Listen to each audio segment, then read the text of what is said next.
Tea and Lipton Soup present Inner Sanctum Mysteries.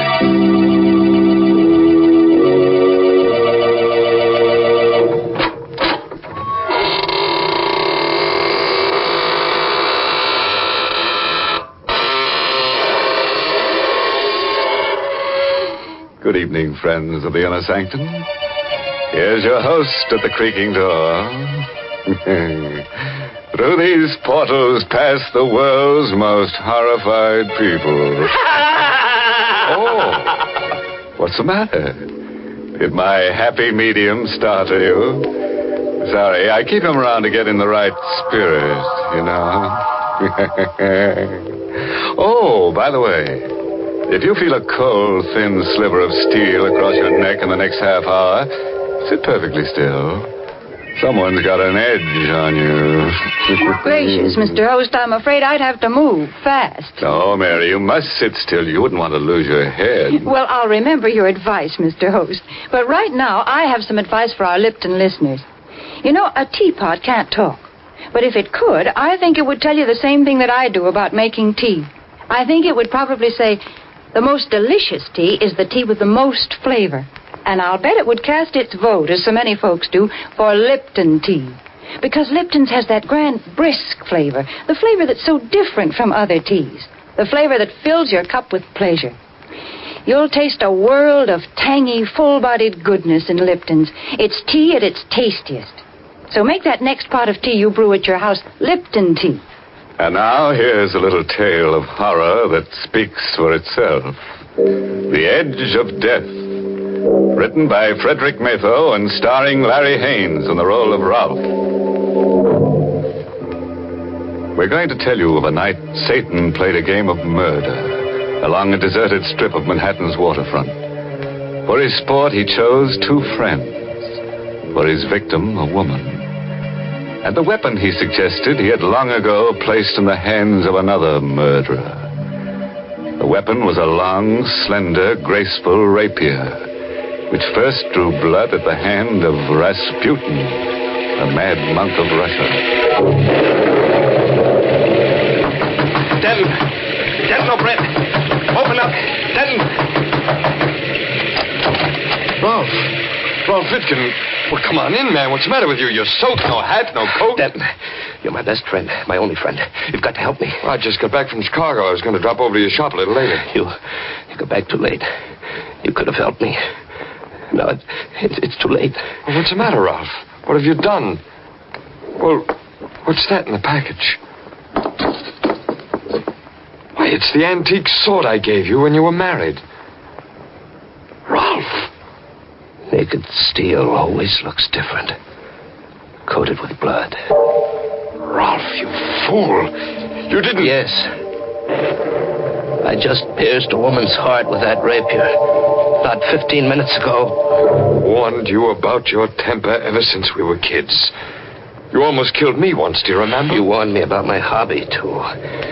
You said I had a psychosis. That's what we psychiatrists call it. Your unnatural love of steel blades, your worship of ancient weapons and tempered steel. It's off balance. There's nothing in the world more beautiful than a piece of true hand-forged steel.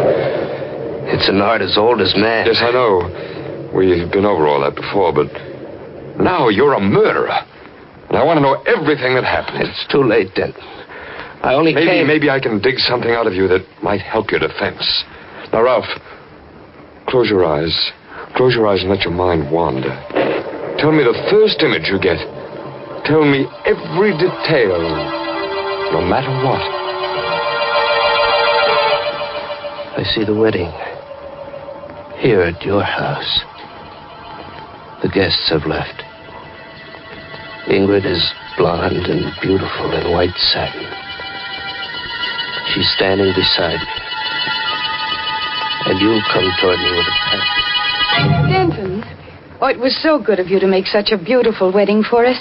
You are the best man ever. Oh, no. Maybe the second best man ever. Ralph was best today. Well, you gave me some stiff competition, then. I've got another wedding present for you, Ralph. I waited till now to bring it out because I didn't think the others would understand. Here, open it. Well, do you like it, Ralph? Is it a good one? This is a good one. Why, it's the most beautiful rapier I've ever seen. The balance and the lines. Magnificent steel. Look, Ingrid. Isn't it wonderful? It will be the very nicest sword in your collection, darling. As well as your last. His last? Oh, yes, Denton. I promised Ingrid no more auctions. And he'll keep his promise this time. I'm going to change, darling. Won't take me long. All right, darling, hurry. You really like that blade, don't you, Ralph? Like it. It's beautiful. Where did you find it? Well, I saw it yesterday in a small, junky antique shop in the village. Little Russian fellow runs it. Oh, did he tell you anything about the blade? I mean, where he got it? No, but he said it was Russian. He said the hilt was black lacquer on rosewood and the steel was superior. He said something there. He mumbled on about wanting to get rid of it before the full moon. Something about it being an evil thing. He claimed it once belonged to Rasputin, the mad monk of Russia. Say, I wonder if it did. I doubt it. Anyhow, he finished by saying that whoever owned it would have evil luck, and failing to get rid of it before the full moon, would die by violence. I'll take it back to him if you like, Ralph. No, not on your life, then. But don't mention that nonsense to Ingrid, will you?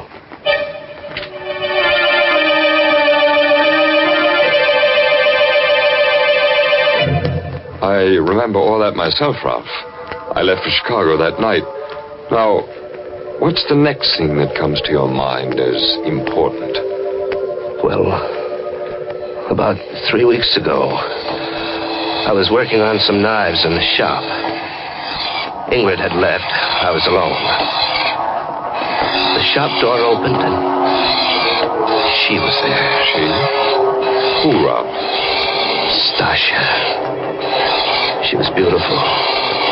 Tall. White as marble. Dressed in black. And beautiful. I beg your pardon.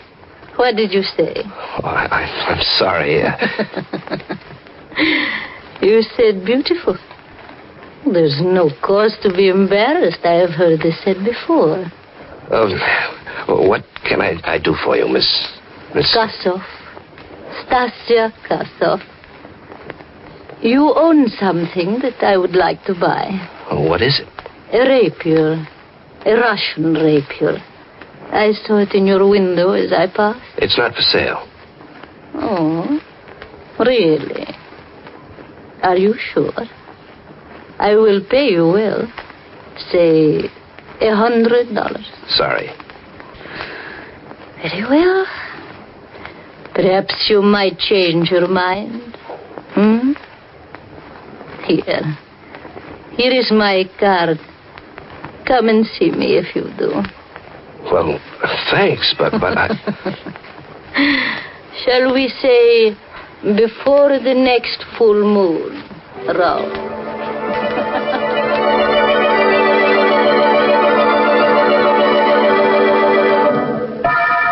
Ralph, if it weren't for that blood-stained rapier on the table, I'd say you were lying.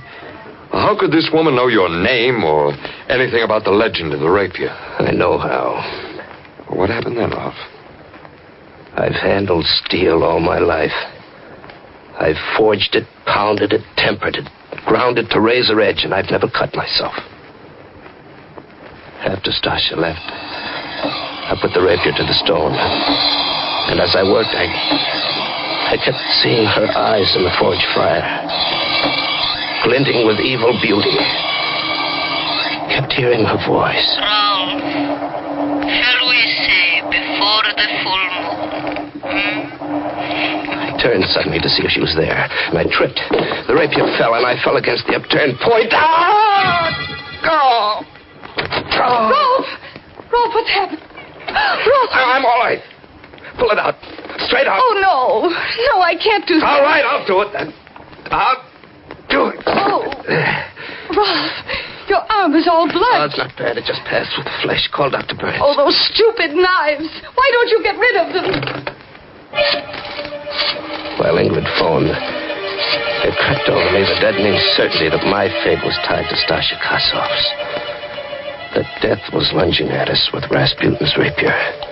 And I was unarmed. I told Ingrid about the woman.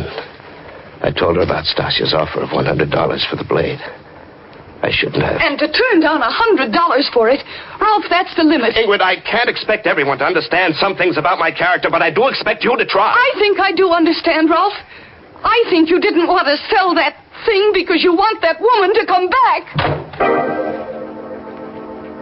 That was your first quarrel, Ralph?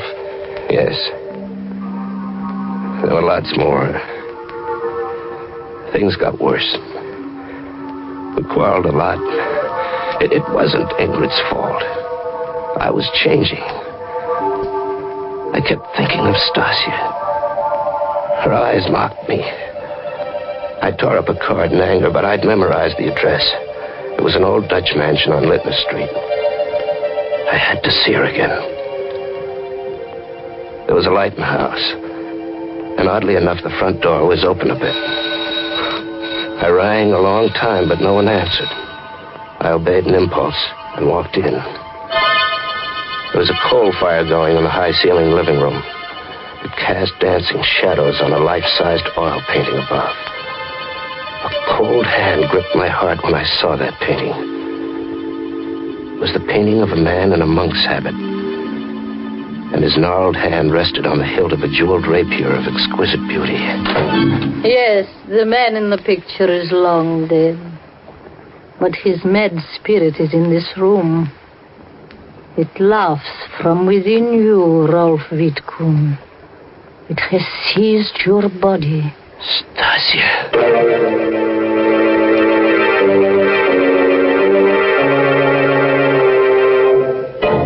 You know, if I were Ralph, I wouldn't be seen dead with somebody else's spirit. You can't tell what will happen to a man when the spirit moves him. Goodness, Mr. Host.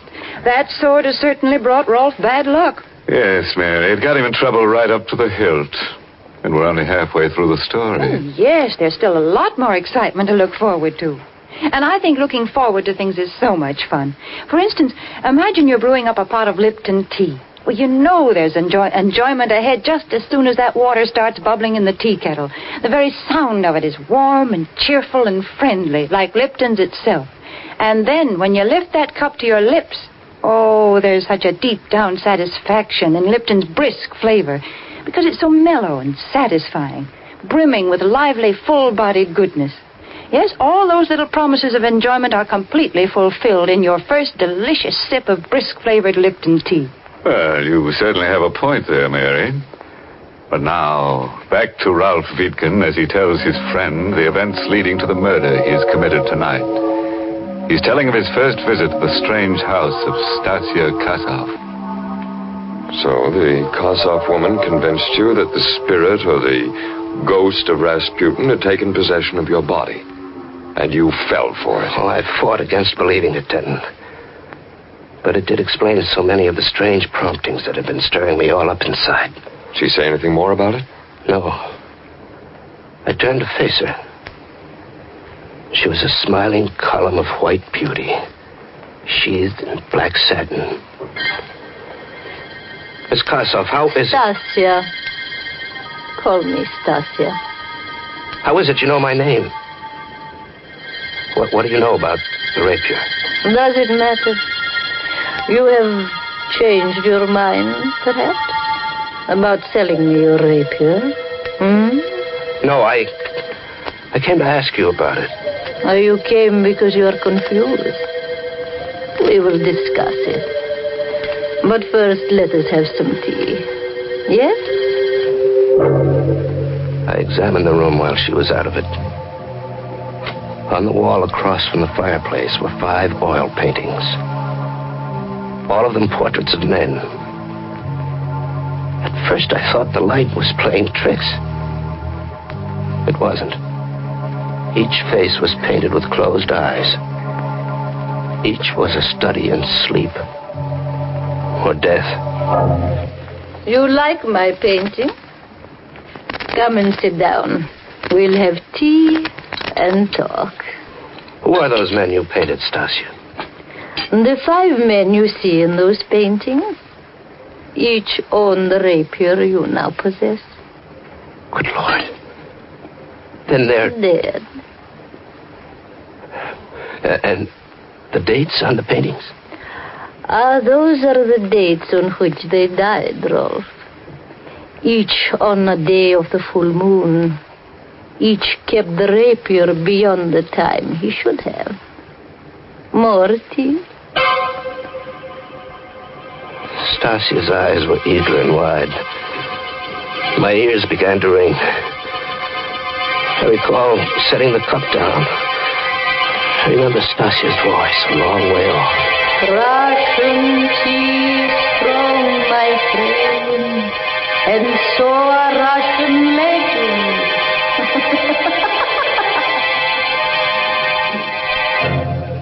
This is all so fantastic, Ralph. Are you sure it wasn't something you dreamed? Something I dreamed? No, she drugged me. It was no dream. Those portraits were no dream. The painting of Rasputin was no dream. They were there when I woke. Stasia was gone. The fire was out. My head ached. There was an easel near the lamp. It hadn't been there before. I shuffled toward it. There was a fresh painting on the easel. I stared at the face before me. Its eyes were closed in sleep. The face was mine. There was a date painted in it. It was January 15th.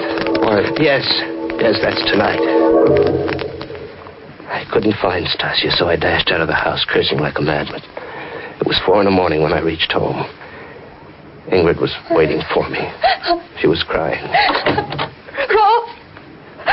Rolf, darling, where have you been? Why? What difference does it make? You've been to see that Kossoff woman. Yes, I've been to see that Kossoff woman. Oh. I had to. I'm losing my mind, Ingrid. Something's trying to kill me. That woman knows about it. She knows how and when it'll happen. And the funny thing is, I don't care anymore.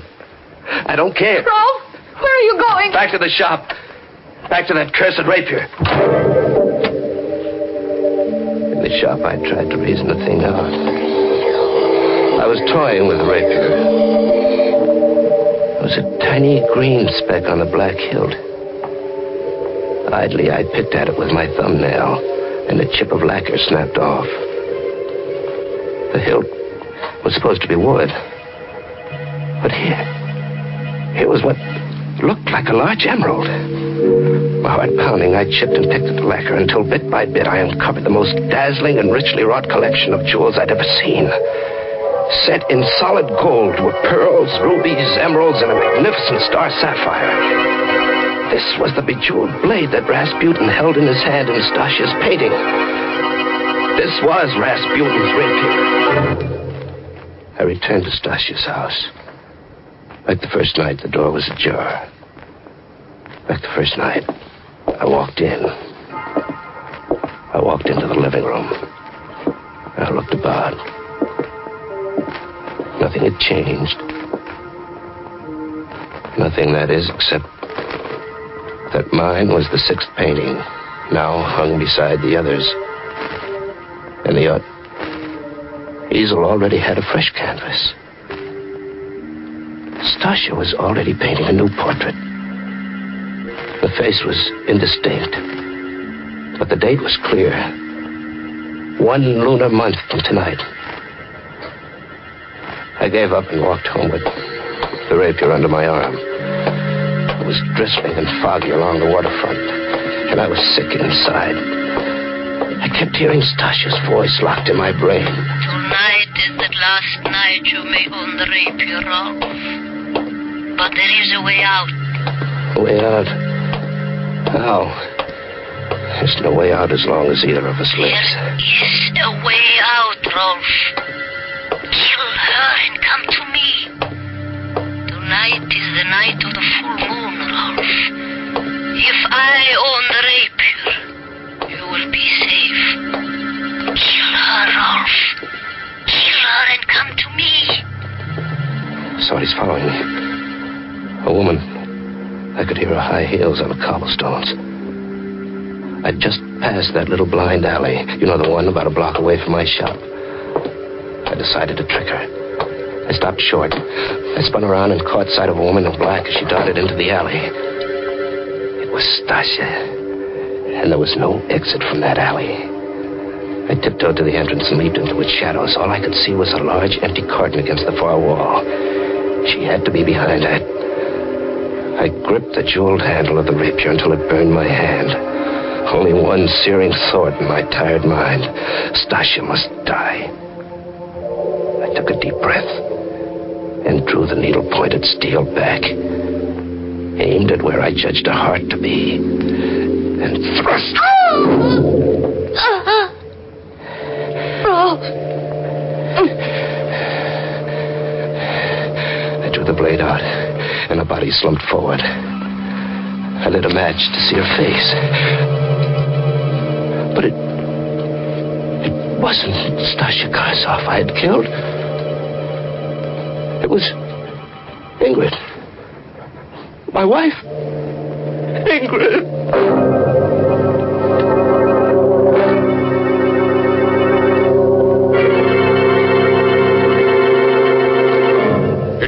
Stasia, it worked. My plan worked. Ralph reacted just as I planned it. You mean he did it? Killed A her? psychological masterpiece. He told me the whole story at my office 10 minutes ago. He killed her thinking it was you. And now that she is gone, you are happy. You will love me and forget her then. Oh, perfect. She picked that stupid fool instead of me. Now she's dead, and he'll die too. Oh, Denton, I'm so glad. I would do anything for Everything you. went like clockwork. This rapier I found in your attic, the legend I made up, the phony paintings of former owners, your flirtation, perfect. The perfect murder, I've done it. Did my acting please you, Denton? Oh, you were magnificent, but there's only one weakness to my plan, Stasia. What is it? When Ralph is picked up, there must be no way for anyone to find out that you and I know each other, Stasia. I know, and no one will know, darling. Ralph's fingerprints are still on this rapier. He'll be electrocuted for one murder. Might as well be for two. Denton!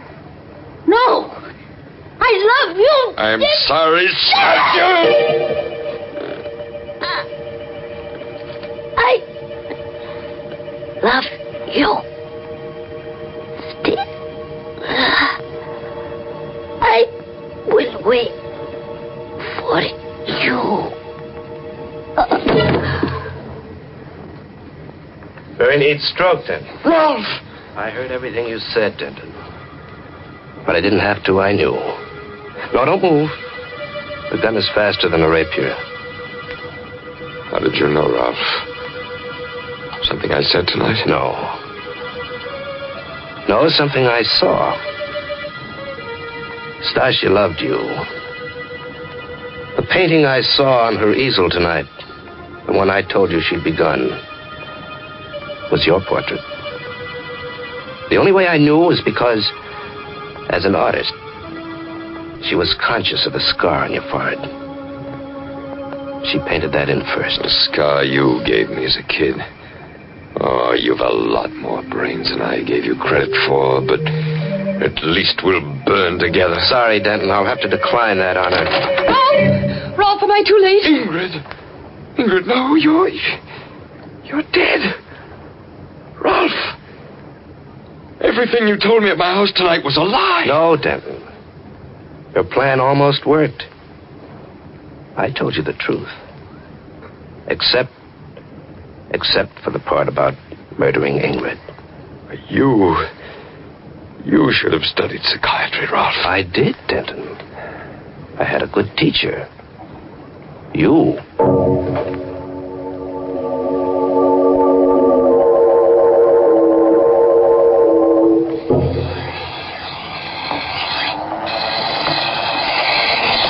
Are we going home soon, darling?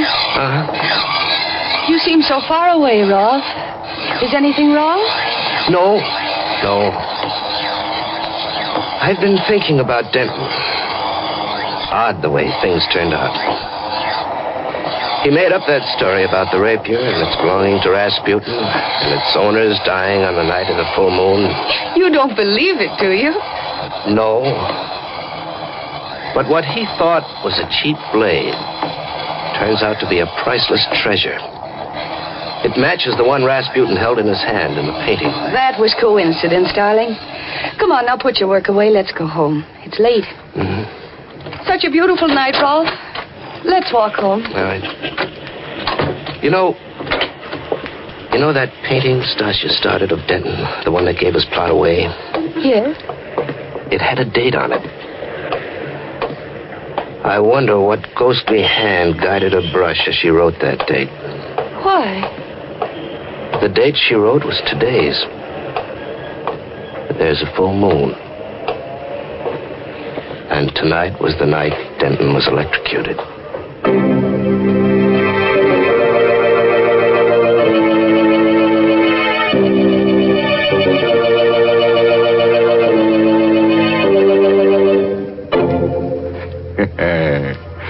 Well, wouldn't you say that's a story which gets down to fine points? Happy ending, too. Yes, you get a ghost-to-ghost hookup between Stasia and Denton. Ralph and Ingrid get an Exhibit A worth a few bucks and go back to the old grind. Well, I'm glad Denton's plot didn't work. Yes, Mary, but if it had, Ralph would have had a plot of his own, in the cemetery. After all, that's one of the best-selling plots I know of. Oh, nonsense, Mr. Host. If you think that's the kind of thought we want to leave our Lipton listeners with, you're quite wrong. Here's a much better thought for folks to carry away with them. Tomorrow, when you visit the grocer's, get a package of Lipton tea. Buy it, try it, and see if you don't agree that Lipton's brisk flavor gives you extra enjoyment. Oh, yes, there's a great treat in store for you when you first taste Lipton's full-bodied, zestful goodness. Ask your grocer for a package of Lipton tea tomorrow.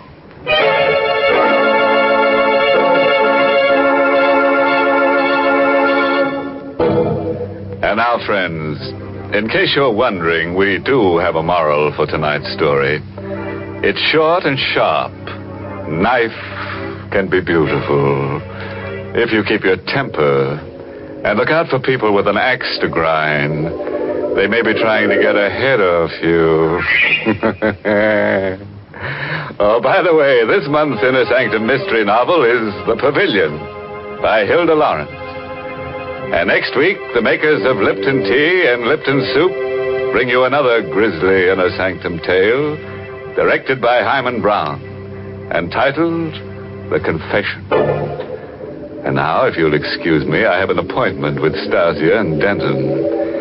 Yes, they've got the concession for hand-forged hinges where it's hotter than the hinges of... Until next Tuesday, then. Good night. Pleasant dreams.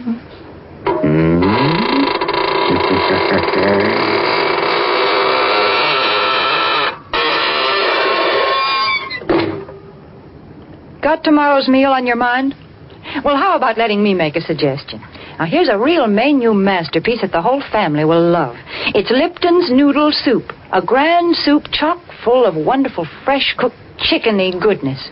Lipton's Noodle Soup is prepared with ease, ready to please in just a few quick minutes. It's economical, too. It costs less and makes lots more than canned soups.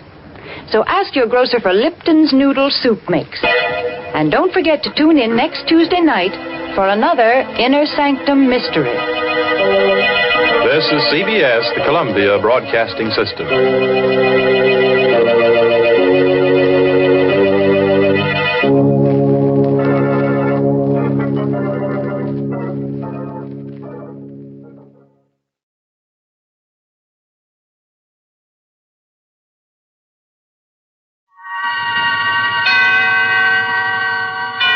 Suspense. And the producer of radio's outstanding theater of thrills, the master of mystery and adventure, William N. Robeson.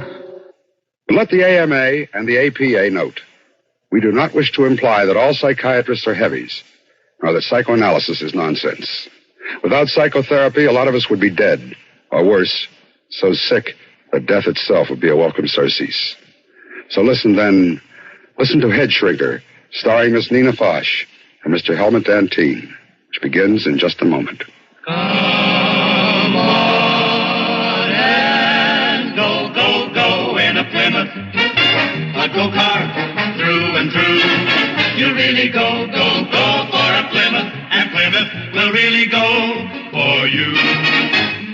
15 minutes behind the wheel. That's all it takes to convince you that the 59 Plymouth's really got it.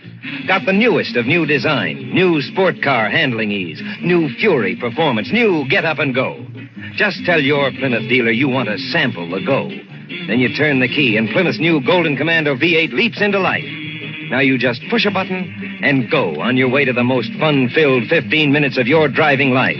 See your Plymouth dealer. Take your fun drive in the 59 Plymouth real soon.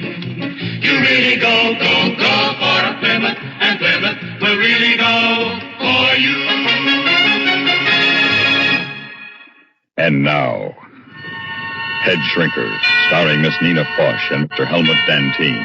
A tale well calculated to keep you in suspense.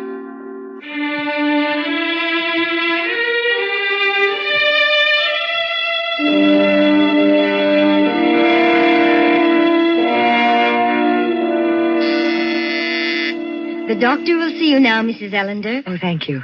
I'm his last appointment. As usual, Mrs. Ellender. I'll be leaving shortly myself. As usual. Thank you. As usual.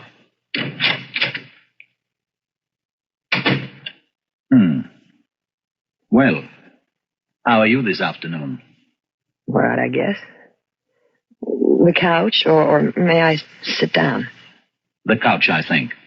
Your associations seem to flow more freely on the couch. All right. You're the doctor.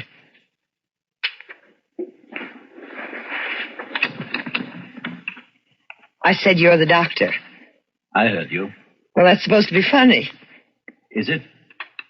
Well, you laughed the first time I said it. The first day I came here. I laughed to put you at your ease. I had heard it before.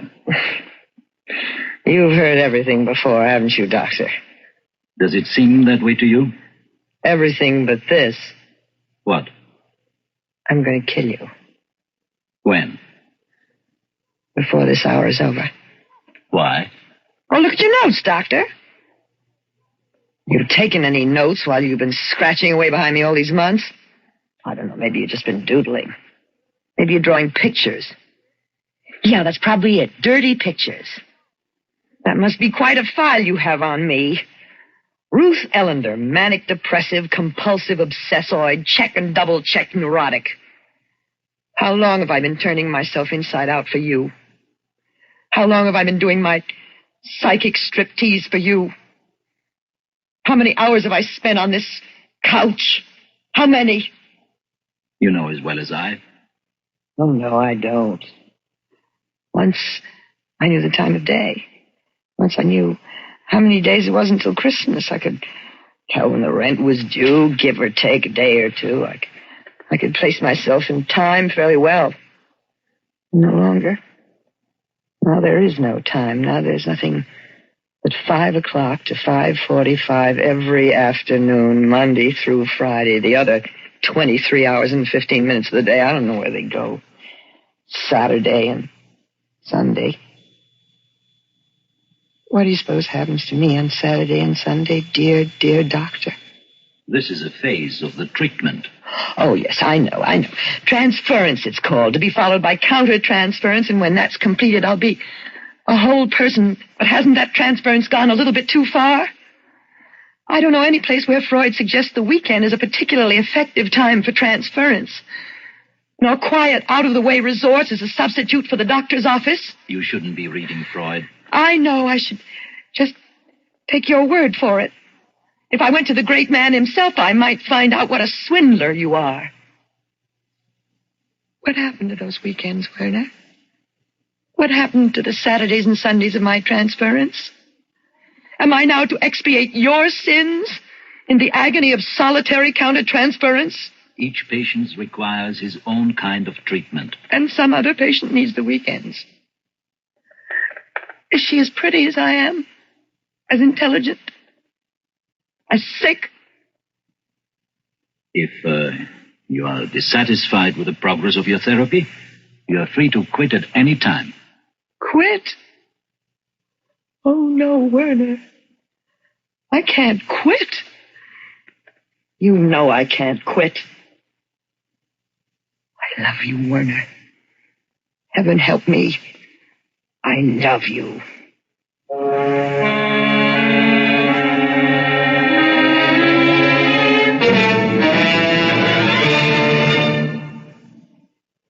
In a moment, we continue with the second act of Suspense. What bothers you most about a cold? For me, it's the choked-up, congested feeling. In fact, science now says to clear away most cold miseries, clear away congestion. Sinus congestion that causes headaches, nasal congestion that shuts off breathing, throat phlegm with its choking discomfort, bronchial irritation that starts coughing. Yes, to clear away those cold miseries, clear away that congestion. And now, there's a specialized new medicine to do that fast. 4-way liquid cough and cold medication. Taken as directed, with the first dose, feel sinus pressure and headache clear. Feel runny nose dry and open up. Breathe freely. Sore throat is soothed and cough eased. Yes, 4-way liquid clears away cold congestion and clears away worst cold miseries. Working through the bloodstream, it reaches all those congested areas. Because it's liquid, relief comes fast. So to clear away cold suffering, clear away congestion with new 4-way liquid cough and cold medication. Get it today, only 98 cents. And now, starring Miss Nina Foch and Mr. Helmut Dantine, Act 2 of HEADSHRINKER.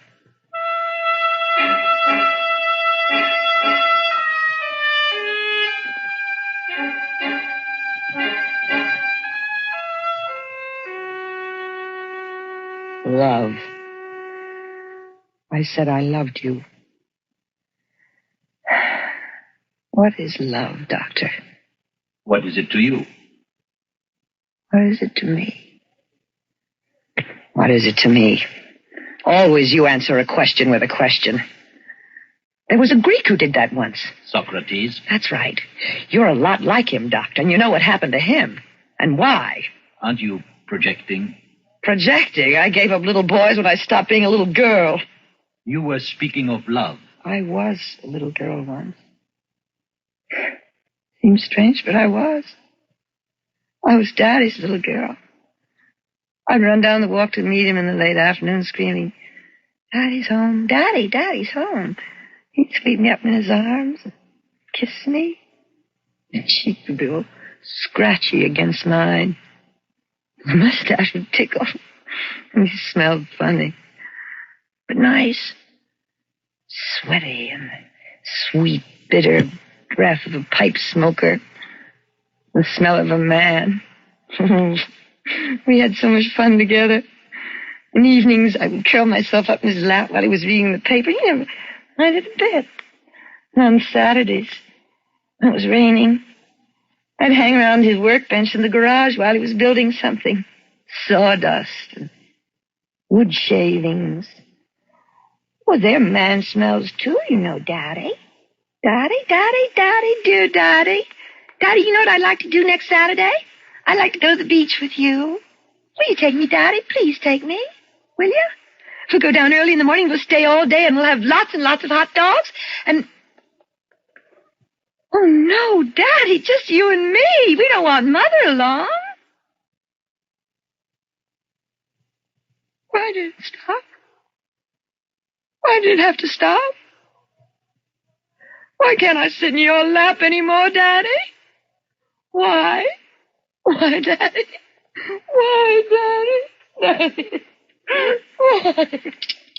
Here, Why can't I sit I will give you here? something to quiet you. I don't want any of your shots. I don't need your fancy magic medicine with the unpronounceable name. I want my Daddy.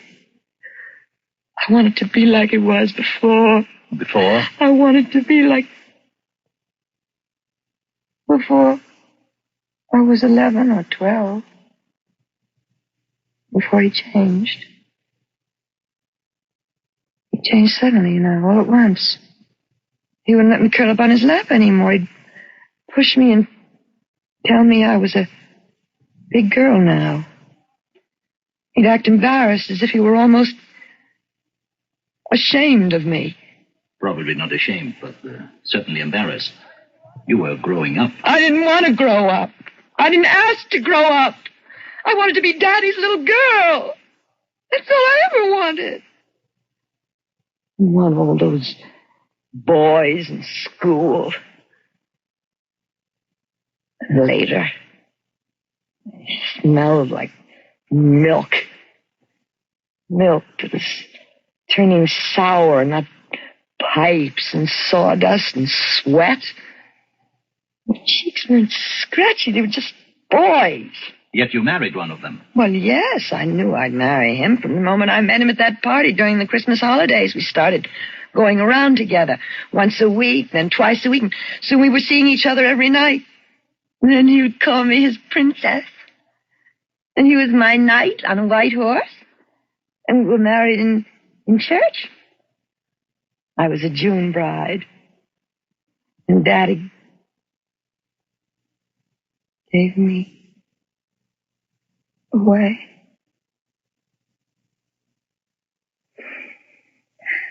And then I was Mrs. George Ellender. I wasn't a princess anymore, and George wasn't a knight on a white horse. It wasn't like the fairy stories where they lived happily ever after. Those stories don't tell about the sinks full of dirty dishes.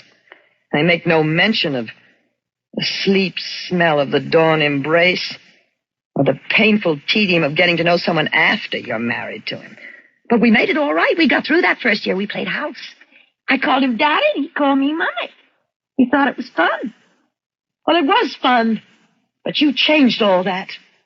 You awakened me. You taught me reality. You opened my eyes, you and your psychoanalysis. Why couldn't you have left me alone? Why didn't you let this sleeping bitch lie? Who do you think you are, God? No, but perhaps you think I am. Oh, no, not God. The devil, maybe, but not God. Anthropomorphism. The last refuge of the ignorant and the immature. Oh, come off those big words. They don't impress me anymore. Save them for your next victim. Victim? Yes, victim. Lawyers have clients. Storekeepers have customers. Doctors have patients, but you have victims. Why me, though? Why'd you pick on me? There were other women at that party where we met. Lots of them. Nice, juicy, neurotic ones. Why me? You sought me out. Oh, come now. Who lit the cigarettes? Who brought the drinks? Who danced attendance and who told me I was more disturbed than I realized? The fantasies of rationalization. The distinguished psychiatrist, the great healer, concerned with poor little me. The beard, like a messiah. The gentle voice, with just enough of Vienna in it. The compassionate eyes. I arrived at that party in the best of health. I left it a very sick woman who could be made well only by you. You convinced me that I was leading a meaningless life, that I was unhappy and maladjusted and immature. You assured me that I would only realize my fullest potential through psychoanalysis. You practically begged me. No. You seduced me into becoming your patient. You came here of your own free will. Oh, no, I came here of your will. And against my husband's. It's only natural for a husband at first. At first? George didn't have a chance. You saw to that. You tore him down piece by piece until there was nothing left of him or our marriage. Your decision to divorce your husband was arrived at by you after you realized the real reasons why you married him. Oh, nuts. I've been on this couch too long for that kind of double talk, Werner. You guided my free association every inch of the way. You led me, oh, so deftly to the water. And then you let me think it was my idea to drink. That first night, when you took me to dinner. I didn't know then, how could I, that no ethical analyst would have suggested such a thing. I thought it was part of the therapy. Oh, I was so easy for you, wasn't I, Werner? It must have been very little fun for you, really, no struggle. Poor Werner, I took away your sense of conquest, didn't I? But I gave you everything else.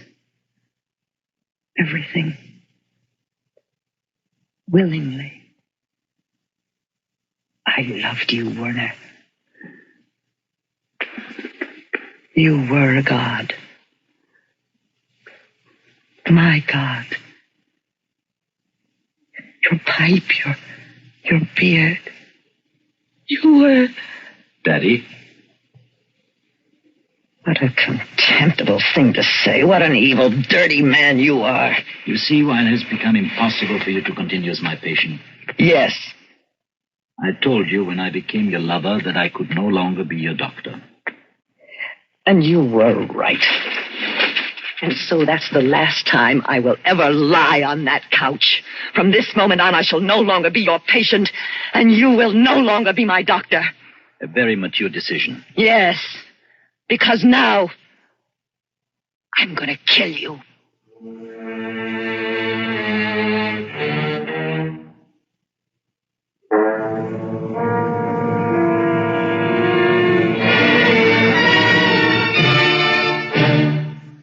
In a moment, we continue with the third act of Suspense. Once upon a time, the man with the fastest horse was the best newsman. Those were the days when everything traveled slowly, and just getting the news through it all was an accomplishment. The fabulous progress in radio communications has changed all that. Today, we can hear what's happening anywhere within moments of the event itself. And with this change has come a new criterion for good news reporting. Swift communications aren't enough. How good is the man at the mic? What can he tell us of why the event took place? The meaning of the event in our own lives. Its meaning elsewhere in the world. Those are the questions we want answered now. And those are the questions distinguished CBS newsmen are eminently qualified to answer. CBS newsmen are more than widely traveled news reporters. They are men with thoughtful, probing minds that are put at your service. Every news service has fast horses these days, but only CBS News has men like these reporting to you regularly, bringing you more than the facts, helping you to understanding. And now, starring Miss Nina Foch and Mr. Helmut Dantine, Act 3 of HEADSHRINKER.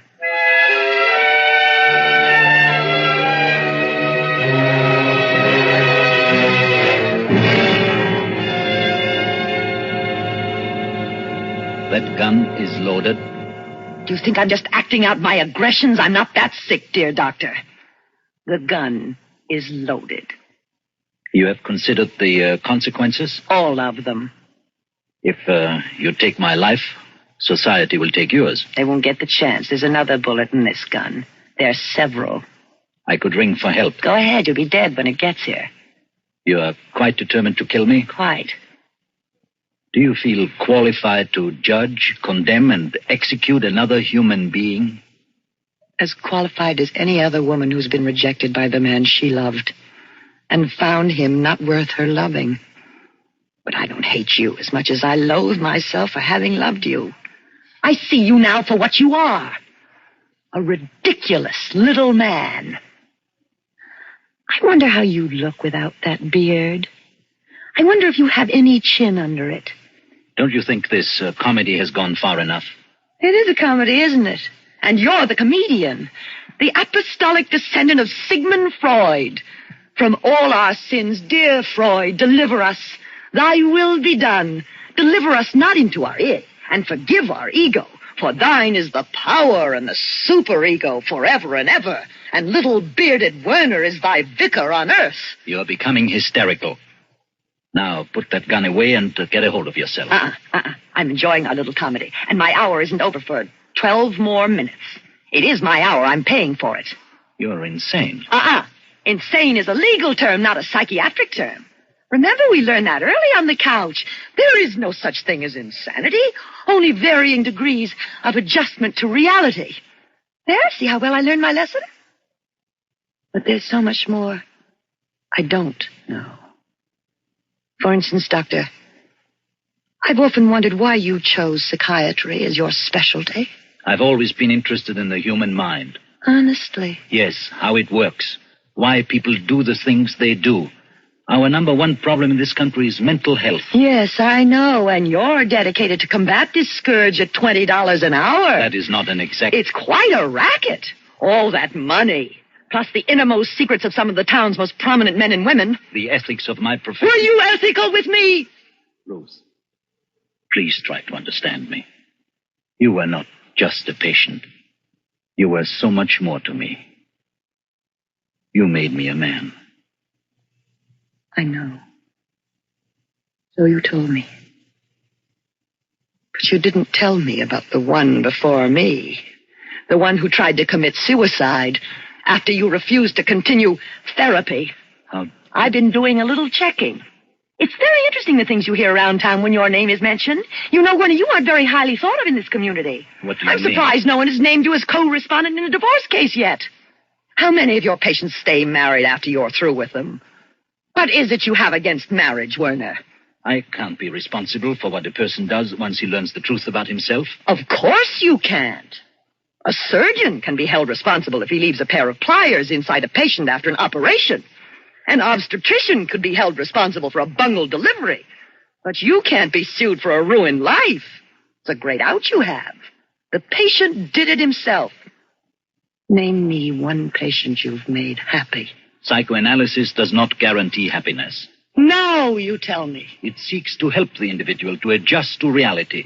There is no such thing as happiness. That's not what you said once. There is only the absence of angst. Translation, please. Angst, anxiety, fear. A person can function normally only when he has rid himself of fear. What are you afraid of, Werner? Me? Why, nothing. Then why do you hide behind that beard? Why, Aren't you afraid to look like other men, lest people realize that's all you are? Just another man. No, of course not. Why do you use your analyst couch as a lonely hearts club? Can't you meet women any other way? Are you afraid to compete with other men in the world of women? Ruth, don't say things like that. Why? Because they're true? Are you afraid of the truth, Werner? Of reality? Ruth, you said you loved me once. So I did. And you said you loved me. And I believed you. But now I know you didn't love me. You hated me. You hate all women. And you hate the happiness they can bring to a man. So you try to destroy love wherever you find it. You aren't an evil man, Werner. You're a sick man. I know I am. But what can I do? I sit here all day long, listening to the deepest problems of others, but who can I turn to with my problems? Forgive the bad joke, Werner, but what you need is to be psychoanalyzed. I was, you know that. Then you need a refresher course. No, Ruth. I need you.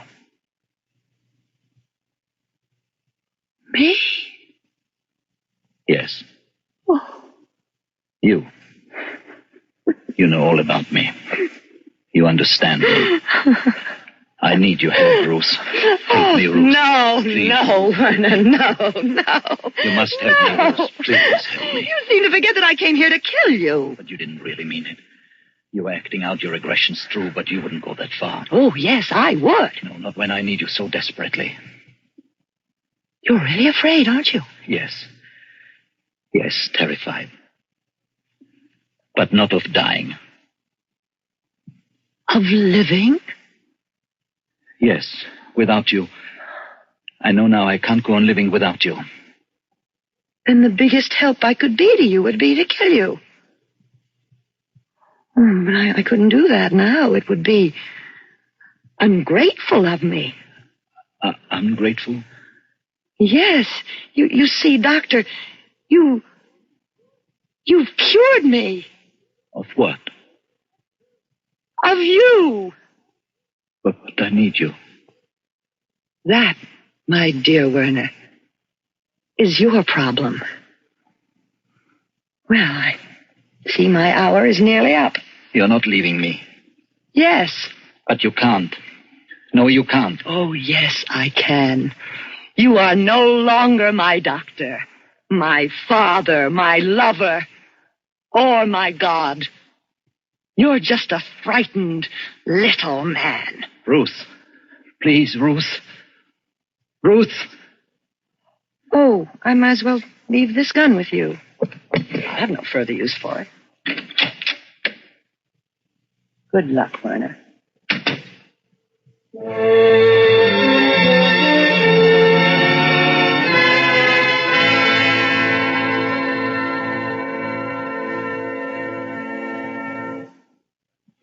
Suspense, in which Miss Nina Foch and Mr. Helmut Dantine starred in HEADSHRINKER, written, produced, and directed by William N. Robeson. The nurse was played by Florence Hawksworth. In just a moment, a word about next week's story of Suspense. Of all leading filtered cigarettes, Kent filters best. Kent filters best. It makes good sense when you smoke Kent. Kent filters best. Of all of the brands of cigarettes, Kent tastes the best. Kent tastes the best. A richer taste than all the rest. Kent filters best.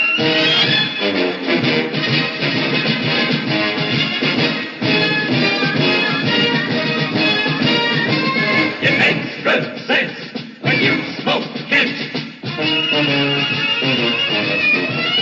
Of all leading filter cigarettes, Kent filters best. Listen. Listen again next week when we return with James and Pamela Mason in The Dealings of Mr. Markham. Another tale well calculated to keep you in suspense.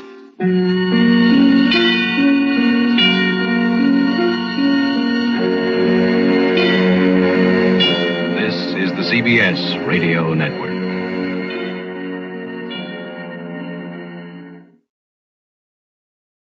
The CBS Radio Mystery Theater presents...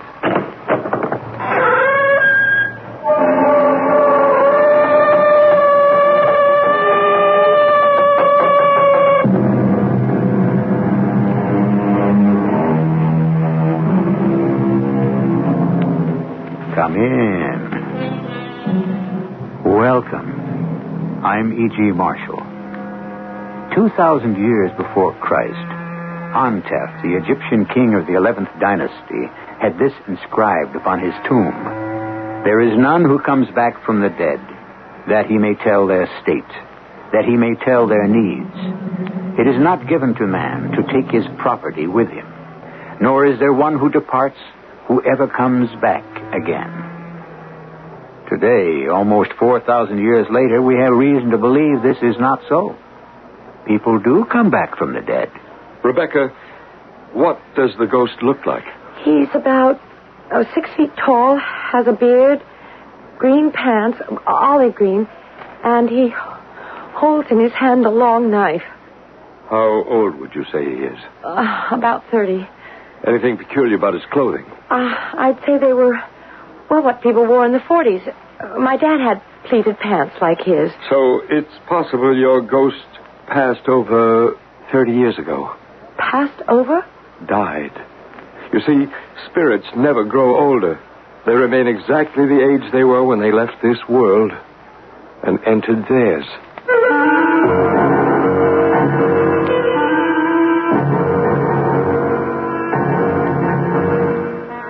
Our mystery drama, The Ghost with a Knife, based on a psychic case history reported by Bryce Bond, was dramatized especially for the Mystery Theater by James Agate, Jr., and stars Arnold Moss and Patricia Elliott. It is sponsored in part by Buick Motor Division and Contact, the 12-hour cold capsule. I'll be back shortly with Act One.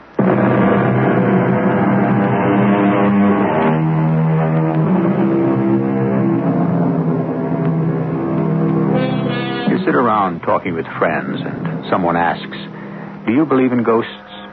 For the most part, the non-believers are those to whom extrasensory experiences have never happened. But there are very many in this world to whom the spirits of another world are very real and active and cry to be heard. One of those who hears them and deals with them is Bryce Bond, a well-known psychic scientist and investigator of the supernatural and supernormal. Let me get down to cases, one in particular.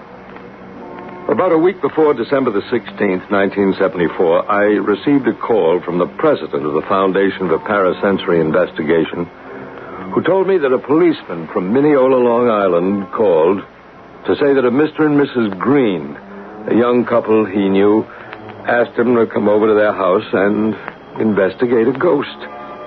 I set up a date with the couple and asked David Enters, a medium, a psychic, and also a photographer, to come along with me.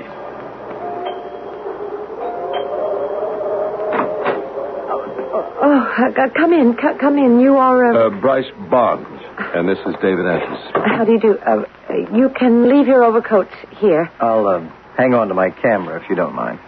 You're going to take pictures of our ghost, Mr. Enters? If I can. I didn't know one could. This is my husband, Leo. How do you do? Our boy Tommy is upstairs. He's asleep, I hope. I see you've got a camera. I've always thought those pictures of spooks and ghosts were fakes. You know, superimposed shots, that kind of thing. Have you seen this ghost, Mr. Green? I most certainly have. Well, then perhaps so can my camera. I use infrared film. Wherever heat is generated in outline or even in considerable detail, it will register on the film. Oh, I had no idea. May we start? Mr. Green, Mrs. Green, I'll begin by asking you your first names. Rebecca. And your husband is Leo, and your boy is... Tommy. Tommy. Well, now, I'm Bryce, and this is David. If we're to help you, we should all try to be as relaxed and informal and friendly as we can. Now, this apparition you experience, we want you to regard him or her... It's a man. Well, he's to be regarded as a friend. We don't want to antagonize or frighten him. We're the ones who are being frightened. He isn't really a very friendly spirit. He looks horrible. Rebecca, can you tell us when you first saw him? Yes. When I first... It all started Becky, may I? My wife is really very upset about this. You see, she's home most of the time, and I'm at work. So she's been under a much greater strain. I think I can be calmer. There it is. Those are the footsteps. We've sort of become used to our ghost walking up from the cellar. He's been doing that for months now. Leo, I can tell them. Tommy was the first to see the ghost. Tommy, my son. He came down one morning. He's only 4. And he said, Mommy, who's that man in my room? He said, I woke up in the middle of the night, and he was standing there. We didn't know what to make of it at first. I said to Becky, I think Tommy's having a nightmare. But it kept happening, night after night. That's him, coming up the cellar stairs. Then he opens the cellar door. He's doing it now, in the kitchen. Well, maybe he's showing off because you've got guests. Oh, no, he does that every evening. But most of the time you don't see him. He doesn't, what do you call it? Materialize. No, he doesn't. He just walks around invisible. And I don't like the idea of leaving my wife and son in a house with a strange guy. He's 6 foot tall. Will you excuse me? I'd like to go into the kitchen and have a look down those cellar stairs. I'll be right back. So he goes up and down the cellar stairs. That's right. Through the cellar, into the boiler room. Always follows a pattern. I think he's trying to attract our attention to something. We get the feeling he wants us to follow him down there. And do you follow him? Yes, we have many times, but there isn't anything special down there, so it doesn't make any sense. Cellar door was open. Went down a couple of steps, but I couldn't see a thing. Took some shots, but I don't have much hope. Well, there's nothing down there but the usual stuff people have in their basements. And the oil burner. Actually, 2 oil burners. We put in a new one last spring and just left the old, useless, rusty one where it was. Leo, how long have you lived here? Since right after last Christmas. Almost a year. It was December 29th, last year. The house was built in 1929, so the old oil burner didn't owe us anything. Anyway, all this started this past October. For weeks, we only heard noises, and then, as I told you, Tommy started to see the ghost in his room at night, and about a month ago, November, so did we.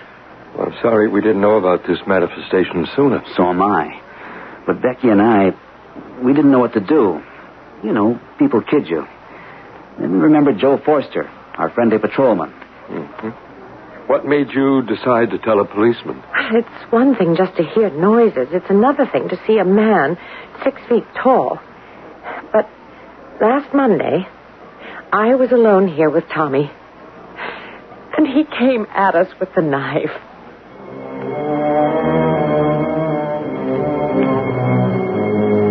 I've done many years of investigative work into the parasensory, but this was the first time I'd heard of a supernatural entity holding a knife. I gave the Greens a complete rundown of who David and I were, the extent of the work of the foundation, and said that we were quite prepared to help them immediately. You mean right now, this evening? As much as we can.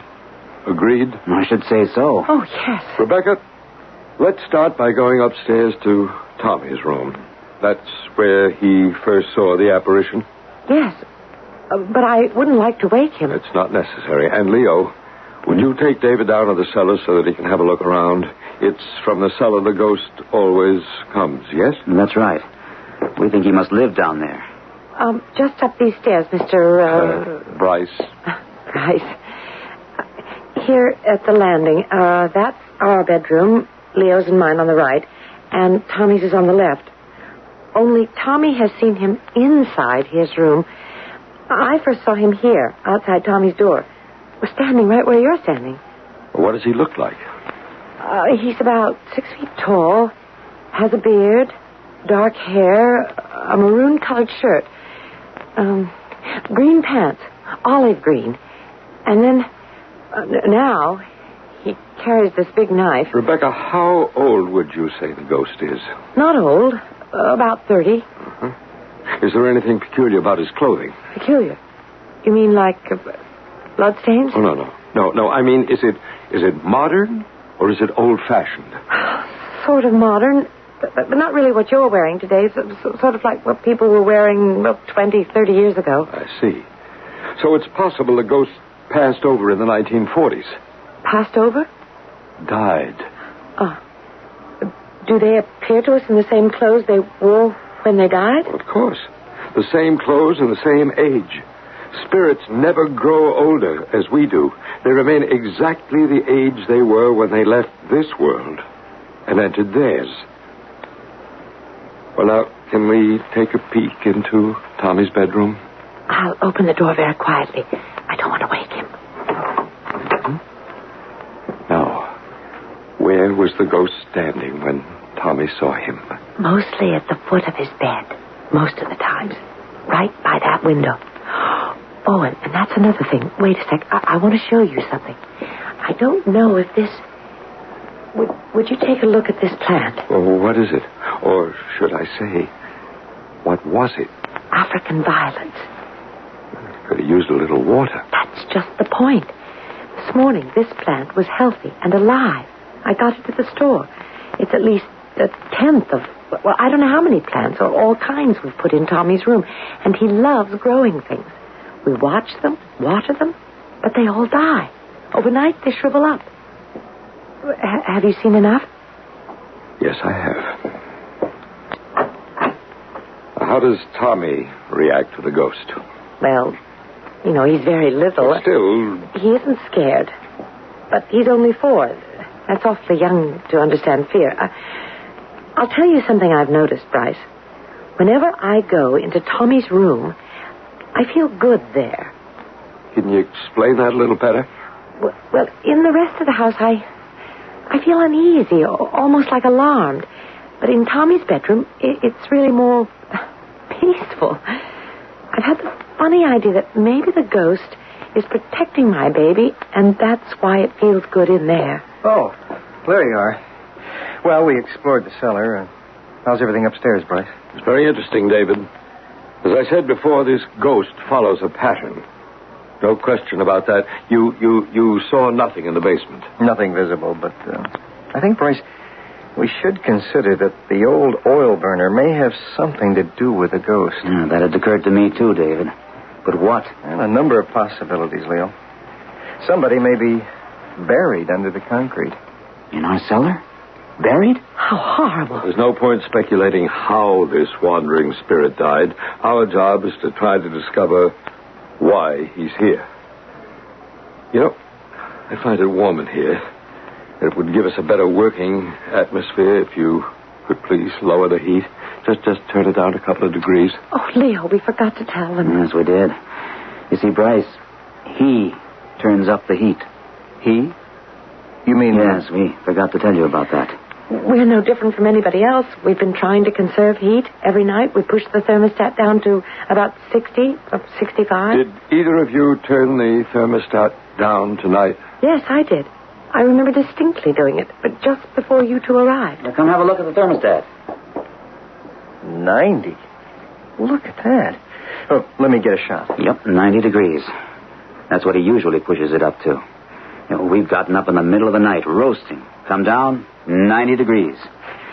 We haven't been able to figure out what he's trying to do to us. Leo, move to one side, please, so I can focus. Yeah, sorry. At least now we know he's come up from the cellar and was right here at this spot, this evening.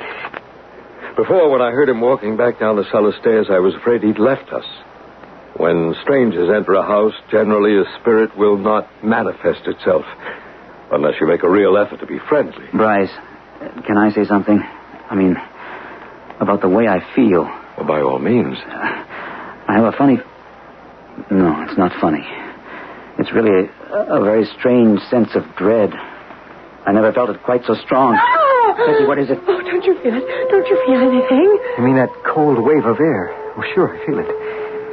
I'll just cover the whole room, see if anything registers on the infrared. Oh, we haven't done something awful, have we? I mean, by asking you here. It's very cold right in front of me. Like someone's looking right into my face. I don't think I can stand this much longer, oh, Leo. We must all be calm and accept the fact that at this very moment, our mysterious friend is in this room. And he's moving about. Rebecca and Leo Green are real people. This event really occurred in their Tudor-style home on Locust Avenue, Mineola, Long Island, on the 16th of December, 1974.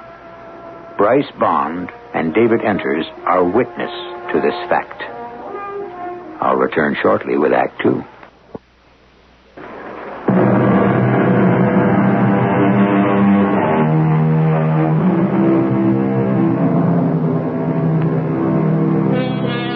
The lives of a young suburban couple and their 2-year-old son are suddenly turned topsy-turvy when their home is invaded by an apparition who appears to live in their cellar and wanders about their house day and night. To live in a house with a spectral stranger is unnerving enough, but when the ghost carries a long, dangerous-looking knife, it can be terrifying. Why is he here? Can he be made to leave? Bryce Bond, a parasensory scientist, picks up the account.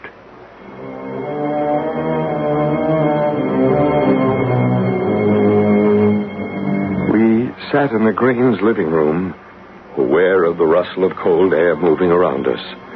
The vibrations I picked up made it quite clear that the ghost was in that room at that very moment. Will you folks excuse me a moment? I'm going to have to reload my camera, and I've got my film in my coat. I'd like to turn the lights down a little more. Must we? Well, suppose I just turn out the overhead lights and leave this one next to the sofa. What about the candles on the mantelpiece? Oh, no. Leave those burning. That's all right. I'm almost afraid to look at the candles. I know that when the flames move, he's there. Rebecca, what was the last time you actually saw him? Last night. You had a good close look at him, hmm? How far away was he? He was standing right there by the mantelpiece. Leo had gone to bed. I was emptying the ashtrays over here. Mm-hmm. Now, when you saw the apparition last night, did he appear just as physical as I do now? Or did you see through him? He was as clear as you are. In fact, it's crazy, but I'd rather really see him than have him be invisible. And when he went, he didn't fade away, or did he? I don't know. I went into the kitchen with the ashtray and dumped it in the garbage, and when I came back into the living room, he was gone. Did he have a knife in his hand last night, Rebecca? I don't know.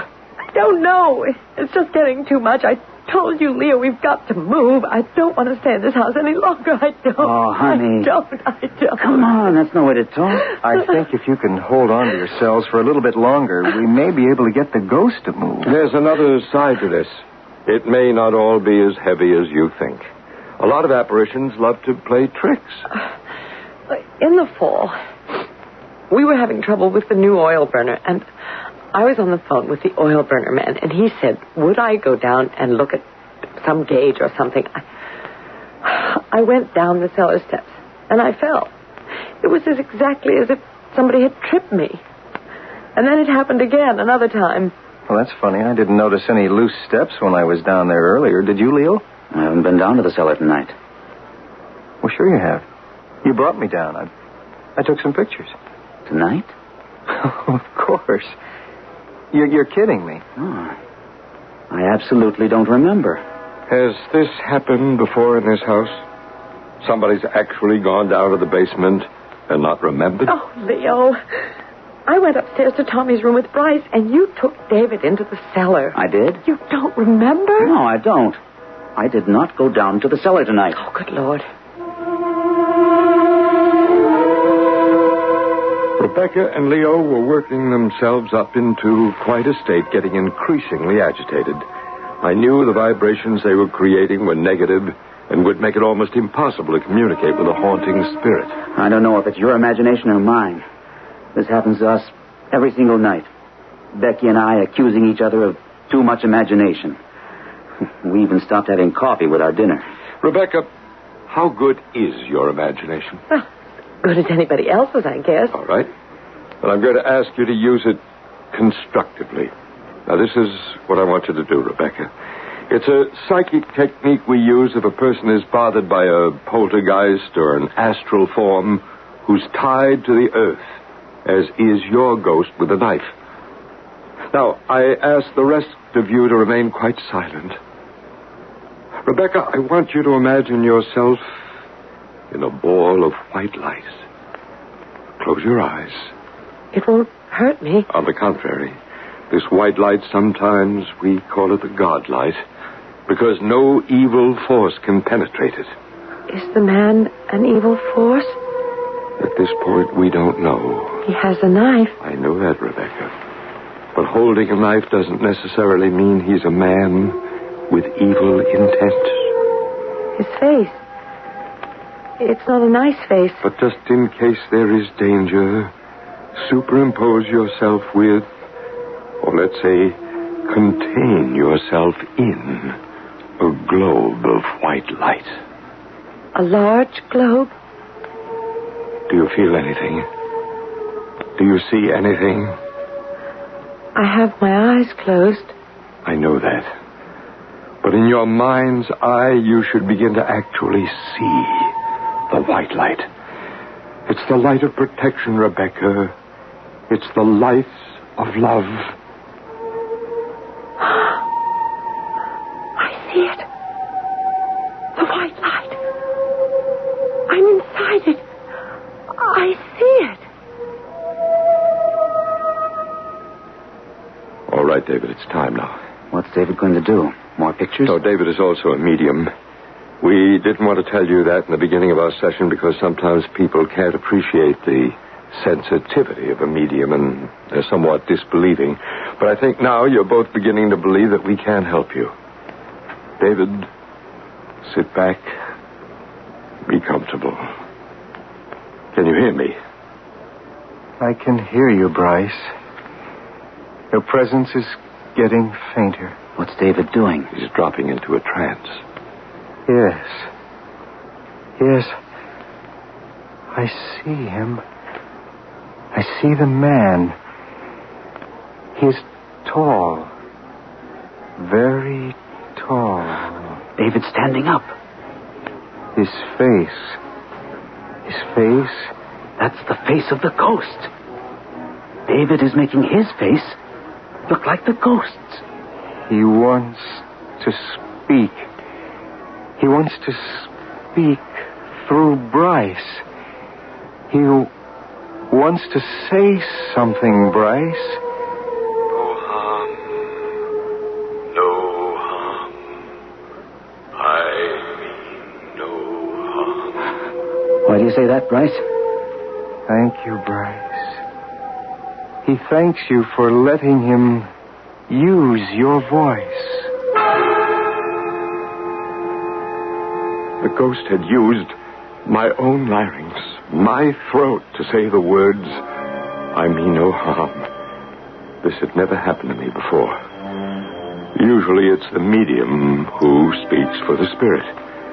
We then brought David out of his deep trance. Naturally, he remembered nothing of what had occurred since he's the conduit between the two worlds. I then proposed we examine every room in the Greens' house for vibrations, starting at the top. All of us went up the narrow stairs to the attic. Bryce, would you take over now? I'm going to try for some more pictures. Sure. Rebecca, Leo, let's turn out that electric bulb hanging there. It's better if we're in darkness. Remember, when you can't see the ghost, he also is unable to see you. When his body is visible to you, so is yours to him. Oh, that startled me. It's only a thunder shower. Rain in December? Please, please. Let no one speak. Spectral spirits, we have no thoughts for you but kindness and love. It is time now for you to leave the world of earth and return to your world, where there must be God's work for you to do. Do you hear me, spirits? Speak to us. Make us know why you are tied to this house. You have left behind your loved ones in your world to be here. Spectral spirit, why are you in this house? What do you want to say? Oh, I feel the weight. Something was taking possession of me. My head became heavy. It was hard to breathe, to get my words out. The spirit was trying to come through and tell me something. At last it passed, and we left the attic. On the second floor, we checked every room. Little Tommy's, where he lay asleep, had the warmest vibrations. Leo and Rebecca's very cold and unusual vibrations. David took pictures everywhere. Bryce, shall we do the exorcism now? I was just going to suggest that. Every room. Exorcism? Isn't that some kind of spooky religious thing for witches and devils and, well, I don't know what? Leo, you've been seeing too many horror movies. We're not about to exorcise a person, but the rooms. But isn't that, well, kind of sacrilegious? No, not at all. Ours is very, very simple. We just try to communicate to see the prevailing entity, and sometimes we do. It appears in a misty form. How do you do it? We use the sign of the cross. I thought the cross was a symbol of what Jesus Christ was crucified on. Oh, heavens, no. That sign isn't the exclusive property of the church. The true cross is fire, air, water, earth. It predates Christianity by at least 65,000 years. I had no idea. The sign was used in those ancient days as a fire line to burn away negativity and to act as a natural blessing. And that's the sign you're going to make now? Exactly as the ancient metaphysical priests did. It's not a religious cross at all. Can we watch? Well, dear Rebecca, you should watch. This is your house. This sign will bring peace to it.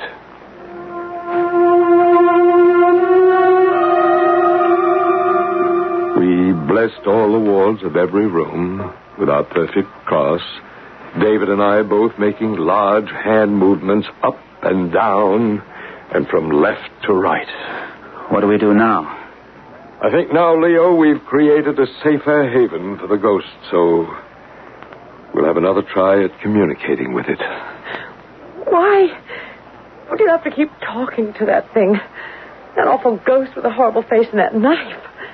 Why don't you just make him go away? We never did anything to anybody ever. Don't you see, Rebecca? If we can get it to tell us why it haunts you, the whole mystery will be solved. Now it's an it.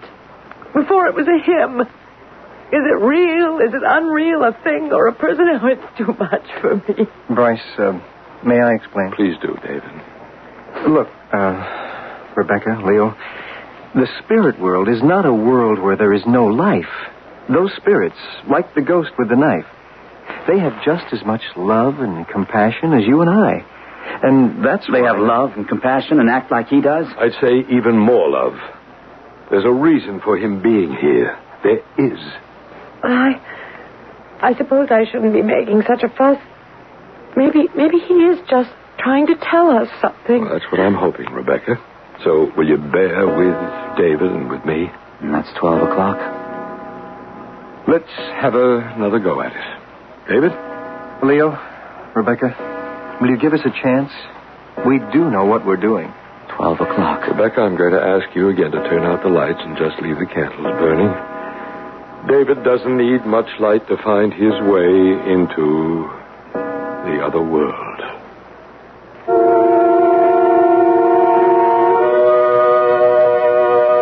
Hard to believe, is it? This is not fiction. It's fact. The foundation for parasensory investigation indeed exists. Scientific psychic explorer Bryce Bond is a real person. And the events you are listening to happened. To what extent this couple and their child were freed from the haunting of the ghost with a knife, we shall find out when I return shortly with Act 3.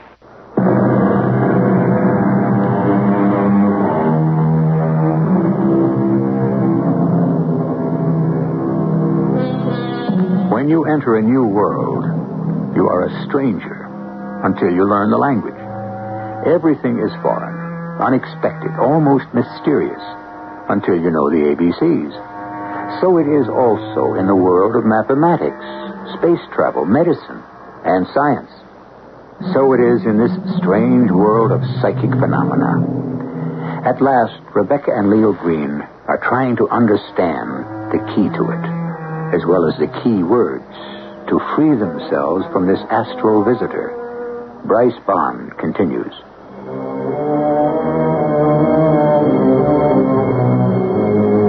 I told them I felt we were getting close to the solution.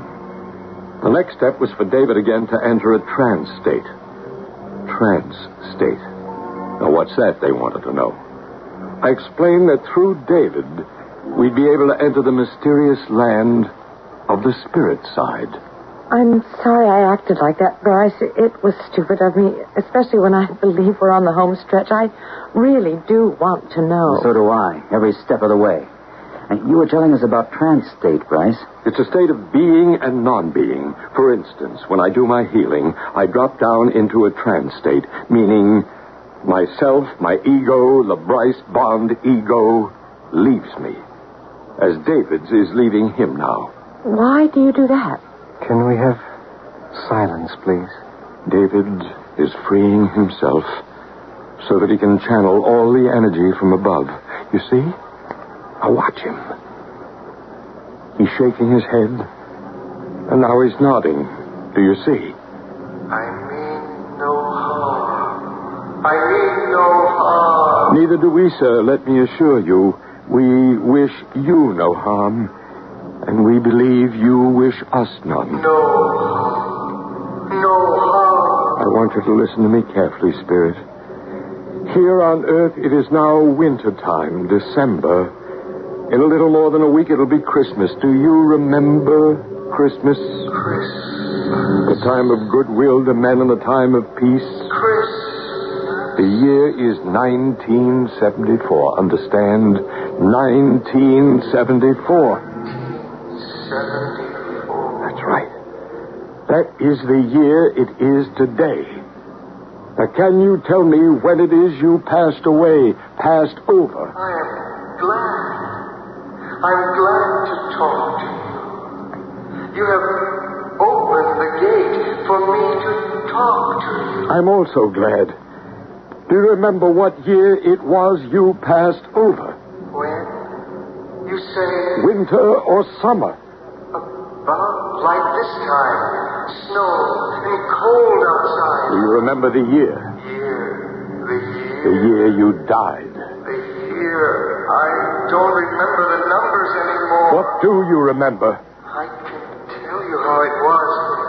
I was very sick and I couldn't go out. I'd sit up in a chair all dressed and I'd listen to the radio a lot. There were little plays on the radio every day. Soap operas, they called them. I lived a whole year listening. They kept me alive. I didn't want to leave them. Nobody would let me out of my room. And I hadn't put it right. What hadn't you put right? I knew as I lay there, I hadn't fixed it right. It would go wrong. What is it that would go wrong? I want to tell them. Is it something you want to tell Rebecca and Leo and Tommy? I love little children. What is it that's troubling you? Do you want to tell them something? You are warning them. Is that it? What harm? What harm?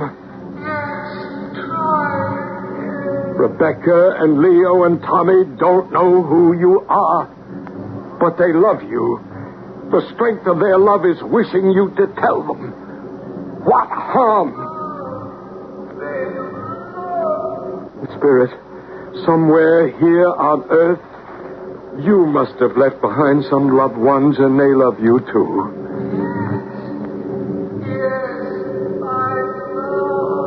Can you hear me? Can you hear me still?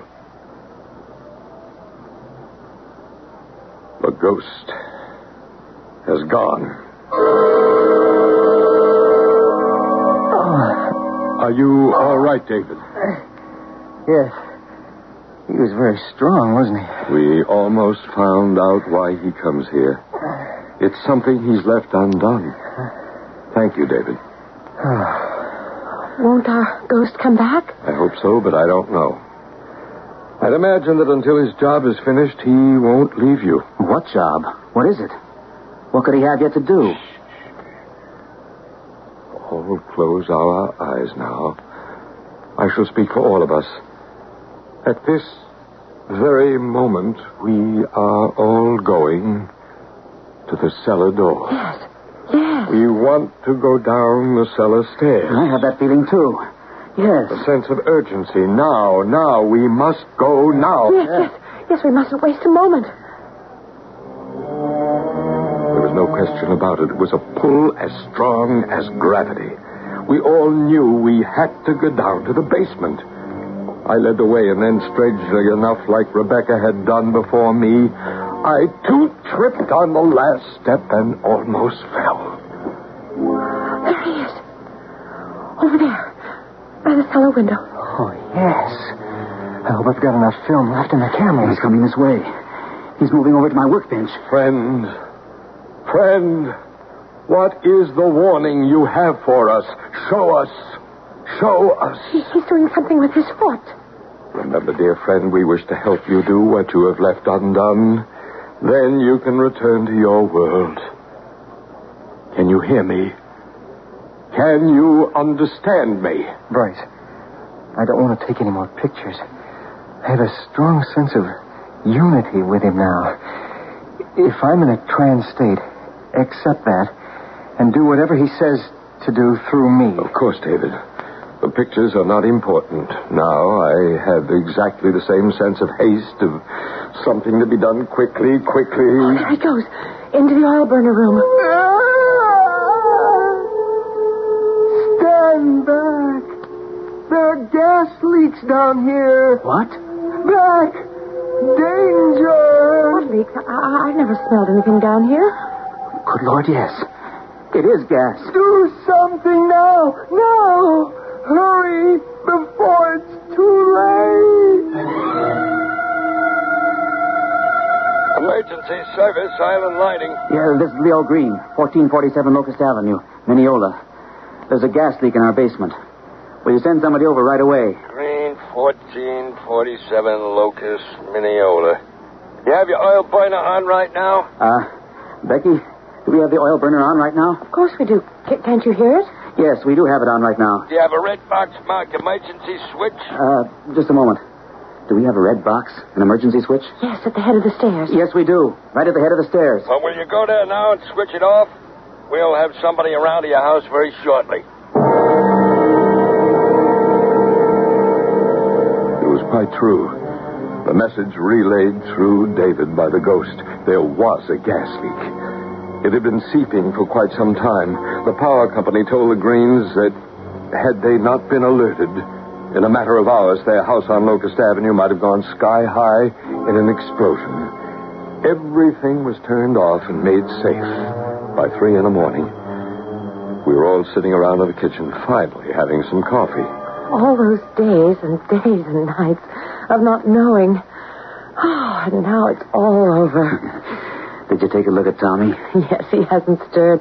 He slept right through the whole thing. Funny, when I went up to check on him, I felt this very warm vibration, and I thought, I know. A ghost has come up to Tommy's room to say goodbye.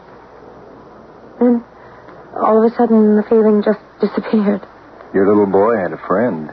I don't think you'll have any problems about keeping plants alive in his room anymore. Well, couldn't it have been the gas? Plants are sensitive to that. You think that's what it was, Rebecca? Oh, Leo, sometimes I begin to really wonder about you.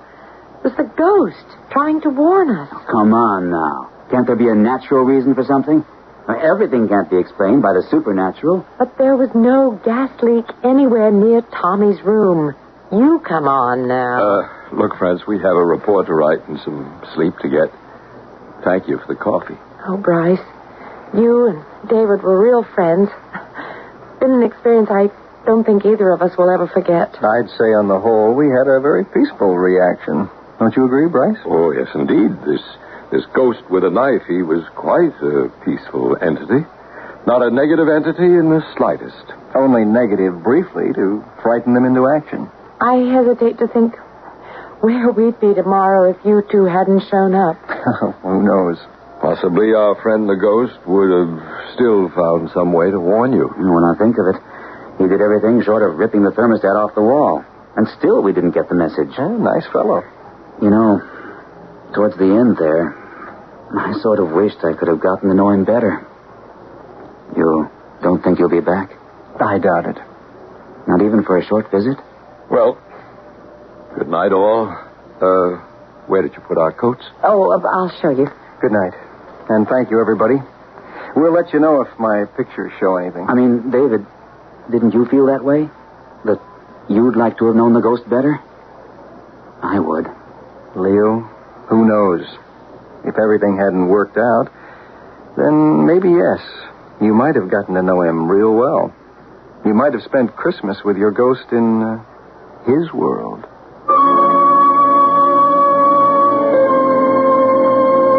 Today, at the Greens' house in Long Island, there are no more mysterious footsteps. The thermostat stays where you put it. Plants grow. And on Thursdays, when Rebecca's Bridge Club meets, there are no strange men in the kitchen. But there is a larger meaning to the story you have just heard, which I'll tell you when I return shortly.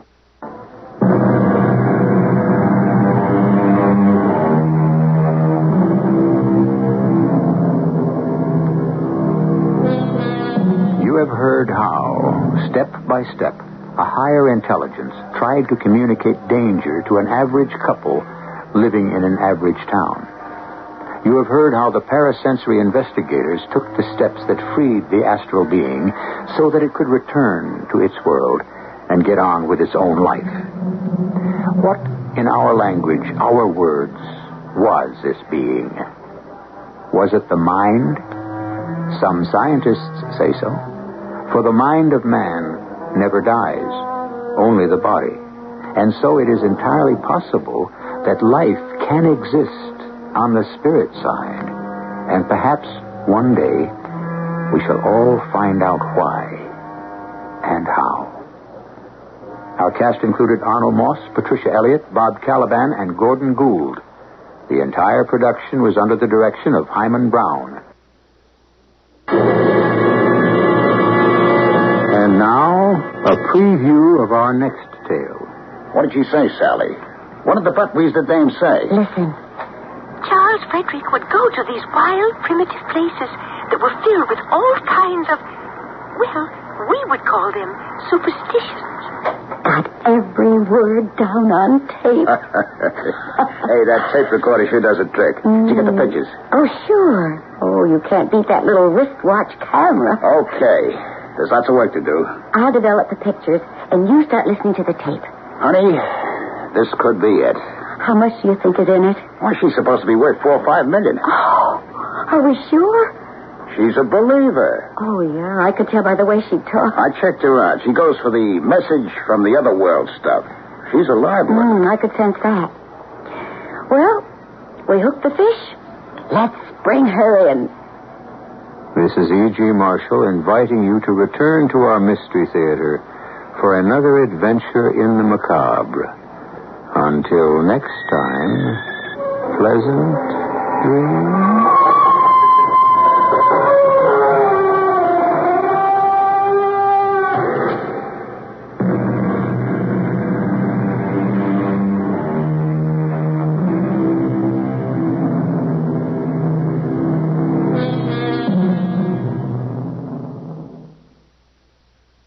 Tired of the everyday routine? Ever dream of a life of romantic adventure? Want to get away from it all? We offer you Escape.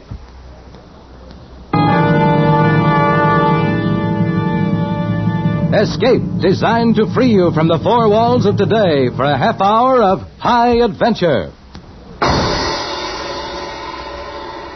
Escape, brought to you by your Richfield gasoline dealer and the Richfield Oil Corporation of New York.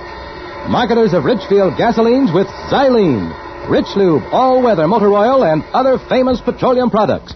Look for the Richfield Eagle on the cream and blue pumps.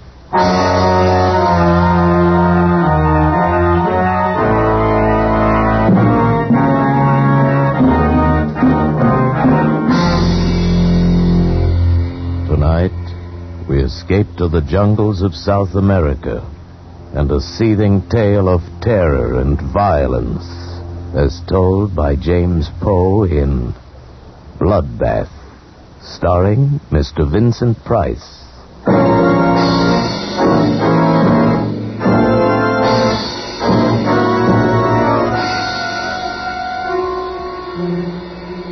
By portaging the rapids and walking the mules in the shallower stretches, we'd managed to get our supplies and equipment more than 1,700 miles up the river.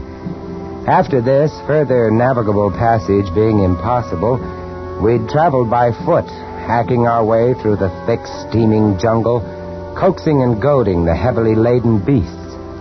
We'd left the jungle and begun the climb.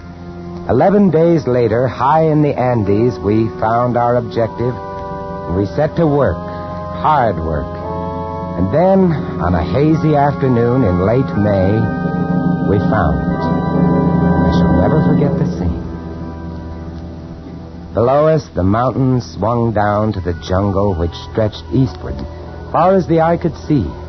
The peaks above us had cut off the setting sun, and the light had a curious violet quality.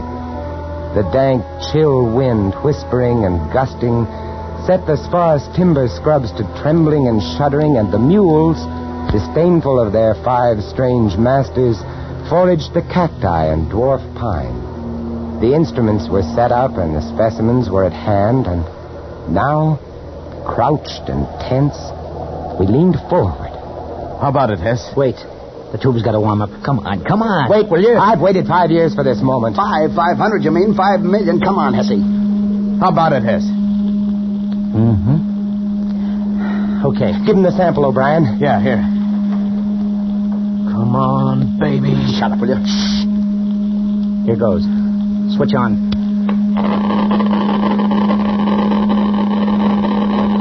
Holy cow. Good. Good. It's fantastic. Fantastic. Yeah? Come on, Hessie. What's the word? Yeah, Hessie, give. Gentlemen. Unless this machine is busted, unless this Geiger counter has forgotten its multiplication table, we have discovered the richest lode of uranium ore known to man.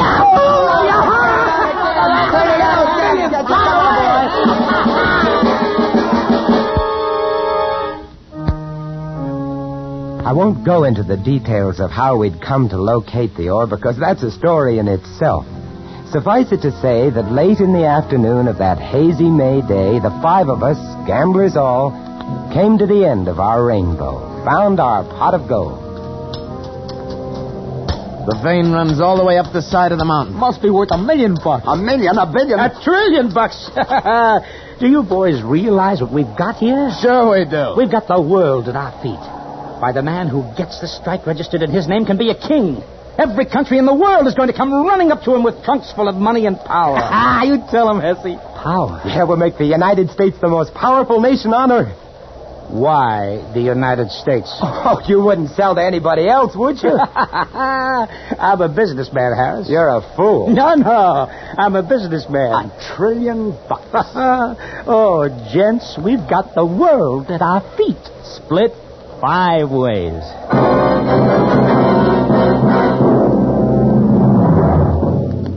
The world at our feet, split 5 ways. That night, as I lay huddled under my thin blanket, I wondered what it would be like, being a wealthy man. Wondered if it were really true. Wondered how it would affect the others, how it would affect me. In the morning, we were to set off on the long return journey down to the jungle and through the jungle to the launch and down the river to civilization. There, we'd register our claim, purchase, if need be, the land, lease it perhaps from the government. Oh, millionaires. World at our feet. Uranium. Enough to blow up the whole universe. Power. Harris, wake up. What's wake up, the time? Harris, wake up. Oh, good morning, millionaire. Please, wake up. The sun's coming up. Hey, where are the others? They're gone. Gone? Yes, Dumont and O'Brien. They took the mules and most of the food and cut out. When? How do I know when? Sometime during the night. But why? Why? $1 trillion, that's why. Oh, no. Once they get down to the jungle, they'll have to travel on foot. There's 10 days' march to the river. If they beat us to the boat, we're stuck with 1,500 miles of jungle between us and safety. 50? Impossible. We'd never make 100. That's right. We've got to catch them, or we're dead. We traveled as lightly as possible. It was a risky business, doubly so because O'Brien and Dumont had taken our guns with them. The only weapons we had between us were 1 long machete and 2 pocket knives. These would be of little protection against jaguars, bushmasters, tapirs, boa constrictors, and the rest of it. Fortunately, they'd left our number 1 necessity to survival. They'd forgotten to take our quinine. This and our food was all we carried.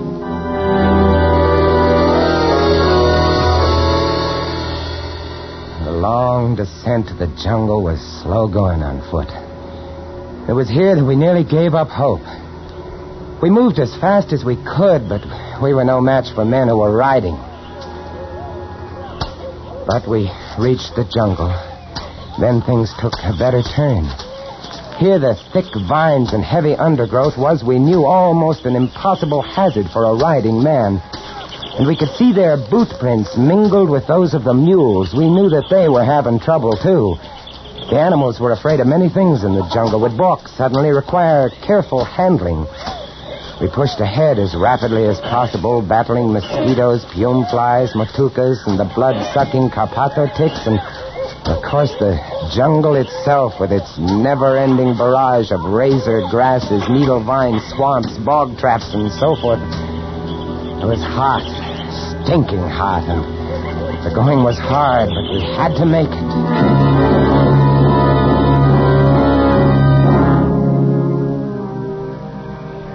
Couldn't travel at night. They'd taken our flashlights. We'd bundle up as best we could, protecting ourselves not from the cold. It was hot and muggy even at dawn, but from the mosquitoes.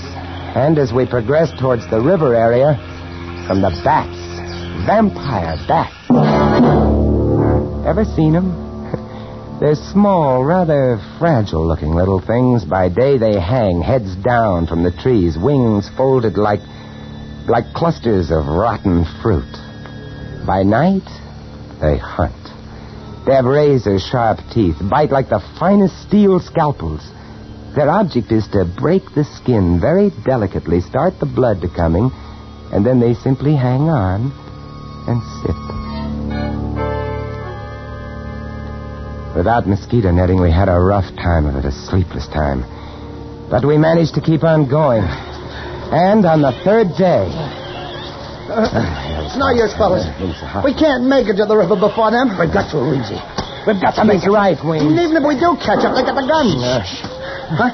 What are you stopping? Oh, quiet. I heard something. What did you hear?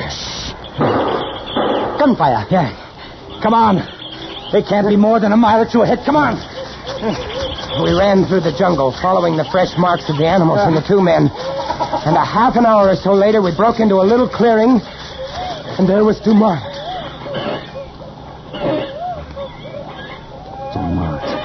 He's dead. Shot in the back. Good old Obie. Sweet guy, that Obie. Here, come on. Let's turn him over. He's really been sweating, huh? Yeah, it's malaria. You see his face? Good old Obie. And Dumont came down with malaria, probably started to slow him down. Sweet guy, that Obie. Come on, let's go. Hey, they should have remembered the quinine. I got no sympathy for Dumont. You know what'd be nice? What? If that Obie should get malaria now. Yeah. He'd be helpless. He'd ask me for quinine. And I'd throw him a stone. On we went. Now there were no boot marks with the mule tracks. Apparently O'Brien was riding one of the animals. From time to time we'd see a flurry of tracks turned up as though he had to dismount to tug one of the beasts back onto the trail. We followed the tracks for another 2 days, and then on the 6th day, we found one of the mules. How you feeling, boy? Huh? Where's your saddle? He really looks beat. Look at those marks on his flanks. Vampire bats. Yeah. That leaves O'Brien on foot. Yeah. Hey, you hear that? Hey, it's the launch. We're to the river. He's starting the motor. Come on. It wasn't very far, just a few hundred yards, and the path was strewn with O'Brien's discarded supplies. Quite suddenly, we came out of the jungle and onto a narrow white sandbar. The river. And there, not 30 feet away from us, just drifting off into the deep, dark, fast-moving waters, was O'Brien and the launch. O'Brien! I beat you up! Look at him. He's like a skeleton. Obie! Wait for us, Obie! The launch lurched dizzily as it floated downstream. O'Brien was feeble, sweating, possessed. He had the fever, had it bad. Come on, let's go after him. You can't. This is piranha water. Cannibal fish. They'll eat you, haven't they? Yeah. Hey, Obie! Hey, you know me, Obie! Your old pal has me! Hey, what do you say, Obie, huh? Huh? He staggered dizzily about the cockpit, trying to start the engine. He was laughing, and he was so weak that he could barely spin the flywheel to the kicker. Obie! He slipped! Good Lord, he's in the water. The fish, the piranhas. They got it. I ain't gonna look at this. One moment we saw him swimming weakly, his large, fever-ridden eyes turned imploringly toward us, and the next moment he was gone, leaving only a large red churning patch on the water. The piranhas are small, rarely more than 12 or 14 inches long, small fish with large, powerful jaws, teeth like broken glass, and an insatiable, maniacal appetite for flesh. The launch, caught by the deep, fast-moving waters, rocked softly this way and that and moved on downstream. Away around a bend and out of sight.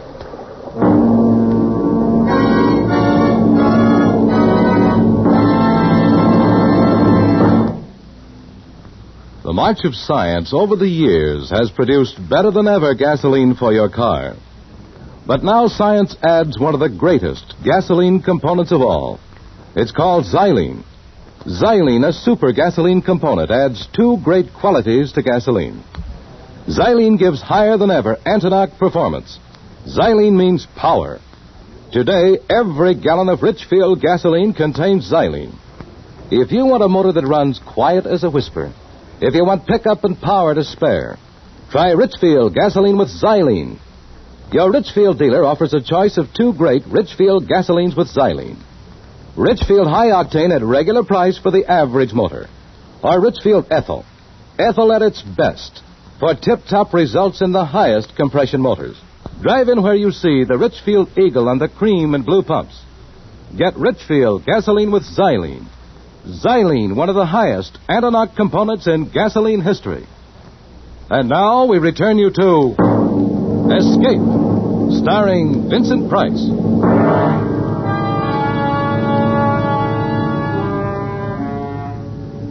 We picked over the supplies O'Brien had left on the shore. There wasn't much we wanted. A gun without ammunition, a few tins of food, a tent and some bedding, cooking equipment, a coil of rope. We loaded these things onto the mule and set off through the jungle, downstream along the river's course. 1,500 miles to civilization.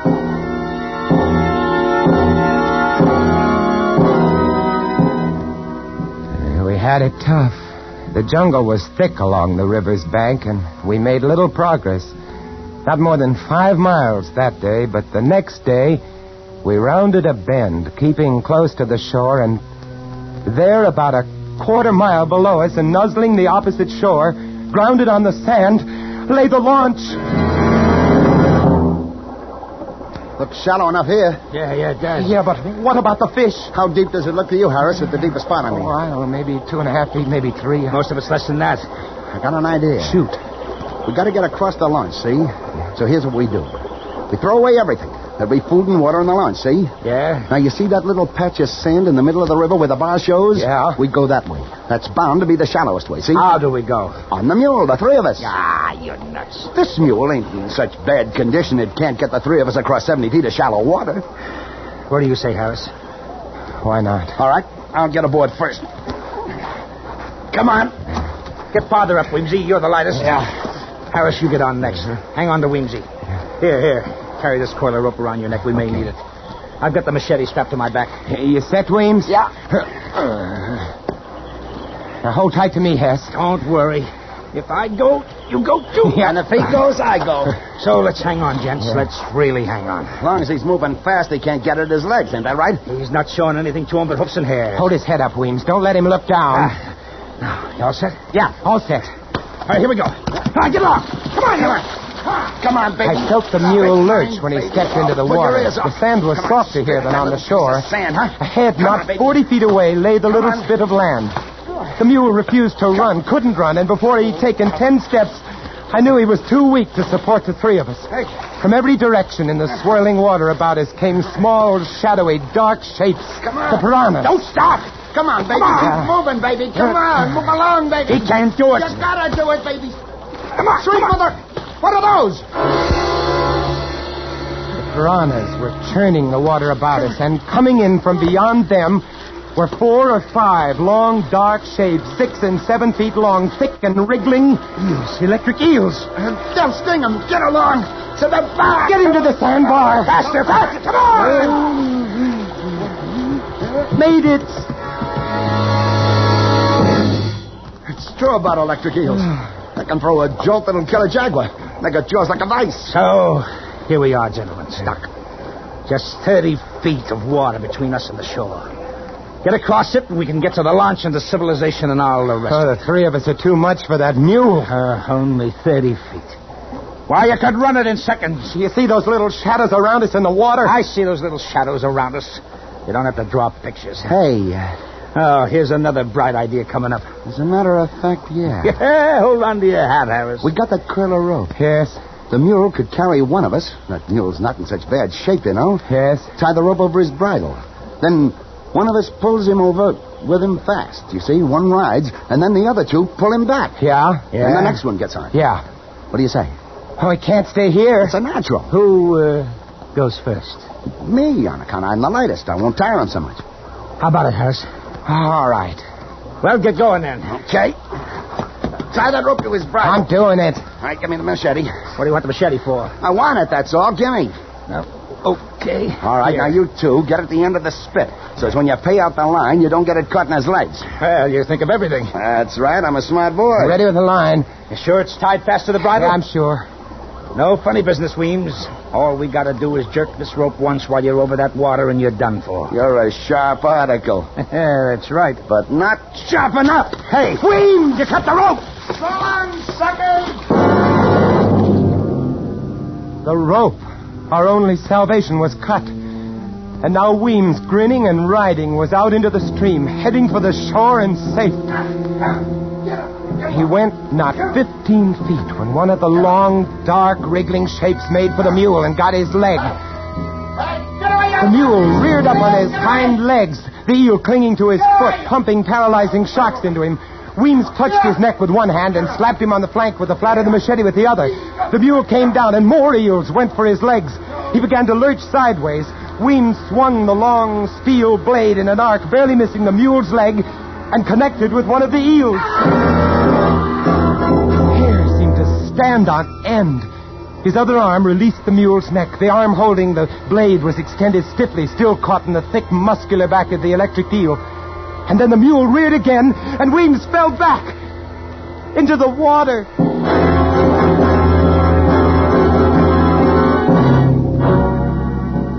The mule, freed of Weems, made the shore and vanished into the jungle. We turned away. No man could watch what was happening to Weems and retain his sanity. And so, there we were. Hess and I on that sand spit which the river was slowly washing away. Night coming, the vampire bats coming, and all about us, the electric eels and the little cannibal fish waiting.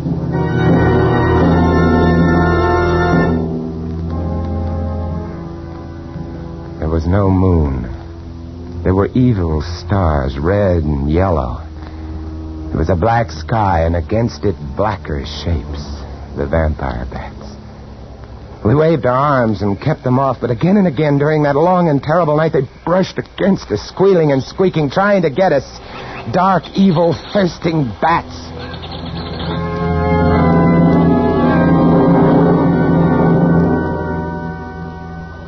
A 1,000 years later came the dawn.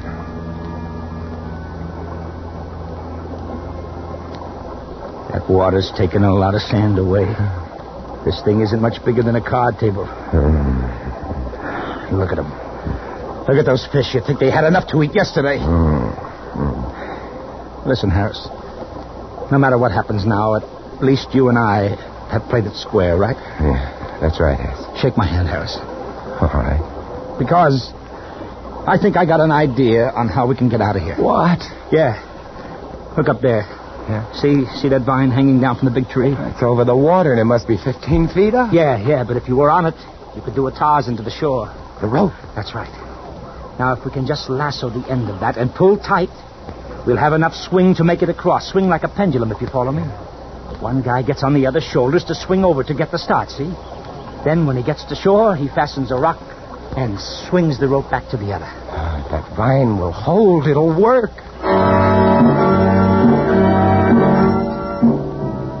It took us 2 hours before we managed to lasso the end of that vine. And then we tested it again and again until we were positive it would hold a man's weight. And then we were ready. Stand good and steady now, pal. I'm going to go easy on you, but don't shake. Because if you spill me in that water, I'm a gone guy. I'm ready. I'm ready. Good luck. Here. I felt his feet leave my shoulders, and then he was off, skimming the water with his feet drawn up, and then, miraculously, he was on the shore. Good boy! Good boy! Yeah. Like a breeze, huh? Yeah, like a breeze. Hey, any rocks around there? Sorry.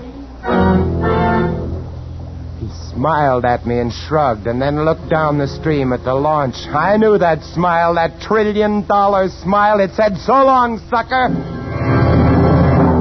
Don't do it, Hess. Send me the rope. You're too nice a guy, Harris. You and I would never get along. You can have it all, Hess. Every scrap of it. Only for the love of mercy, send me the rope. No, you'd want some. You wouldn't approve of what I mean to do with it. Hess! He stood there laughing at me and shaking his head slowly. But above him, just over his head, was another vine, thick and mottled, and it was moving. Look out, Hess! Hess! He didn't understand or didn't hear me. Just stood there smiling and shaking his head. The boa constrictor dropped heavily and accurately, a thrashing tangle of scaly muscles.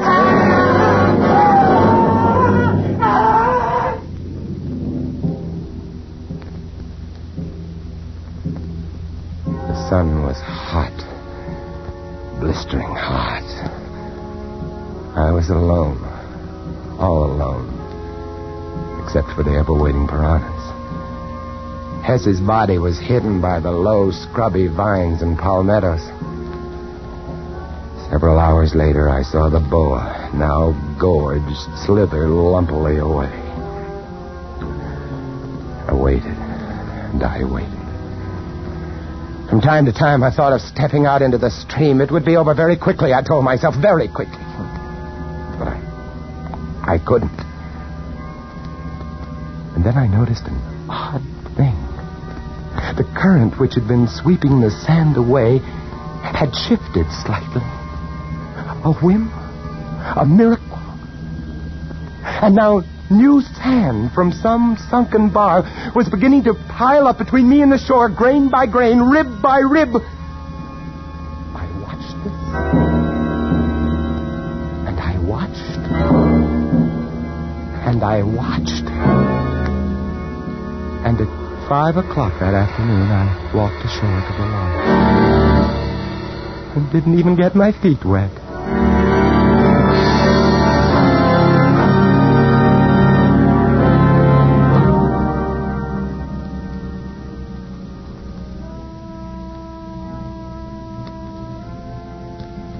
It's nice where I live. Quiet little streets, nice people, nice kids, nice country. Peaceful. Nice peace. I know where there's enough uranium to blow it all to hell. Want it? Just go up the river. Up the river, it's for the taking. Ask Dumont and Obie and Weems and Hess. $1 trillion worth. Enough to give the whole world a bloodbath. Yourself included.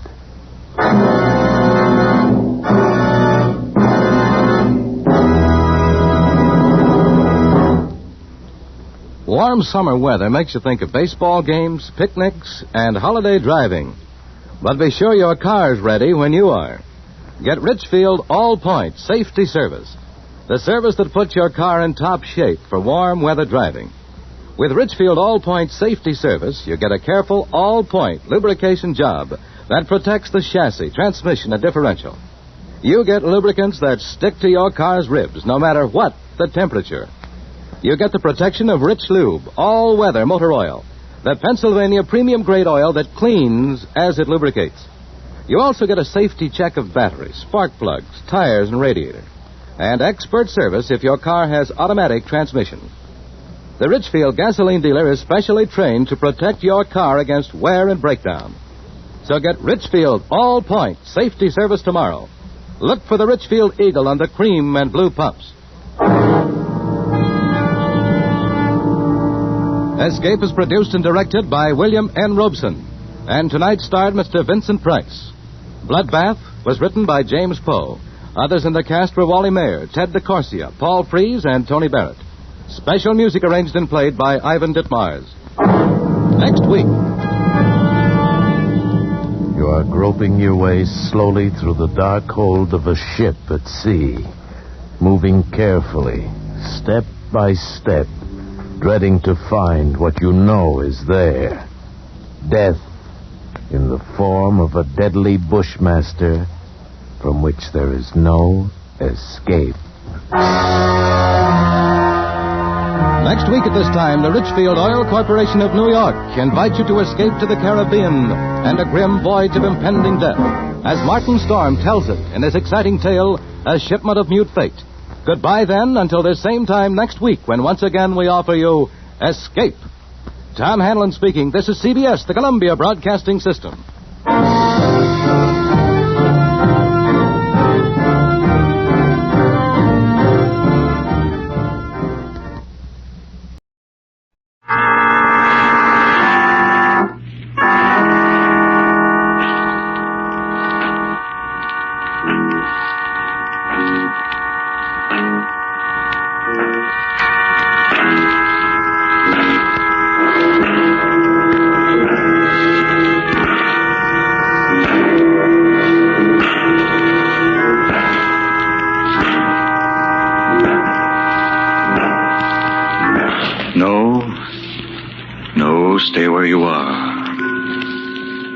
break the stillness of this moment.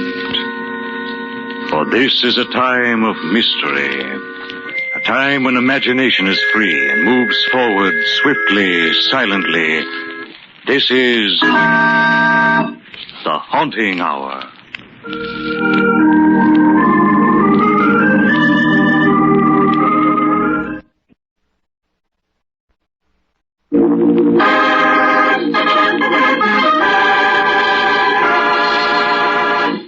The people in the house.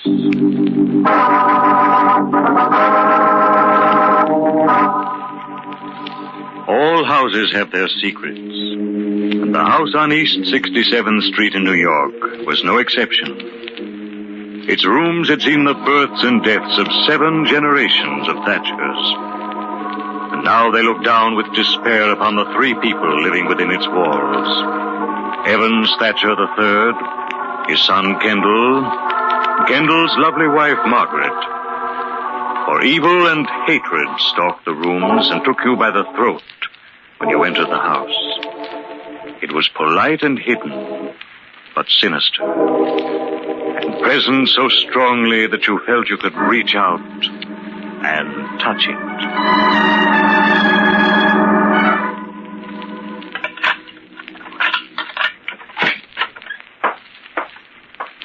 Margaret, come in, my dear. I've been waiting for you. Oh, I didn't know you were home.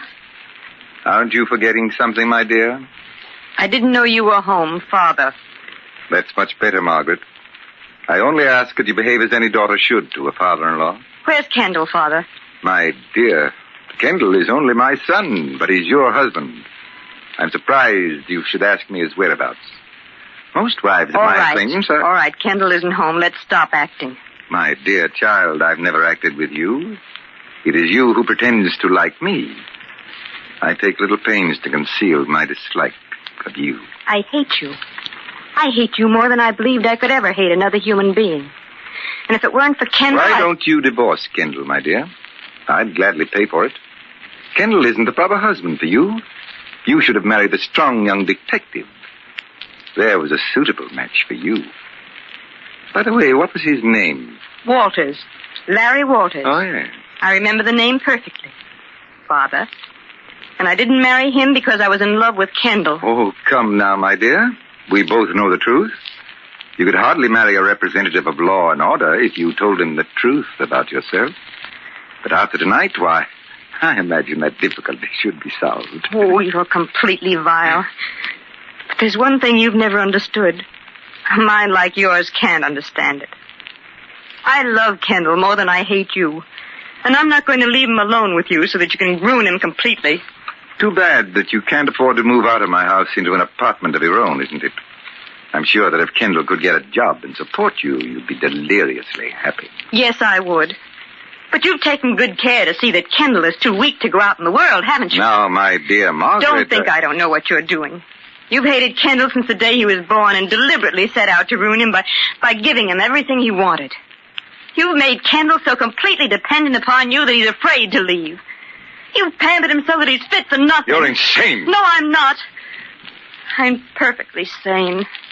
I'm willing to stay here and fight you till I've made a man out of Kendall. And we both walk out of this house together with our heads up. And I'll see you both dead and rotting first. Oh, good evening, Kendall. Did you take my message to the club? Yes, Father. Mr. Ainsley said there was no reply. Oh? Hello, Margaret. Hello, darling. Well, aren't you even going to kiss me?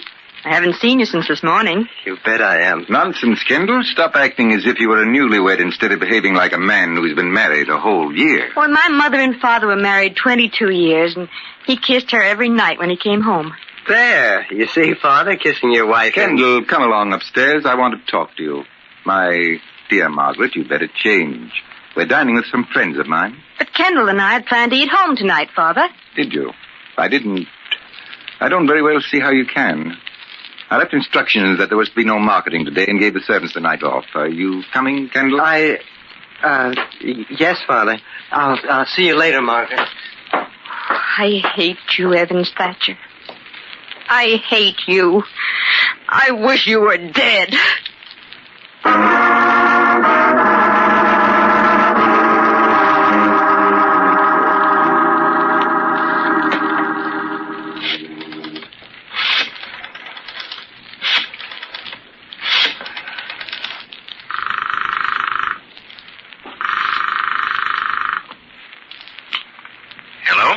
Larry, is that you? Margaret, what is it? What's the matter? Larry, I've got to see you.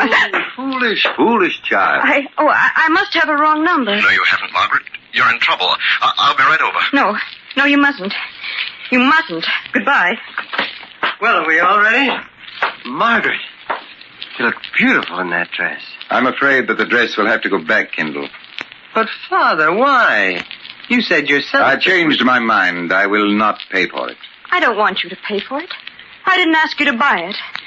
Oh, Kendall. Kendall, can't you see what he's doing to us? I don't want him to pay for anything of mine, ever. Kendall, please.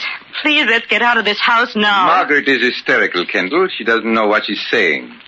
She's just done something very stupid and childish, for which I'm afraid I must punish you, Kendall. No, I'm not going to stand by and see this again. You're not Come going here, to... Kendall. I'm sorry, Father, really, I'm sorry. I mean it. I'll never do it again. It's a little late for that, my dear. Come here, Kendall. You can have the telephone taken out, I promise. Please don't hit Kendall. Oh, please.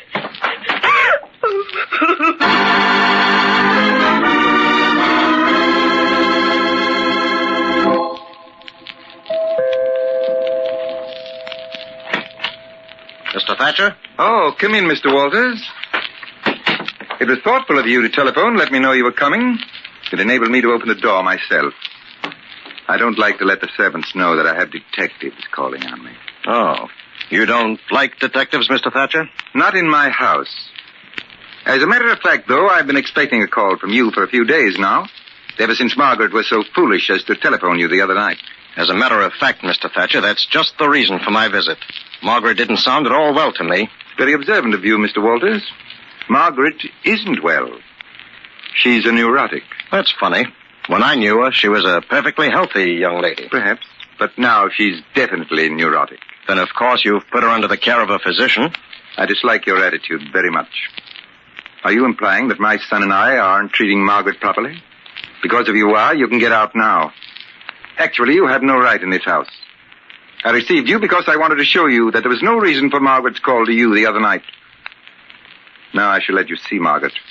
You can hear from her own lips what I've been telling you. Yeah, I'd like to see her. If you'll excuse me, I'll go up and bring her down myself. Thanks. I won't offer you a drink. However, the radio is over there if you wish to turn it on. It may help you pass the time.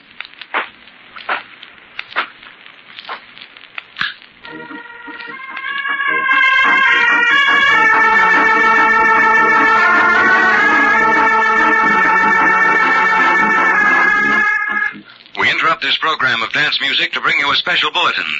Dandy Jim Carey broke out of the death house a little over 4 hours ago. Holy mackerel. With only 2 days before his execution, Dandy Jim became the first prisoner ever to escape from the death house. The police have thrown a dragnet all over the country and promise a speedy arrest. Keep tuned to this station for further details.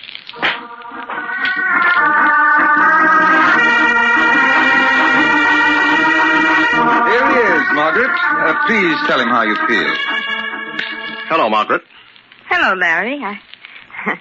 I don't know what was the matter with me. I was just upset and nervous. That's why I called you, Larry. Yeah, that's what Mr. Thatcher told me. Now, look here, Walters. I've stood for a lot from you because you were a friend of Margaret's. But I'm telling you, I'm not going to stand for any more insinuations. It won't do either Margaret or Kendall any good at all.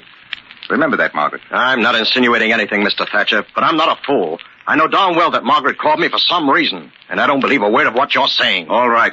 You've succeeded in making me do something that's very painful both to me and Margaret. Please go, Larry. Please.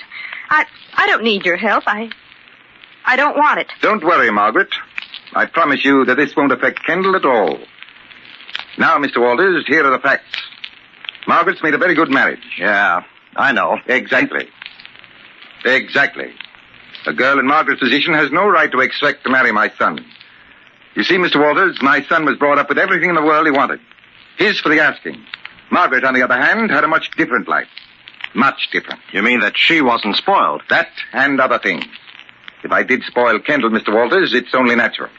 When a child's mother dies at the birth of a child, and a man has to be both father and mother, his son is apt to be indulged.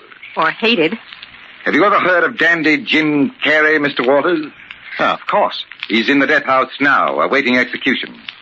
You didn't know that he was Margaret's brother, did you? Oh, You see what your insinuations have made me do, Mr. Walters. Uh-huh. I see. But it may interest you to know that Dandy Jim escaped from the death house 4 hours ago. What? Thank heaven. I think that's your phone. I'll answer it. I wouldn't dream of it, my dear. I'll go. Margaret, why didn't you tell me? I can see you're in a jam. Let me help. I can't, Larry. Just leave me alone. It's best that way. Hello? Believe me. Hello. Hello, answer there. But, Margaret, I only want to help. Believe me. Evidently wrong number. Yeah. You seem to have a lot of them around this house. And now, Mr. Walters, I think there's nothing more for us to say to each other, so... Good night. If you want me, Margaret. She'll know where to reach you. Good night, Mr. Walters.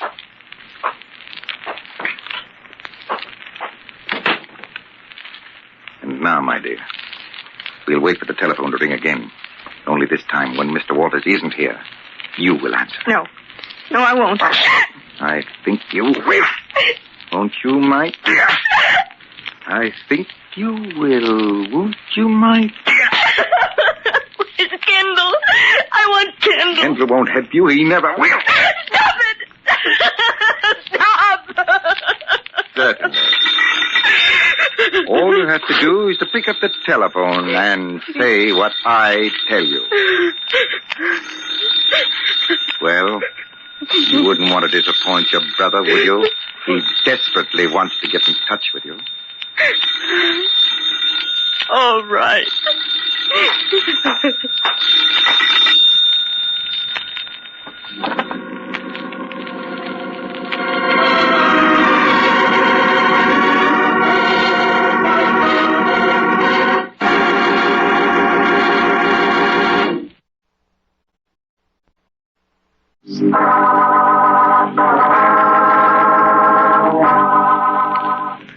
And so the drama that was touching the lives of the people in the house on East 67th Street came swiftly to its violent conclusion.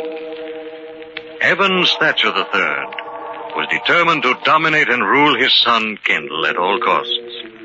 Hating his son from the day he was born, bringing him up a weakling by pampering him, he resented Kendall's marriage to Margaret Carey, a beautiful and strong-willed girl who was determined to break Evans Thatcher's hold over his son.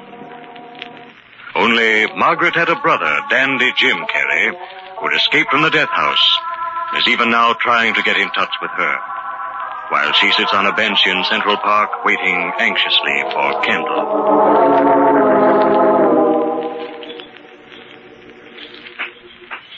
Oh, Margaret, I'm sorry I'm late. I tried to get away, but Father... I know, darling. Sit down here right next to me on the bench. Oh, the park's beautiful at night, isn't it, Kendall? Gee, I look forward so much to sitting here quietly with you. It's the only time in the whole day that I'm happy. Do you think that's right, Kendall, darling? Huh? What do you mean? Well, that two people so much in love and married should live... be only happy when they can sneak away from the house they live in to sit in the park and hold hands. Oh, Margaret. I know. I'm no good. Why don't you leave me? Oh, stop saying that, Kendall. Don't you realize that's just what your father wants? I know, but there is just nothing I can do about it. But there is. You're going to have to make a decision, my darling. You're going to have to come away with me. I want to. So much. But I'm scared. We'll starve, Margaret. Well, we won't. I tell you, we won't. It's hopeless. Do you think that I could stand watching you work and support me? You wouldn't have to. You could go to work. I want to. But you know what happened when we tried it once before. Father saw to it that no one would hire me. And if I did get a job, he had me fired. Well, we made a mistake. We'll have to leave New York. Where will we go? What difference does it make? We'll be together and we'll be happy. But you won't have anything. I don't care so much for myself, but I couldn't stand it for you. That's not true, Kendall. Do you mean I'm lying? You mean that I really don't want to go with you? I mean that you're afraid to face the facts. You have no reason to be afraid for me. I wasn't wealthy before I married you, and I wasn't unhappy. I am now. I won't be because I love you very much if we go away together. I don't care how little we have as long as we're people, living together, supporting ourselves and away from your father. Margaret, I will. We'll go away. We'll never see my father again. Oh, Kendall. Kendall, darling. Oh, when will we go, Kendall? Tomorrow? No, we'll have to make plans. Why? Your mind is made up, isn't it? Of course it is, but we can't just pack up and go like that. Why not? Well, there are things to do. We have to find a place to go, get the tickets. We'll go down to the station and get on a train. What difference does it make where we go? But we can't rush. Maybe...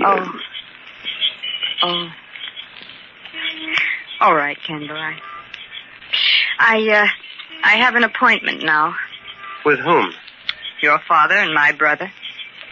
I don't suppose you want to come with me. No. I think it's better if I stay out of this. Yes, Kendall. I guess I have to face it. I think it's better if I stay out of your life, too. Permanently. Margaret. Yes, Kendall. I love you very much, but you'll never break away from your father. As he told me, he's done too good a job. Well, you talk as if Father were deliberately trying You don't see it. You'll never see it. Goodbye, Kendall. No, Margaret, wait. Wait!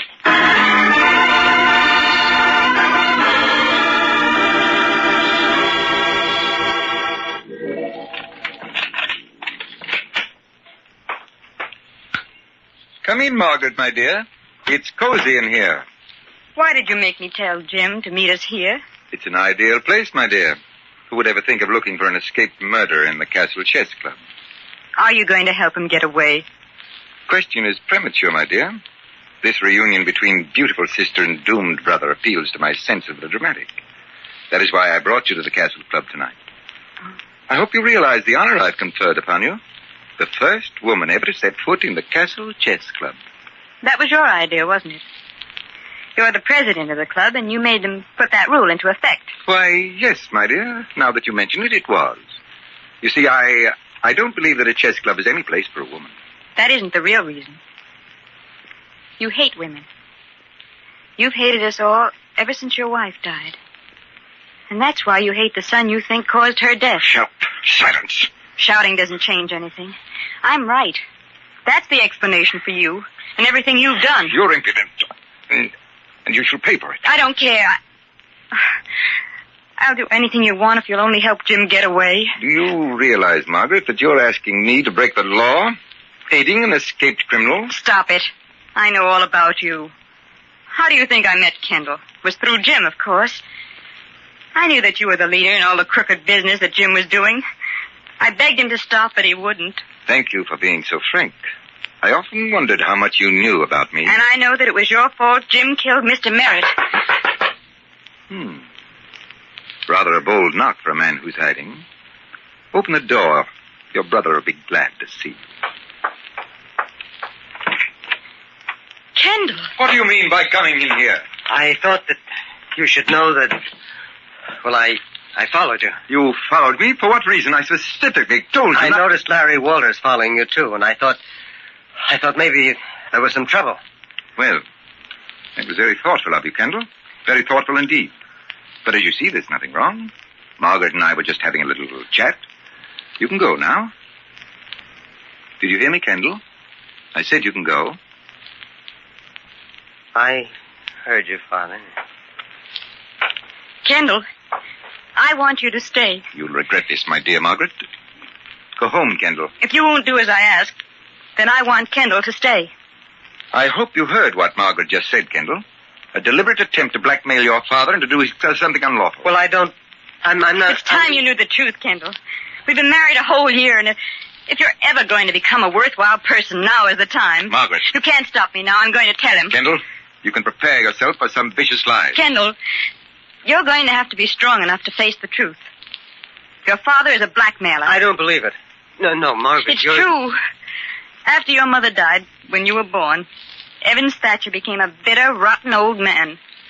He used his position and his reputation to find out things about people, and then he blackmailed them. Ridiculous. But, Margaret, Father didn't need money. He liked to hurt people, to see them squirm. He wanted to hurt the world because he'd been hurt. Kendall, she hates me so much she's trying to poison your mind against me. She hasn't one iota of proof. You covered your tracks well, didn't you? You had my brother Jim do all the dirty work for you. Didn't you ever wonder, Kendall, what business affairs your father and Jim could possibly have had together? Well, it did seem kind of peculiar. Kendall, go home. Let me handle this. I'll explain everything to you in the morning. My word of honor. But, Father... You have my word. Go home. Hello, everybody. Well, this is a nice little family gathering. Jim. Stay where you are, Jim. Stay right where you are, or this gun might go off. Go on, Kendall. Get out. No, I'm staying. I want to hear all of this. Yeah, tell your son how you double-crossed me with Merritt. Shut up. Why? What have I got to lose? If you don't kill me, the cops will. But why don't you tell your son how you made me pack a gun when I went to Merritt's and how you knew he'd have one, too? So it's true. Margaret wasn't lying. You are an evil old man. One more step, Jimmy, you'll be dead. Jim, wait. Mr. Thatcher will help you to get away. Too late now, sis. But he could have helped me. He folded. And I kept my mouth shut in court for him. Now we'll have the truth. You didn't accuse me because no one would have believed you. I was too careful. What's the difference? First I'm going to kill you, and then I'm going to die happy. Now get out of my way, Kendall. Stand back, Kendall. He's not going to hurt me. I'm going to kill him. I won't be blamed for it. He's an escaped convict. I'll tell. I swear I'll tell. I'll tell the police just how it happened. You're not going to be alive to tell anyone anything. Kendall, stand back. You're not going to shoot, Father, or you'll have to shoot me first. Get out of my way. Are you crazy? No, Father. Just seeing you as you really are. I'm growing up, Father. You idiot! These fools can ruin me. I'm going to say that Jim killed Margaret. Then we took the gun away from you, but I had to shoot him in self-defense. All right. Hold it. Everybody reach. Oh, thank heavens you come, Walters. You can arrest this convict. And you, Mr. Thatcher. Now I know why you dislike detectives. Drop that gun. Come along, Jim. Give me that gun, Thatcher. Give it to me, all right. Break it up. Break it up, you two. All right. Here, take this. Oh,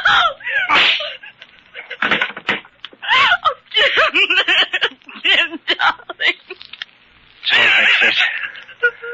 It's better this way. You all right, Jim? I'm okay. I'll be dead a little quicker than you thought. And, well, thanks for getting Thatcher for me. I didn't get him for anybody. He took a shot at Margaret. Thanks anyway. Now Margaret will be all right. Won't you, sis? You mean we'll be all right, Jim? Kendall and me. Yes, that's right, Jim. Don't you worry about Margaret. We'll be really together now.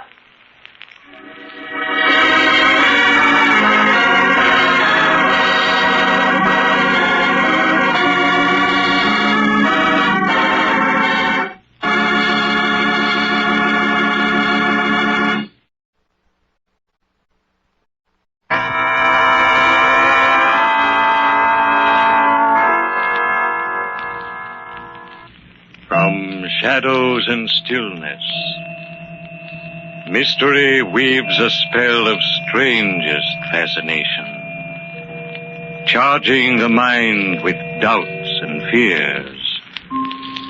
For mystery is a strange companion, a living memory in the haunting hour.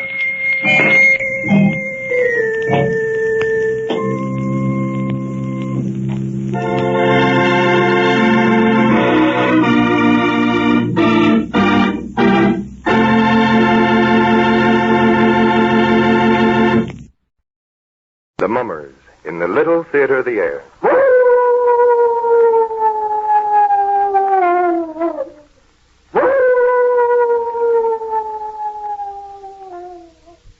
Now the Hermit is ready to help you spend an entertaining half hour.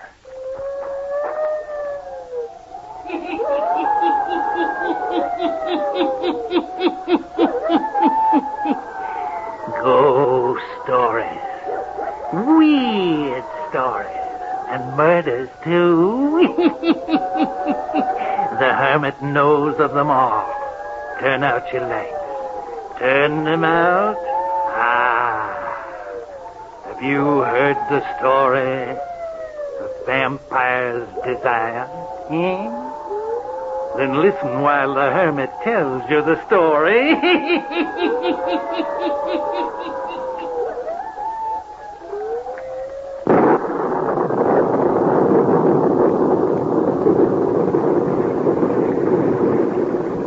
Forbidding-looking place, Mr. Winton. It is at that. We can't go any farther in this downpour. We shall most likely have to stay in this doorway, then. The house looks untenanted. Does it that? However, there may be someone in.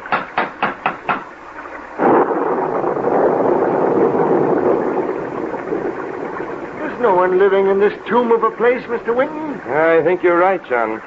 I wonder where we are. I haven't had the slightest idea where we are since the beginning of the storm when we lost our way. I think you're right about the place being untenanted. Try the door. Maybe we can break in. Anything to get out of this storm. Try the door. Yes, sir. Oh, it's opening. Oh, good. Well? Good evening. We've lost our way, been caught in this storm. We're drenched to the skin. More fools you for being out on a night like this. Very agreeable, sir. May we come in and get dried out? You're not welcome. Well, surely you're not going to turn us away on a night like this. I don't care what kind of a night it is. You're not welcome. Well, all right. May we come in, whether we're welcome or not? No. Good night. She's slamming the door in your face. Kindly soul. When the old woman tried to slam the door, I stuck my foot in the way, and she hasn't tried to close it anymore. Good. Let's take a chance on going in, then, whether we're welcome or not. All right, sir.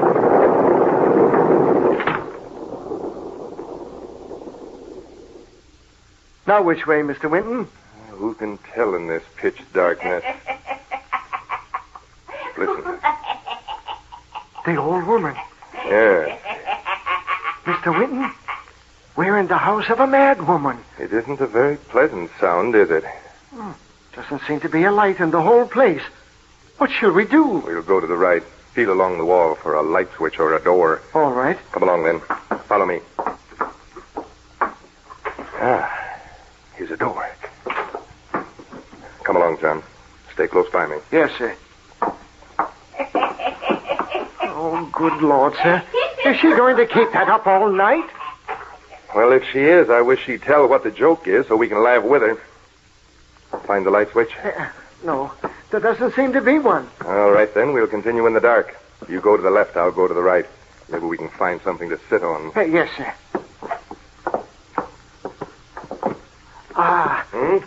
What's this? I found something. What is it? Well, it might be a bookcase built into the wall. All right, there may be at least something in it that we can sit on. Even books would be better than the cold floor. Yes, sir. Although I can't feel anything yet. Keep talking, John, so I can find my way over to you. Yes, sir. Why don't you strike a match? Fine chance either of us have of doing that. They'll be soaking wet. Where are you? Right here, sir. You're almost up to me. Now, where's the bookcase? Right here. Let me have your hand. Yes. Now, let's feel all through it. Maybe something of use in it. You never can tell. What was that? Sounds like someone at the door. What are you doing? Trying to light a match. Any luck? No, sir. Just like you said, they're sopping wet. Quiet now. Let's listen. You must have been imagining things. I've been imagining things ever since we first heard that old woman laugh like that. It fairly makes my hair stand on end. There it is again, sir. A rustling near the door. Who is that? Who's there? Stay away from that bookcase. Stay away. Who is it? Who are you? Stay away from that bookcase. We wouldn't be near the blessed bookcase if he'd be gracious enough to conduct us to a room with some furniture in it so that we might rest and get dry. Stay away from the bookcase. He's leaving, sir. Well, this is a fine how do you do, isn't it? Oh, I've had about enough, sir. I'd sooner we were on our way. Oh, nonsense. However, we'll leave the bookcase alone if that's what we're asked to do. He's still hereabouts? Yes, I heard him. Say, you playing some game with us? If so, we're not in the mood for it. No answer. No. Oh, there she is again. Yes. That's enough. That's enough. What are you going to do, sir? This is some fool game they're playing with us. I'm going to find out about it and put a stop to it. there's a man and woman living in this house, there must be some furniture in at least one of the rooms. Some heat, sir. I'm chilled to the bone. Yes, some heat. There isn't, and there's something going on here that we should investigate and put a stop to. Come along, John. All right, sir, if you say so. Where to first? We'll start right where we are. Search the whole house. From this floor up to the roof.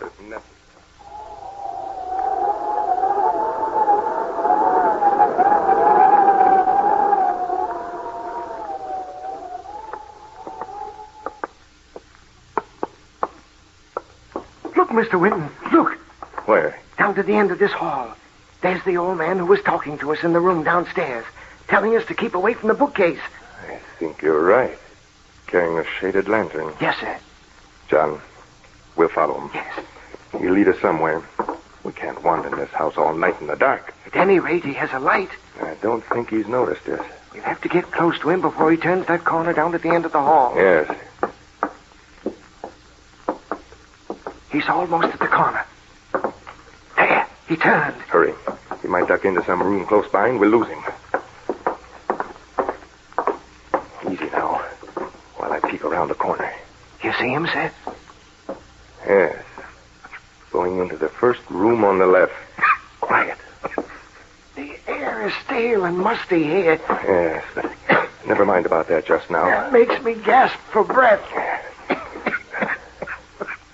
Here's the room he went into. Quiet now while I have a look. Is he in there, sir? Strange. I'm sure he went in there. He might be hiding behind the door waiting to pounce on us. Old man like that couldn't do much pouncing. He might be armed. Always take that chance. The air is stale and musty here, isn't it? I can hardly get my breath. The foul, fetid air coming from that room the old man went into. Well, if he can stand it, we can. All right, sir. But be careful.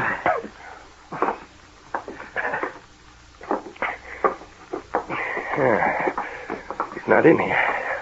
If he is, he's turned out the lantern. Hello. Hello. There's no one in here. Huh?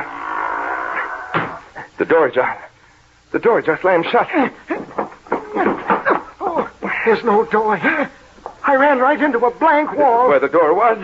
Right here, yes. John, we're trapped. There's some devilment underfoot in this house. We're right in the middle of it. In a room with no way out. And no air. No air. Now, don't start whimpering. We're in it, and we'll have to see what we can do to get out. But what could they want of us? How should I know? What shall we do? Just sit and wait? No, we'll start looking for a way out of this room right now. If we only had a light. Maybe we can find some other way out of this room. We can try. You go to your right, I'll go to the left. We follow the wall around till we meet. All right. And tap the wall as you go along. Listen for hollow spots. No. Oh, now what? I stumbled over something on the floor, sir. Well, what is it? I don't know. I shall have to feel. Oh. What is it, John? A body, sir. Are you sure? Yes, sir. It's the body of a man. Where is it? No, don't touch it, sir. Don't touch it. Why not? I did. And a part of it crumbled to bits. Good heaven. Yes, sir. It crumbled under my touch. Where is it? Right at my feet. I'm afraid to move another step. We'll see what this is. Yes. You're right. I just touched it and part of the clothing crumbled away. And John, I felt bones. Oh, sir. That's what's going to happen to us if we don't get out of this place. I just know it is. That fellow must have been dead for years. The clothing just crumbled away in my fingers. Yes. John, we must get out of this place as quickly as possible. We're in great danger, I'm sure of it. In danger of our lives. We've got to find a way out of this room before we suffocate. Why don't we try to find the place where the door was, sir? Yes.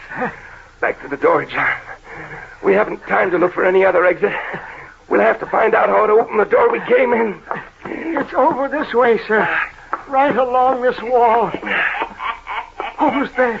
There's the hideous cackle of the old woman again. Never mind about that cackle. We've only a few minutes to find a way out of here. When that door closed, it hermetically sealed this room. If we don't get out, we'll suffocate. What shall I do, sir? Feel along the floor while I search along the walls here. Feel for any loose boards or any part of the floor that might move. Yes, sir. Have you found anything yet? No, sir. Keep working. For heaven's sake, keep working. I can't do any more, sir. I'm through. Keep searching, John. Keep searching. There must be a secret spring somewhere in here that'll open this door. Did you find anything yet, John? John, answer me. John. He's done for. Don't let go, man. Keep on. Hang on. We're not done for yet.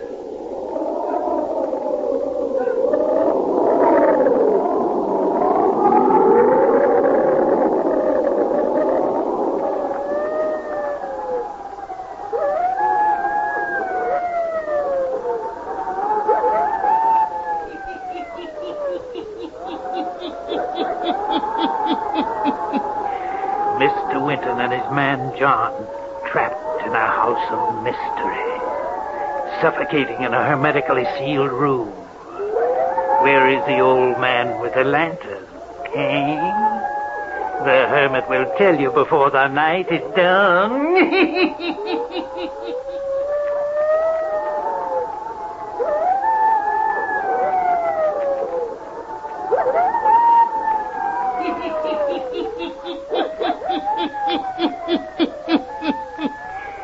Winton and his man John are trapped in a hermetically sealed room in a house of mystery. Yes, John has lapsed into unconsciousness. But just as Winton is about to drop off, something happens. Listen.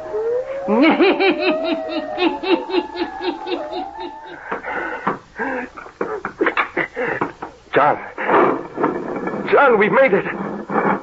I've found the hidden spring just in time. Now, get you out of here. There. You'll be all right in no time. Oh, it's you, sir. Yes. Now, come on. Pull yourself together. Where are we? I don't know.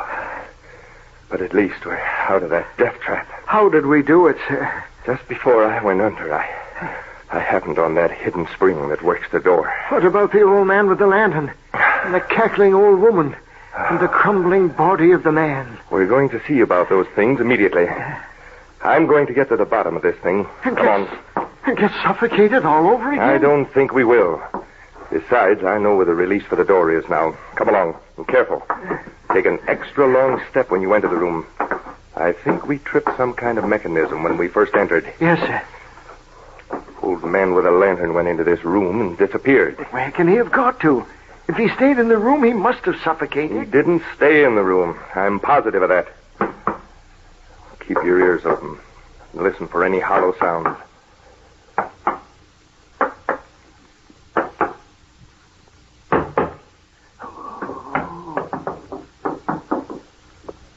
There's one, sir. Yes, I heard it. Listen. Don't you hear someone talking? No, sir. Put your ear to the wall and listen. I can't do it anymore. I tell you, I can't. You hear it now? Yes, sir. Two people talking. Yes. I knew that old man couldn't have vanished into thin air. There's another door hidden here somewhere, and we're going to find it. Feel for anything movable around the wainscoting. I'll work up the sides here. Can you hear what they're saying? No, they're too far away to catch any of the words.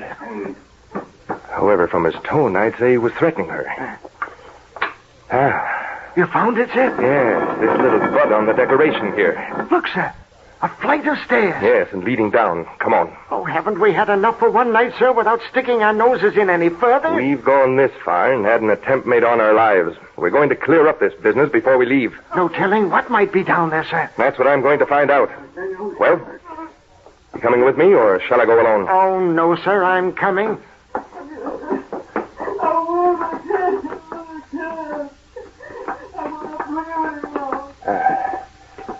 You can hear them talking a little more clearly now.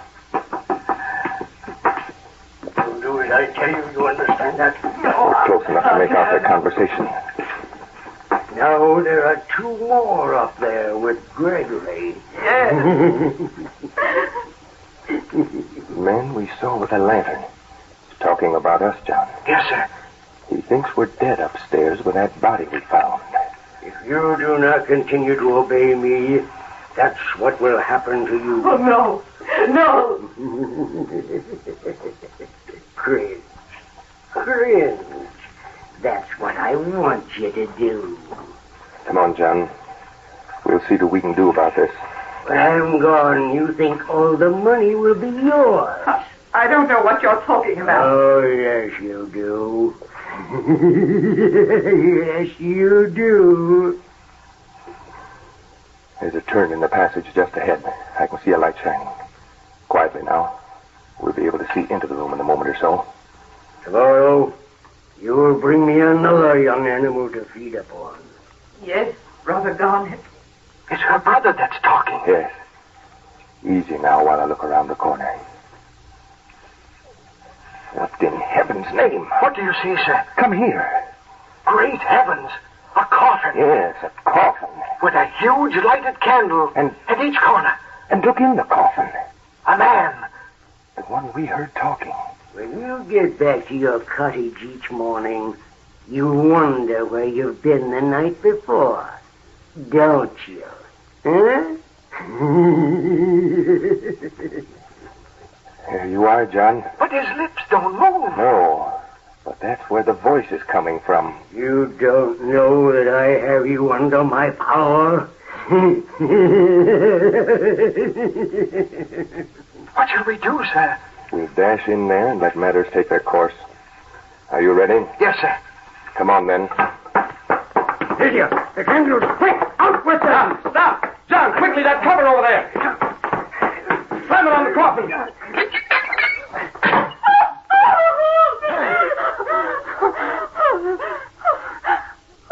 The lady. Look at her. Look at the change that's coming over. Where am I? A coffin. You too. Where am I? You should know better than us. But I don't. Are you sure? Oh, yes. Yes. Oh, please believe me. Why, I begin to understand now. I think I do, too. It's been this all the time. While I thought it was just a terrible nightmare. Would you like to make yourself clear? The coffin. Tell me. Who's in it? Who's in the coffin? You mean to say that you don't know? Oh, no, I swear I don't. Well, you called him brother just a few moments ago. Brother? Your own brother Garnet is in that coffin. No. No, how can that be? We buried my brother Garnet over 8 years ago. Oh, I see. Yes. You are... I'm Lydia Crampton. Miss Crampton, I would advise you to start at the beginning so that we might unravel this maze. Oh, I'll try.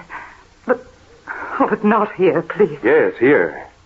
If my deductions are correct, it would be better for everyone concerned to get the truth right here and now. All right.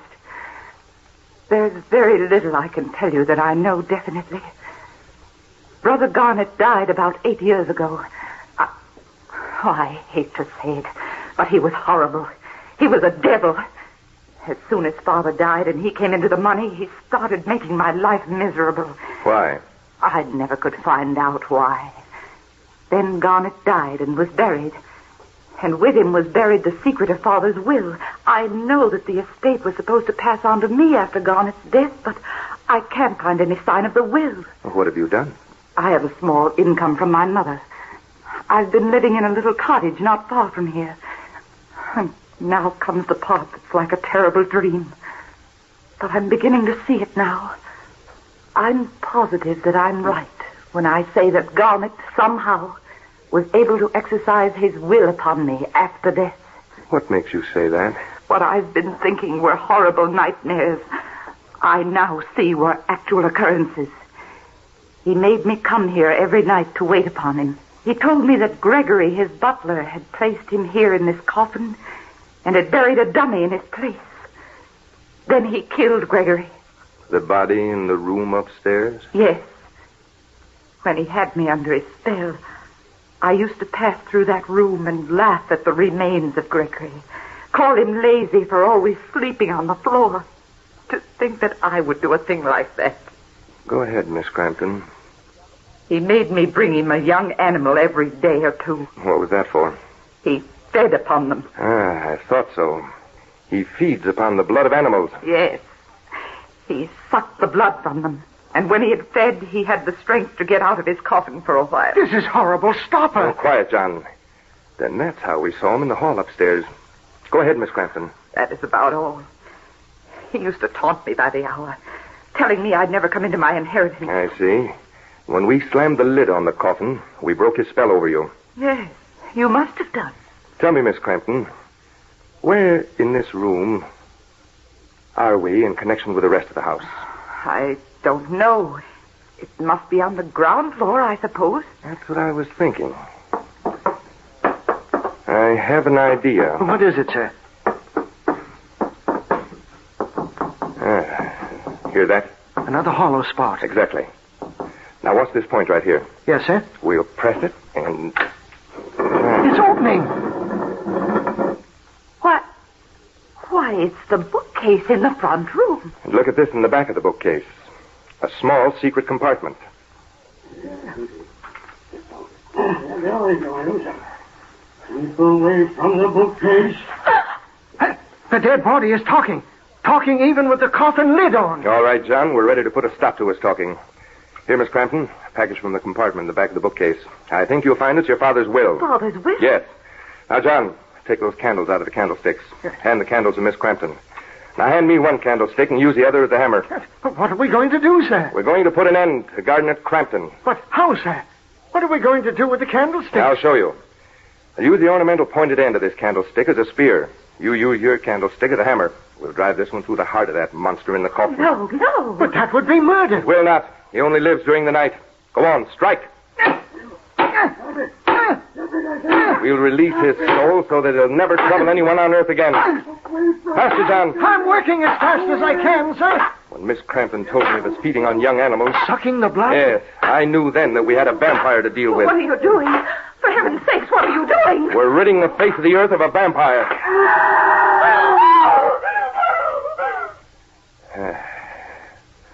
It's done. We've driven the point of this candlestick through the coffin and through the heart of Garnet Crampton, who's long been dead, but whose soul has been held in bondage by the result of his evil practices in life.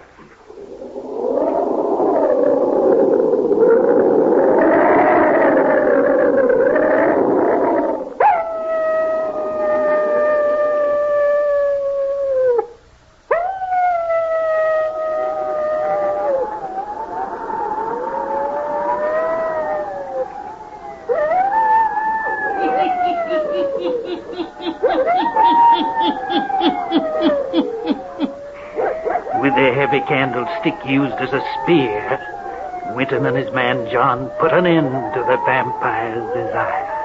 Yes. Released his soul so it could never again return to the earth. Turn on your lights. Turn them on. I'll be back. Pleasant dream.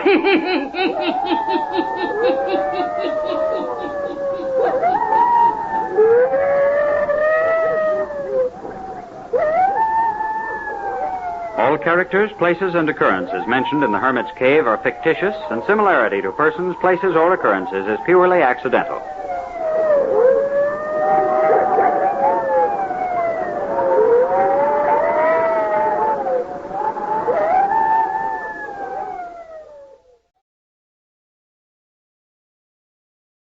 Good evening, creeps.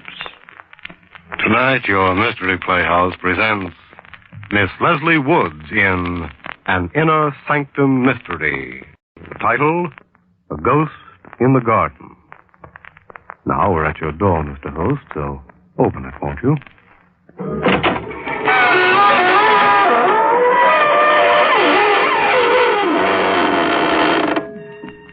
Good evening, friends of the Inner Sanctum. This is your host, inviting you in through the squeaking door. Come on in. Come in, join our happy little community. And if you're not very careful, maybe you can stay. It's happened to some of our nicest people. And believe me, they've never regretted it. As they always say, it's a place to rest your bones. Remember, ours is the only community that has no taxes, no housing problems, no inflation, and no politicians. Of course, it might seem a little dead to you, but that's the idea, isn't it?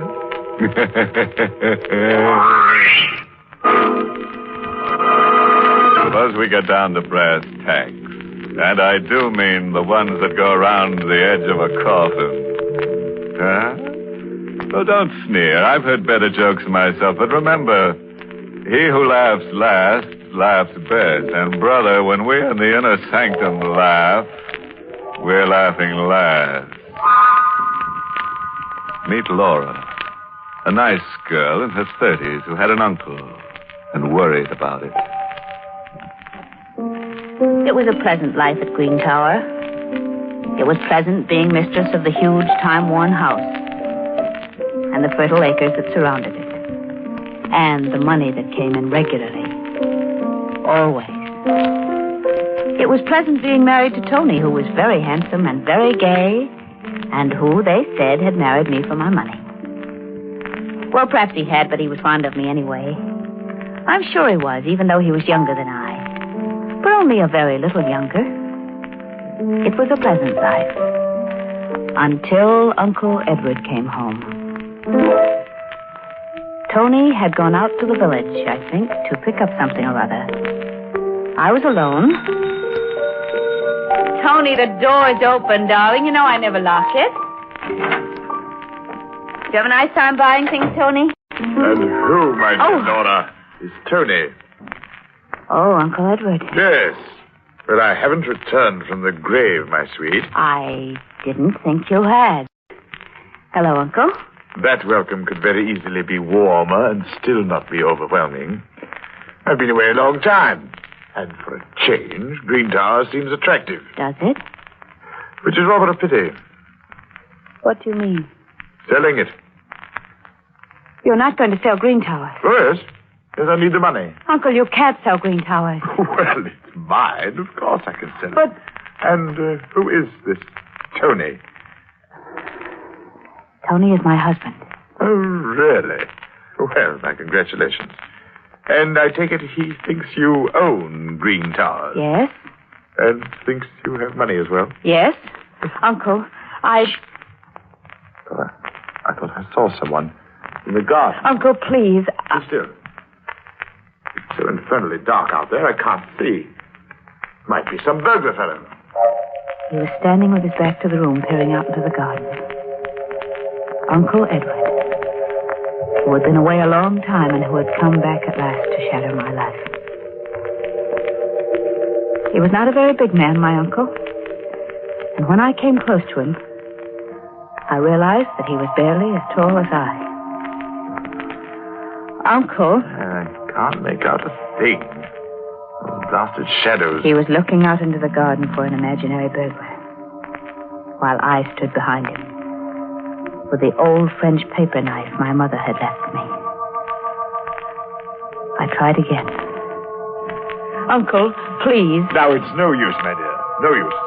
Go away and stop bothering me. He didn't even turn around when he said that to me, which made it quite easy when I... The knife went in smoothly. It kept on going into his back until I thought it would never stop. But the handle balked. Uncle Edward's body stiffened for a moment and leaned back intolerably against the knife. He groaned, and he fell. After a moment, I bent over him. He was very silent. As silent as the dark garden. As silent as death. My uncle had come home more than he knew. He wasn't very heavy. And he didn't bleed at all, which was nice. As I dragged him through the French doors into the softness and darkness of the garden. I hurried, because Tony would be coming home. The ground would be softest, I knew, under the rosebuds that I loved so. It was there that I dug a grave for Uncle. And it was there that I buried him. Under the lovely roses that would bloom again and again, not knowing or caring who lay beneath them. There was the sound of our car pulling up at the front door, but I was finished. Uncle was under the roses, with a paper knife still in his back. And I was in the drawing room, at the piano, when my darling came in. Oh, my love? Oh, Tony, my dear. Anything exciting happened while I was away? No, Tony. No. Nothing ever happens here. Nothing.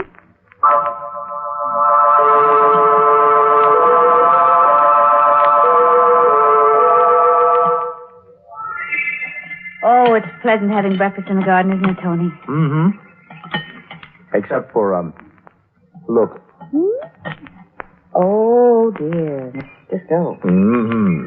Or windbag. Well, he's a very nice old gentleman, but he does talk a lot, and... Ah, good morning, good morning, good morning. My, what a lovely sight you two make. Charming. Thank you, Mr. Stokes. Well, Laura, your roses are almost as lovely as you are. They're much lovelier, you know that. And where is your Uncle Edward this fine morning? My Uncle Edward... Oh, Laura, you upset your coffee. Oh, yes, I did, didn't I? That was very careless of me. Well, Mr. Stokes, I suppose Uncle Edward is still abroad. Oh, my dear, I saw him last night here. Here? Well, on his way here, at any rate. I was driving. It was quite late. I saw him coming down the road. Oh, it wasn't Uncle Edward. No? No, well, isn't that funny? Well, I thought I could have recognized him anywhere. It wasn't Uncle Edward. Well, yes, of course. You know better than I, of course. Well, I must be getting old, eh? Well, that reminds me. Mrs. Stokes will have my head if I don't hurry back home. Goodbye. Goodbye. Who's, Uncle Edward, Laura? My uncle. Oh, I could have guessed that. Oh, yes, of course. I mean, my mother's brother. A poor relative? Why do you ask that? Well, you seemed so upset when Stokes mentioned his name. Oh, well, he is a bit. He sponges. I wouldn't have liked him. No, I don't think you would. So, isn't it lucky it wasn't Uncle Edward?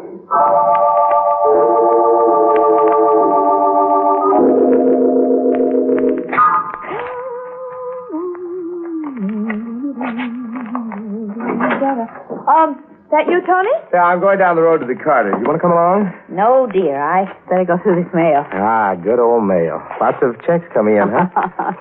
Lots of them, darling. Say, Laura. Yes? Well, why aren't you using your paper knife? My it needed cleaning, and I sent it away to have it cleaned. Oh, it was a pretty thing. Yeah. Glad you haven't lost it. But I thought I noticed it around last night. No, I sent it away a few days ago, when I went into town. Uh-huh. Well, I'll see you later. Bye. Bye, until later. And please, Tony, please forget about my paper knife. Please, Tony, forget about it.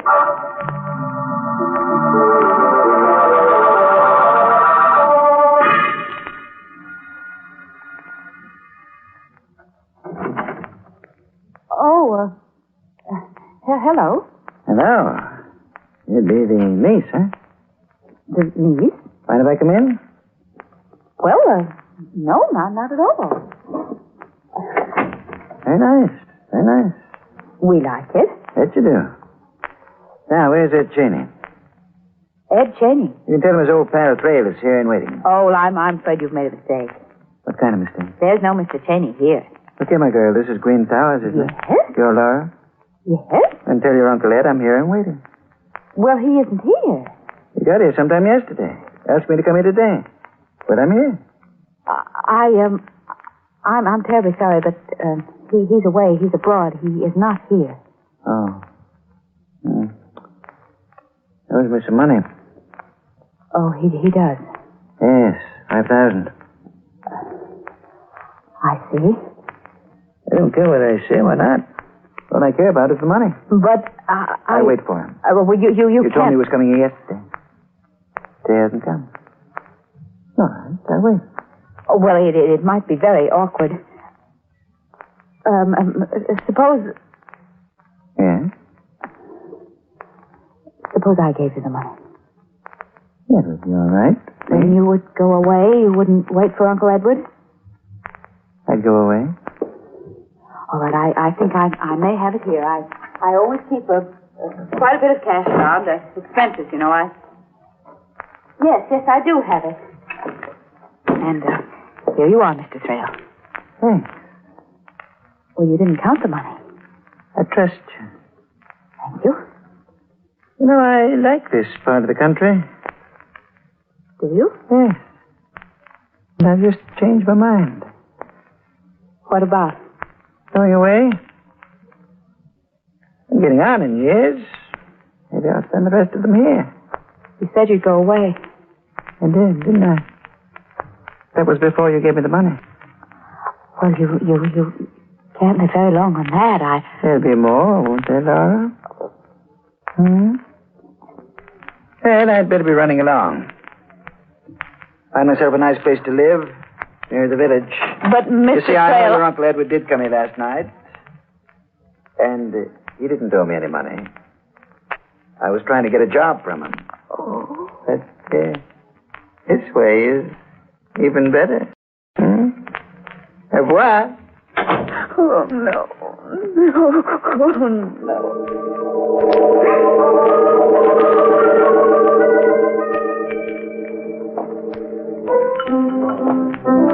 Well, gents, it's getting late. I'll be going to my new little gray home in the west, eh?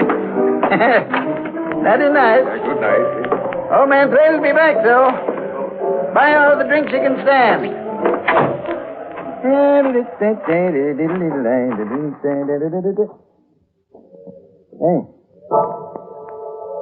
see you. You're dark. What you want? I said, what? Don't you stand there looking at... Hey, that knife. Put it in there. No, don't. I can't.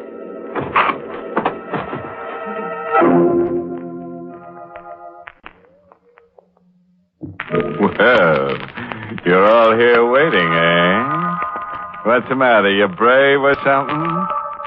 Oh, you are. Then suppose you crawl out from under that sofa and listen to the tale of Laura, who planted her Uncle Edward under the rose bushes in the garden with her favorite paper knife in his back. A Mr. Thrale tried to blackmail her, but one dark night, Mr. Thrale lost interest in worldly matters, lying down in the street with a knife in his heart. The next morning at Green Towers... Good morning, Laura. Good morning, darling. Started breakfast already? Too hungry to wait. Pull up a chair and go to work. All right, I will. What's the matter, Laura? Nothing. You're a bit pale. I'm all right. Tony, who put those roses on the table? I did. They're blooming. I know how you love them. Oh, thank you, darling. Say, terrible thing in the papers this morning. Oh? What? Man stabbed to death in the village. Really? Mm-hmm. Stranger hereabouts. He was at the village bar, throwing a lot of money around. Walked out. Somebody evidently wanted the rest of his money, so he got a knife stuck into him. Oh, how dreadful. What was his name, Tony? It was a funny name. Hard to remember. Oh, yeah. Yeah, Thrale. Yeah, that's what it was. Oh, what's wrong? Oh, no, nothing. I do think, though, that those roses have given me a headache. Their odor's so strong. Oh, that's a shame. Well, I'll get rid of them. Will you? Thank you. I'll go and lie down for a while. Maybe my head will feel better. Yeah, you do that. Yes, I may even be able to sleep again.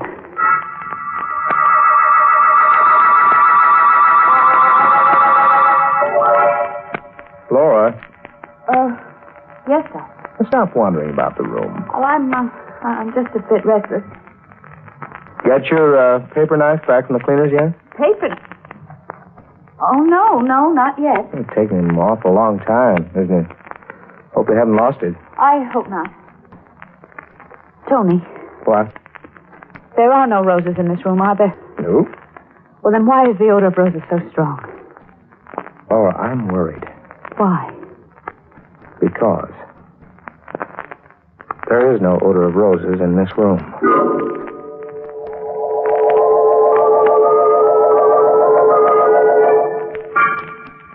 Good night, Tony, darling. Laura, are you sure you don't want me to stay with you tonight? No. Run along to your own bedroom. You're not looking well. I'll be all right. Well, yell if you want me. Good night. Good night, Tony. Good night. I'll be all right, if only the roses will go away. The heavy, sweet odor of roses always in my nostrils. The deadly, decaying odor of roses always in my nostrils.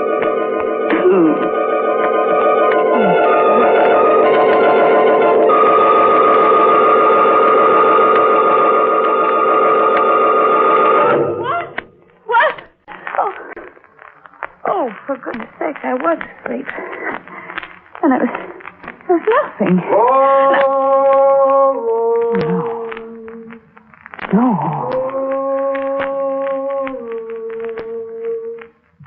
Oh, no, I don't hear anything.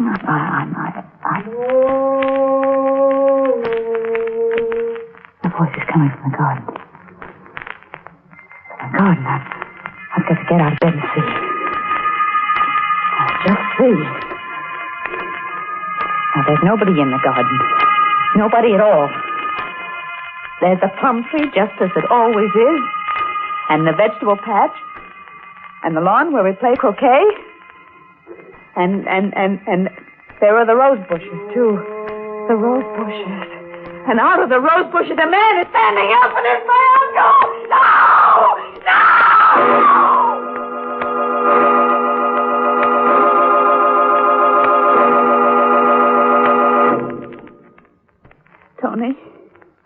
Tony, what did that doctor say?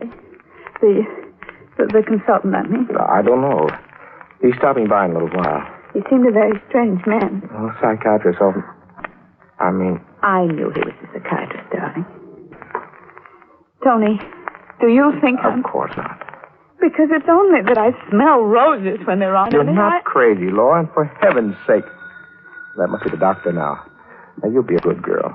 I'll see him, and I'll be back very soon. You try to sleep? Yes, darling. But I couldn't sleep. The odor of roses was so terribly strong. I thought, perhaps if I got out of bed and lay down on the floor where the fresh air and the air conditioning machine were strong, perhaps there I'd be more comfortable. But and for a moment I thought it was funny as I crawled about a bit on the floor on my hands and knees until I found the place where the fresh air was supposed to come from. Then I began to laugh. And I laughed and I laughed.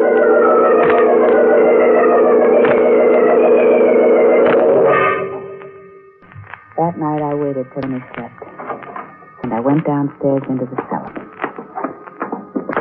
And straight to the air conditioning machine which kept the house so fresh. And there, in front of the blower which drove the air through the pipes into my bedroom, I found a little bottle.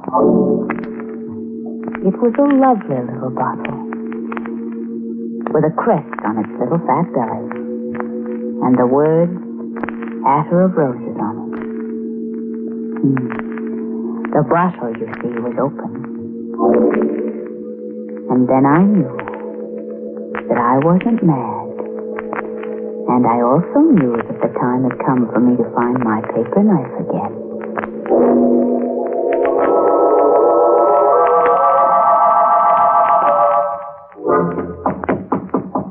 I'm awake, Tony. Brought you your breakfast. Thank you, darling. Put it down. I won't eat it just yet. All right. Hey, you had a good night? I had a wonderful night. Tony, I think I'm going to be well again. Good. Help me out of bed, darling, will you? Sure, all right. Just put your arms on me. All right. There, I'm up. Oh, don't be in such a hurry to take your arms away, darling. Hold me close. Oh, Laura, you... Ooh. Darling, I forgot to tell you. What? My paper knife came back. The what? Yes, I have it now in my hand. The hand that's behind your back, Tony. What? Yes, Tony, here is my paper knife. You can take your arms away from me now, Tony. It was quicker with Uncle Edward, but I think you'll die anyway, Tony.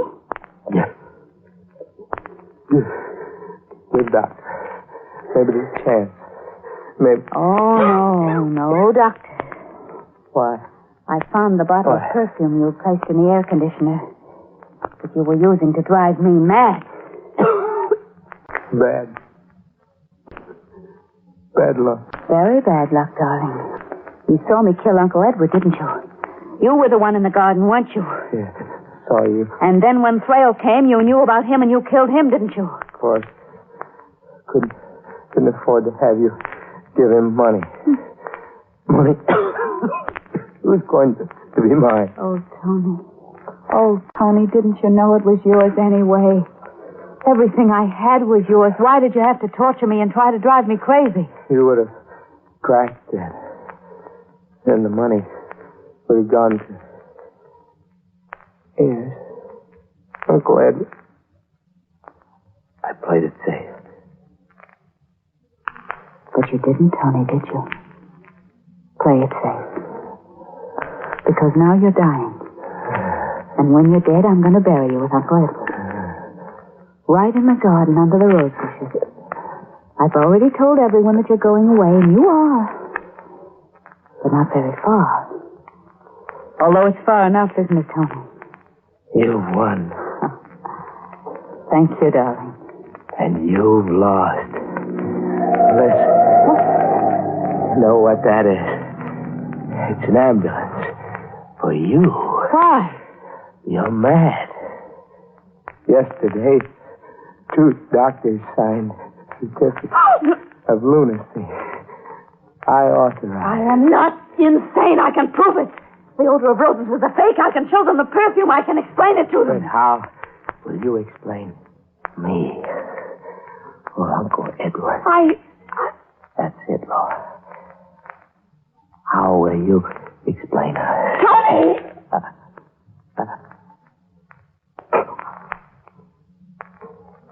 Tony. Tony! Wait! Wait! What am I going to do?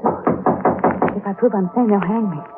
And I don't want to be hanged. But if I say nothing, they'll think I'm insane and they'll send me to the asylum, and I don't want to go to the asylum. And they won't go away. They won't go away.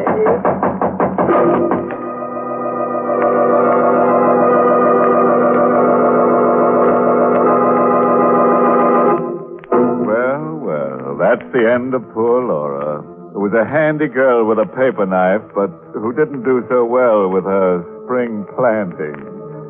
Oh, and while I amble down to Green Towers to find out whether Laura's spending the winter in a padded cell or at the morgue, let me give you a bit of earnest advice.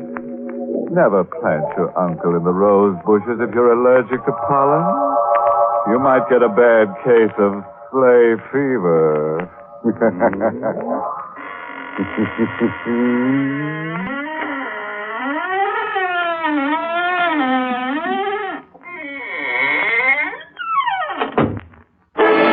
SANCTUM has been a presentation of the United States Armed Forces Radio Service. Voice of information and education.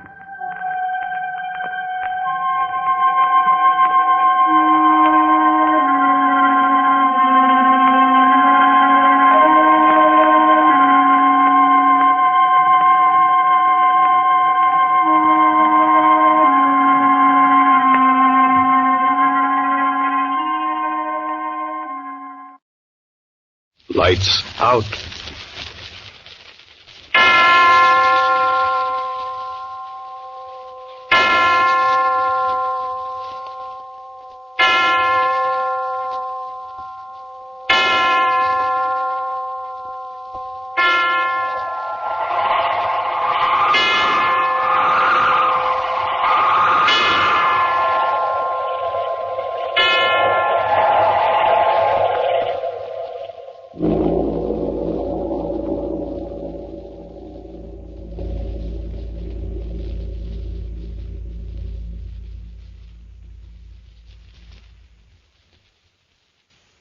I wish I didn't have to stay here and work all day.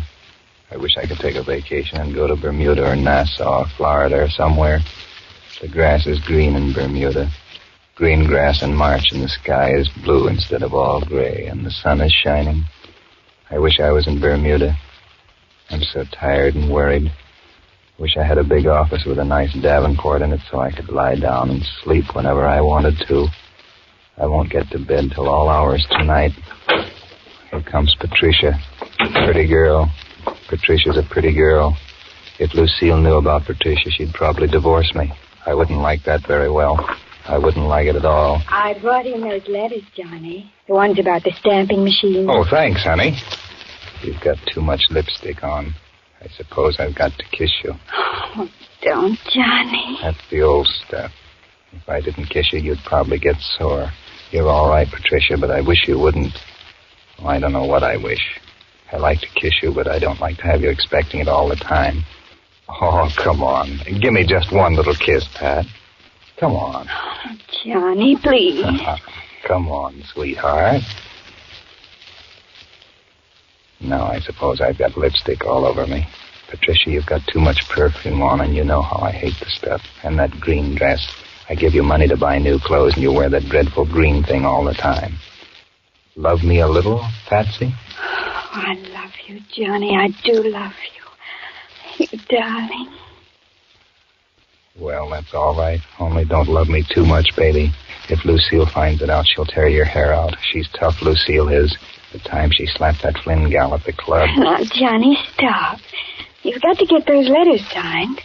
Go ahead and sign them. Oh, there's no rush about the letters, but there is a rush about them. They've got to get off in the airmail. There is, too. They've got to go airmail to the coast tonight, and I've got to get them ready for Hal to take to the post office.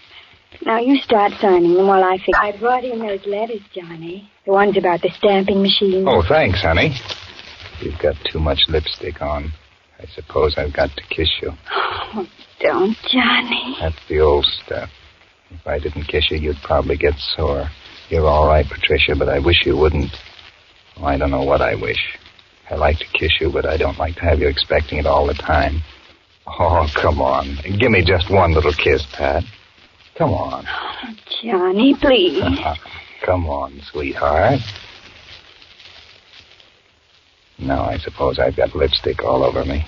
Patricia, you've got too much perfume on, and you know how I hate the stuff. And that green dress. I give you money to buy new clothes, and you wear that dreadful green thing all the time. Love me a little, Patsy? Oh, I love you, Johnny. I do love you. You darling. Well, that's all right. Only don't love me too much, baby. If Lucille finds it out, she'll tear your hair out. She's tough, Lucille is. The time she slapped that Flynn gal at the club. Now, Johnny, stop. You've got to get those letters signed. Go ahead and sign them. Oh, there's no rush about the letters, but there is a rush about them. They've got to get off in the airmail. There is, too. They've got to go airmail to the coast tonight, and I've got to get them ready for Hal to take to the post office. Now, you start signing them while I fix my face. Oh, Pat. Oh, go ahead. Smart girl. She'd like to neck, but she knows her business. She's all right. Yes, sir, she's all right. John R. Phillips. John R. Phillips. John R. Phillips. John R. Phillips. Phillips. I've got a funny name, Phillips. Nice signature. Wonder what a handwriting expert would say about it. Wish I could go to the coast along with these letters. Fly to the coast. I'll come in after 5 o'clock, shall I, Johnny? Uh-huh. I'll come in after 5 o'clock. Oh, swell. You bet. I wish you wouldn't come in after 5 o'clock. I get tired of this business, Patricia. I wish I could go down to the bar at 5 o'clock and have a drink. I'd have a Manhattan, and maybe I'd have another. And then I'd catch the 5:19 and go home and have dinner and read the paper and go to bed early. Well, they're all finished, darling. Oh, that's a good boy. You got one more kiss now for doing your work so nice. Thank you, Patsy. You sweet girl. I wish I was in Bermuda. I wish I didn't have to stay here. That perfume smells awful. I don't like it. I hope nobody opens the door suddenly. Hurry up, take the letters and go away. If Lucille should open that door and look in here, she'd scratch your eyes out, Patricia. Hurry up and get this kissing over with. Oh, you're so sweet, Johnny. You're pretty sweet yourself, Patsy. Stop calling me Johnny. Stop it. Don't call me Johnny. Phillips is bad enough. Johnny. It sounds like a 10-year-old kid. Go on, take the letters and get out. Please, Patricia. See you after 5 o'clock, darling. Okay, darling. Wonder what time it is. I wish Patricia would leave me alone. I can't get any work done today. I wish I'd gone to bed early last night. I wish I could go to bed early tonight. There's that silly bridge party. I hate bridge. I wish I could play bridge real good so I could win a lot of money. How much money can you win playing bridge? I could go to Bermuda if I could play bridge good enough to make a lot of money at it. Why do people have to call me up on the telephone? I suppose it's somebody I don't want to talk to. Somebody I owe money to. Maybe it's Lucille. Maybe it's Keene Crockett. Maybe it's Frank Loughran. Maybe it's... Hello? It's Lucille. What's she calling me up for? Oh, hello, dear. I wonder if she suspects anything about Patricia. I wonder if she... Well, where have you been?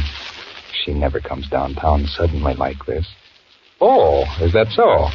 Well, how was the show? You're a nice girl, Lucille. I like you. I love you, Lucille. I love you better than Patricia. Hurry up and get this kissing over with. Oh, you're so sweet, Johnny. You're pretty sweet yourself, Patsy. Stop calling me Johnny. Stop it. Don't call me Johnny. Phillips is bad enough. Johnny. It sounds like a 10-year-old kid. Go on, take the letters and get out. Please, Patricia. See you after 5 o'clock, darling. Okay, darling. Wonder what time it is. I wish Patricia would leave me alone. I can't get any work done today. I wish I'd gone to bed early last night. I wish I could go to bed early tonight. There's that silly bridge party. I hate bridge. I wish I could play bridge real good so I could win a lot of money. How much money can you win playing bridge? I could go to Bermuda if I could play bridge good enough to make a lot of money at it. Why do people have to call me up on the telephone? I suppose it's somebody I don't want to talk to. Somebody I owe money to. Maybe it's Lucille. Maybe it's Keene Crockett. Maybe it's Frank Loughran. Maybe it's... Hello? It's Lucille. What's she calling me up for? Oh, hello, dear. I wonder if she suspects anything about Patricia. I wonder if she... Well, where have you been? She never comes downtown suddenly like this. Oh, is that so? Well, how was the show? You're a nice girl, Lucille. I like you. I love you, Lucille. I love you better than Patricia. All right. What time? She comes up here to the office and runs into Patricia.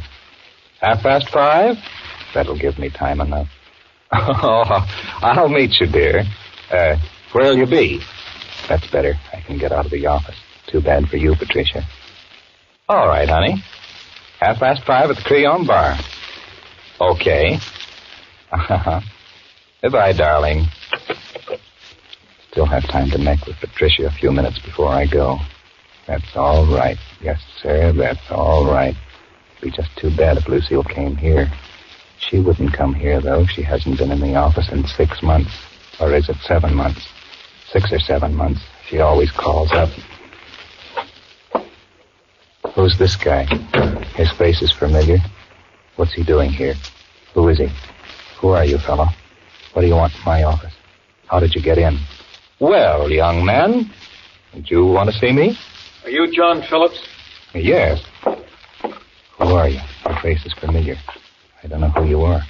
How did you get in here? I'm Patricia's brother. Patricia's brother. Now, what's he going to do? He can't do anything. He does nothing about Patricia. Me. He doesn't know. I didn't do anything. You're Patricia's brother?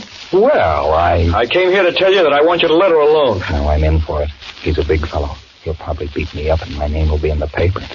I'm afraid I don't understand, young man. You understand all right, Mr. Phillips. I want you to let her alone. If he starts to hit me, I'll stab him with this paper knife. He could beat me. Well, this is, Patricia is... Well, what do you mean? I'm talking like a fool. I never could keep my head when I'm scared. He thinks I'm a fool. I am a fool. You're married, aren't you, Mr. Phillips? He knows all about me. He'll beat me up and he'll tell Lucille. Yes, I'm married. What about it? I'll pick up the paper knife. I don't want any married men running around with my sister. I'm man enough to stop it. Is that plain? Why, who do you think you are? You think you're going to talk to me like that? You don't know that I've got a gun in my desk. Well, well, you see, this is all very innocent, you know. Patricia and I, well... I know. Talking like a fool, like a fool, like a fool. I'm just warning you, Mr. Phillips. I won't warn you again. Just let me say this. I was welterweight champion of my brigade in the Army. So, take my advice and let Patricia alone. You'd better not make a pass at me. I'd shoot you. I'd kill you. I'm not going to be beaten up. Well, I'm sorry. I'm talking like a fool, a fool. That's all. Don't forget.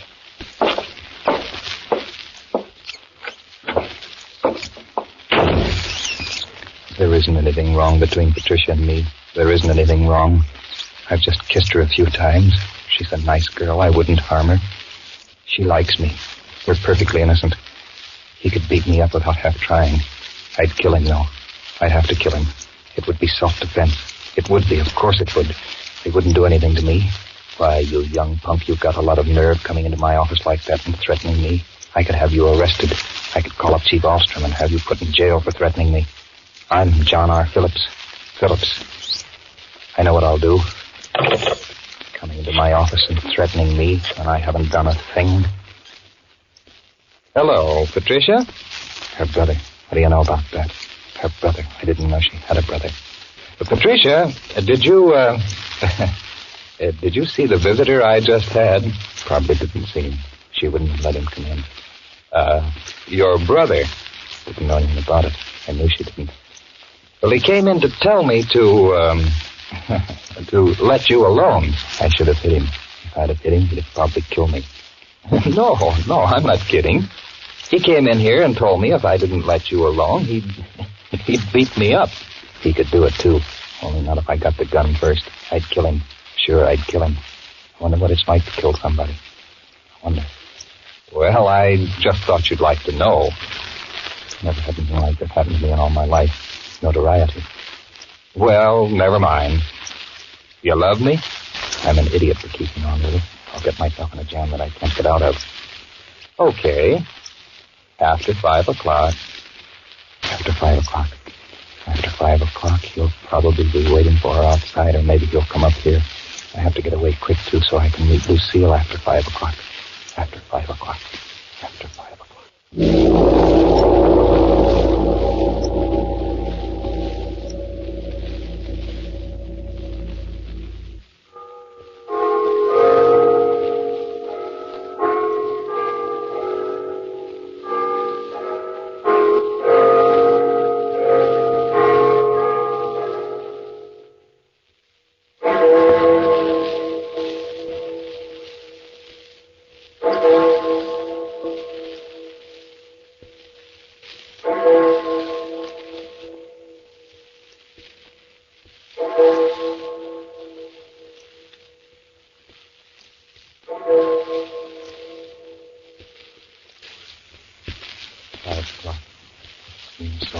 Till 5 o'clock. Another day finished.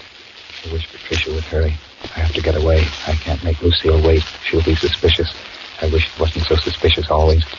I wonder if that brother of Patricia's is still outside. I wish she'd come in. Here she is coming now. What do I see in her? She's beautiful, but I'd hate to be married to her. Hello, Patsy. The way she eats ice cream, she licks it off the spoon. It makes me sick. Oh, Johnny, what in the world did Tom say? He said plenty. He scared me to death. Tom? Oh, who's Tom? Oh, your brother. Why, he said I had to let you alone, that's all. He did? Oh, Johnny, did he threaten you? Well, he warned me that he'd been welterweight champion of something or other. He said he was welterweight champion of his brigade. How big is a brigade? Oh, Johnny, he's terrible. He beat a man just awfully, just because the man spoke to me in the streetcar. Well, he won't beat me, not if I can get to my gun. I guess I'll carry the gun with me in my pocket. Well, you want me to let you alone, darling? Oh, Johnny. I wish you'd say yes. I wish you'd say yes, let me alone forever. I wish you... Well, Patsy? Oh, Johnny. Cut out that bawling. You look terrible when you bawl. Your face is all screwed up. You make a terrible face. Cut it out. You look terrible. Don't cry, sweetheart. Please don't cry, honey. bawling like a kid, making awful faces, your mouth open. It looks awful. Women look terrible when they bawl. I wish I'd never seen you. Patricia, stop bawling. Don't cry, honey. It's all right. I guess I'd better let you alone, Patricia, after all. I've got no business loving you. And going on this way, I'm just a fool, I guess. That's a good time. The only trouble is it makes it bawl even more.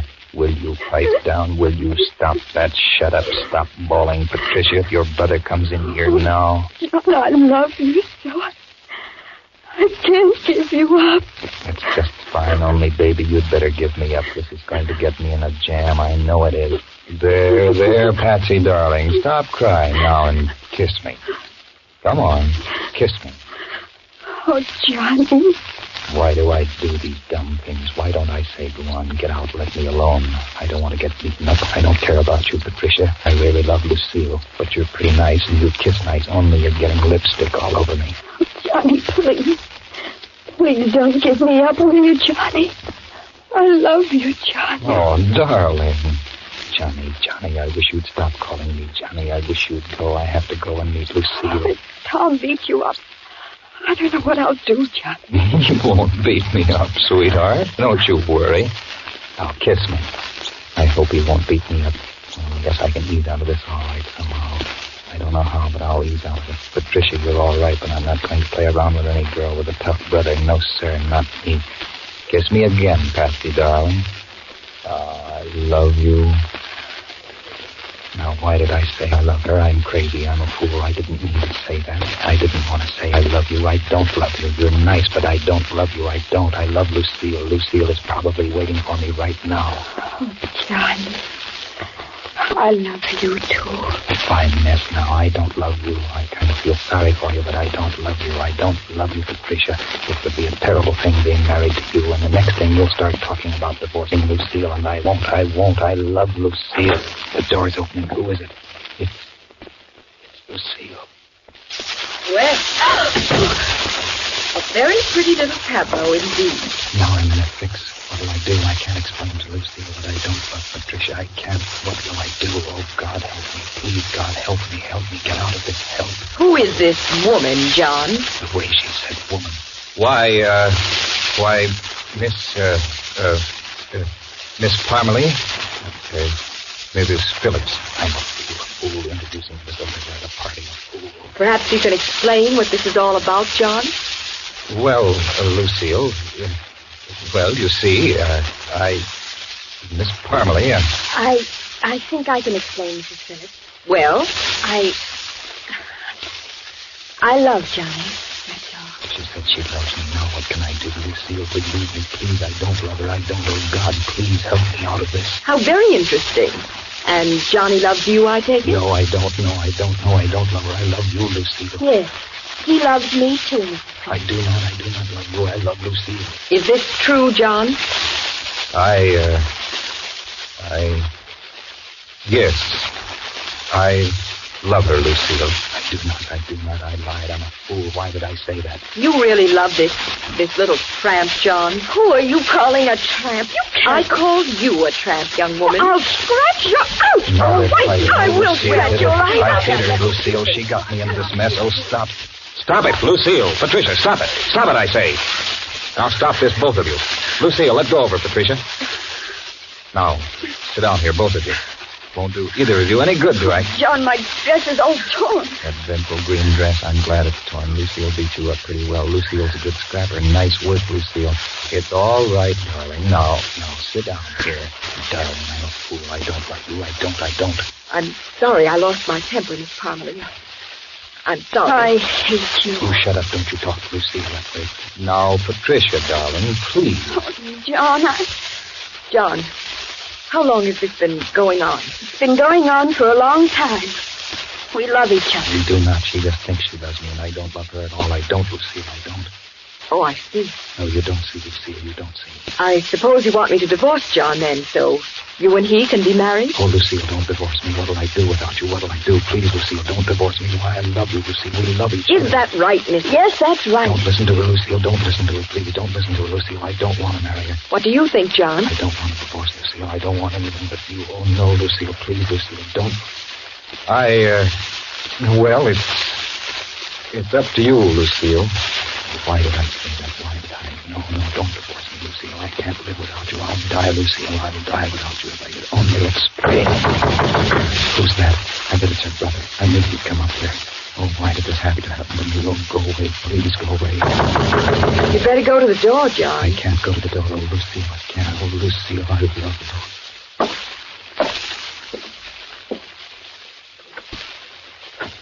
Is Patricia here? I knew he'd come. I knew it. Now it's going to start all over again. What can I do? What can I do? Yes, she's here. Come in. Patricia, I've come to take you home. She'll only go within. If she'll just go within and go away from here. I won't go with you, Tom. Go within, Patricia, and never come back. And who is this, may I ask? I'm Patricia's brother. I don't know who you are.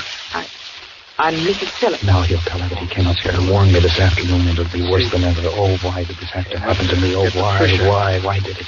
You seem to have stepped in on a very pleasant little scene, Mrs. Phillips. You have my sympathy. Thank you. You knew about this, I take it? Yes. Come on, Patricia. I think Patricia prefers to remain here. Oh, Lucille, please, Lucille, don't. I love you, Lucille. Let him take her. Go on. Get out, both of you. Get out. Patricia, we're getting out of this. We're going home. No, I'm going to stay right here.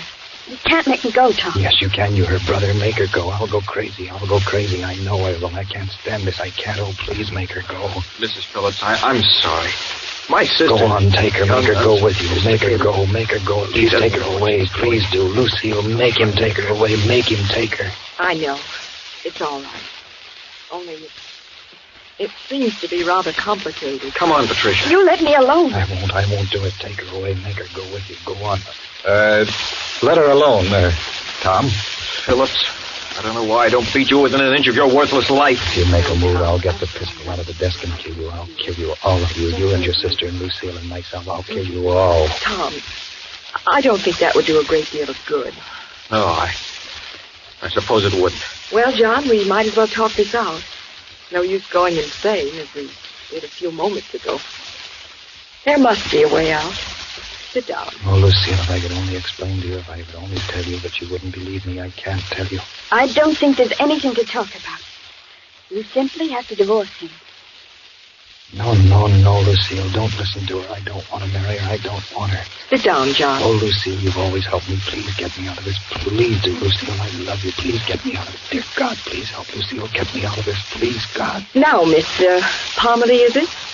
You're sure you want John badly enough to take him away from you? She can't have me, Lucille. She can't have me. If you divorce me, Lucille, I'll kill myself. I will. I'll die. I can't live without you, Lucille. Oh, Lucille, you know me so well. You love me, Lucille. This girl is nothing to me.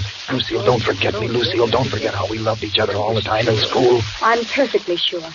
You've got to divorce me. You won't let me go, Lucille. You won't just throw me away. I wish I had a cigarette. Where are the cigarettes? They're in the desk drawer.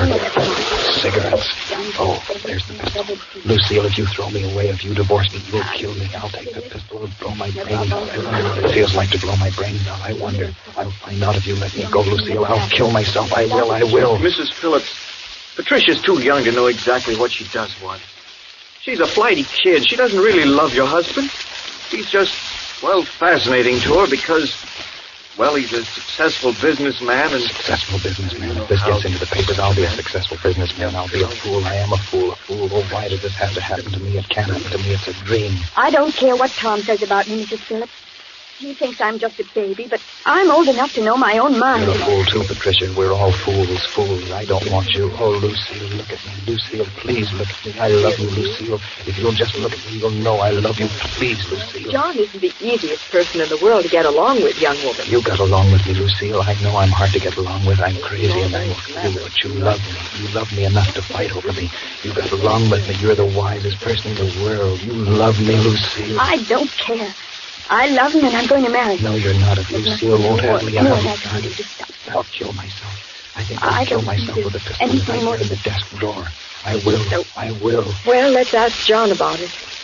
John, do you really and truly love this girl? No, I don't love her, Lucille. I don't love her. I don't, I say, Lucille, I love you. John?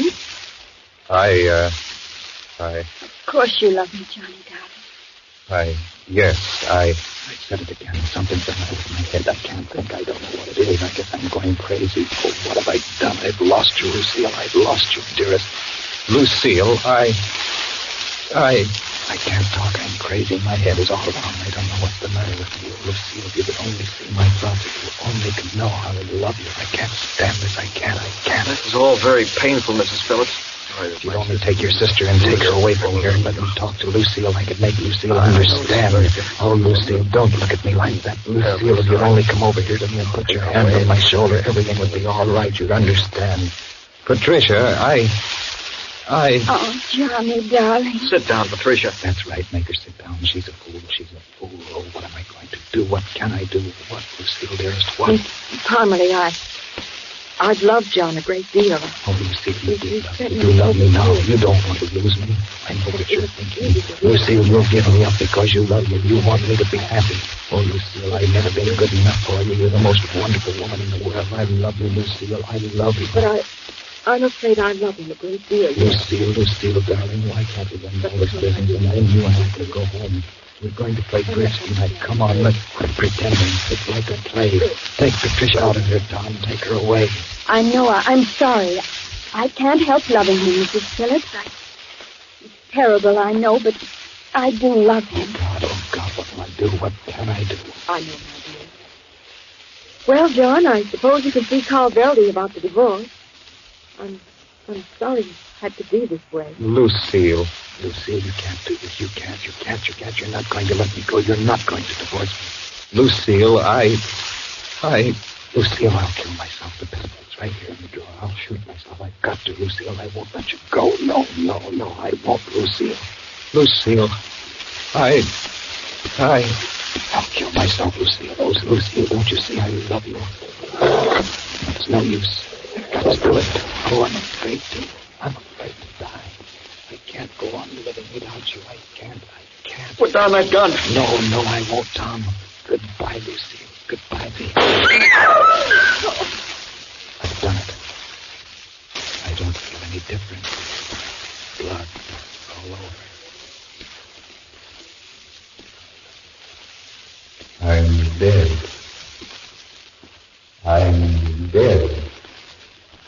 Oh, Lucille. I love you, Lucille.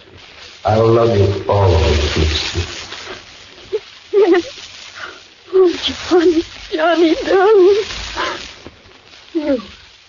Patricia, Pat. He did it because of you, Mrs. Phillips. Oh, I'll get even.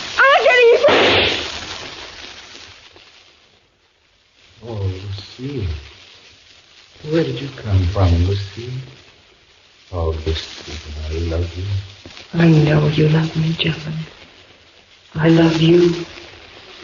That's why I had to give you up. I love you, John. I love you. We'll always be together. Won't we, Lucille? Johnny, I can't go on without you. Oh, Johnny, darling.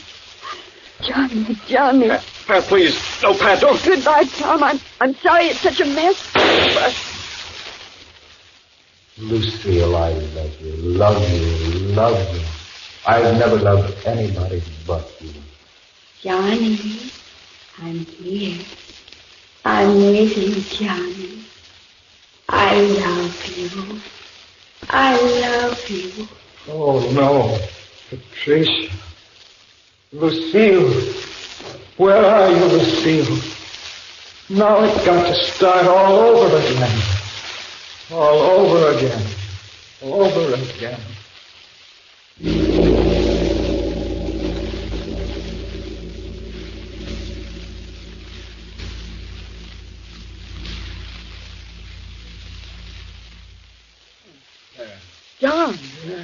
John, dear.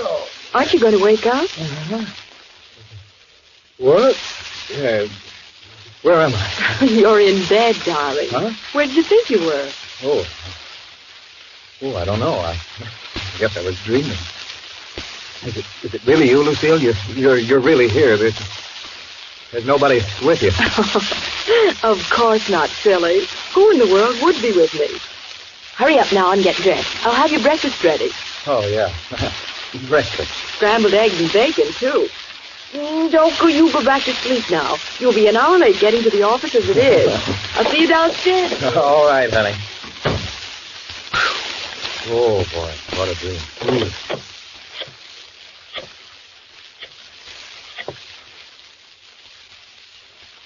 Hello, this is John Phillips. Will you connect me with my secretary, please?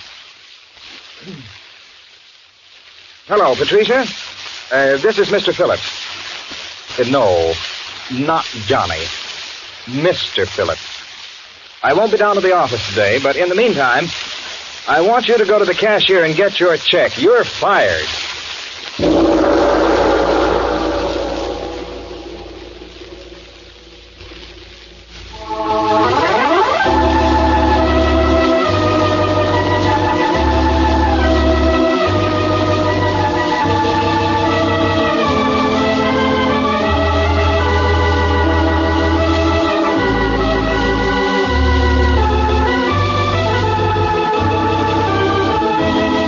This is the Armed Forces Radio Service.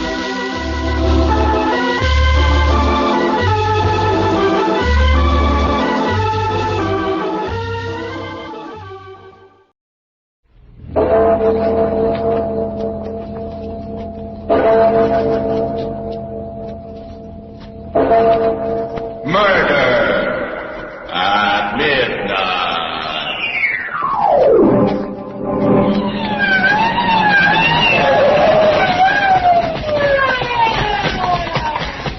This is where he phoned from.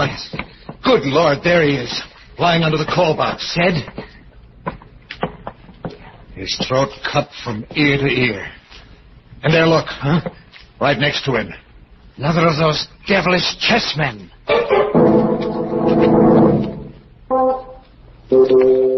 Midnight, the witching hour when the night is darkest, our fears the strongest, and our strength at its lowest ebb. Midnight, when the graves gape open and death strikes. How? You'll learn the answer in just a moment in Death Across the Board.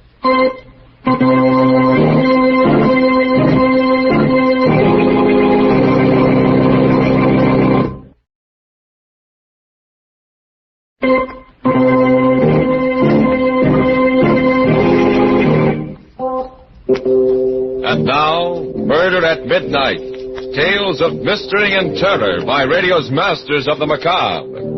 Our story by Robert Newman is Death Across the Board.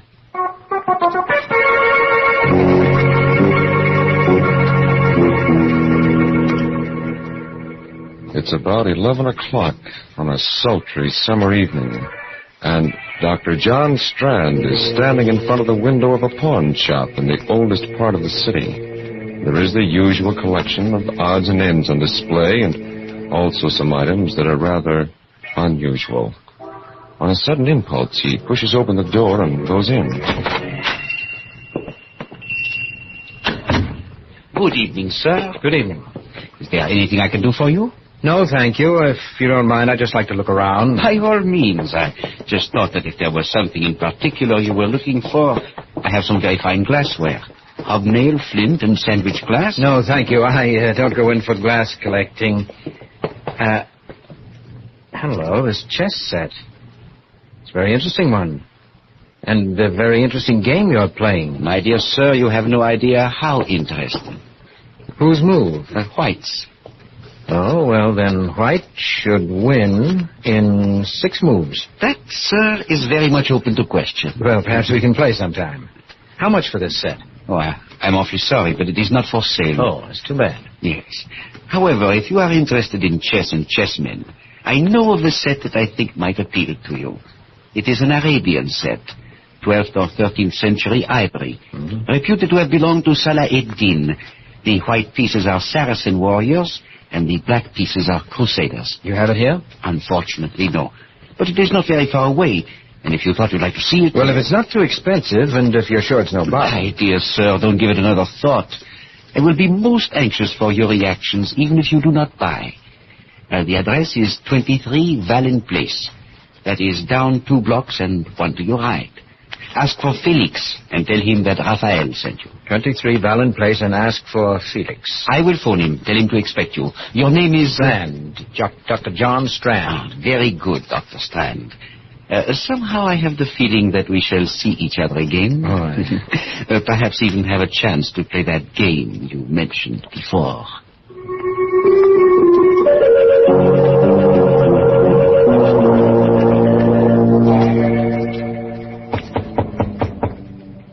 Who is that? Who is there? Felix? I said, who is there? My name is Strand. Raphael sent me over here. He said he'd phone you and tell you... Just a moment. How do you do? I hope I'm not disturbing you. Very well. Come in. Now, hold your hands up. What? I'm afraid there must be some mistake. There is. You have made it, thinking you could come here and take me in this way. Well, but this is ridiculous. I said hold your hands up. Keep them up. Now, look, Felix, if that is your name, will you do me a favor and call Raphael? He sent me over here to look at a chess set. And don't move, do you hear? Stay right where you are with your hands behind your head. You so much as move. Hello? Oh. Hello, Raphael. Yes, he just got here. What do you think? I shall take him into the back room. Do it there. No. No one will hear. Right. I'll call you back. Very well. In there. What for? Because I said so, that's why. Steal! What? Drop that gun! Drop it, you hear? Oh, my wrist! I should have killed you right away.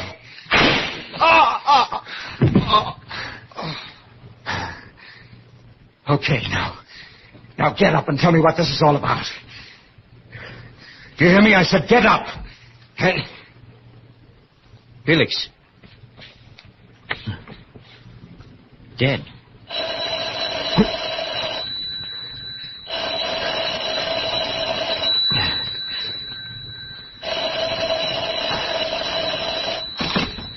Hello? Felix? I'm sorry, he can't come to the phone just now. Oh, Dr. Strand. Congratulations. What? Who is this? This is Raphael. And now do you think it is possible for White to win in 5 moves? Well, what do you mean? What in heaven's name... You killed him, did you not? Of course you killed him, or you would not be speaking to me now. May I suggest that you go through Felix's pockets, take out the most interesting thing you find there, and bring it to my shop? What? Bring it... Hello? Hello? Raphael! Goes through his pockets. Well, I've got to get to the bottom of this and find out what it's all about. A wallet, keys, and a chessman. A black rook. A black rook. All right, Mr. Raphael. I think perhaps I'll take you up on that. I will go back to your shop.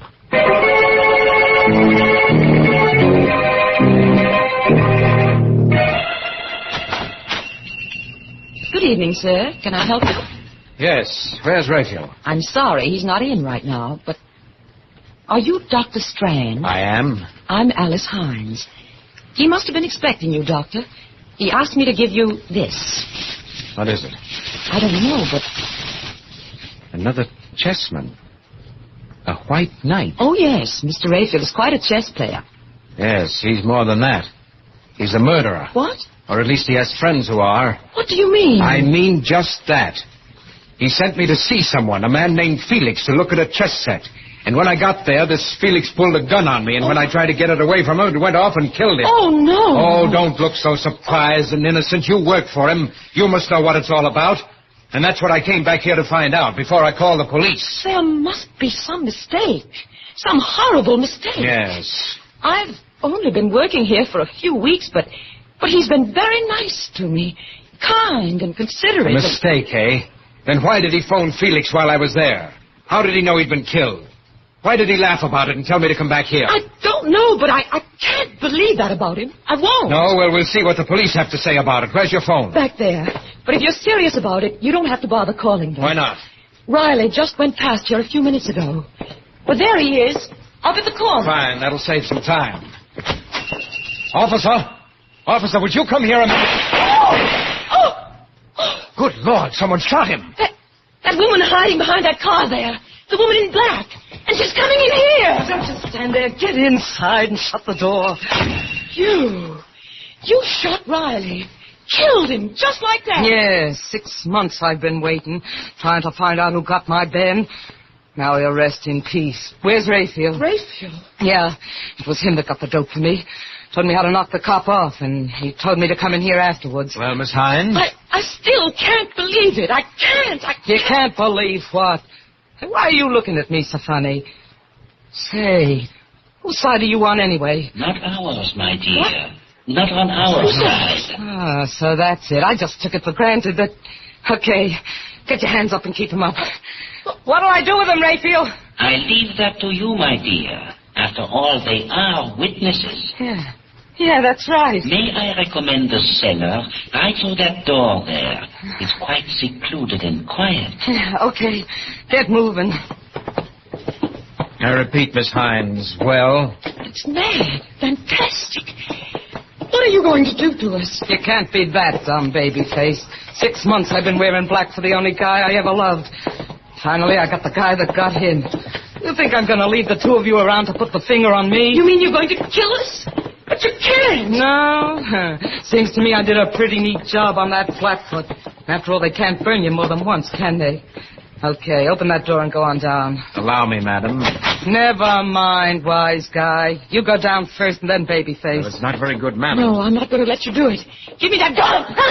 Look out, you fool. Look out. Down there after her. And hurry. Watch while I get the gun. Oh, that was nice work. I was going to try to take her myself. I didn't mean to do it. I was just trying to get the gun, but she tripped, fell. Oh, Dr. Strange. Yes? Why is she lying there so funny? Her head. Wait a minute, let me see. Oh, her neck's broken. She's dead. Oh, no. That means I killed her. Not any more than it means I killed Felix. Well, Miss Hines, I think you must believe me now. I asked you for the last time. Do you know what's behind all this? I told you I don't. Mr. Raphael was always wonderful to me, and he'll... Oh, look. There, lying next to her. It must have fallen out of her bag. Isn't that another chess piece? Yes, the Black Queen. He gave me one just like it when I first came to work for him. Only it was a white one. What? Yes, a white one. Black Queen, White Knight, and... No, it's impossible. And still... What is it? It's too incredible. But I've just gotten an idea. A mad, fantastic idea that... Come on, we're going to the police. Go ahead, Dr. Strange. Mr. Raphael. By all means. But remember, it's my move now.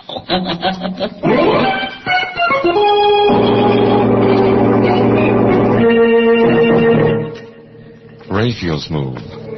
With 3 pieces removed from the board already, 3 corpses, and the hands of the clock still moving toward the witching hour, and more. Murder at midnight.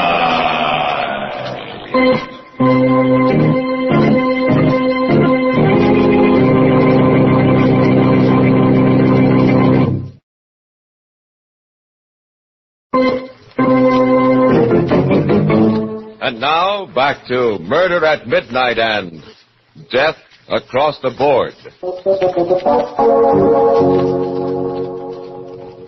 It's about a half hour later, and sitting in the office of Police Chief Adams, Dr. Strand has just finished his account of everything that has happened. There is silence for a minute. And then, without looking at either Strand or Alice, Adams says, So, You each bumped someone off, eh? And you've come here to give yourselves up. No. No, we certainly didn't come here to give ourselves up. I told you that in both cases it was self-defense. We're here because there's a madman loose, a homicidal maniac, and you've got to do something about it. A guy that just goes around bumping people off for fun, eh? Or rather gets other people to do his killing for him. Oh, no, there's much more to it than that. Much more. Yeah? What? Well, it just came to me a little while ago. Well, that's nice. There was something strangely familiar about this Raphael. Did you ever hear of Raphael Norbert? No. He was one of the greatest chess players in the world. Won practically every tournament in the books. And then about 5 years ago, he disappeared. Well, I believe he's playing another chess game now, the maddest game that ever was. Is there a map of the city around here? Yeah, right there on the wall. Now, let me see. Now, here's Raphael's shop. And... yes, this would be it. This section of the city here, 8 blocks each way, this is his chessboard. And human beings, people like Alice and me, are his chessmen. What? John! I know it sounds fantastic, but I think it's true. Oh. Now, when he sent me to Felix's, he told me to go down 2 blocks and 1 to the right. That's a knight's move.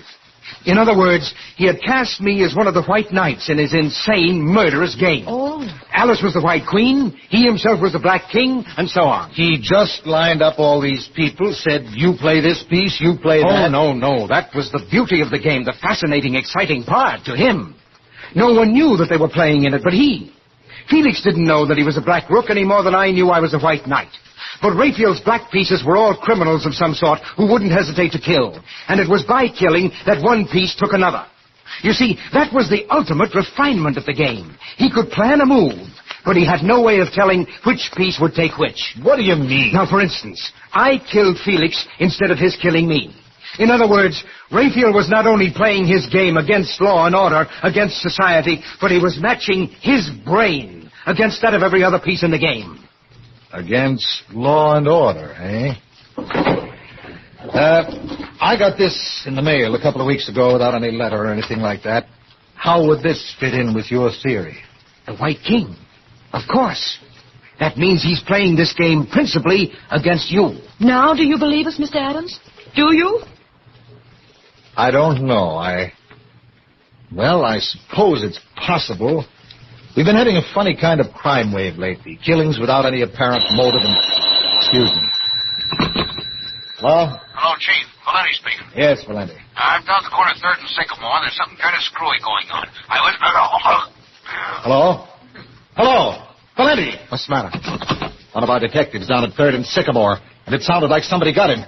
Now make sure about this before you answer, but would this be part of what you were talking about? Well, let's look at the map again. 3rd and Sycamore. That would be in the area. That's Raphael's chessboard. Yes, I think it is. Okay, come on. We're going down there and see.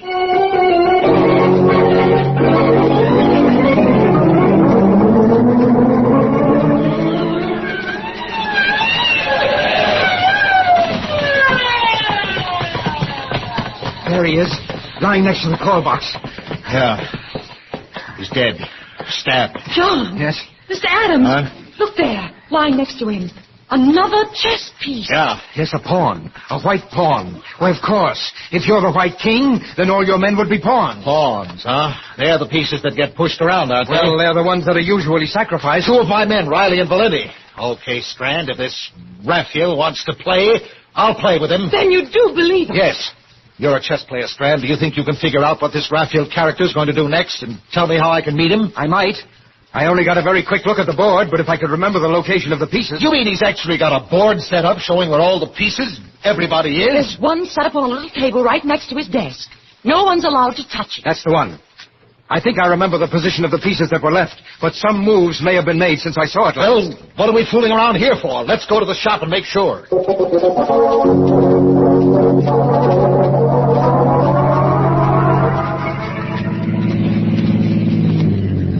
That's the store, right there.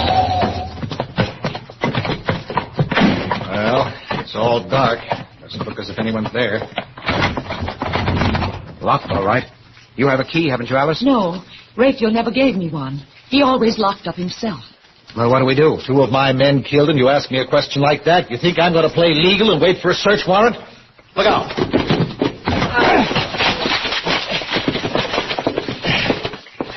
Okay. Now, where's the light? Right here. There's the chessboard over there. Yes, I know. Let's take a look at it. This all there is to the place? Except for the cellar. She must still be down there. The woman in black... We'll go down there later.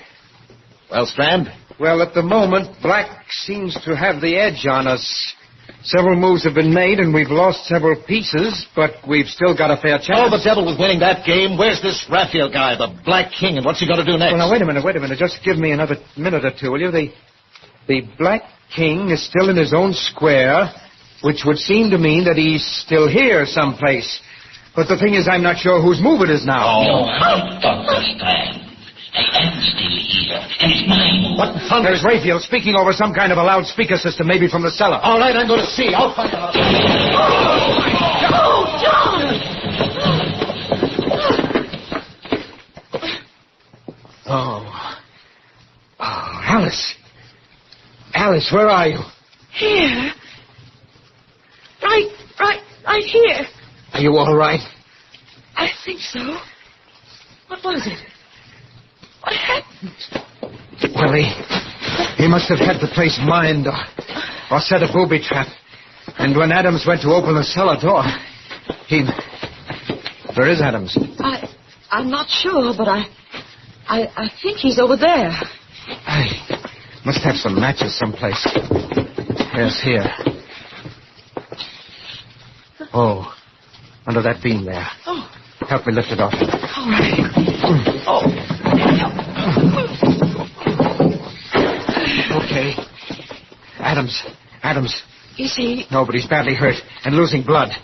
We've got to get him to a hospital fast.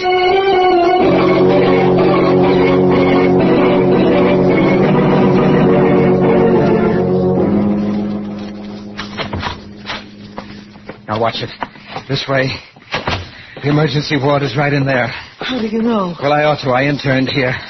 It's funny there's no one around. Now, put him right there on the table. All right. Easy. That's it. Hello. This is Dr. Strand speaking from the emergency ward. I have a very severe accident case here. Is there anyone around who can take care of him? What about surgery? Crandall? Oh, fine. Will you ask him to get down here as soon as possible? Thanks. The chap I used to know has just finished an operation. He'll be down right away. There'll still be time? Yes, I think so. We'll have to give him a transfusion once we get him patched up. Now, I'd better rustle up a sterile uniform for myself in case Crandall needs a hand. If I remember, they used to keep them in here. Isn't there anything I can do? Just keep an eye on him. The tourniquet particularly. It'd be just too bad if he lost any more blood. Right. He's still unconscious, but I think... That you, Crandall? I'm awfully glad you're here. Pretty serious case. Adams, chief of police. An explosion. Oh? There's no time to go into the whole story now. But if we don't work fast, we may lose him. I only had a chance to make... What are you doing? Removing the tourniquets? No, wait. I'm not ready with the ligatures yet. You're not Crandall. You're Raphael. What? Right, Dr. Strand. Raphael Norbert. Dr. Crandall is still in surgery, locked in, as a matter of fact. I put on this mask and gown not because I thought it would fool you, but because, well, somehow it just seemed appropriate. But it can't be you. You were in the shop. No, Dr. Strand. If you're thinking of my voice, as you guessed, it was coming over a loudspeaker system from next door. And if you're thinking of my position on the chessboard, you forget that I had not made my move yet, huh? You probably expected a Brodsky endgame. That would have been the classical move. But I played a variation of it. You cast right. What? I know you do not play chess, my dear Miss Hines. Castling is a move in which the king changes places with one of the castles or rooks. It was a move which brought me here to the hospital, waiting for you. Mr. Raphael, I don't know why you've done everything you have, and I don't care, but you've got to let us do something about Mr. Adams. All that blood he's losing. Yes, Raphael, for heaven's sake. Do not move, either of you.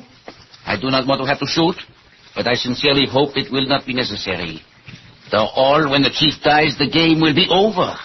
And the most interesting game it has been. But haven't there been enough deaths already? You are very sentimental, my dear. I'm afraid you would never make a good chess player. Pieces have been taken, that's all. But suppose we just give up. Say you've won. That's right, Raphael. We'll concede you the game, but let me do something about Adams. There's still time. I've got everything ready here, all the instruments. No, Dr. Strand. This is one game I will not concede. That I insist on having played out to the last move. Well, if that's the way you want it, all right. And if I'm not mistaken, it's my move now.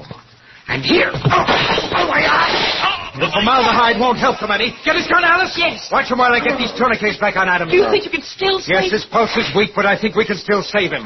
As for you, Raphael, you made one bad mistake. You forgot that 3 of us came to your shop. The White King, White Queen, and White Knight. That would put you in check. And you can't castle when you're in check. I bow, Dr. Strand. I felicitate and congratulate you.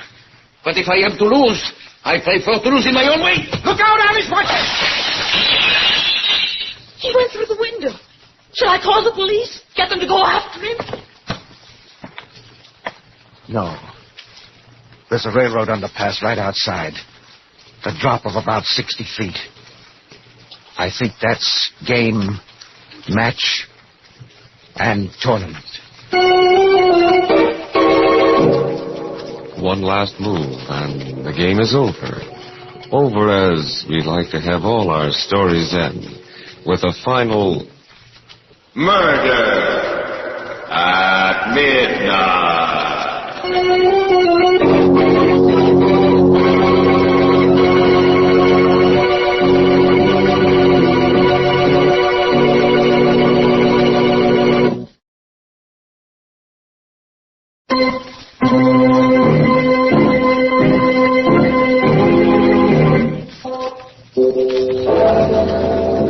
Remember to be with us again when death moves his black chessmen and the clocks strike 12 for Murder at midnight.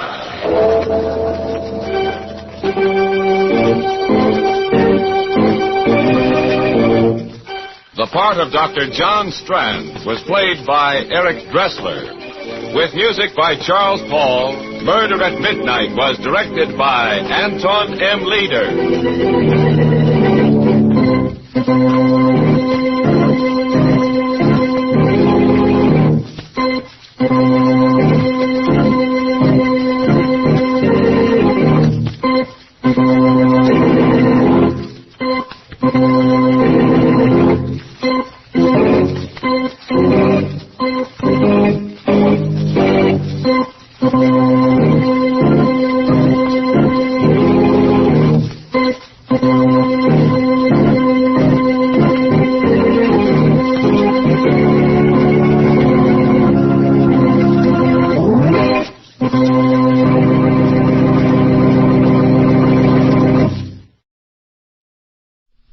This is Vincent Price.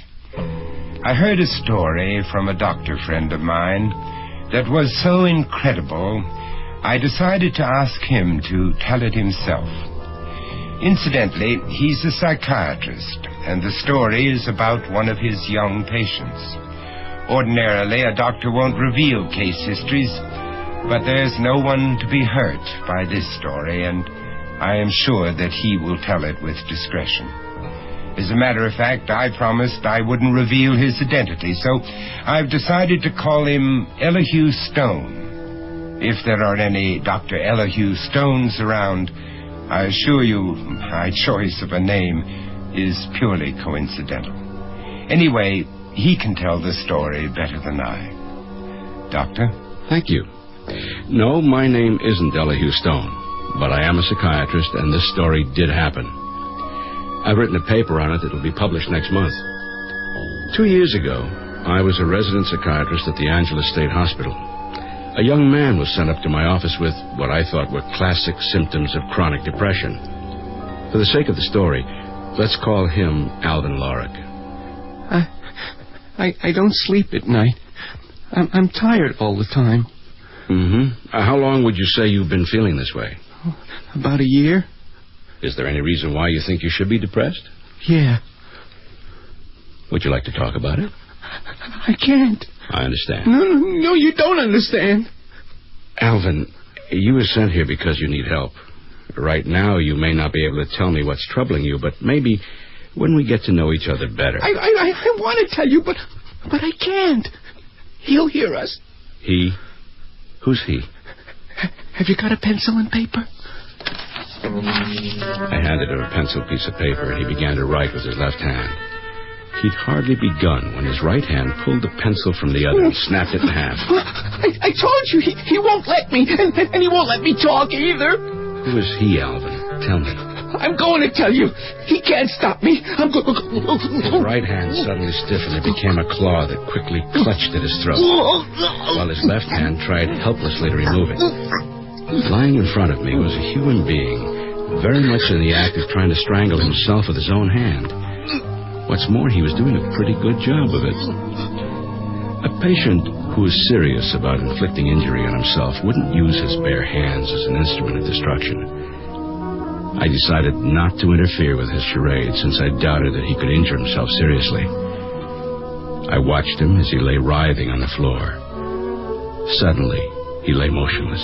His hands fell limp beside his body, and his breathing almost stopped.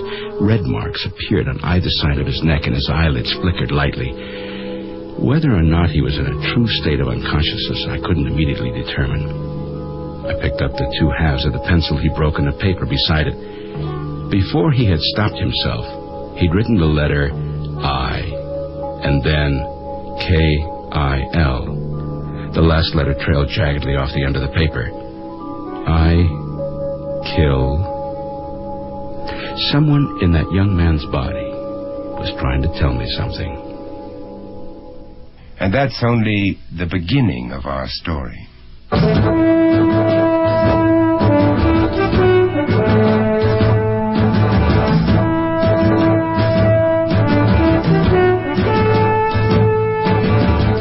Mutual Radio Theater, a new adventure in radio listening. 5 nights of exceptional entertainment every week, brought to you in Elliot Lewis's production of the Mutual Radio Theater. Our story, The Man Who Talked to Himself by Shepard Menken. Our stars, Lou Horn, Mary Jane Croft, and Mr. Menken as Cliff Sager.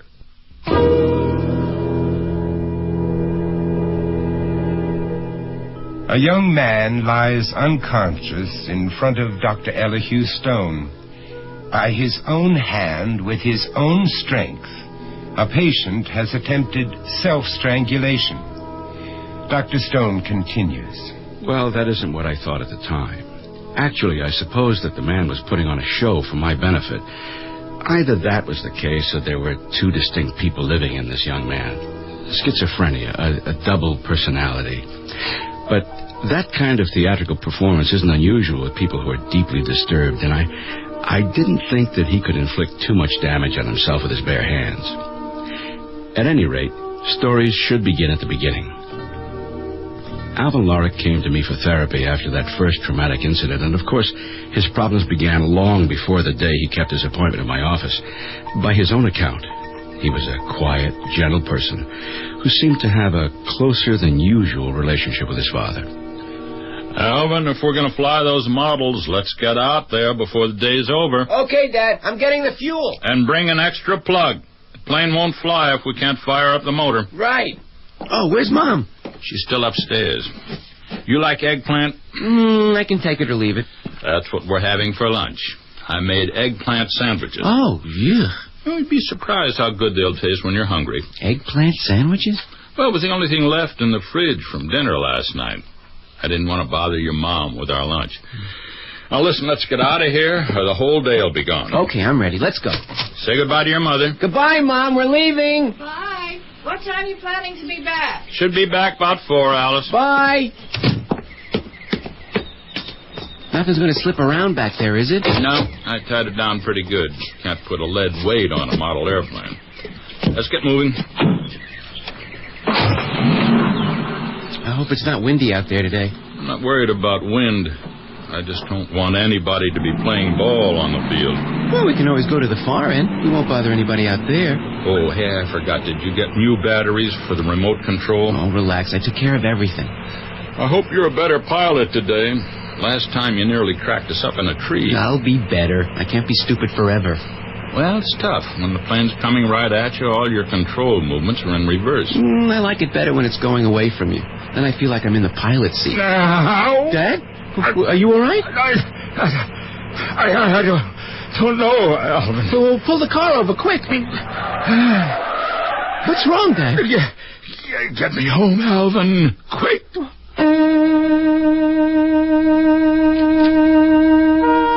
It was a surprise to everyone. Charles Lorick, Alvin's father, had suffered a heart attack. He had no previous symptoms of any coronary trouble, but according to Alvin, was the kind of person who didn't believe in going to doctors, even for a periodic checkup. Alvin got his father home. They hadn't driven very far, and he called the paramedics, who made arrangements immediately to have him transferred to a hospital, from which he was discharged some 3 weeks later. It was a frightening experience, but at least now Charles Lorick knew about his problem and was determined to take care of himself. Want another cup? No, I don't know what's in this stuff, but it sure ain't coffee. Well, if you don't like it, drink milk. I would, except it has to be skim milk. Just be thankful you're alive. Have you had enough? Yeah, thanks. Well, I've made a decision you folks might be interested in. Oh, what's that? I'm taking in a partner. A partner? Does that mean you won't own the business anymore? No, not exactly, Alvin. Cliff Seeger, an old competitor of mine, retired from the machine tool business about 3 years ago. Couldn't stand the boredom, and he's been trying to get back in ever since. Of course, he got a pile of money for his old outfit, but they don't want him back in the organization now. So he's offered to buy into mine, and I think I'm going to take him in. Nobody knows machine tools like Cliff Seeger. Well, what'll that mean as far as what you take home every week? You mean money? Well, I think it'll be better for all of us. I don't know what made Cliff think he could retire at his age anyways, just over 45. He's got a lot of energy and good ideas. He was a formidable competitor, but I think he'll make a great ally. As far as money's concerned, we'll be a lot better off. Just the interest on what he's paying to buy in ought to keep you in furs indefinitely. Yeah. Sounds like you should have done this a long time ago. Yeah, it sure does, doesn't it? You know, maybe this is the best thing that could have happened to me. If I take care of myself, I could live another 100 years. God forbid. What's the matter? Do you have any objections to my living a long life? No, it's just that you'll be spending a lot more time at home now. Oh, gee, Dad, that'll be terrific. It'll be fine, just as long as you keep out from underfoot. Between the two of you, it's all I can do to wipe up after you. Here, Alvin, help me take the dishes in the kitchen. We can't expect your father to be doing much around here anymore.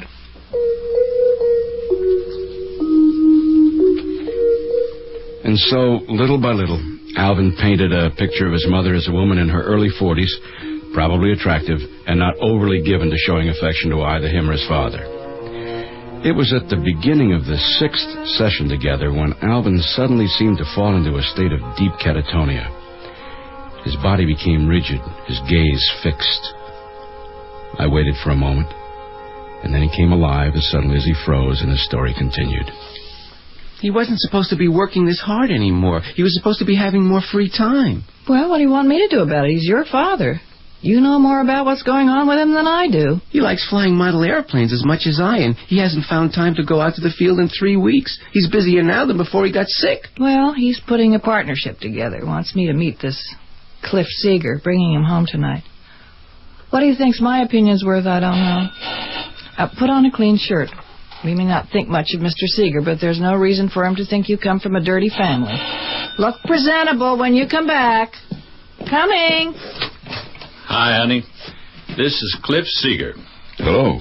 Come on in, Cliff. Make yourself to home. What can I get you? Oh, a little bourbon and water be fine. You got it. Won't you sit down, Mr. Seeger? My friends call me Cliff. Cliff? I think we'll be seeing quite a bit of each other. Well, I hope so. Charles didn't tell me he had a beautiful wife. Oh, well, thank you. He didn't say much about you either. Oh, he must have said something. I hope some of it was good. He certainly didn't tell me you were a lady killer. I don't know what to say. Want you a glass of wine, Alice, and your bourbon and water, Cliff. I'd like to make a toast to us, to all of us, for a long and prosperous... Hi, Dad.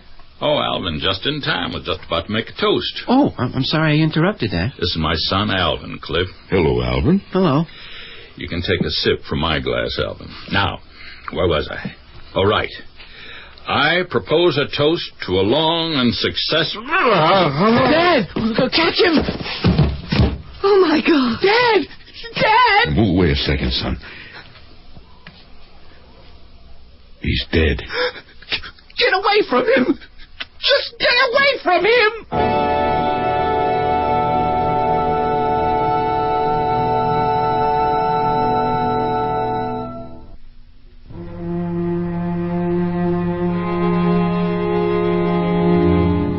The death of someone close brings a response that's unlike any other.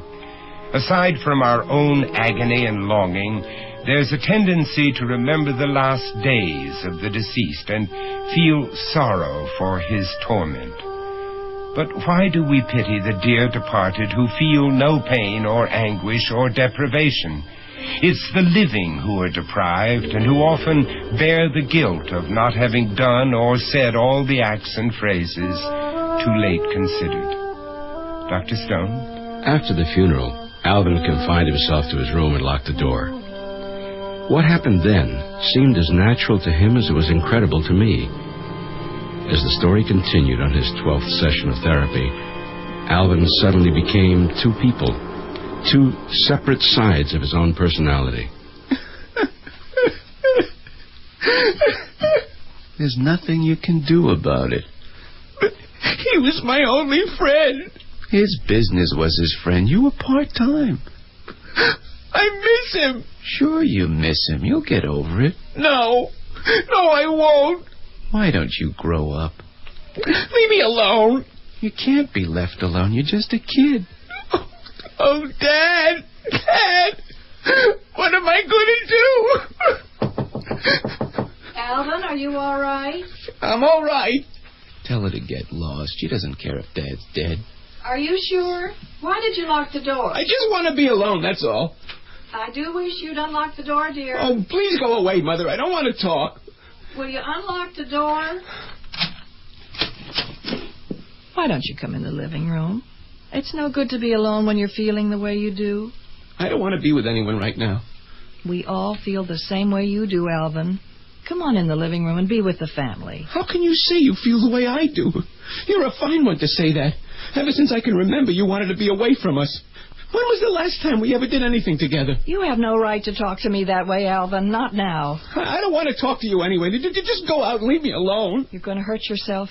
You're going to hurt yourself in a way that you won't be able to fix. I don't want to hear about it. I'm trying to tell you I'm sorry. I'm sorry for you, your pain.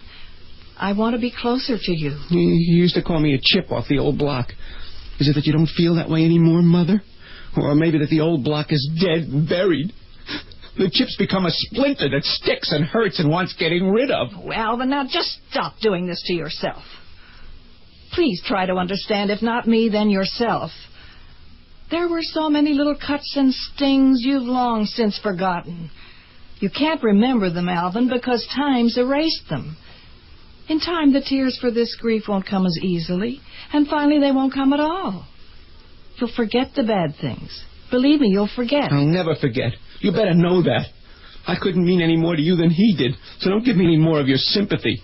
You go back in the living room and tell all my dear relatives that I died too, and that they can take back their cakes and fruit and well wishes and get the hell out of this house. I don't want their mourning, and I don't want their happy medicine. He was my father, and he was my friend, and I am not forgetting. Not ever.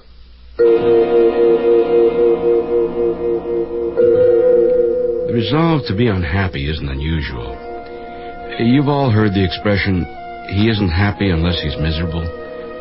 Well, there are people like that. There are many reasons why these compulsions arise. In Alvin's case, it seemed his determination to prolong his own anxiety stemmed from resolve to get even in one way or another. He remained in his room for 3 days after the funeral, taking no food or drink and refusing all solace. How long are you going to stay in here? I don't know. You look like hell. Well, who cares? I do. If you're going to kill yourself, I wish you wouldn't take me with you. No, not you care about anything. I care as much as you do, jerk. I just forget the whole thing, right? Be happy and drown your suffering in a glass of milk. Well, what do you think I ought to do? What do you mean, what do I think you ought to do? You're hungry enough, aren't you? Yeah?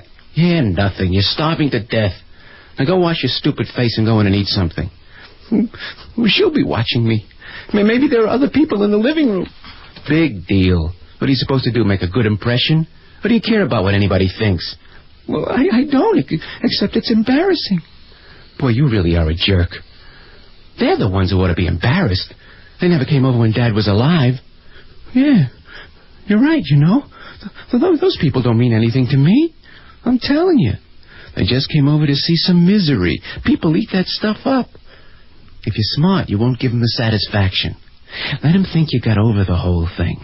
And if you're going to get even with someone, you don't show them you're weak. Yeah, you're right. Let's go. Thank you for coming over, Mrs. Kenny. I wouldn't know what to do without people like you. Oh, well, that's what neighbors are for, Alice. If you need anything, I'm only 2 houses down. Thank you for the wine. Well, I never like to come empty-handed. You stupid old pig. Hey, not so loud. She doesn't have to know you're listening in the hallway. I'm sure you'll be all right, Mrs. Kenny. Well, you just tell him I asked about him, Alice. Oh, it's nice seeing you again, Mr. Seeger. Nice seeing you too, Mrs. Kenny. What's he doing here? I'm glad you'll be looking after things. Alice is lucky to have you. Well, thank you very much. We'll do our best. What the hell does he mean by that? Where'd he come from? Oh, I suppose she means well. Irrepressible. Well, she's big anyway. Anyone else coming over? Not that I know of. Can I fix you a drink? I'd like a little Mrs. Kenny's wine. What's he doing here? Here we go. She's right, you know. Who? About what? Mrs. Kenny. I'm very lucky to have you. Yeah. I'm glad to be here. It's been wonderful. You're coming over like this? I think I would have, no matter what happened. Thank you, anyway. What are you going to do about him? Alvin, I don't know. I don't understand it. He's very much like Charles was. Only now... What? He frightens me. Oh, bingo. I think you made an impression. How do you mean he frightens you? Well, I don't know. I just get the feeling he holds me responsible for Charles' death. Oh, that's ridiculous. It's a hard time for you both. But I'm sure that's all in your imagination. I don't think so, Cliff. I'm very worried about him. Cliff? Now it's Cliff. Oh, boy, ain't that cozy. Well, don't worry about it. We'll work something out for the boy. I just wish he'd come out of that room. It gives me the creeps. I'm glad he's in there. Oh, please don't, Cliff. I can't help it. I wanted you the minute I saw you. I'll kill him. Keep cool, man. Don't act like a damn kid.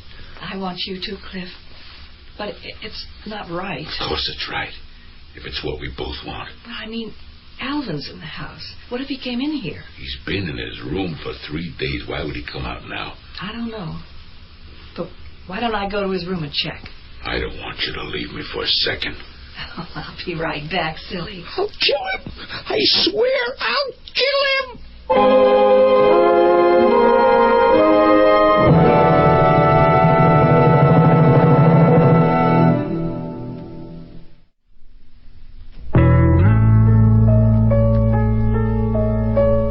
At one time or another, we've all made amateur attempts at psychoanalysis.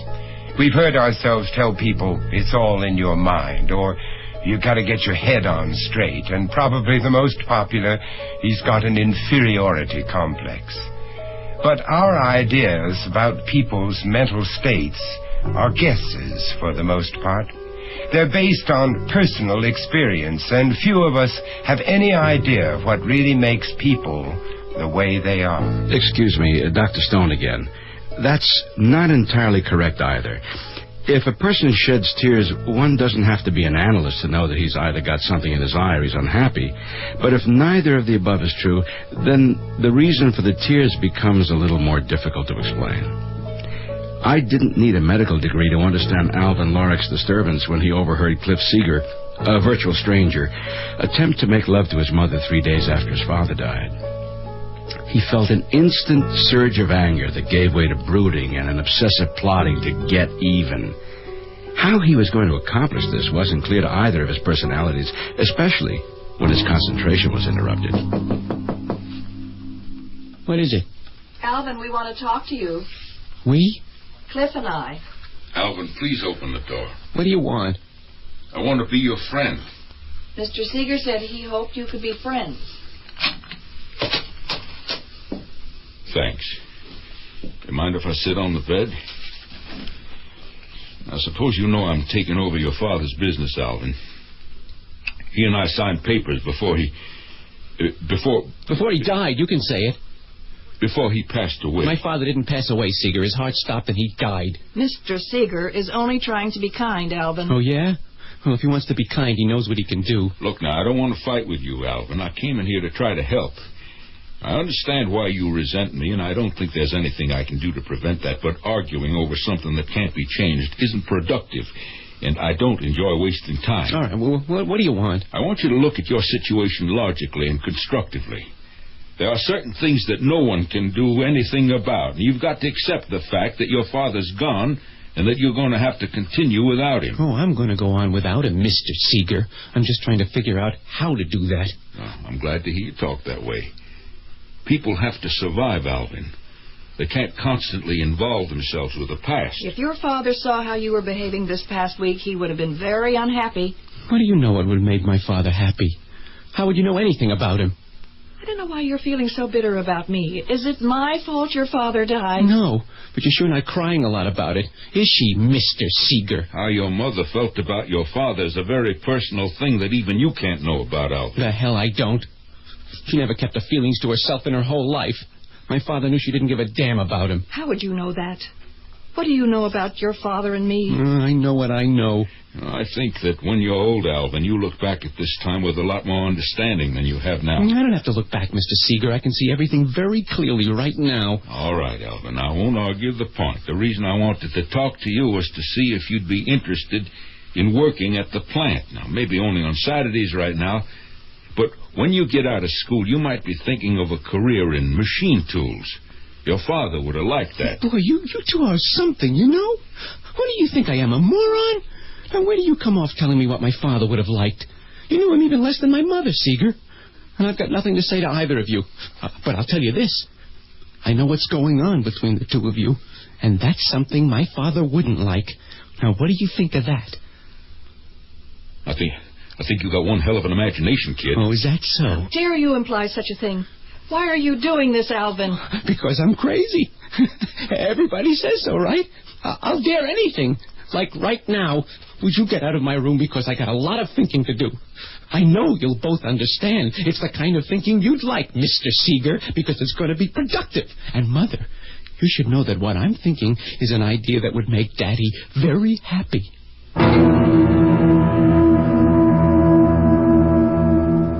Not too bright. Not too bright. Oh, you're smart. You really are, you know. You always come in when it's all over. I keep hoping you'll be able to handle things. I can't help it. I get excited. Yeah, well, learn to control yourself. Anyone can take a look at you and read guilty all over your face. Okay, so I gotta learn to be calm. Well, you haven't got much time to do it. Will you get off my back?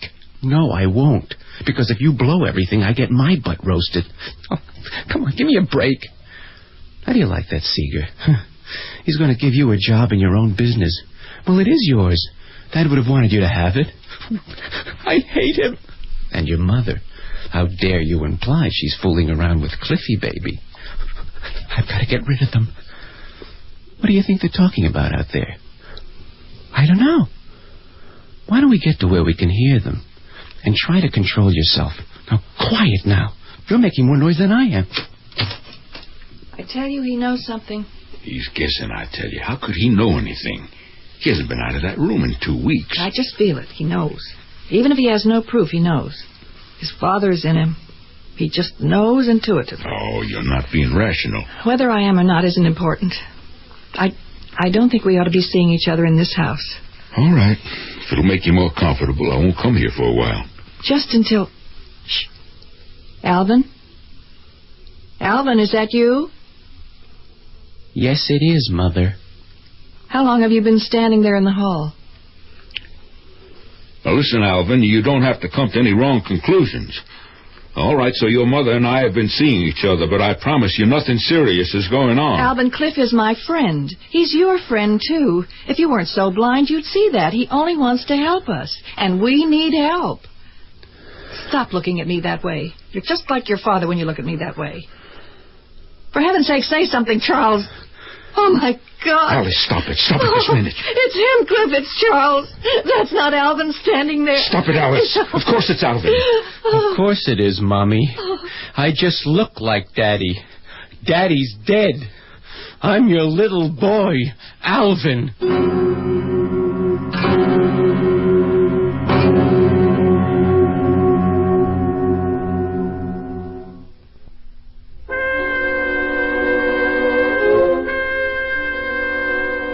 Vincent Price again.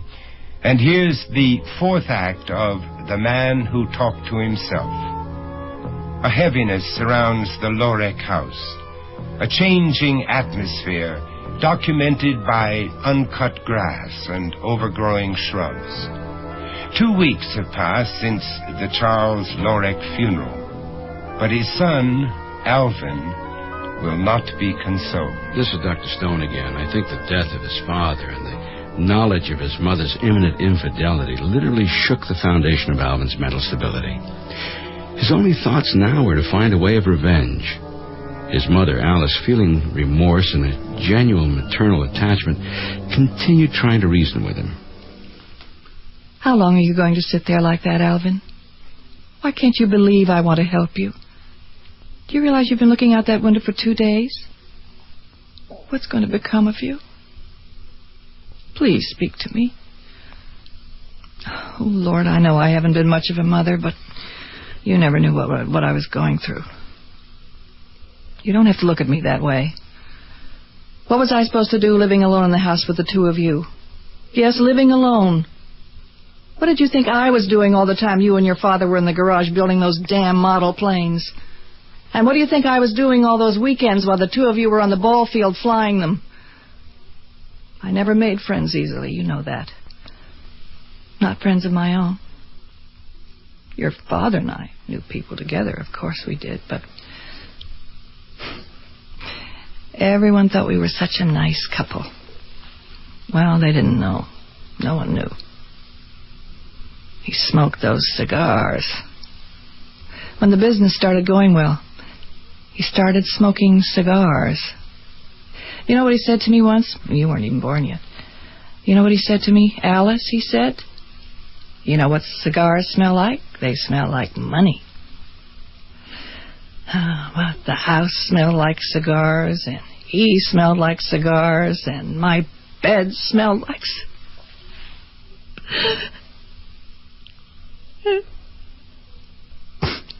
When I asked him to stop, he said, get used to it, honey. I don't tell you what dress to put on.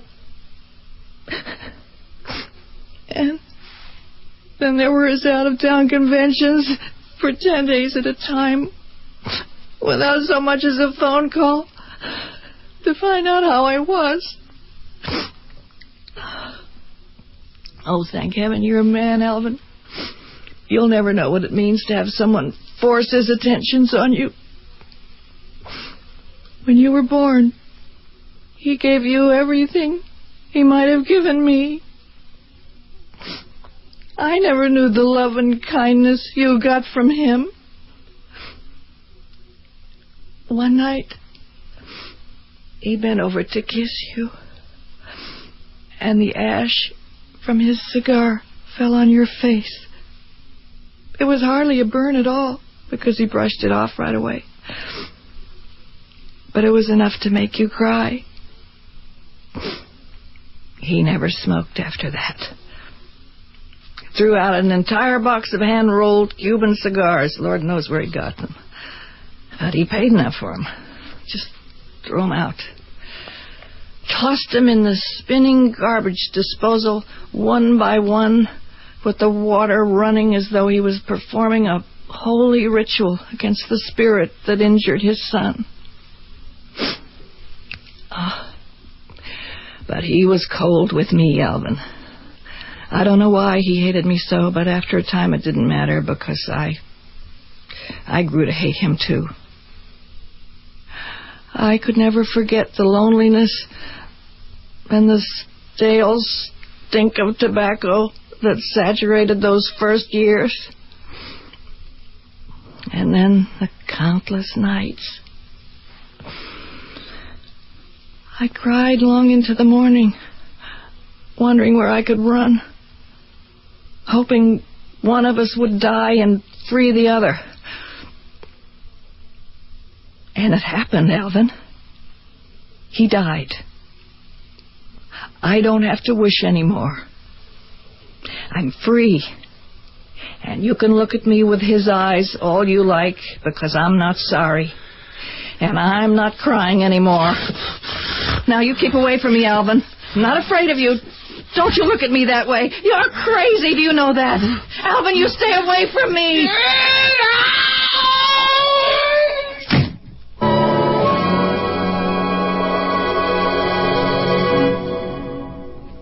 Okay. You know what you've got to do. So I do it. And then what? Seeger's got all the papers to the business. Well, that doesn't seem like much of a problem. Two can die as cheaply as one. Then it's all yours. But how do I do it? I don't want to get caught. We'll figure something out, Alvin. We won't get you into trouble. After all, if you get caught, so do I. I wouldn't like that at all. Well, you got to figure a way so I won't be near him when it happens. Naturally. In the car, they'd be together. Two birds with one stone, as far away as possible. But how can we be in control and not be there? Control! Control, of course! Model airplane controls. Do it by radio control. Right. Oh, boy, you're not as dumb as you look. We can do it from the bedroom window and watch it all happen. Beautiful! But what can we use for an explosive? How about gasoline? No, not the tank, but how about one of those plastic bags that seal up like a zipper? That would work. We could put it under the front seat. How are we going to blow it up? The model airplane remote unit. If the rudder control broke the bag of gasoline, the elevator control could set off a photo flash bulb. Break the glass away from the bulb so the flash is out in the open, and... Right! Goodbye, Mother dear. Goodbye, Cliff, darling.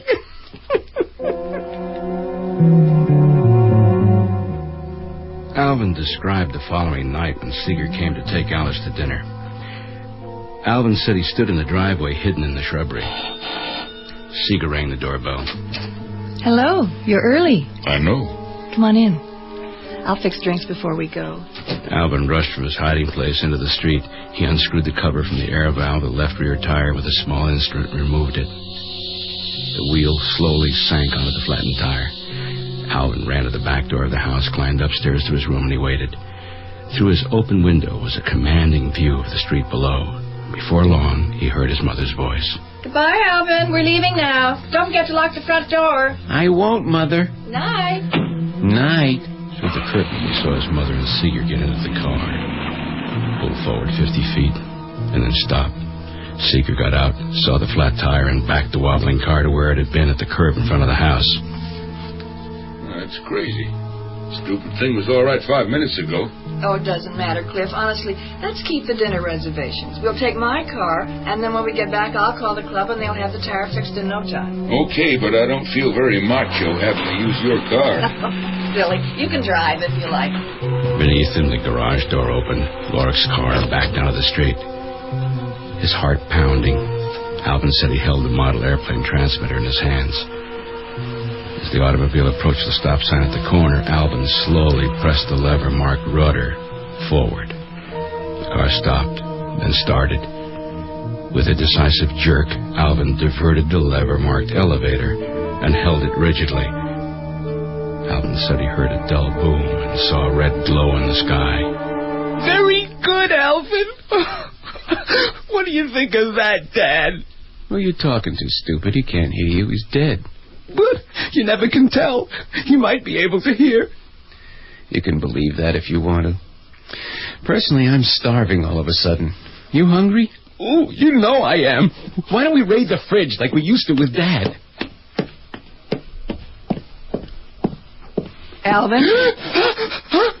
That was a stupid thing you did, Alvin. You shouldn't have done that, Alvin. You're dead. You're both dead. Not quite, Alvin. You're burning out there on the street.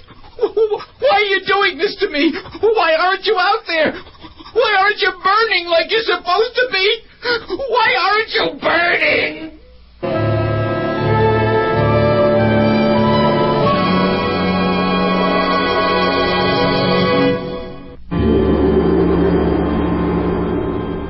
The amazing fact in cases of double personality is that patients are actually able to see the results of what they've prepared without it ever happening. Alice and I started for the restaurant only minutes after I arrived, and I thought it strange that one of my tires would go flat in that period of time. But we changed cars anyway. Just before I got into Alice's car, though, and purely by luck, I noticed a small silver wire, an antenna on the right rear fender. I didn't know what it was. So I took a closer look, and I found a tiny wire leading from it into the car and under the driver's seat. He'd put one of his radio control machines and a bag of gasoline under the seat. He was going to burn us alive. It's all right, Alice. He's in good hands now. Alvin's been sick for a long time, but he's going to be all right, isn't he, Doctor? Well, I have to be honest with you, Mr. Seeger. I don't know. When will I be able to see him? I'm afraid that won't be possible for a long time. You see, he really believes he killed you. The shock of seeing you once again would only set us back.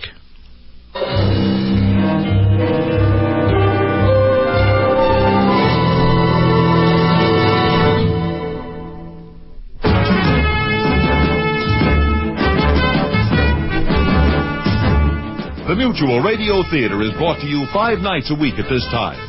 Tonight's original radio play, The Man Who Talked to Himself, was written by Shepard Menken and produced and directed by Elliott Lewis. Your host was Vincent Price. Our stars were Lou Horn, Mary Jane Croft, and Shepard Menken. Featured in the cast were Jack Crucian, Peggy Ray, and Barney Phillips. John Harlan speaking. The Elliott Lewis production of Mutual Radio Theater is a presentation of CBI.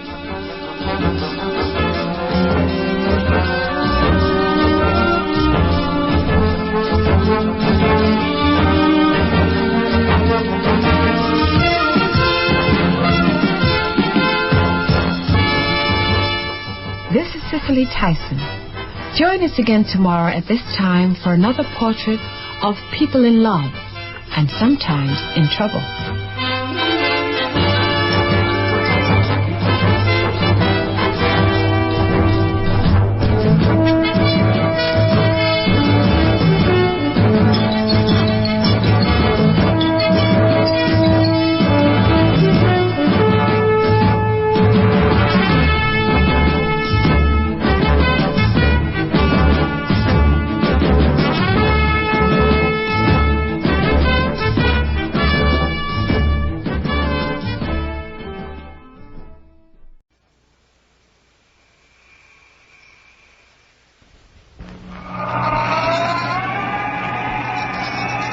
Mystery House.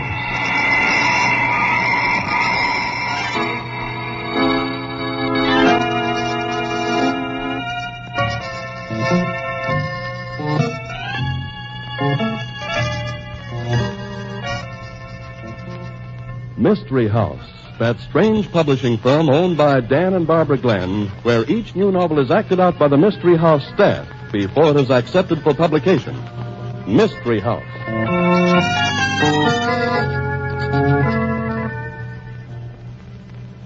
Greetings, thespians. Good evening, Mr. Glenn. Hi, Bobby. I think this story is going to make a good book, and I'll be anxious to know if it fools you people. Oh, a fooler, huh? Right. I think it'll keep you guessing right up to the last scene. You know, Mrs. Glenn, I wonder if it's a good idea to keep people guessing. I don't see why not. Well, I'll bet there are listeners right now, for instance, wondering what news the sponsor has for them, and really, I don't think we should keep them guessing any longer.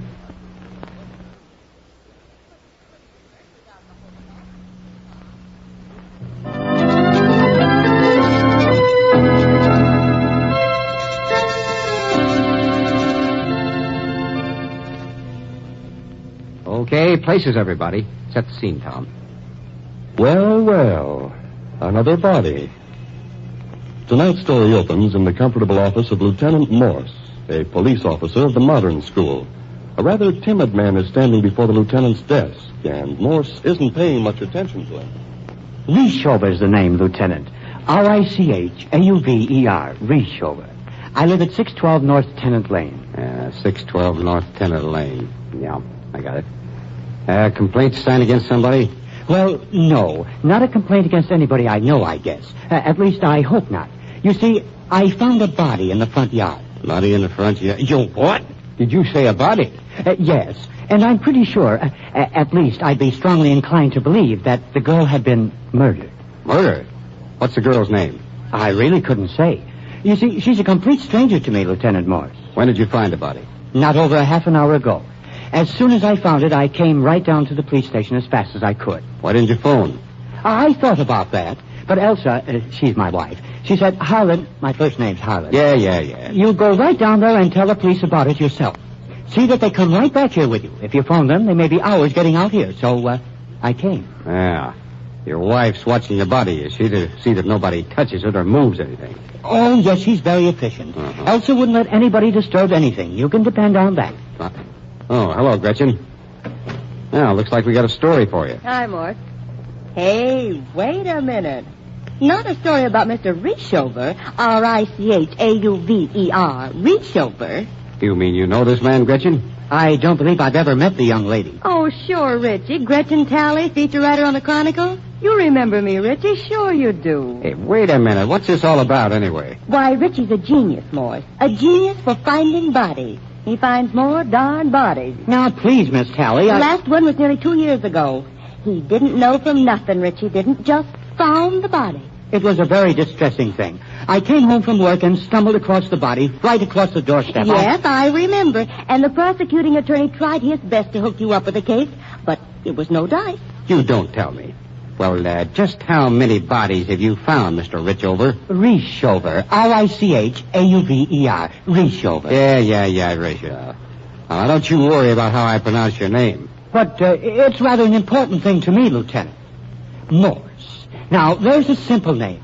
Nobody could mispronounce that. But Richover. You've no idea the fantastic ways people can twist it around. Forget it. I ask you a question. Yes? How many bodies have you found altogether? Up to this one or including it? Including it? Why, 3 up to this girl. 4 altogether. You've no idea what an irritating thing it is to be forever stumbling into corpses, especially when they've been victims of violence. Yes, I'll bet I haven't at that. Now, you don't know anything about this girl that's on your front lawn now, I can answer that one for you, Morse. He never saw her before in his life. Why, how did you know? Oh, I'm psychic, Richie, and I'm not fussy like the judge was on that last case. You know, I think you people actually suspect me of murder. You don't say. It's rather distressing when a citizen does what he should, makes a report promptly, does his duty, and then... Then the nasty old police say to him, I bet you did it. That is irritating, I bet, Richie. How was this dame killed, one you just found? Why, I really don't know, Lieutenant. I've understood it was best not to move the body, and so I didn't examine anything. Mm-hmm. Well, you know whether she was killed with a bullet or a meat cleaver, don't you? You could tell me that, couldn't you? I'll bet it wasn't a bullet. Why, no. No, I don't believe it was. Those people you find, Richie, they never are killed by gunfire, are they? Huh? You should have been around when Richie discovered the other bodies, Morse. The pattern was always the same. You found it when you were coming home from work, Richie? Why, yes. And he'll be able to prove that he was at the office all day, Morse. And the coroner will testify that the victim was murdered at least 2 or 3 hours before Richie found the body. See here. I don't have to stand for these insinuations. I'm a respectable citizen. You're a respectable citizen, all right, Richie. You just have one bad habit. Finding bodies.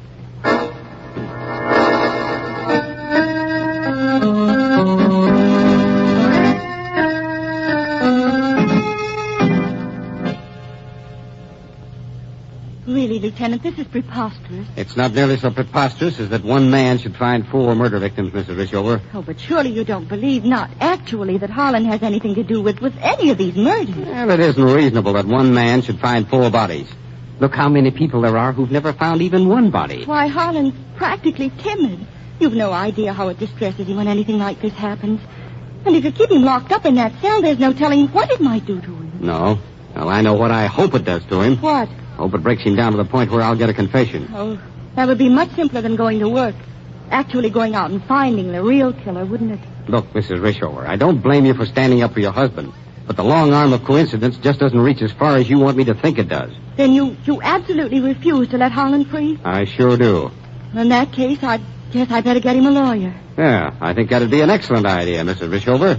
And if I were you, I'd get a good one. Because Richie's going to need a dandy to get him out of this. Oh, hello, Gretchen. Well, my own private sleuthing party didn't net me much more. No, I didn't think it would. This is Mrs. Rishover, Gretchen. Miss Morse, the Chronicle. I remember Miss Morse. I hope nothing pleasant happened to her. Still sore about the write-up I gave you and Richie when you got married? Why wouldn't I be angry? Hey, what's this all about? Why, Richie'd found 2 bodies before he got married. Elsa's folks brought in a story about the wedding, and there wasn't any mention of the body business. I sort of fixed up the wedding story and gave it a little human interest. You were jealous. You were in love with Harlan yourself. Don't make me laugh, Mrs. Rishover. It's true. Harlan told me about how you fawned all over him after the second body was discovered, how you brought things to him while he was in jail, and when he got out, you invited him up to your apartment for dinner. A girl has to eat, hasn't she? Richie was darn good copy, and I wasn't passing up any bets. Here's the picture, Morse. Why, it's a picture of Harlan. None other. Well, what are you doing with it? You've no right to have a picture of him. I've been out showing that picture to everyone who knew Alice Woodson, Mrs. Rishover. That's the murdered girl's name, in case you're confused. Harlan finds so many bodies. Really? I flashed that picture on everyone who ever had anything to do with Alice Woodson. I'm trying to find a link. So you're a detective? None of the people who saw the picture showed the faintest recognition. But this has gone on long enough. Sooner or later, I'll find something to connect him with the murdered girl. You must read a great many detective stories. Richie isn't going to get away with it this time. 3 times is plenty. This time, he's out.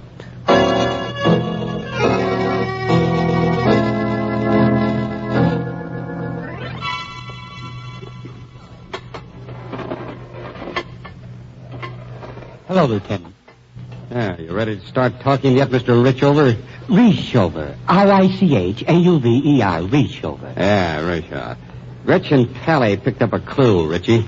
A frail, slender clue that most cops wouldn't even bother to follow. And I think she's going to make something out of it, Richie. You know, you can't kill 4 people without making one mistake. What did she find? A girl had a ring in her purse, Richie. A cheap little ring with a rhinestone set in it. I don't know a thing about it. It's the kind of a ring you can buy at any dime store. And there was one just like it on your keychain. I didn't have any cheap ring with a rhinestone in it. Not on my keychain or anywhere else. Yeah? Who are you trying to bluff, Richie? I didn't, and that's the truth. You didn't give the girl that ring and tell her it was an engagement ring? Of course not. I've told you that I never saw the girl before in my life. I know. You're sort of used to telling the police that, Richie. They've been kind of easy on you. But when they get tough, you'd be surprised how tough they can be.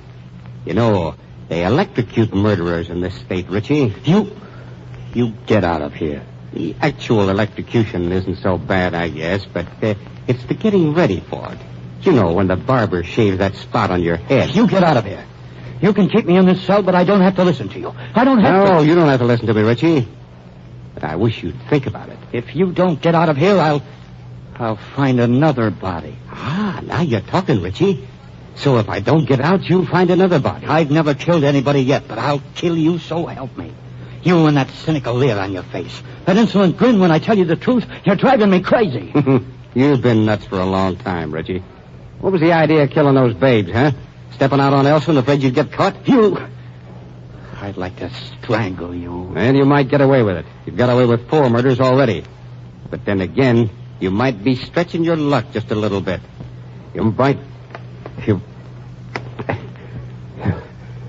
What have you done to me? Listen, Richie. You can't... Oh, dear. I wonder. No pulse beat. Yes, he's dead. Quite dead. I told him he'd get into trouble, but... Suicide. Yes, that's it. He has a gun. Have to be careful. Handkerchief. No fingerprints. Put it in his hand. Like this. Then press the finger. So. Help! Somebody help! Hurry! Now I'm done for, I suppose. Still, I wonder.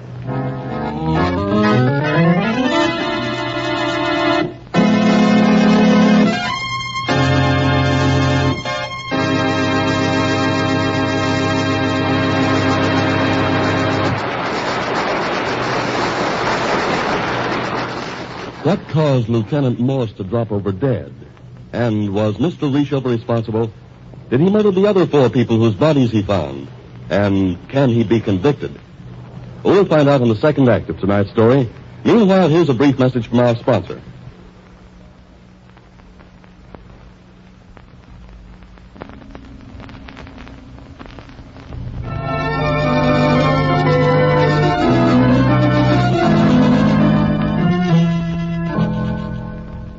And now, Act 2 of Well, Another Body.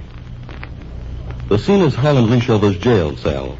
His wife and Captain Corlett of the homicide squad are there, and Mr. Reshover seems to be somewhat bewildered. Lieutenant Morse was trying to force the confession from you, wasn't he, Harlan? Why, yes, he was.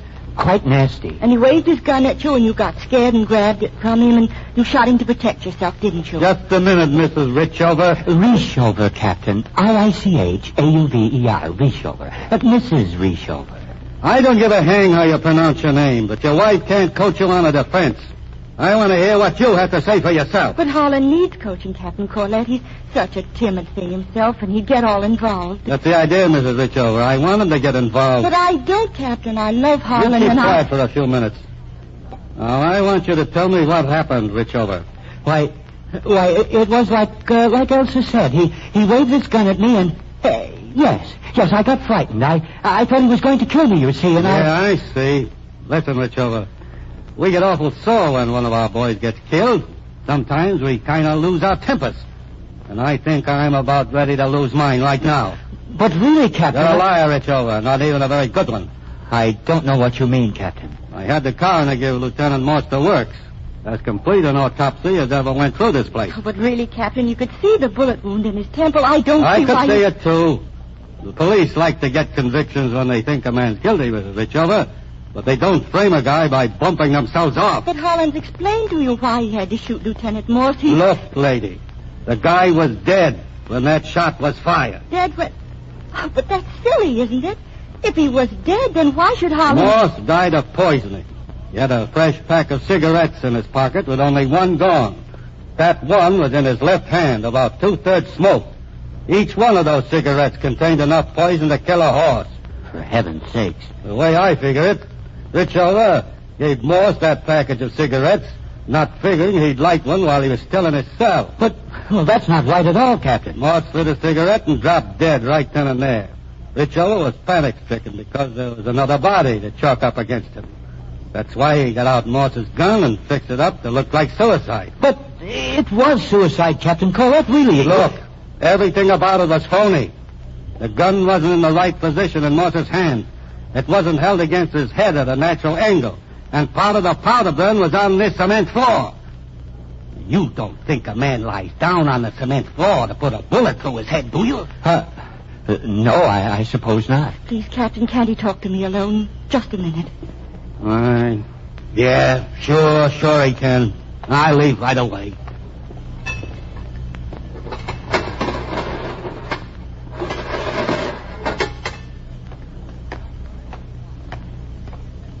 Now, Harlan, it was practically like the captain said, Elsa. No, Harlan, don't be a fool. But I have a microphone hidden somewhere in your cell. They're listening to every word you say. Whisper to me so nothing could pick up the sound. Then I'll figure out a story. You see, I'll tell them what you said to me. And you must stick to whatever story I make up. Understand? Yes, I understand, Elsa. You're an awful babe in the woods, Harlan. But I love you. Honestly, I do.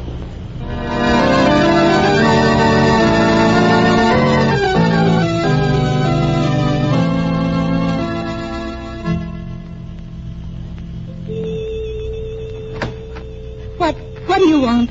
I'm here on business, Mrs. Reeshover. Don't worry that it's a social call. I don't want to speak to you. I imagine you don't. But this has to be done, I guess. You've no right to come barging into my home like this, you know. I just wanted to check something, Mrs. Reeshover. What? You smoke, don't you? Why, occasionally, yes, not regularly. Why? Have a package of cigarettes around now? Why, I believe so, but what business of that? Don't bother. I see one in the ashtray that doesn't have the brand name burned off.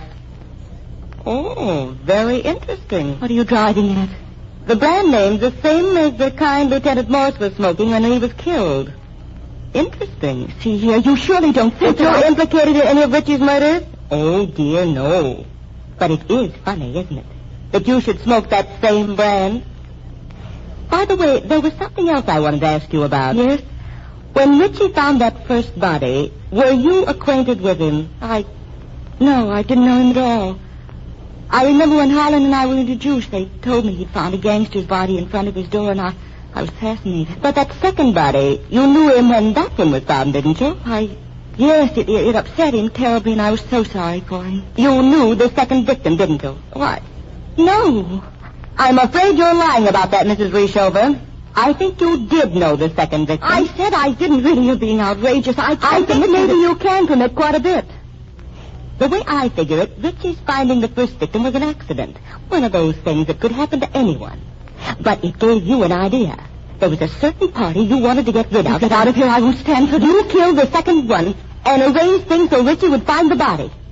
I rather think he suspected, and that's why he married you.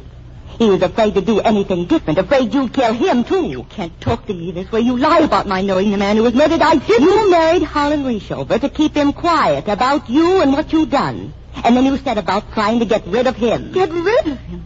That's rather funny. There's more than one way to get rid of a person. Harlan Reeshover had found 2 murder victims. You reasoned that if he found a third one, he'd be suspected, which he was. I was frantic when it happened. For your third victim, you picked an innocent girl, one with whom you couldn't possibly be connected. Your sole purpose in killing was to convict Richie of murder. That's not so. When it didn't work, you picked a fourth one, another girl. You wanted to be sure this time, so you put a cheap ring in her purse and put a duplicate of it on Richie's keychain. You lie. I never did such a thing. The game's about over, Mrs. Reeshover. I found the 10-cent store clerk who sold you those rings. She's identified your picture. Her name's Ann Burkle, and she lives in a rooming house over on Guide Street, 314 Guide Street. She'll swear that she sold you the rings. So instead of sending Richie to the chair, those rings are going to take care of you. But good. Goodbye, Mrs. Reeshover. Just where do you think you're going? I'm going over to the police station to get Captain Corlett. I'm going to take him up to Ann Burkle's room. I don't believe you are, Gretchen. Oh! Where did you get that gun? I've always had it around, Gretchen. I never knew when it might come in handy. What are you going to do to me? That all depends, Gretchen. There's the phone. What? I said there's the phone. Go ahead and call Captain Corlett. What? I said to phone Captain Corlett. Tell him to go to 314 Guide Street and question Ann Burkle. I don't get it. You mean you actually left I mean you'd better call him if you don't want to get a bullet through your pretty head. But you know the number. Go ahead. You're going to kill me? That remains to be seen, Gretchen.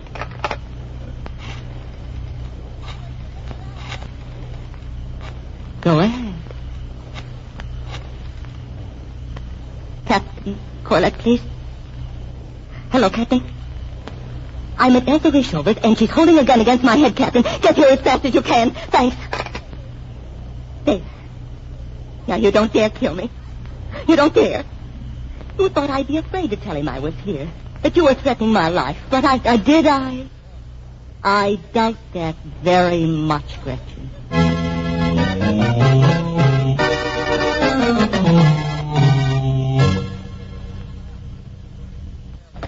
All right, Mrs. Reeshover, drop that gun. No, thank you, Captain. I think I'll just go right on holding it if you don't mind. What? No, don't worry. I won't hurt anybody unless it's necessary. What's this all about, anyway? Gretchen Talley was in love with Harlan. Fell in love with him during the course of his trial after he'd found the first body. She figured that finding a second body would be serious. You lie. Now talk, Gretchen. She arranged for Holland to find a second body, and then she furnished the alibi for him when it looked like he was in a tight spot. It was easy enough for her to do, because she'd committed the murder. I can check the records on the alibi, I guess. I helped him a little in order to get a story, that's all. Gretchen thought he'd be so grateful to her that he'd marry her. But Holland was in love with me, and we were married. And when Holland and I had been married about a year, there was another body, this time a girl. The police hounded him, but his alibi was so perfect they finally had to release him. And then this last one. I went to Lieutenant Morse and told him what I suspected. He began investigating, and he had an accident. Well, you lie. You never talked to Lieutenant Morse alone. She was in Lieutenant Morse's office when they checked Holland's personal effects. She found the finger ring on Holland's key ring. Nobody else had noticed it. And she said it was a clue she'd like to follow up. How about that, Gretchen? Why, yes. There'd been a ring in the girl's purse. Why wouldn't I check a good story? I've never seen the girl she talks about, this Ann Burkle, who was supposed to have sold me the rings. But I'll bet if you'll go to her room, you'll find she's been murdered. If she's dead, you killed her. Doggone if I know what to believe. She never intended to convict Holland. All along, all the murders she committed were supposed to get me out of the picture and get Holland for her. Maybe we better let Mr. Richover get into this conversation. He doesn't seem near as guilty as he did.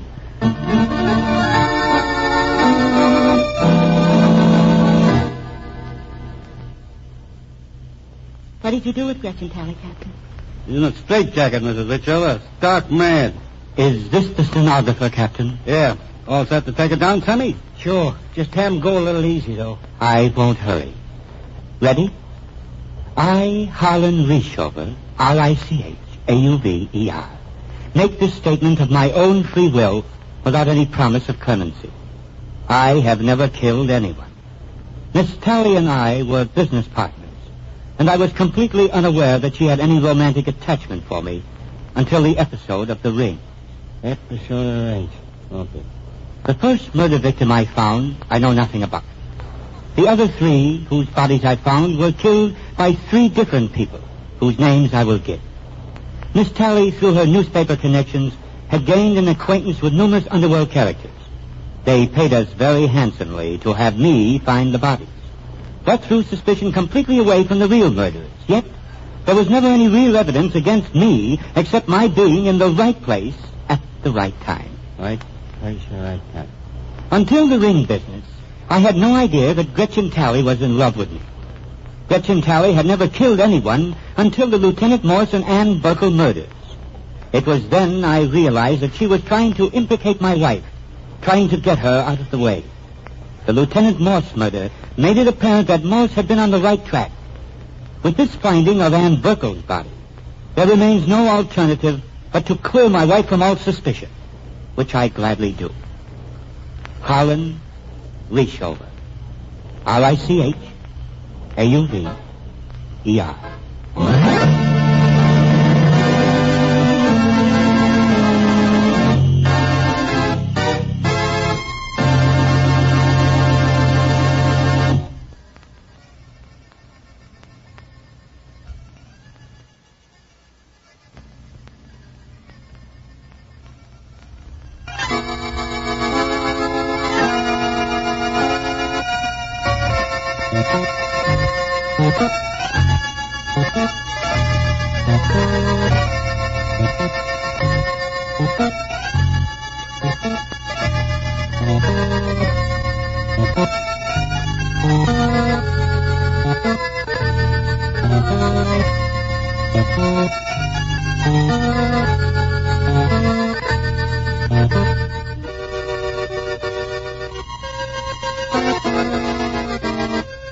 Quiet, please.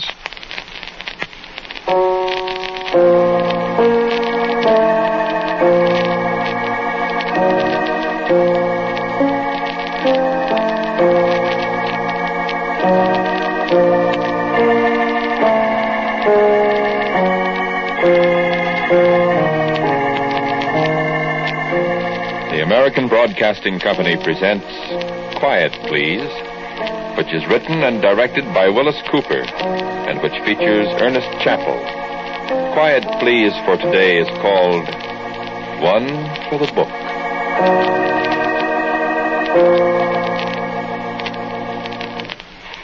Once upon a time when there were more lieutenants than lieutenant colonels in the Air Force, and when you could tell a cadet by his blue suit like a mailman's, a thing happened.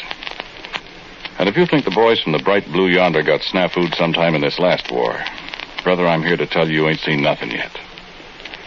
Because this was the largest, the most comprehensive, the doggonedest. Well, I have to tell you.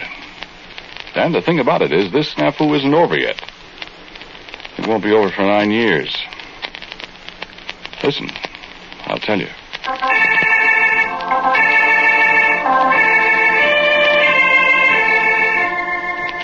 Ever hear of Muroc Dry Lake?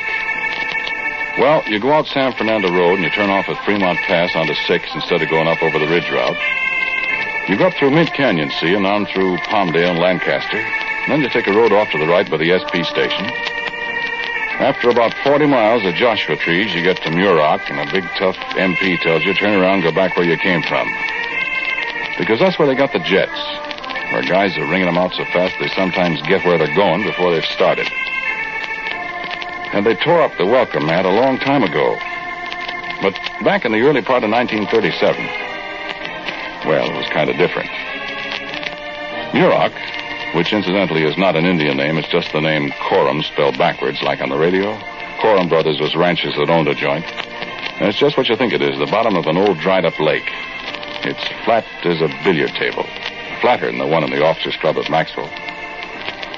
And back in those days, you could take your car out in the middle and open her up to 80 and sit back and watch. Look, Mama, no hands. Which was quite a lot of fun till some newspaper guy blew a tire and did 108 snap rolls with it, with the customary results. Well, it ain't like that today. I mean, the lake's still there, but it isn't a lonesome place anymore. The lobo wolves and the coyotes and the rattlesnakes and the roadrunners have scrammed. They got an installation there that... Well, never mind. You're not going to see it, but it's a biggie. And the lake itself is about the biggest landing field in the world. You could set down anywhere, practically. Well, the Air Corps decided back in 1937 to have them a big air maneuvers there at Muroc. So in came about everything they had that could fly. Martin B-10Bs from Langley, P-26s from Selvage and Maxwell and Randolph, and a bunch of skinny blue things they called PB-2As that came from, I don't have any idea. And over at March Field at Riverside, they had a flock of A-17s, attack jobs, 2-seaters that Northrop made. They had holes in their flaps, I remember. First ones to have holes in their flaps. And there was a lot of other miscellaneous stuff. It was quite colorful. P-26s painted OD. The bombers black and yellow. They all had yellow wings. The PB-2As were blue and the A-17s shiny Doral. Everybody had the red and white stripes on the rudder and the big old white star and a blue circle on the wings. Well, all 300 of them. All we had, practically, in 1937.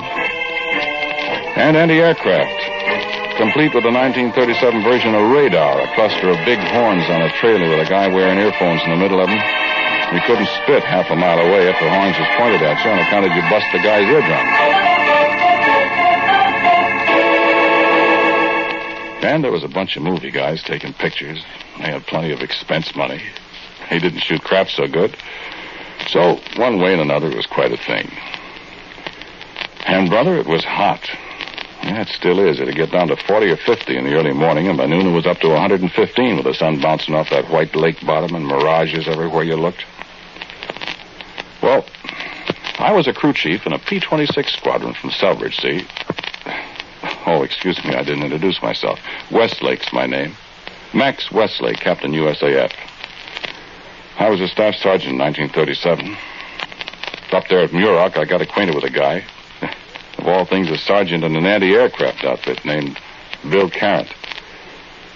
And I remember how this snafu started.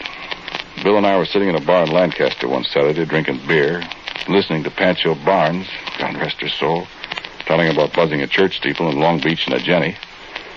And a couple of elements of B-10Bs went over. Bill Carrant, he said, he'd buy another beer. I'll buy another beer, Max.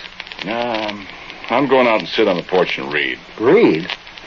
What do you want to read for when you can drink beer? Free beer. Well, I found a couple of magazines. Let's see. Go on, drink your beer. Super science stories. Miraculous stories. You like that kind of junk? Well, what if I do? A lot of hooey. No, they're not. Guys flying rockets and taking off for the moon and malarkey like that. Yeah? Listen, in 20 years, the stuff in these books will be ancient history. What do you mean? In 20 years, people will be flying rockets. In 20 years, they'll be writing the same kind of guck, and people will be flying old-fashioned airplanes, Bud, and we'll be shooting them down. And you wait and see. Yeah. In another 20 years, rocket planes will be going so fast you won't be able to see them, much less shoot them down. How fast? Oh, a couple of 1,000 miles an hour. A guy couldn't fly that fast. Why couldn't he? Well, he'd outrun himself. He'd come in for a landing, and 15 minutes later, you'd hear him. You can fly as fast as sound. You're nuts. Well, a bullet flies faster than sound. But there ain't anybody riding it. Well, they get a big enough bullet, somebody will ride it. Bring me another beer. They get me one, I'll fly it. You'd feel pretty funny starting out someplace on Saturday and getting there on Friday afternoon. Yeah, well, listen, it'll happen. In them magazines. These magazines told a lot of things that have come true, Bill. For instance? Well, I couldn't give you an instance right now, but they have. I'll take beer. Yeah, you watch and see. One of these days I'll come bouncing in someplace in one of these rocket jobs and you'll be right. I'll tell you what I'll do. I'll kiss your foot at high noon right in front of everybody. Now, you want a beer? You're going to sit there reading about buzzing the man on the moon in a skyrocket. Or what?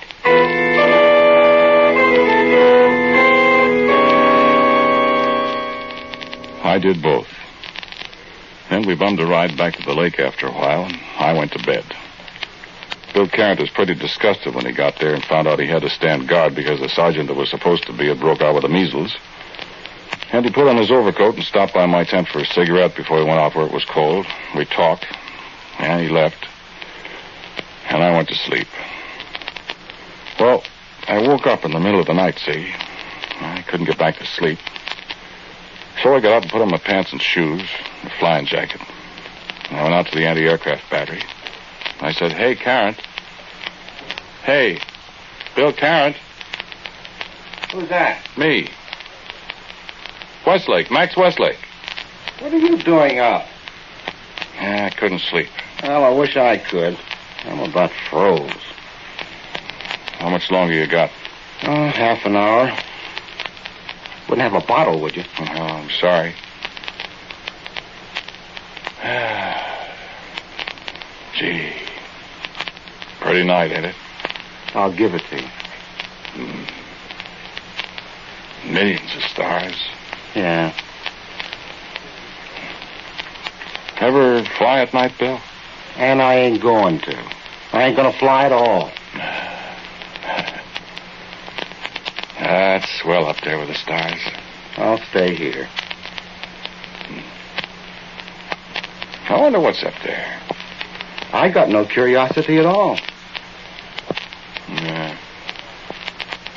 I'm going to find out some one day. In your skyrocket? Oh, probably. What was that? Search me. Sounded like it came from up there. Probably one of your skyrockets. Well, I don't think there's anybody up tonight. I don't see anything. I wonder what it... Hey. What? Look up there. Where? Right there by the Big Dipper. What is it? I don't see anything. Say, you know what that is? That's a parachute.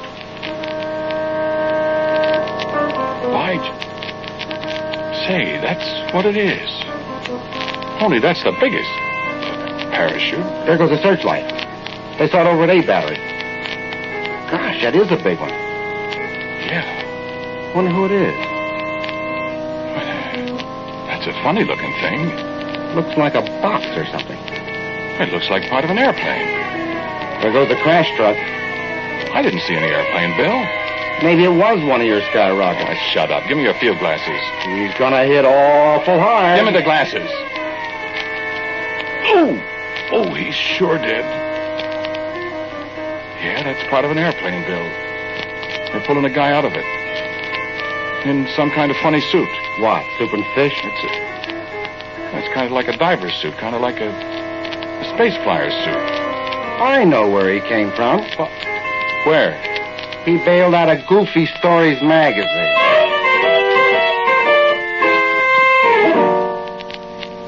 I handed back the glasses to Bill Carrot, and I walked over to the infirmary. That's where they'd take whoever he was, I figured. And in a minute, the crash wagon came back, and they carried the fella in. I sat there a minute and talked to Daniel Webster, the medic that had the duty. They were fussing around with the fella inside the ward, the doc, and everybody.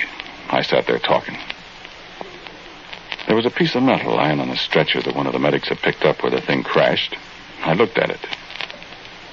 U.S. Air Force, it was stenciled on it. U.S. Air Force and a number and XF-131. What's XF-131 mean, I said. Why, I said to myself, U.S. Air Force. This is the Army Air Corps. What's the U.S. Air Force? Something new?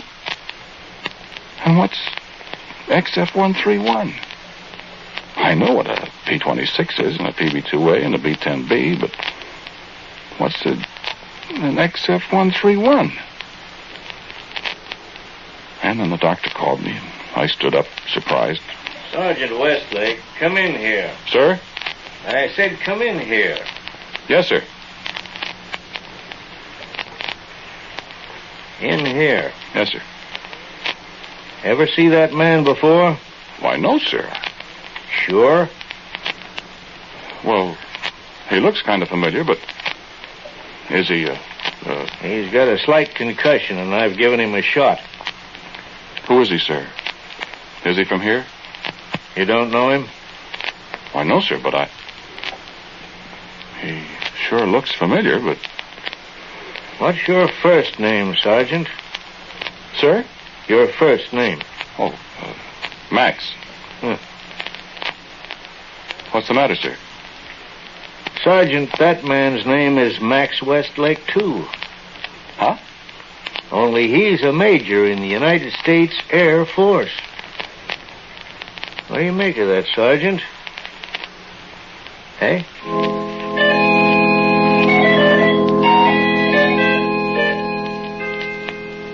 Huh? What would you have made of it? I looked at the guy more carefully. And then I saw how he looked familiar. I'd seen that puss in the mirror every morning for 22 years. There was the scar on the eyebrow where I drove the car into the lamppost. Only it was on the wrong eyebrow. Then I remembered I wasn't looking into a mirror. I said, Doc, I don't get it. He said, don't you?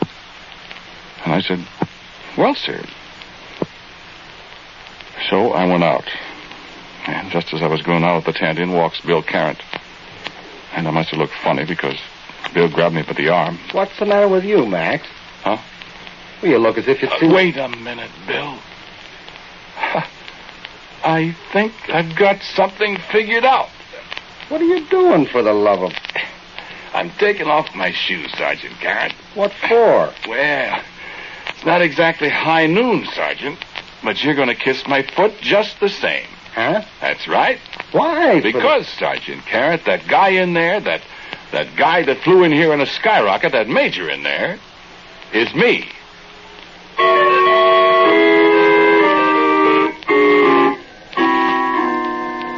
And so the snafu began.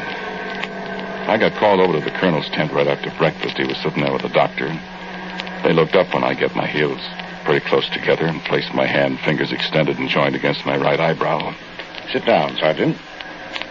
Yes, sir. The doctor tells me this fellow who bailed out last night has the same name you have. Yes, sir. Looks a lot like you, too, Sergeant. You know him, Sergeant? Yes, sir. Said last night you didn't. Well, I got it all straightened out in my mind now, sir. Well? He's me, sir. Sergeant, have you lost your buttons? No, sir, I don't think so, sir. Say that again, Sergeant. Sir, I said, no, I don't think so. No, what you said before. Oh. He's me, sir. Cross your knees, Sergeant. Sir? Cross your knees. Yes, sir. Ow! Reflexes are all right. Sergeant, do you mind explaining what you're trying to give us? I've got a tactical program on this morning, and I... Go ahead, Sergeant. Well, sir, it's perfectly simple. Aviation is progressing, sir. So what? Well, sir, it's perfectly simple. This Major Westlake, who is me, flew in something like a rocket plane or something quite a long time in the future. You understand, sir? Go ahead, Sergeant. And he flew so fast, he just got here before he started, sir. Sergeant. Sir? Nothing. Go on. Well, sir, that's all there is. Sometime I'll be a major like he is. I mean, like I am. What do I mean? I mean, if he's me, I'm a major. But I'm still a sergeant. I mean, I'll be a major and I'll take off. And when I get here, I'm still a sergeant. Sergeant, please. My head hurts. I'm sorry, sir, but that's what happened, sir. Somebody around here is crazy. Oh, no, sir, not me. Let's try that again, shall we? What, sir? Your theory. I just want to be sure I'm not hearing things, Doctor. Well, if you're hearing them, so am I. Go on, son. Well, sir, someday in the future, I'm going to be a major. You're not if... Well, never mind. Yes, sir. Someday I'm going to be a major, see, and I'm going to fly a rocket plane or something. How do you know all this, Sergeant? You got a crystal ball? No, sir. It's obvious, ain't it, sir? Not to me. You, Doctor? Well, you're going to be a major, son. Yes, sir. Well, I must be. I'm over there in the tent, ain't I, Doctor? And I'm a major, ain't I? You see? Sir? And someday when I'm a major, sir, I'm going to get into this rocket plane, see, and boom, I'm going to take off and I'm going to go so fast that... Gosh, I sure must have been rolling last night. Sergeant, you must want to get out of the Army awful bad. Sir, me? No, sir, I don't want to get out of the Army. Well, what makes the colonel think that? Well, if I ever heard of anybody asking for a transfer to the loony bin, this is it. Sir, I assure the colonel I am not nuts. Well, then why the dickens are you telling me all this? Sir, the colonel asked me. Okay. Go on. You were taking off in a rocket ship. Or something like that, sir. And boom, like I said, I go so fast that I just run out of time and I landed last night. You believe that, Sergeant? Yes, sir. Where did you, how did you fall on this theory? Well, sir, I read science fiction magazines and... You do? And I just deduced it. Oh. Sir, rocket travel is perfectly possible. Mm-hmm. It's an interesting theory. Doctor, are you nuts, too? I'm really not sure, Colonel. Well, what are you talking about, then? I was just looking at this identification card I took out of the Major Westlake's pocket. What about it? It's dated November 24th, 1951. 15 years from now.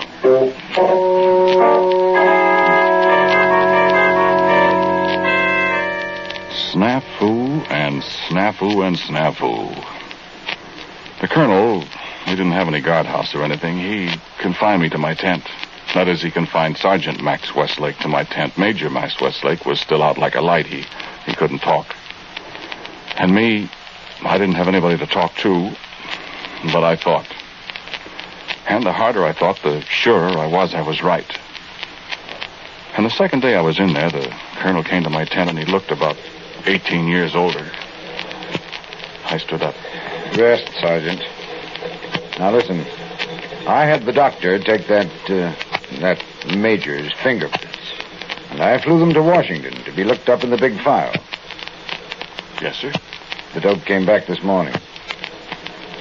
Yes, sir. I'll read you what they say. The subject fingerprints are those of Staff Sergeant Max Westlake, and so forth and so forth. There is no record of a Major Max Westlake in the Army Air Corps. by directions, so forth and so forth. Yes, sir. That's the way I figured it. Westlake, if you're running a Sandy on me... Not running a Sandy, sir. Come with me. Where are we going, sir? Right into the infirmary tip. Yes, sir.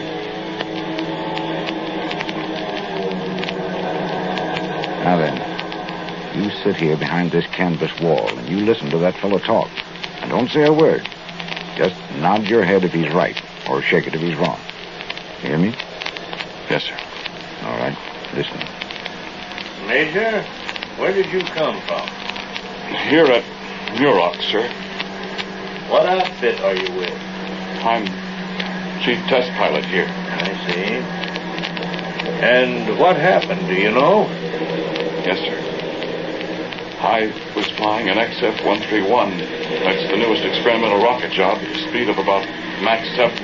What's he talking about? Sir, 7 times the speed of sound. What the? See. Suddenly, the needle flew way over beyond the mark. I got scared, pushed the automatic cockpit release, and bailed out. And, how fast do you think you were going then? Well, I should say about 12 times the speed of sound. I see.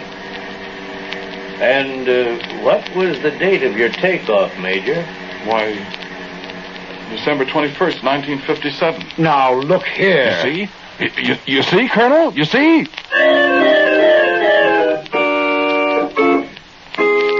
Snafu. Wow. Tarfu. Fubar. The Army never saw one like this before. They sent us to the general. Sit down, gentlemen. Yes, sir. Now, Westlake. Yes, sir. Yes, sir. Your brothers? No, sir. No, sir. Now, just a minute. Just a minute, I mean. Westlake. Yes, sir. Yes, sir. Stop. Yes, sir. Yes, sir. Sergeant Westlake. Yes, sir. Who is this Major Westlake? He's me, sir. Sergeant, We can't prove otherwise, General. That will do, Colonel. Yes, sir. Now, Major Westlake, who is this sergeant? Sir, I don't know. Well, isn't he your brother? No, sir. Well, who is he then? Answer me. Sir, I think he's me. Doctor, are these men crazy? Not as far as I can tell, sir. Well, what ails them then? Sir, I just work here. Well, now, Major, how come I don't know you? Well, that I couldn't say, sir. I don't know the general either. Young man, I have been in the Army 28 years. Yes, sir. At 29. I was at Bliss with Lord George Langren when he had the 8th Cavalry. Yes, sir. And I know thousands of officers in the Army. Yes, sir. But I don't know you. No, sir. Young man, do you know the penalty for impersonating an officer? Sir, I'm not impersonating an officer. Here's his identification card, General. Is that your picture, Major? Yes, sir. Well, doesn't look like you. Well, sir, these pictures never look like the people. That's right. Mine looks like a... Well, this seems to be in order, all right. It is, sir. I know that. Are those your fingerprints? Yes, sir. They're the sergeant's, Washington says, General. Now, how could that be? Well, sir, they have to be me. He's me. I'm us, sir. Colonel, has this man ever demonstrated... has he ever had attacks before? No, sir. He's always been rational, sir. He's one of my best men. He's rational now, General. That is, I think he is. Kind of, I mean. Sergeant, do you know that a board may be convened and that they're liable to throw you right out of the Army? Sir, I'm not worried about that. Oh, you're not, huh? Why not? Because they can't, sir. I have to stay in. Kindly tell me why. Because, well, don't you see, sir, I'm going to be a major and I'm going to fly a rocket plane. The XF-131. What makes you think so? Well, I'm here, sir, after all. Well, I'm going to tell you something. I'm going to solve this problem once and for all in a military manner. Major Westlake, you are subject to orders, aren't you? Yes, sir, of course. And I want this to be a lesson to you other officers, too. Yes, sir. You gentlemen are expected to use your intelligence and initiative and not come bothering me with all sorts of details that could just as well be handled in your own bailiwicks. You understand me? Yes, sir. Silence. That is a very simple way to solve this problem, as I said. Major Westlake, you are ordered to return to your base. Sir, I'm at my base. I'm stationed at Muroc Dry Lake. This is Muroc Dry Lake, sir. Well, how did you get here? I flew, sir. But how did you... I mean, how did you get here, now? Sir, I just flew so fast I got here before I started. I didn't ask you, Sergeant. That's right, sir. I flew so fast I got here before I started. Doctor, do you have an aspirin on you?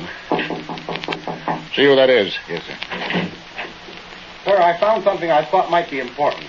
Who are you? Sergeant William Carrance, sir. I'm Sergeant of the Guard today. What have you got there, Sergeant? I don't know what it is, sir, but I found it out there where the Major landed. Major Westlake? Yes, sir. Well, let's see it. Let's see it, Sergeant. I never saw anything like it before, sir, and I thought I'd better bring it to the General. May I see that, please? Well? It's my Mach meter, sir. Your what? Mach meter, sir, an instrument that measures speed. Sergeant Westlake, please. Excuse me, sir. That's what it is, General. It measures speed in terms of the speed of sound. Mach 1 is sound speed. Mach 2 is twice the speed of sound. Let's see it. It's very curious. Yes, very, very curious. All of a sudden it got jammed, General. You see the needle is jammed way over here on the pin? It indicated probably 12 times the speed of sound, and that was awful fast, so I bailed out. See if I can't unjam the needle. There's a ratchet underneath, sir. Oh, I see, yes. It's like a speedometer, isn't it? It turns hard. There. Hey, where did Major Westlake go? Why, he was right here. I saw I seen him, sir. I was looking right at him. When you turned the thing meter back, he just turned all transparent, and then he disappeared. What? Sir, I think the General just unscrewed him right back where he came from.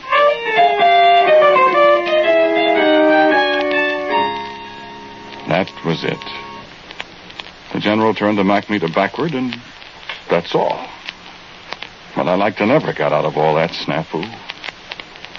Well, I'm a captain now, and it's only 9 more years, and I'll be a major. And I'll fly an XF-131 here at Muroc, and my Mach meter will go haywire, and... My gosh, have I got to go through all that again?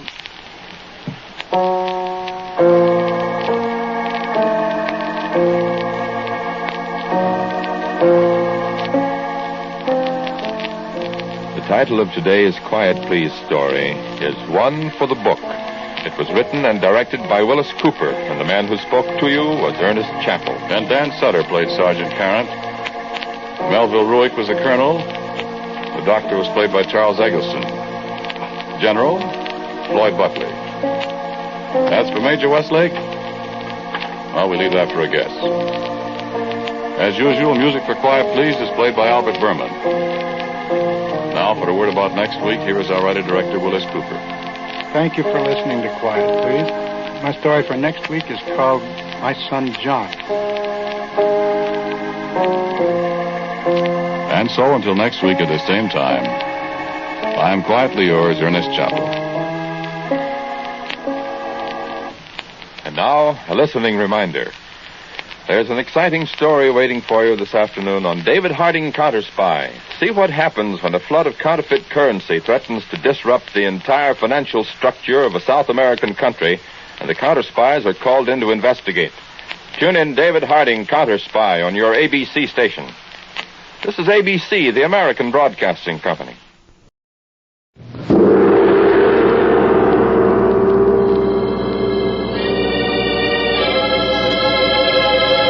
The Sealed Book.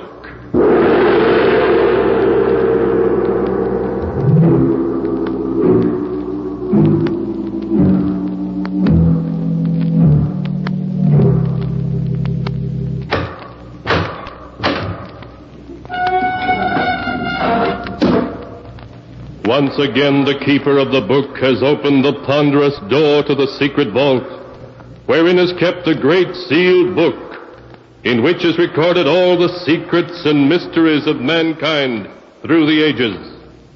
Here are tales of every kind, tales of murder, of madness, of dark deeds, strange and terrible beyond all belief.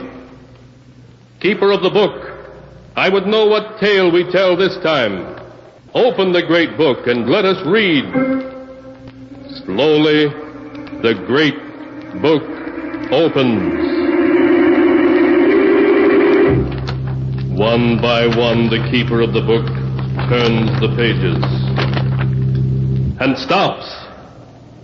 Ah, the strange story of a man who rose from a watery grave to accuse the living of his murder. A tale titled, You Only Die Once.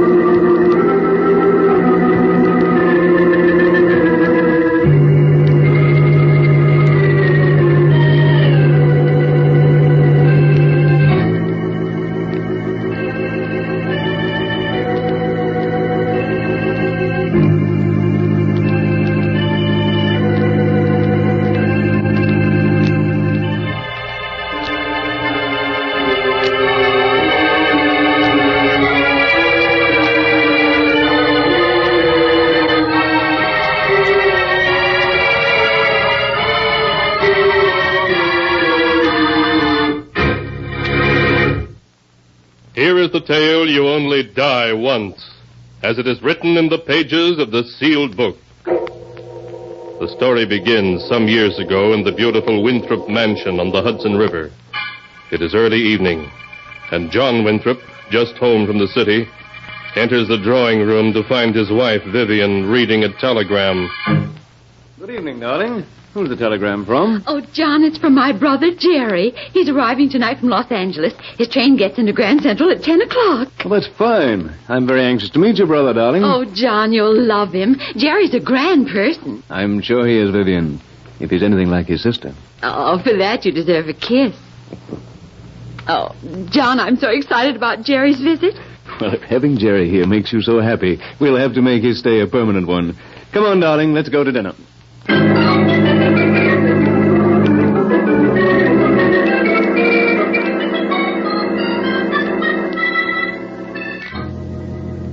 Mr. Norton is here, sir. Hello, Jerry. Come in. I'm John, your brother-in-law. Hello, John. Jerry. Oh, Jerry. Oh, it's so good to see you again. Well, stand back and let me look at the bride. Vivian, I've never seen you looking so beautiful. Now, John, you know why I'm so fond of Jerry. Oh, Jerry, dear. What suddenly made you decide to come east? You said nothing about it in your last letter. Well, you know your brother, always making quick decisions. I gave up my position in Los Angeles to come east. I intend to settle down and find a job in New York. In New York? Mm-hmm. Oh, Jerry, that's wonderful. John, did you hear that? Yes, darling, and I think it's a fine idea. As I recall, Jerry, Vivian said you were an executive. That's right. Well, then, I think I've got you a position. You mean you know of an opening? Or with whom? Myself. You? Yes. For the past week or so, I've been contemplating hiring an assistant. My doctor told me I was overworking and needed one. Well, there's nothing seriously wrong with you, I hope. No. Just that my heart acts up a bit now and then when I've been working too hard. Well, what do you say, Jerry? Will you accept the position? All right, John. And I'll do my best to be of real assistance to you. No, you don't know how happy this all makes me. John, do you think Jerry might come here and live with us? I think that's an excellent idea, if Jerry's agreeable. Well, there's nothing I'd rather do, but, well, are you sure I won't be in the way? Oh, Jerry, of course not. John and I would love to have you live with us. Of course we would. All right, then. Thank you both very much. Good. Then it's all settled. Well, I must be off to bed. It's almost midnight, and I promised my doctor I'd be in bed every night by 11. I'll be up shortly, John. Oh, take your time, Vivian. I'm sure you two have a good deal to talk over. Good night, Jerry. Good night, John.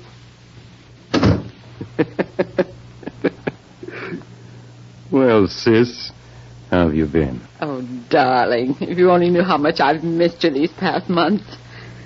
Well, aren't you even going to kiss me? Of course, darling. Darling, I've waited a long time for that. Seems years. It's only been 6 months. How have you been doing, darling? Not bad. Not bad at all. See this diamond bracelet? was my wedding present from John. What else have you gotten? 2 other bracelets, a necklace, and 4 rings. What's it all worth? Amounts to a little over 100,000. Not bad, considering you've only been married 3 months. Oh, how much longer will I have to go on keeping up the act, though, Jerry? Never give up a gold mine until it's played out.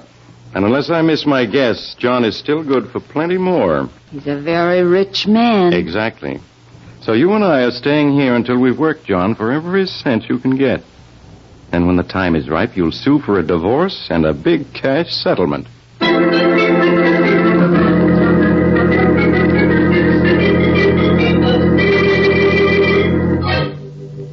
A few months went by. Months in which John Winthrop found himself increasingly happy.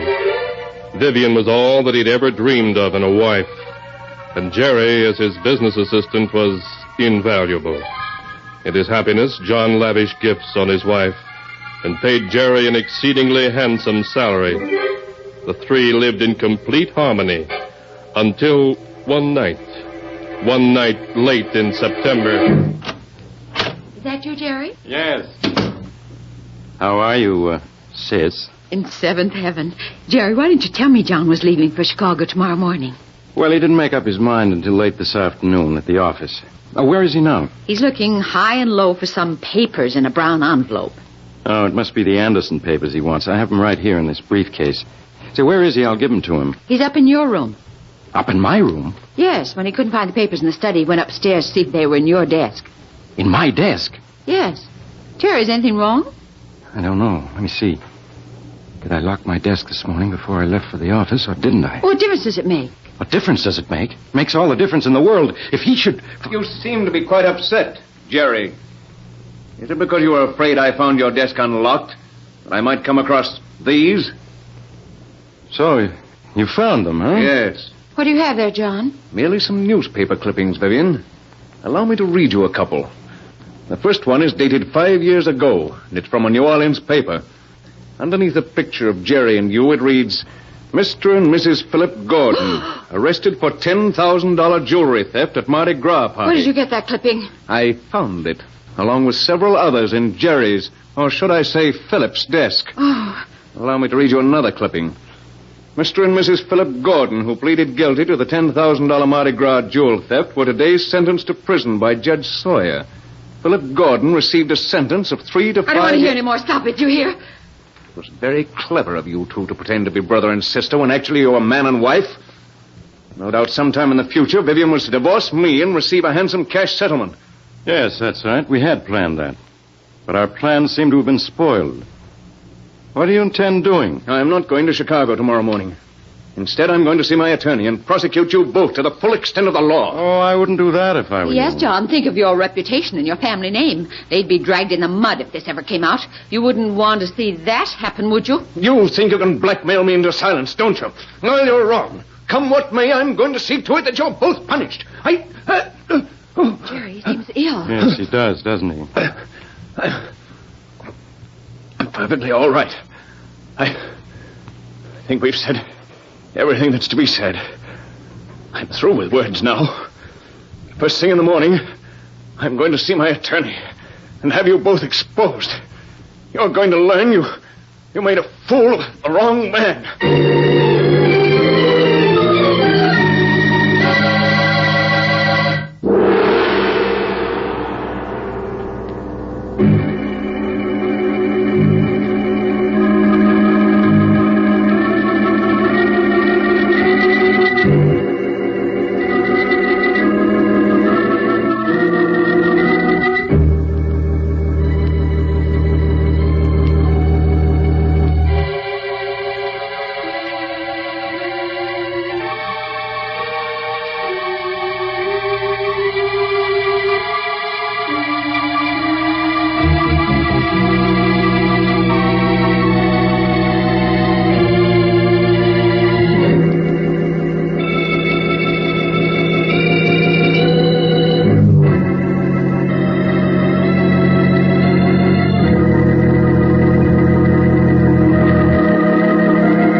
now to continue the story, You Only Die Once, as it is written in the sealed book.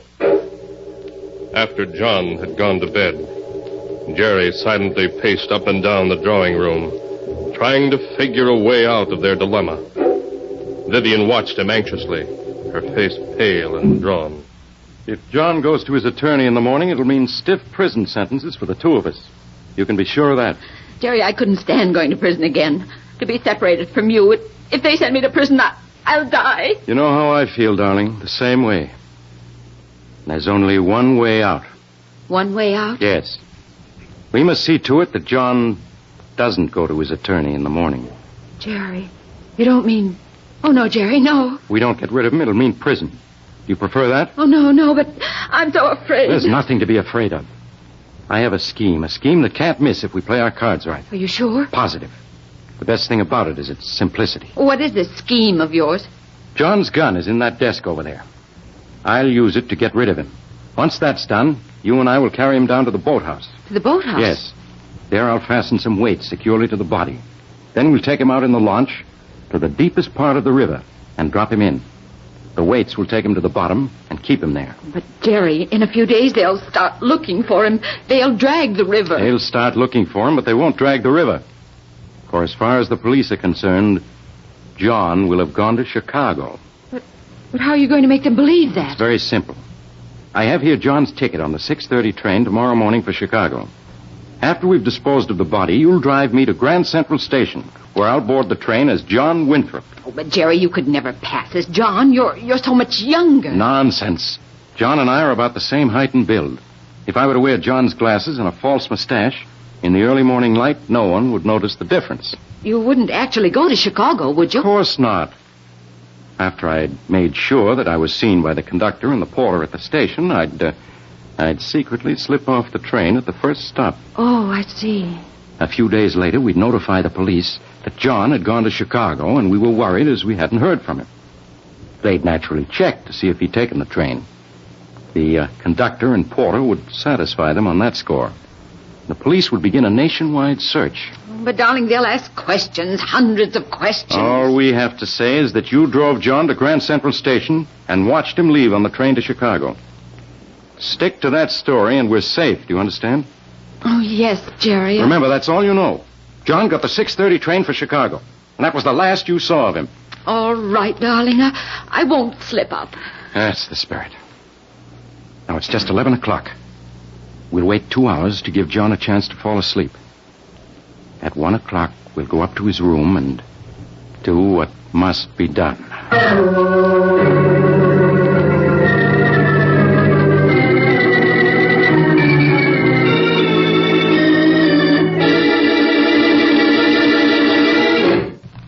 You all set, Vivian? Yes. I'll open the door. Quiet now. He's sound asleep. Yes. Just hold that flashlight steady. Oh, hurry, darling, hurry. Steady, Vivian. Quiet. It's all over. Jerry, is he dead? Yes.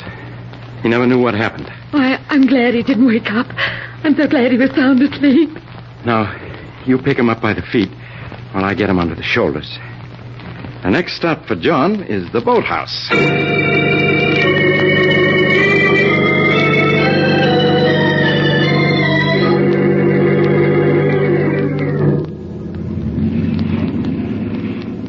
The river's the deepest, just about 50 yards from here, Jerry. Then that's the place for us. Cut the motor when we reach it. We're just about there, Jerry. I'll cut the engine and we'll drift the rest of the way. You'll have to give me a hand with him, Vivian. With these weights around him, he's quite heavy. All right. What do you want me to do? You take his feet while I take him by the shoulders. When I give the word, we'll both lift and toss him over the side. You ready? Yes. Then lift. Oh, Jerry, he's so heavy. Just a little more. That's it. Now, I'll drop him.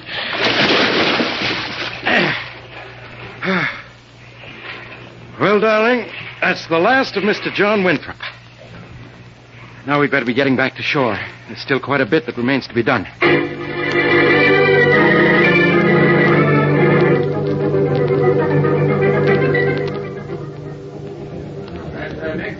Keep your hat pulled down and your collar up, Jerry. Right. Pardon me, conductor, but can you tell me where my compartment is? The name is Winthrop. John Winthrop. You have your ticket, Mr. Winthrop? You have it, don't you, darling? Oh, yes, here it is, conductor. Now, let's see. Car 3476. That's this car right here. You just go aboard. The porter will show you to your compartment. Thank you, conductor. That's quite all right, Mr. Winthrop. I think we can count on him to remember I got on this train. I'll pick you up at the 125th Street station. Right. I'll wait there till you arrive. Goodbye, John. Take care of yourself. I will, Vivian. I'll phone you tomorrow night from Chicago. Don't forget, John. I won't. Bye.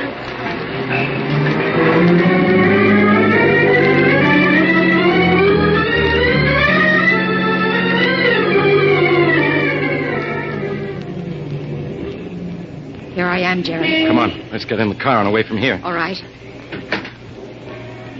Did everything go all right? Perfectly. After the train pulled out of Grand Central, I had the porter show me to my compartment. I told him I hadn't slept for 24 hours, and I didn't want to be disturbed until we reached Chicago. You didn't forget to give him a tip, did you? No. I gave him a $5 tip, just as we'd planned. Don't worry, that porter will remember me. Good. You're certain no one saw you slip off the train just now? Well, I'm positive. I took off my disguise before I left the compartment. Everything's working out just as I planned. Now, all we have to do is sit tight for a few days. Then wire the men in Chicago who had appointments with John. When they tell us that John never kept his appointments, we'll get in touch with the police. And with tears in your eyes, you'll beg the police to find your missing husband.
And now to continue the story.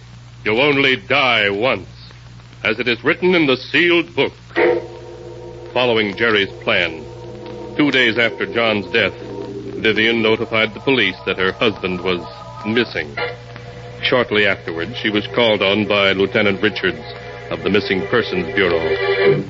You say, Mrs. Winthrop, the last you saw of your husband was when he boarded the train for Chicago? Yes, Lieutenant. I waved to him as the train pulled out of the station. That was the last time I saw him.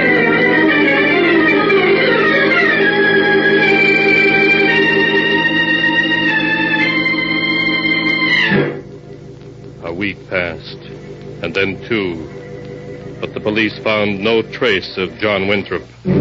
It was as though he had vanished off the face of the earth after he had boarded the train for Chicago. The noted financier was reported seen in half a dozen cities all over the country, but each report turned out to be false. The newspapers played up the strange disappearance of John Winthrop, but after he had been missing a week, the story lost its interest for the public and was quickly forgotten. When 2 weeks had passed, Jerry took Vivian, who was on the verge of a nervous breakdown, away for a rest. Making no secret of their destination, they went to John's mountain lodge, high in the Adirondacks. Would you like a cocktail, Vivian? Yes, Jerry.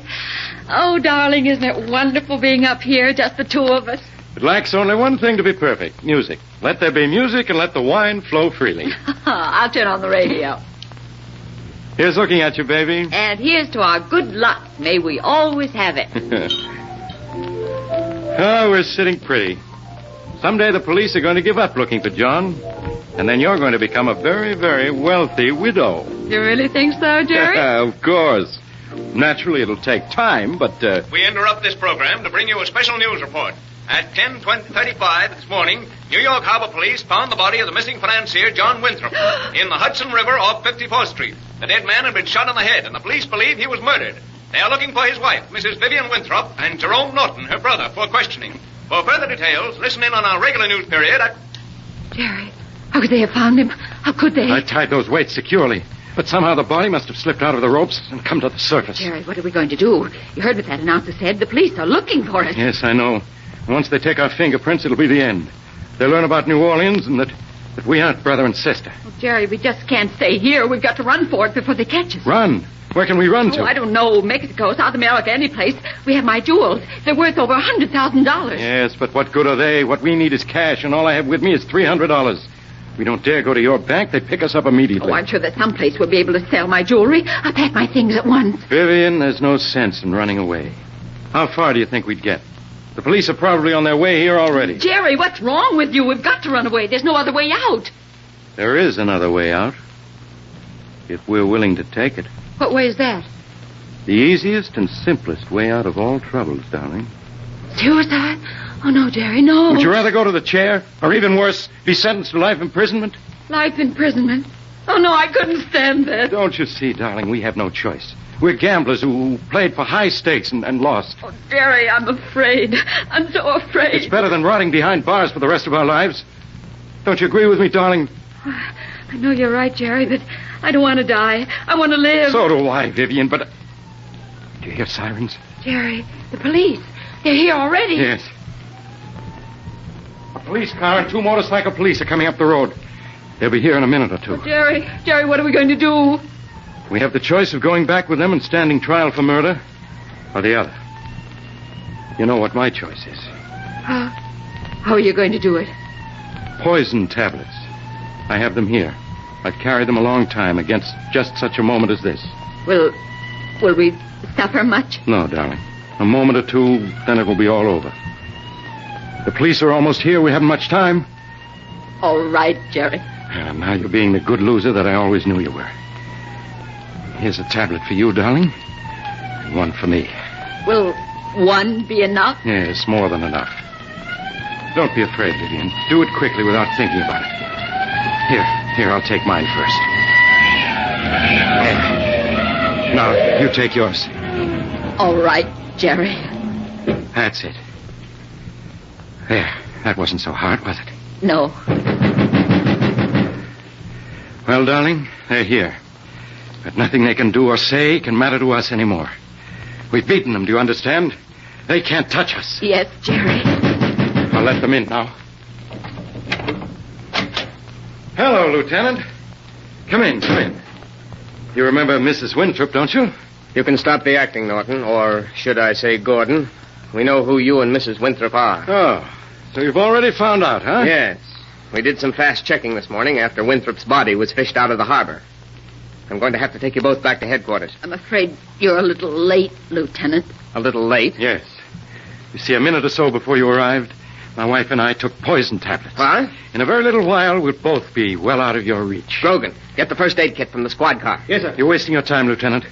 You're never going to send us to prison for John Winthrop's murder? Murder? We don't want you for Winthrop's murder. You don't want us for John's murder? No, for the simple reason he wasn't murdered. What are you saying? I shot and killed him myself. You only think you did.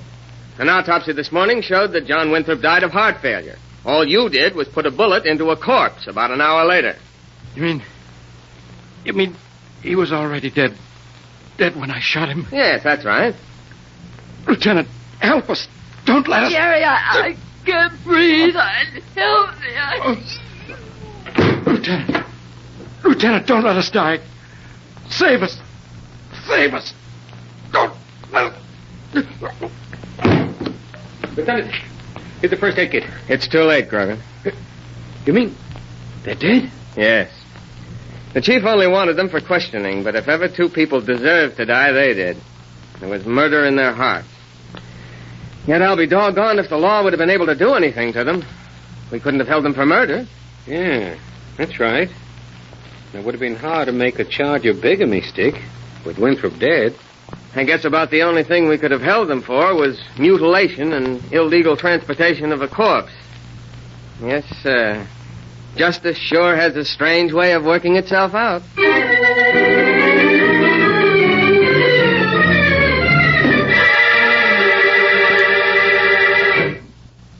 And so ends the tale. You only die once, as it is written in the sealed book. The uncanny hand of fate reached out for the two who had ruthlessly planned the death of an innocent man and doomed them to die through their own actions.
And now, keeper of the book, before you close the great volume, show us the tale we tell next time.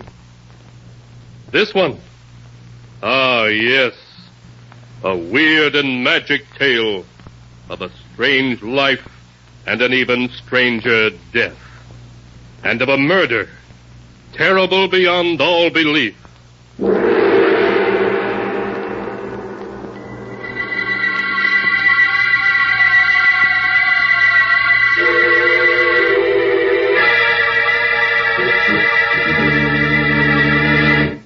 Be sure to be with us again next time when the sound of the great gong heralds another strange and exciting tale from the Sealed Book.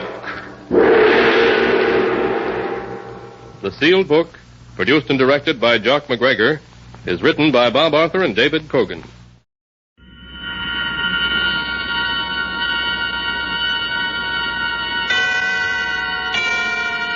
And now, tonight's presentation of radio's outstanding theater of thrills, Suspense.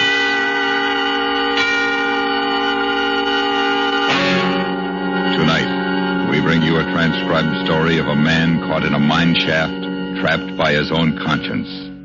So now, starring Torrin Thatcher, here is tonight's suspense play, The Digger.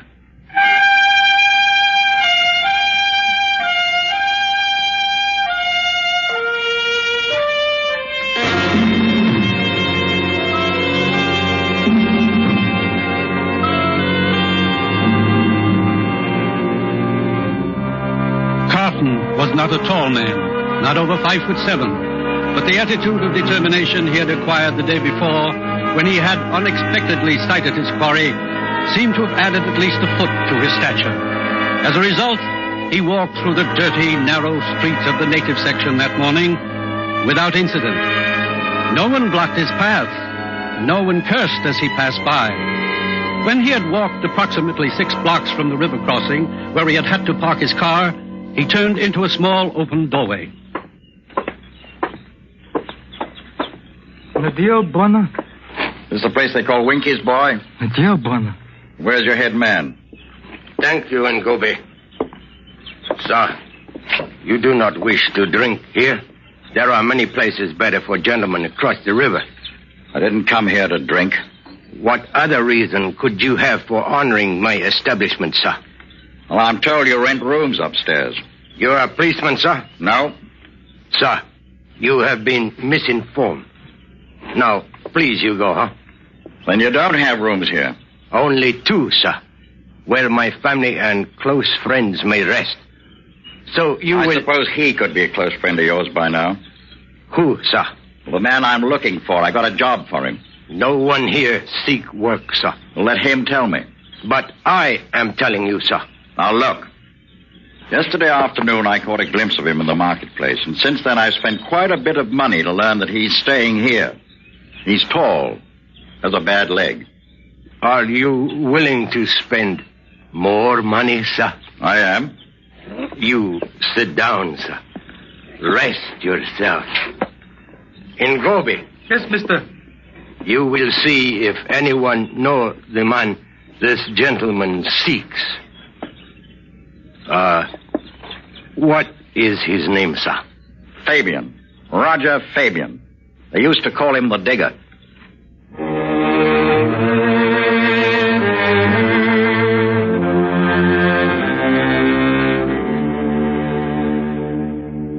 Upstairs in a small, musty room almost directly over Carton's head, Fabian sat on the edge of a narrow cot. He had aged in the past 2 years. His stomach had soured, and he had grown thin, so that now he scarcely resembled the man once known as the Digger. For several weeks he had heard that someone was asking questions about him, trying to track him down. And several weeks ago, if he could have paid Winky what he owed, he would have left this place and gone north. But he never seemed to have enough money, so now he waited, knowing the man would find him, wondering what the man wanted. Near Fabian, standing at the window combing her hair, was a woman about 20. She turned toward the door when Ngobi knocked. Yes? Who is there? Ngobi. What do you want? Mr. Save wanna come. Man here to see him. Tell him I'll be... No, tell him to come up here. Yeah, Bwana. Well, what's the matter with you? You will have to go away. Now, where'd you get an idea like that? You do not eat. And at night when you are sleeping, you cry out. Oh, and that means I'll be leaving you, huh? You have been hiding. What you were hiding from has found you. Now it take you away. Good thing you don't make your money telling fortunes. We'd starve. Carton. Well, what are you doing here? Hello, Digger. Come in. Yeah, you sit here where it's clean. I'll squat on the floor. Tisha, get us a drink. Say, what would you like, Carton? Oh, nothing for me, thanks. Still a bit early. You sure? Yes, quite. Well, if you won't mind, hurry it up, Tisha. You like a cigarette? Oh, very much, thank you. Here, I've a light.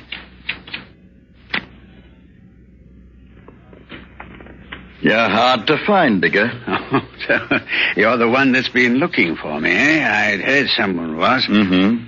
Been a long time, hasn't it? 2 years. 2 years, 7 weeks. You haven't forgotten. Could you have? I don't know. It depends on what really happened down there. I told the court of inquiry what really happened. Yes, of course you did. How long have you been living here? Long enough. I suppose you know how it looks. You know how it feels? Oh, I'm sorry, old chap. I didn't mean to... You think I live here by choice? I couldn't get a job after I left the mine. Not a job anywhere. I tried for over a year before I gave up. I'm sorry. Yes, everybody's sorry, including me. Poor old Digger had a bit of a rough go, didn't he? Took 30 men down with him. Things got a bit touchy during a cave-in, and only old Digger makes it back topside. You know the mine was closed right after that? Yes. Should have been closed before. It was already worked out. Well, perhaps not, Digger. They've opened it up again. They've what? I received a letter from Sandy McGregor. You'll remember him. Sandy? Sure. Now, look. He'd gotten some backing somewhere, found tracings of another vein, most likely. Well, anyway, he asked me to look you up. He wants you to come back. And seeing you like this, well, naturally, I think you should. No, I couldn't. Not to Tabora. What happened wasn't your fault, man. I know it, but no one else does. Well, Sandy must be wouldn't have made you a firm offer. How much? 5,000. 5? Well, why not? There's no other engineer in the Union knows that mine as well as you do. No, it's like my belly. And you've had experience with the natives up there, too. What's that got to do with it? Well, nothing really, but... Well, after the cave-in, when they decided it'd be too dangerous to recover those bodies, the natives put some sort of a silly taboo on the mine. 5,000, eh? That's right. Now, what do you say, Digger? I say no. Oh, but good heavens, man, you... Cotton, I have nightmares. I see those men trapped down there waiting for me, expecting me to come back and lead them out. You won't get rid of your dreams in this pest hole, Digger. Believe me, it'll help to go back. And if things don't work out, man, you... Well, it's about time. Where's the drink? Mister say no more without money. And what you owe. Well, now imagine that, Cotton. And I only owe the few lousy quid. Imagine that, will you? Digger, I purchased a truck from McGregor. Now, someone's got to drive it up for him. Now, if you like, I can have it at the river crossing tomorrow morning. I don't know. I'll get you out of here. Maybe your last chance. It would be better. What? It would be better for you to go back to this place. Oh, you've been listening. Seems she cares more about you than you do for yourself. Dear Buana, it's true. Well, let me have your answer, Digger. It's been already 2 weeks since he asked me to find you. Now, you won't wait forever. 2 weeks? You started looking for me just 2 weeks ago. Well, that's quite a while to wait when you're anxious to get into production. I know he won't wait much longer. Now, what do you say? This woman would make a fine fortune teller. You buy me out of here and I'll go.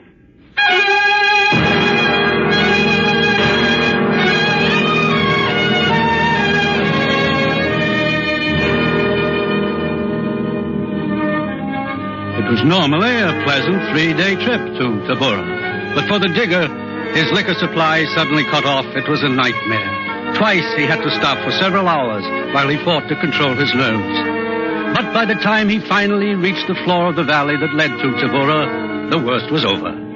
Late the 4th afternoon, remembering what Carton had said, he swung the truck wide around the native village. Then a few minutes later, he was driving down the hot, dusty street that separated the 4 frame buildings of the Tabora mine.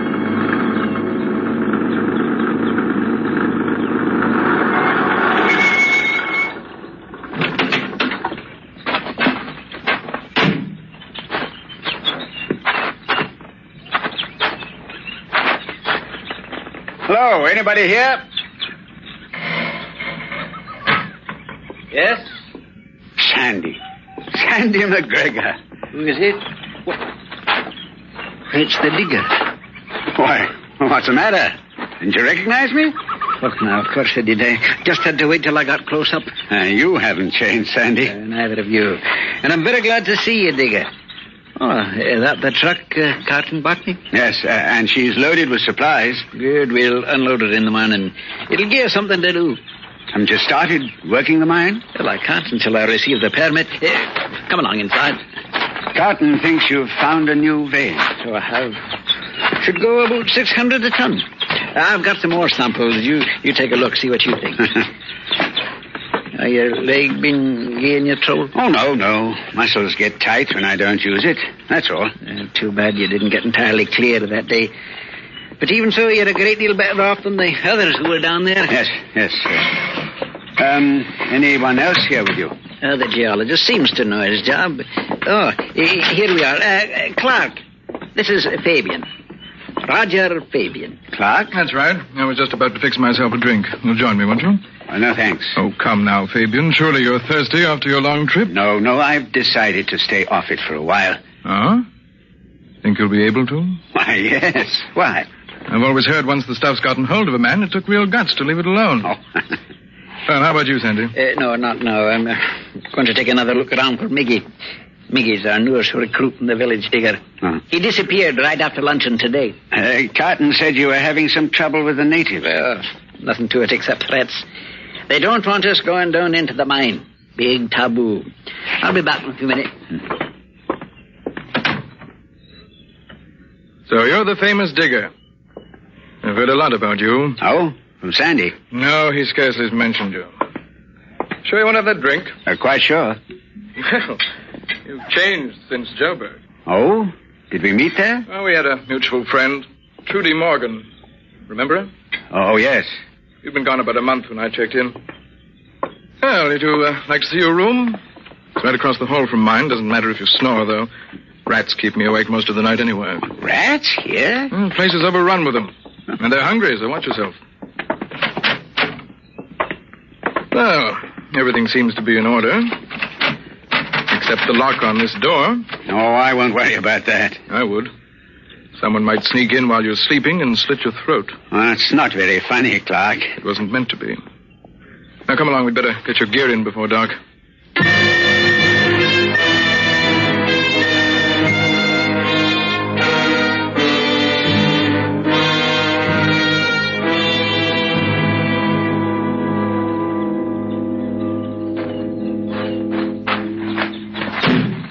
Is all you have? All I brought with me. Hello. Wonder what they're up to. Clark, Digger! Over here, Sandy. You find him? No, he's gone back to the village. Well, looks as if I'll have to don the apron tonight. We'll not be eating here. What? Why not? I went over toward the village. That's no ordinary ceremony they're holding. They're being whipped up into something big. Lots of cooler being passed about. For our benefit, perhaps? I'm afraid so. You mean they might come here to attack us? I'm not going to stay to find out. Well, where we go? Down into the mine. That's the one place they won't dare to come after us. Now, you and Clark go ahead, Digger. I'll get some blankets and things from the house. Well, what about the truck and your supplies? If we don't get out of this alive, we won't need them. Oh, Digger. I wasn't going to tell you this before you got settled, but I think I should now. Yes? I've taken an oath to kill you. What? I intend to do it within the next few days. Unless, of course, the natives do it for me. Well, come along, Digger.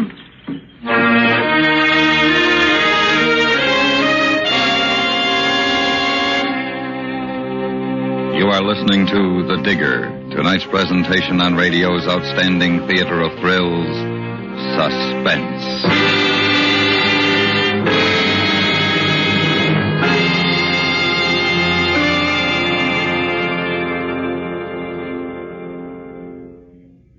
Yours truly, Johnny Dollar, is no signature on a Valentine. Not that our danger-loving insurance investigator is opposed to romance. It's just that the detective's profession calls for a pragmatic approach to life, if he wants to go on living. That's why, no matter how lovely a lady may be, and no matter how attracted to her Johnny Dollar may be, solving the particular case he's working on always takes precedence over sentiment. The case he's working on right now calls for courage as well as caution. And it's a baffling mystery thriller you'll enjoy following clue by clue as you listen for yours truly, Johnny Dollar, Monday through Friday evening on most of these same stations. And now we bring back to our Hollywood soundstage Torrin Thatcher, starring in tonight's production, The Digger, a tale well calculated to keep you in suspense.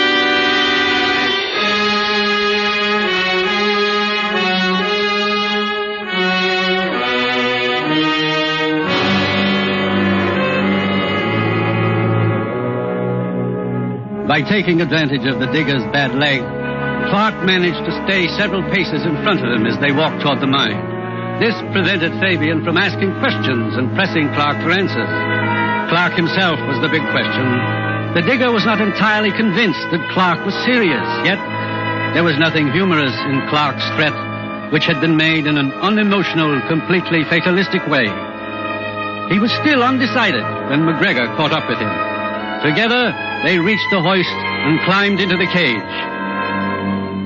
The moment before they started down, they saw the natives set fire to the building they had just left. Then they lowered themselves, and the digger began to remember the nightmares and remembered this mine was also a tomb.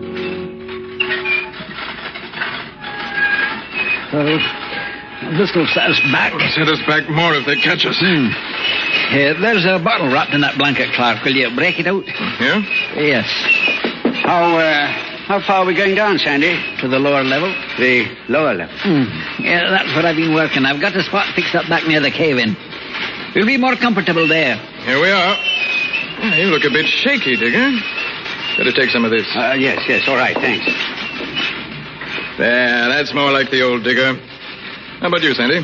Go ahead. No, it won't bother me being down there. Well, it shouldn't bother any of us. That's so?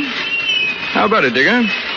Would it bring back some nasty memories? Why should it? Well, last time you were down, you barely got out alive.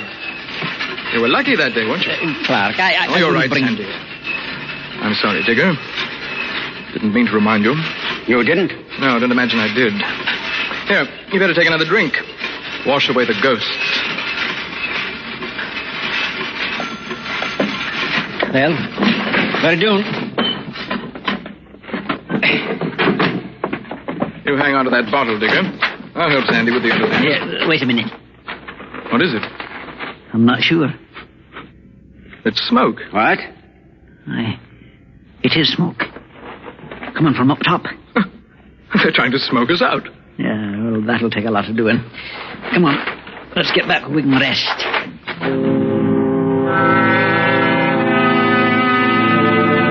They started back then, their graphite lamps lighting the way, casting shadows on the stone walls ahead of them. The digger remembered each foot of the level, each beam that supported it and kept the earth from caving in on them. Once he would have remembered them as old friends, but not now. Then they rounded a sharp turn and came upon the fallen tons of shale and loose rock that had caused the death of 30 men.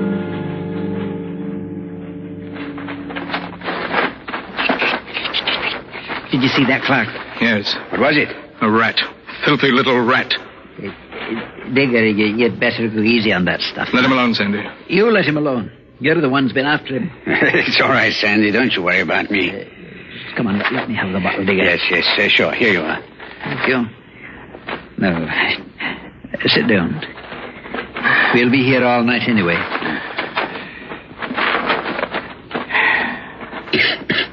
Cigarette, Sandy? No. Thanks, we'd better not smoke down here, just in case. Whatever you say. Digger, did you know all the men that were in here that day? No, not all. But most of them? Yes. I saw a letter you wrote to the wife of one of them after it happened. I wrote a good many letters. Yes. This woman lived in Suffolk. Has 2 kids. No. At about 11 and 14 now. You know who I mean, Digger? No, I don't know. Well, was she Henry's wife? Yes, I wrote to tell her to try explain how it happened. And how you managed to get out when no one else did. She believed you, but I didn't. What? No, wait a minute, Clark. You wait. I've been looking for him for over 6 months. I'd almost given up. Why, Clark? Why? Don't you know? Has your brain rotted that much? What? Can't you remember his last name? No. Henry's last name. He was your friend. No, I don't. You sent his things back to her. I sent them too. No. No, you can't be... Clark. Henry Clark, Digger. No, You're Henry's brother? That's right. Well, why didn't you tell me? It didn't matter to you. No. Why did you lie to her like that, Digger? I didn't lie. You lied. No, I didn't. Then and at the inquest. Now, stop it, Clark. He was cleared at the inquest. Because there wasn't anyone to testify against him. Oh. But there is now. And he's right here, sitting beside me. You remember Trudy, don't you, Digger? The woman in Joburg? Yes. She told me about you. Yes. All about you. You have nightmares. The same one, over and over. Please. Trudy told me she used to come into your room when it was at its worst. You'd be yelling, should have warned them. No, Why didn't I warn them? Clark. And while you were saying it, you'd throw your arms and legs about as if you were fighting your way through hell. Now, Clark, even if it is true, why not forget it? I'll forget it when he can sit here on my brother's tomb with a clear conscience. Without being sick afraid like he's been since we entered this place. You know what he's afraid of, Sandy? Of the men buried here. No. Isn't that right, Digger? No. Isn't that right?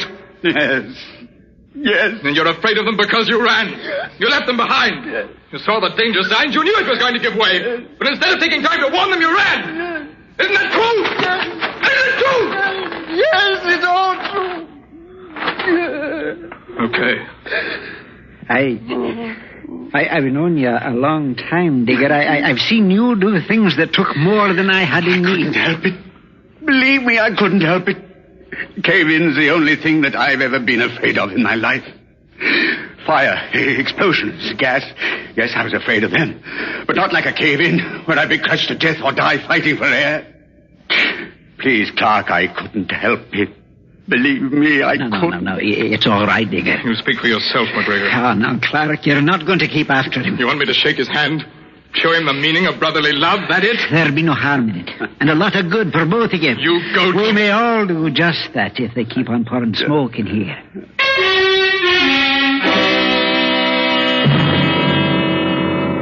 They sat quietly for a while, waiting. And then, just as McGregor had feared it would, the smoke reached their level and came rolling down the shaft.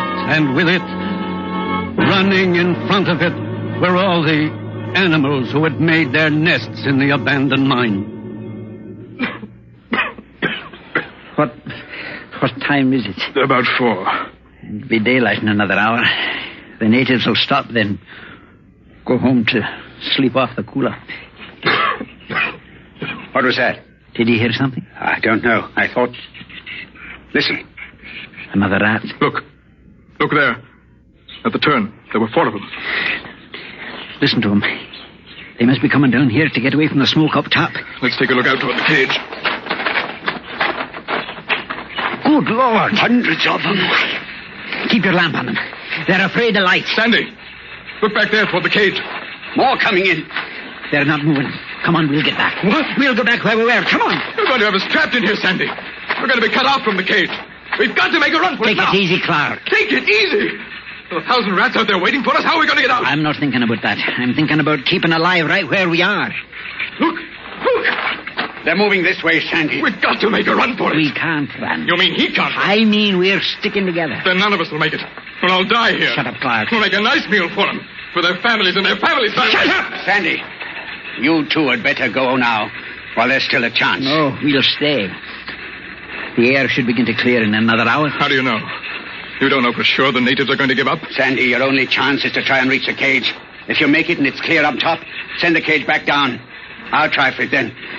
If it's not clear up there, it won't make any difference anyhow. Stop talking and let's move. But if we leave you alone, Digger, they might... They will anyway, in a few moments. Go on, Sandy, go on. There's a shovel over there, and I can hold off until you get up top. Listen to him, Sandy. Do what he says. All right, we'll try. Go on, Sandy. Oh, Sandy. Yes? One thing. In case you get through and I don't, there's a woman I'd like her to have my things. Will you send them to Carton? He'll know where to take them. Yes. Good luck, Digger. Go on, you dirty little beast.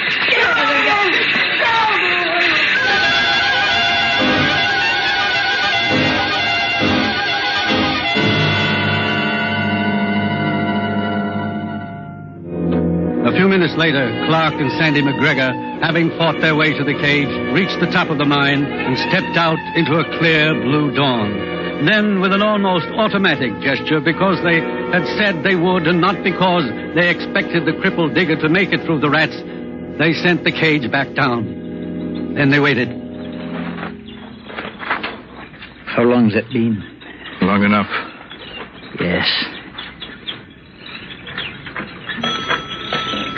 Clark, he made it! He made it! Come on, help me pull him up!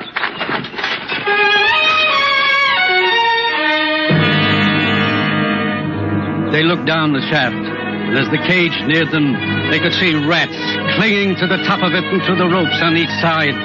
Then the cage was clear, and they saw what it carried. No. Oh, my God. No. Look at him. They must have been all over him for 1,000 feet. They buried him as the sun rose full above the horizon. A few days later, Sandy wrote another letter to his friend Carton. The day after receiving it, Carton drove again to the river crossing, parked his car, and crossed into the native section. Before he reached Winky's, where he was to give the woman a very small package, he had been pushed, cursed, and spat upon.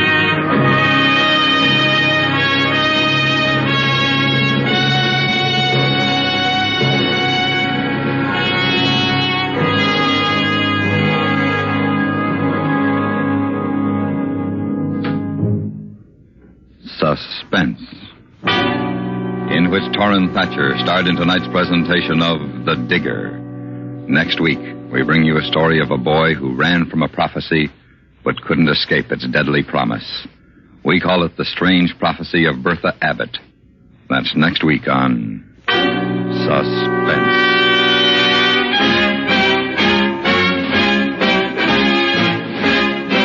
Suspense is directed and transcribed in Hollywood by Anthony Ellis. You have heard The Digger, written by Charles B. Smith, especially for Suspense. The music was composed and conducted by Leith Stevens. Featured in the cast were Herb Butterfield, Charlie Lung, Ramsey Hill, Stan Jones, William Byoff, and Parley Bear. Now, a public service message from CBS Radio. In this second half of the 20th century, war could happen in a hurry. Nuclear fission and long-range bombers have brought America within striking distance. And unless we're on our guard, an aggressor could deliver devastating blows. To help guard America, enlist in the Ground Observer Corps. Sign up for the silver wings that mean you're doing your share to man our vital aircraft spotter observation posts. Write or telephone your nearest Civil Defense Center and volunteer.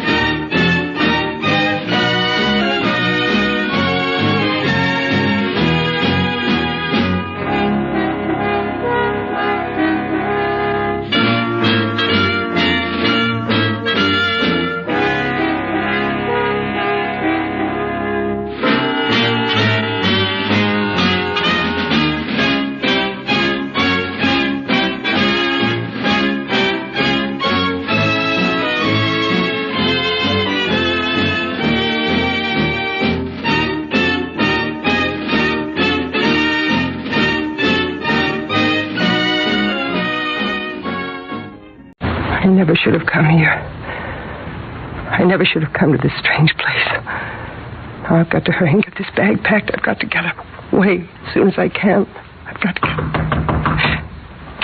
What do you want? We thought we'd bring you another bottle of champagne. If I'd wanted room service, I'd have called. It's with the compliments of the house. You get out of here, all three of you. Now leave me alone. Now that's gratitude. It's going to be a cold night, miss. And I brought a blanket to keep you warm. Get out of here, all of you. Get out. No, miss, is that a nice way to act? You're the one who said you'd help me. Where's my cab? I'm sorry, but I couldn't find a cab. You never went after one. You're lying. You're all lying. Now get out of here.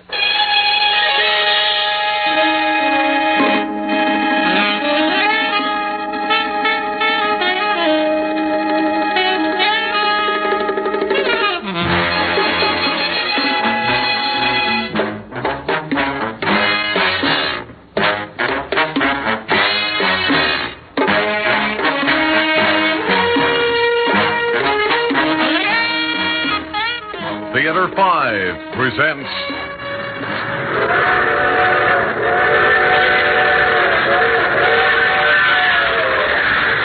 Echo of Madness.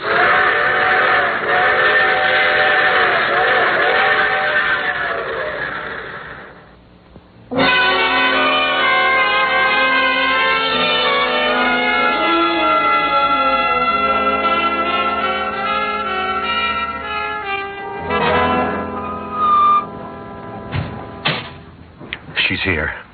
Her taxi just pulled up in front. Now, Kate, you know what to do. Yes. I'll make like a bellhop and help her with her bag. Oh, it's going to be horrible. Too horrible. It can't be too horrible. Oh, just a moment, miss. I'll take that bag for you. Thank you. Do you have a vacant room? Yes, certainly.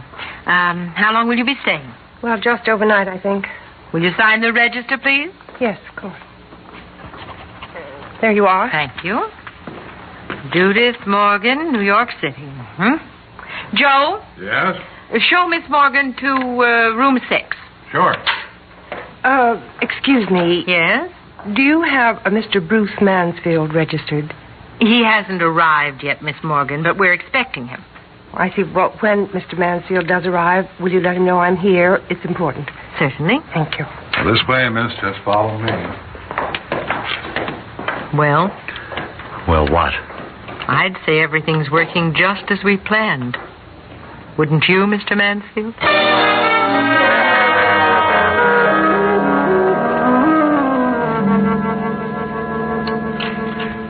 Here we are, miss. Room 6. There. Something wrong, miss? Well, I don't much care for this room. I think I'd like another. I'm afraid there isn't another available, miss. Oh, I see. I guess it isn't the best we have, but it's the best we can do. Now, you don't have to worry about the noise. That quiets down for the night exactly at 10 minutes to 10. No, if I don't hear any noise. You will. You see, miss, when the trains go by... Trains? Yes. You see, the hotel's close to the railroad. In fact, you can see the tracks from the window there. It's the main line to Chicago. Chicago? Something wrong, miss? No. Oh. But the way you looked when I said Chicago... No, it's nothing. Do you have to keep asking if something's wrong? Oh, no. I'm sorry, miss. I only wanted to be helpful. Yes, I'm sorry, of course. That'll be the 6:30 for Houston. The noise won't quiet down till the Chicago mainliner goes through at 9:50. There isn't another train after that till 7 in the morning. Well, I guess I can be thankful for that. Another thing you can be thankful for, that you weren't here 3 weeks ago. Oh, why? The accident, miss. Must have read about it. No, I didn't. What happened? The mainliner. Wrecked. Yeah, wrecked. Happened right out there, right outside this window. Oh, it was a terrible sight, miss. The mainliner was doing all of 90 miles an hour when it plowed right into a freight that had come to a stop right out there. It was off. People screaming, pain, begging for help. They were locked in those trains. Please, must you? I just can't bear to hear about things like that. Oh, I'm sorry, miss. Well, if you want anything, just ring. Yes, thank you. I was a fool to come. Something about this place. Come in. I brought you some towels, miss. I'll put them in the bathroom. Oh, if you'd like something to eat, miss, I'm sure I can arrange something. Well, thank you. If I get hungry, I'll go down to the dining room. Oh, the dining room isn't open. This is our slack season, you see. You're the only one staying here. Except, of course, for Mr. Mansfield when he arrives. But the bellhop said this was the only room available. Oh, well, what he meant was we have no other room in readiness. The beds are unmade, the dust covers on the furniture, and like that. Mr. Mansfield hasn't arrived yet? No, not yet. What is Mr. Mansfield like, do you know? I wouldn't know. I've never met him. Oh. Haven't you? No, I haven't. I see. Well, I don't think you do if you're thinking... Excuse me, miss. Your private affairs are your own, not the hotel's. Good night. Why did I come here?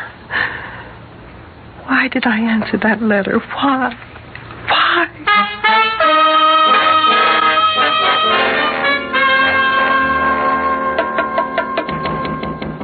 Just a minute. Oh. Did I startle you? You're Bruce Mansfield? Who did you think I was? Well, I didn't know. But now you do know. The name, the face, you've put them together, and now you know? What do you want? What is it I want? Isn't it something you want, Miss Morgan? No. Then why did you come here and answer to my letter? Well, you said that I would find it to my interest. Find what to your interest? Well, I don't know. Look, I'm getting out of here. I never should have come. I was a fool to answer a letter from a stranger. But we're not strangers. We're friends, very old friends. Only it appears you don't care to recognize that fact. There's something about me that frightens you, isn't there? Isn't there? Yes. Then you do know. You must know who I am. No, I don't, I tell you. I don't. Oh, I shouldn't have come here. I don't know why I did. There was something about this place I didn't like the minute I entered it. And there's something about you I don't like. You may change your mind before the evening's over. For your information, the evening is over. I'm leaving here. Oh, I forgot to leave you some soap. Were you going somewhere, Miss Morgan? She wants to leave, and just when I was on the verge of inviting her to dinner. Oh, what a pity. We serve such an excellent dinner here, too. You said the dining room was closed. Oh, well, we can always open it for an old friend and customer like Mr. Mansfield. But I thought you told me you'd never seen him before. I don't remember saying anything like that. But you did. I remember. I think I remember you saying No, dear, you're mistaken. And you're making another mistake in wanting to leave. No, I'm not. Yes. You stay and have a nice dinner with Mr. Mansfield. I'll see to it the chef goes out of his way to make it a dinner you'll remember. I'll even treat you to a bottle of champagne. Well, what's the matter? I don't like champagne. Well, you don't have to look so horrified about it. We'll have some anyway. Perhaps you'll change your mind. I won't, and I'm not changing my mind about leaving here either. No, my dear. Get out of my way. You must stay. You really must, Miss Morgan. And you will, if you know what's best for you.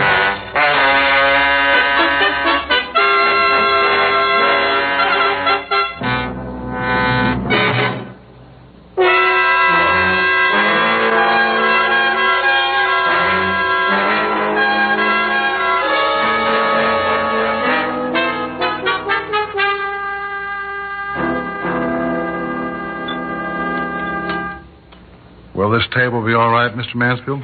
Well, it seems fine to me, but I'll ask the lady. Does this table suit you, Miss Morgan? Where are the others? Oh, that's right. They said the dining room was closed. The whole place is like a morgue. Well, could you turn the lights down a little, please? Oh, yes, sir. And I'll light the candles, too. Thank you. If you want me, sir, just call. There, now, isn't that better? You love candlelight, remember? Well, yes, I do, but... And your favorite flowers. White heather and yellow roses. Yes, they're lovely. But I don't understand... The dining room, Miss Morgan. Is it familiar to you now? Why should it be? Well, now, look, the wallpaper. Do you remember the quaint, old-fashioned flowered wallpaper? Well, I love old-fashioned things, but... What are you trying to do to me? I never saw it before. You don't remember ever having been in this room before? No, of course not. You have no recollection of sitting at this table? No, because I've never been here in my life. Can't you remember how the candlelight glittered on your hair and danced in your eyes? No, that wouldn't be for you to remember. That would be my memory. You're insane. You don't remember having dinner with me here? You can't recall that? No. Well, how convenient for you, Miss Morgan. How very convenient. I don't know what you mean. Would it help you to remember if I said that I'll never forget? The only thing that would help me would be to get out of here. Why? Why won't you remember? I don't remember because it never happened. But you know it did, Miss Morgan. It was a night I shall never forget, certainly. And why have you? Or have you, Miss Morgan? Look, I've had enough of this. Enough of your obscure remarks and your mysterious innuendos. I demand to know why you wrote me that letter. I demand to know why you refuse to believe anything I say. I demand... Don't. What? Don't demand. Not of me, Miss Morgan. Joe. Yes, Mr. Mansfield, what can I do for you, sir? The champagne, please. Yes, at once, sir. I won't drink it. Why not? I told you I don't like champagne. Oh, now everybody likes champagne. And this is the best. No. Yes. Only the best. This is it's a special occasion. What do you mean? You'll find out. I will not sit here. Now sit down. You know by now you can't leave unless I let you. And I'm not going to let you. So you might as well take things easy. Or as easy as it'll be possible for you to take them. And I seriously urge you to drink the champagne. It isn't poisoned and it isn't drugged. What's more, it'll help you face what's coming. What do you mean, what's coming? What are you going to do to me? What's going to happen? Here's the champagne, Mr. Mansfield. Oh, yes. Thank you, Joe. Shall I pour, sir? Yes, would you please?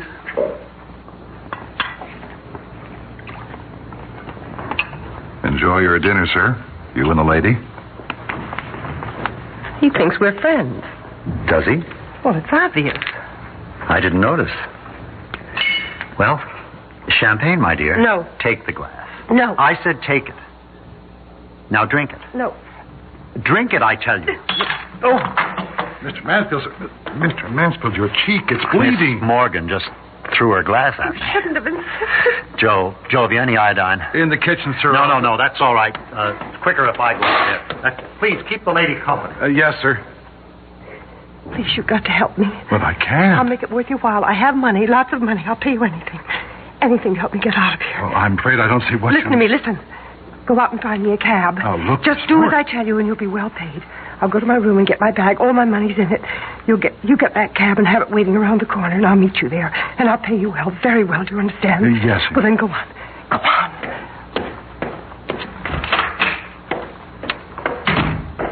Are you all right, Mr. Mansfield? Yes. Yes, I'm all right. It's not a bad cut. The bleeding has stopped. He can take better care of it later. Yeah. Good. Now we have our work cut out for us. But what are you doing out here? Why aren't you in there with her? It's all right. She thinks I'm getting her a taxi cab. She's really determined to leave, isn't she? Yes. Where is she now? What is she doing? She's gone to her room for her bag. I don't know how long she'll wait while I'm supposed to be getting her a taxi cab. Now, look, it's almost 10 to 10. We've got to work fast. Yes, we do, or the whole thing is going to boomerang. Well, we all know what we've got to do. Just a question of all of us doing our parts. I mean all of us. Yes, I know what you mean. I've done my best, haven't I? Yes, so far. But the worst part is still to come. Why does it have to be this way? I keep hoping something else will happen. It's really too late to think about other ways now. I don't have any other ideas, but isn't there... Are you sure this is the only way? Can you think of any other way, Mr. Mansfield? No, of course I can't. I just wish that we could stop short of... we can't. Now, let's make sure everything is ready. I've got the blanket. Now, this is the right kind, isn't it, Mr. Mansfield? Yes, that's the right kind. I'll get another bottle of champagne. It may help. Did you manage to get her to take even a sip of the champagne before? No, I didn't. Not a taste of it. Do you think she's suspicious? Of course she's suspicious. But I think we can overcome that. How important is the champagne? Do you really think it would make things easier for her? It should help. Well, I guess it's now or never. All right. Let's go before I lose my nerve.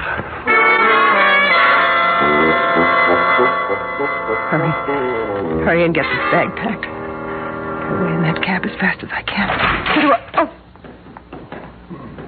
What is this? Why, we thought we'd bring you another bottle of champagne. Leave me alone. Now that's gratitude. It's going to be a cold night, and I brought this blanket to keep you warm. Get out of here. All of you, get out. Now, is that a way to act? You said you'd help me. Sorry, but I couldn't find you a cab. You never went after one. You're lying. You're all lying. Now get out of here. Now, please don't take that attitude. Joe tries to help you, and just because he can't find a cab, you call him a liar. Miss Harwood is thoughtful enough to bring you a blanket and you insult her. I offer you champagne at dinner and you fling it in my face. Get out of here. Get out. What's the matter? You've gone white as a sheet. That sound. Only the main liner to Chicago. Right on time. She'll pass here at exactly 9:50. You're shaking, Miss Morgan. You must be cold. Here, put this blanket around your shoulders. No. But if you're chilly, you How should have... can she be chilly when she's perspiring? Her forehead beaded with sweat. I tell you, she's cold. Now, here, my dear. Please get out of here and leave me alone. Not until you've had this glass of champagne. You wouldn't have at dinner. I told you I don't want it. I won't drink it. And I told you that you will. You're going to drink the champagne. You're going to drink a toast. And I'm going to insist you put this blanket, this army blanket, around your shoulders. Get away from me. Now, get away from me. Please, why are you doing this? Doing what? All I want you to do is drink a glass of champagne. No, all I want you to do is put this army blanket around your shoulders to keep you warm. And you mustn't look so afraid when you hear that noise. I told you, it's only the Chicago I'm main not line. afraid. You are. And you know why you're afraid. You're afraid because you know what's going to happen. Maybe that's why you're trembling. Not because you're cold, but because you're afraid. The champagne will help. Here, drink this. And put the blanket around your shoulders. No. Drink the champagne. No. Blanket around you, the army blanket. Oh, the diesel horn. No. Chicago main line. Champagne. The blanket. Main line. No. Got it. It's going to crash. It's going to crash. No!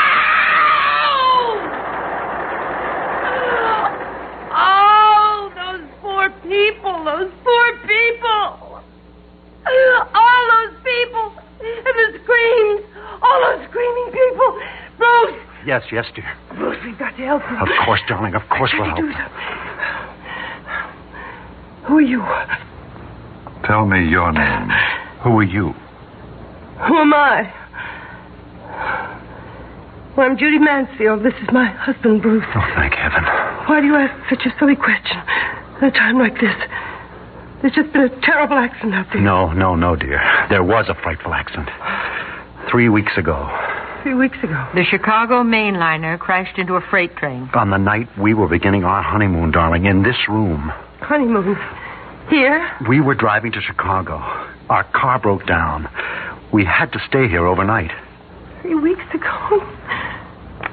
Bruce? It was a terrible shock to you, Judy. So terrible you blotted it out of your mind and everything else with it. You became the victim of a sudden amnesia, Mrs. Mansfield. I had you moved to Rockview Hospital, but there was nothing they could do for you. Finally, in desperation, I got hold of the best psychiatrist I could find in New York. He's this gentleman, Dr. Joseph Carroll. You're a doctor? Yes, my dear. I knew one possible answer to your problem might be to make you relive that night. Just before the accident, you and your husband had drunk a toast to your marriage in champagne. You see, it had been cold in the room. And Mr. Mansfield had got this army blanket from your car and put it around you. And by the way, sweetheart, this is Miss Harwood, Dr. Carroll's nurse. And I can't tell you how glad I am the doctor's plan worked, Mrs. Mansfield. If it hadn't been for him and the cooperation of the people who own this hotel, you'd still be a victim of amnesia. Why, I remember everything now. Oh, thank heaven it's over and done with. But it isn't. One part is just to begin. What? Our honeymoon, darling. Our honeymoon. Oh, Bruce.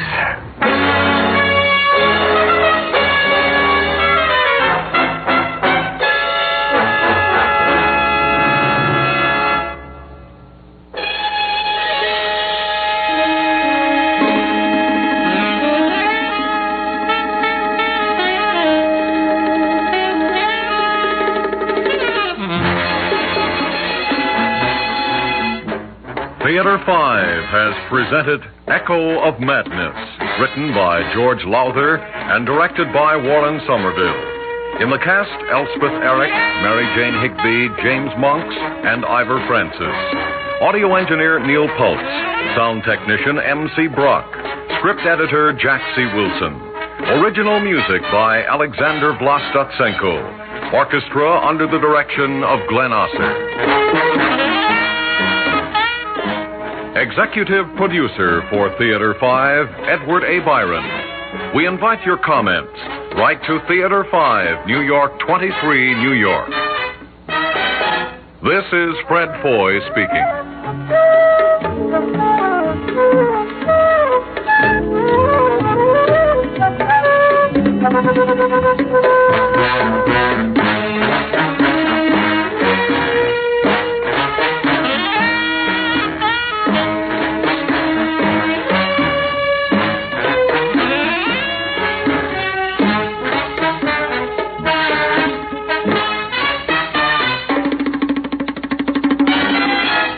This has been an ABC Radio Network production. The CBS Radio Mystery Theater presents...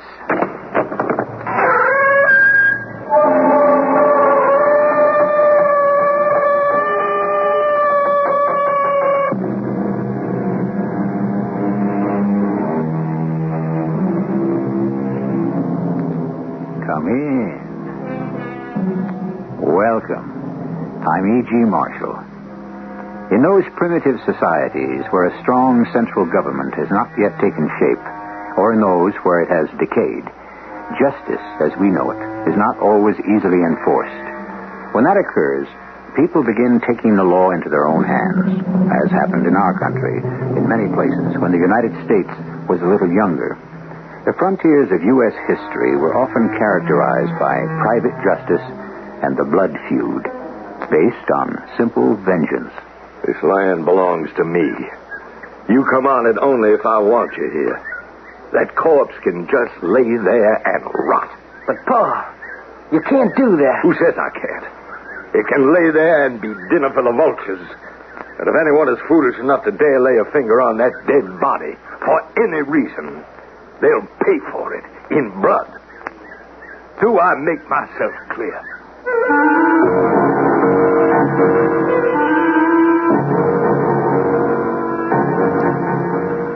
Our mystery drama, The Way to Dusty Death, was adapted from Sophocles' great Greek tragedy, Antigone. It was especially adapted for the Mystery Theater by Stella and Arnold Moss. It stars Arnold Moss and Marion Seldes. It is sponsored in part by Buick Motor Division and Sign-Off, the sinus medicines. I'll be back shortly with Act One.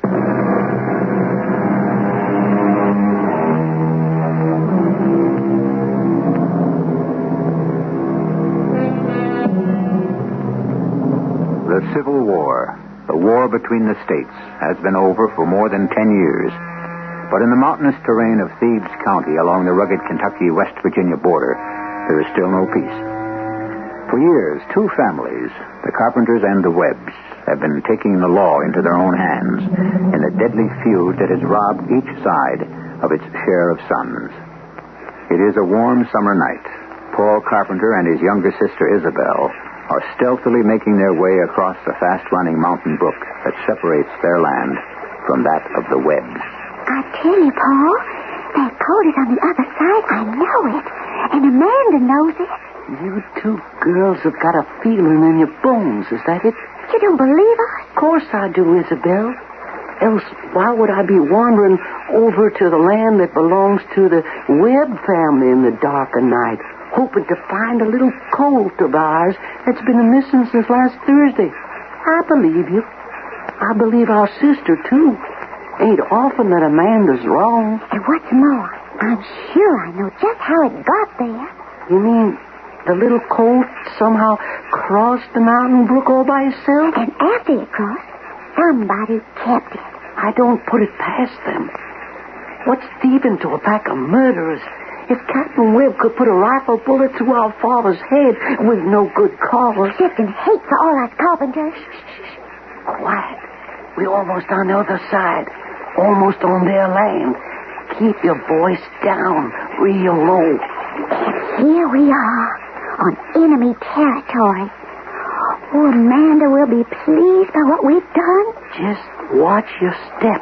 The stable, where the coat would be, is over toward that way. Stay close behind me. I'm following you, Paul. Oh, this is what Papa would have done if he was still alive. I reckon so. Over there. There's the barn. Lucky we got a moon. Oh, we'll get that coat in no time at all. And then we'll make a run for it. Over the brook and home. I can just see Captain Crane Webb's red old face when he looks into the stable in the morning and finds... Isabel! What happened? Hey, I've been hit. Oh, we gotta get out of here. But fast, Paul.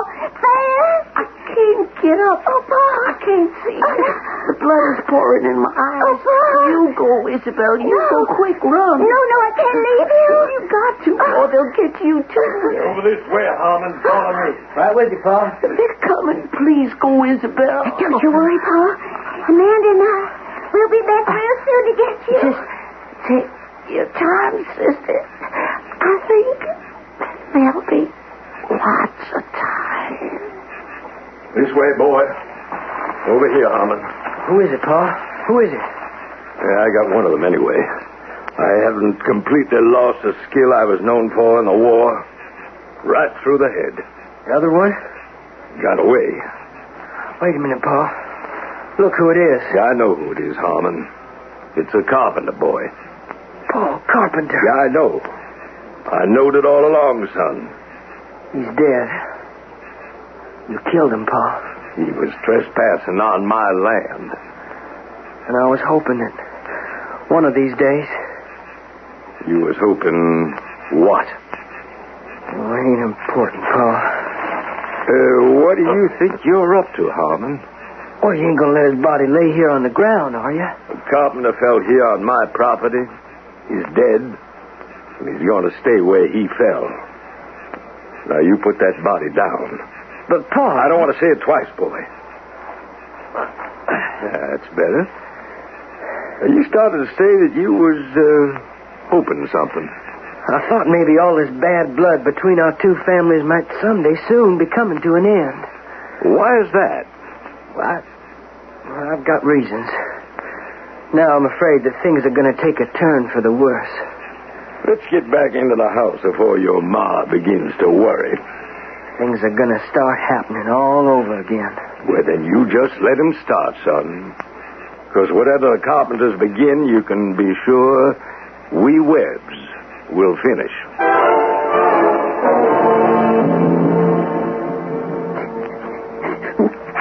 You stop that crying over there. I said stop it. Now. We wasn't doing any harm, Amanda. Just trying to get back what rightly was ours. A little brown coat they stole from us. I know, Isabel. And now our brother's dead. They killed him. Just like they killed our pa. Was Harmon with the captain when the shot was fired? I guess so. But you ain't sure. I ran away so quick I couldn't swear Harmon was with him.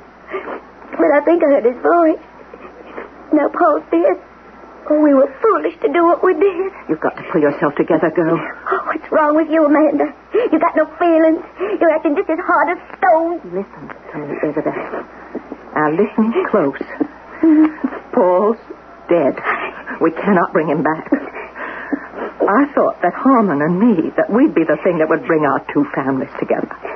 Once and for all, wipe out the hatred that's been poisoning both our sides since before we was ever born. You do love each other, Harmon and you? Well, no one knows that. Except you and me and Harmon. Now, not only is that not to be, but the Carpenters and the Webbs will go on spilling each other's blood till there ain't no more to spill. Ain't we already got there, Amanda? With Paul's death? No, not quite. In this house of ours, there's still two of us. Two girls. Two almost helpless girls. Helpless, Isabel? I can shoot a rifle as well as any man in this county. You know that. And I'm now head of this family. The honor of this family rests in my hands. We got lots of men who are kinfolk. Men who'd stop at nothing to get back at the Webbs for our brother Paul's death. Well, this is one matter I want to handle by myself. With your help. You think you can? I'm sure I can. Now, right now, our job is plain. At sunup, as soon as it gets light, we got to carry back our dead brother's body so as we can give him a respectful burial. Now we'd better get some rest. Oh, Amanda, we couldn't possibly carry Paul's body. Just the two of us. Well, I think I know where. Maybe we'll get some help. Where? Never you mind. Well, suppose we don't. Then we'll do it by ourselves, Isabel. The best we can.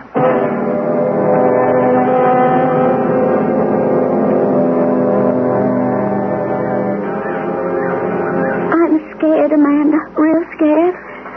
After last night, I... Keep walking straight ahead toward their front door, Isabel. And hold your head up high. That's it. Well, supposing Captain Crane has it in his head to take a shot at us the way he did at Paul last night. In the broad daylight? Right out in the open? He hates us, Amanda. We're carpenters. I know what I'm doing. He has to listen to me. Don't take another step, either one of you. You can put down your rifle, Captain. We mean no harm. What do you two want? I think you know. We want our brother's body. Let us take it. Quiet, Isabel. You say nothing. Well? We're here to get Paul's body. To take him off your land and give him a decent burial.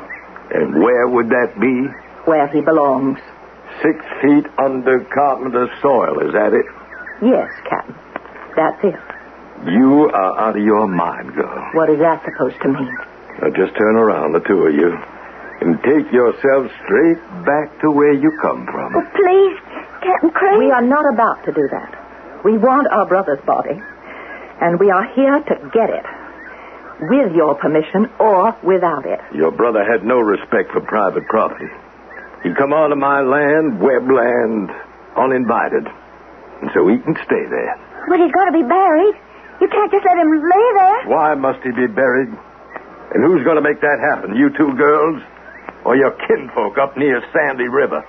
You think maybe they'll try to snatch a dead body off of my land? Times are changing, Captain. There is such a thing as the law.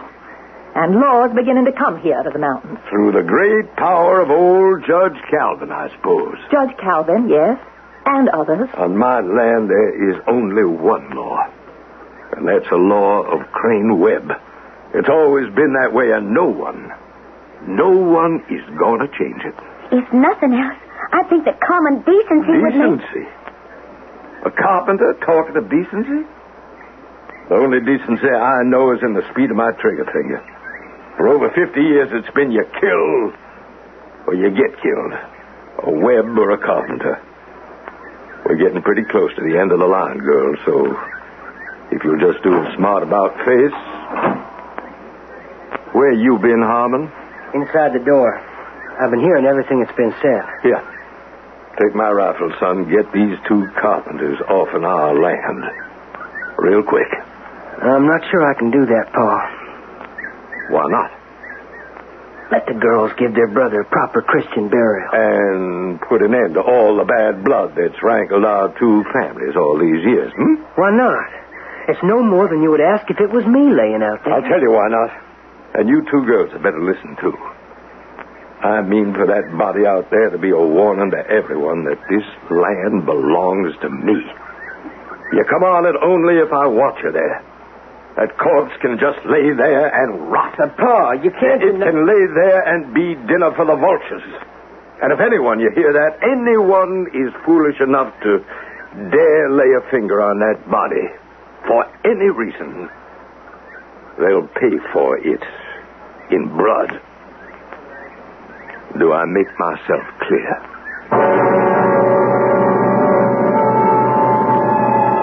The ancient Greeks had a word for it. They called it hubris, meaning excessive pride, insolent, overbearing arrogance. The one sin of man the ancient gods would not tolerate. And Captain Crane Webb is such a man weighted down with pride, false pride, with hubris. How will the fates deal with his stiff-necked unwillingness to bend? Join me shortly in Act 2.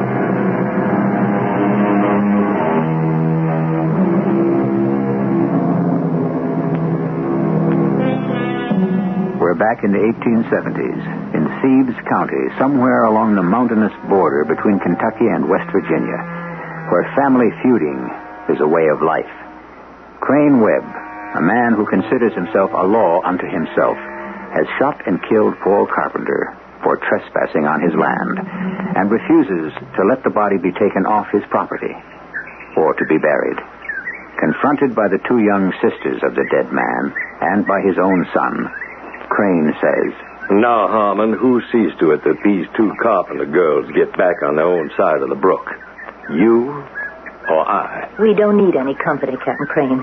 We can find our own way back. I ain't asking you. They're girls, Pa.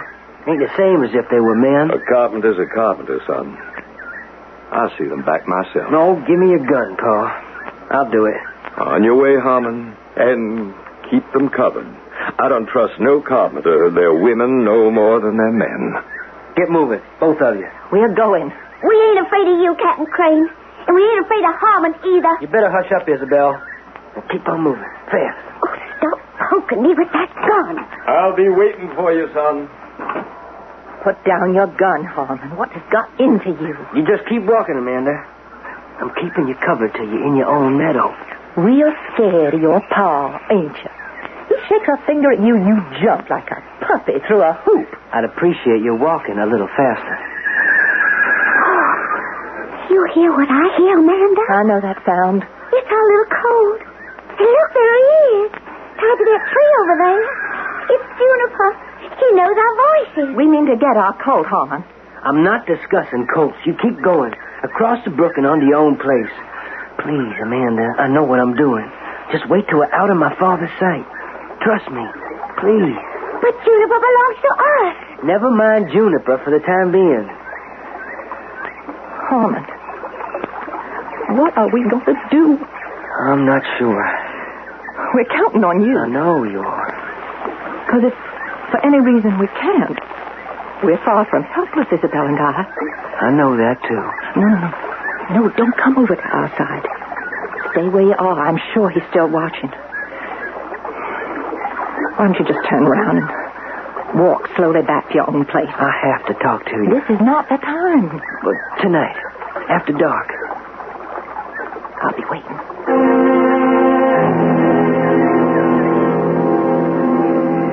You're sure he doesn't know where you are? I just said I was going out for a breath of air.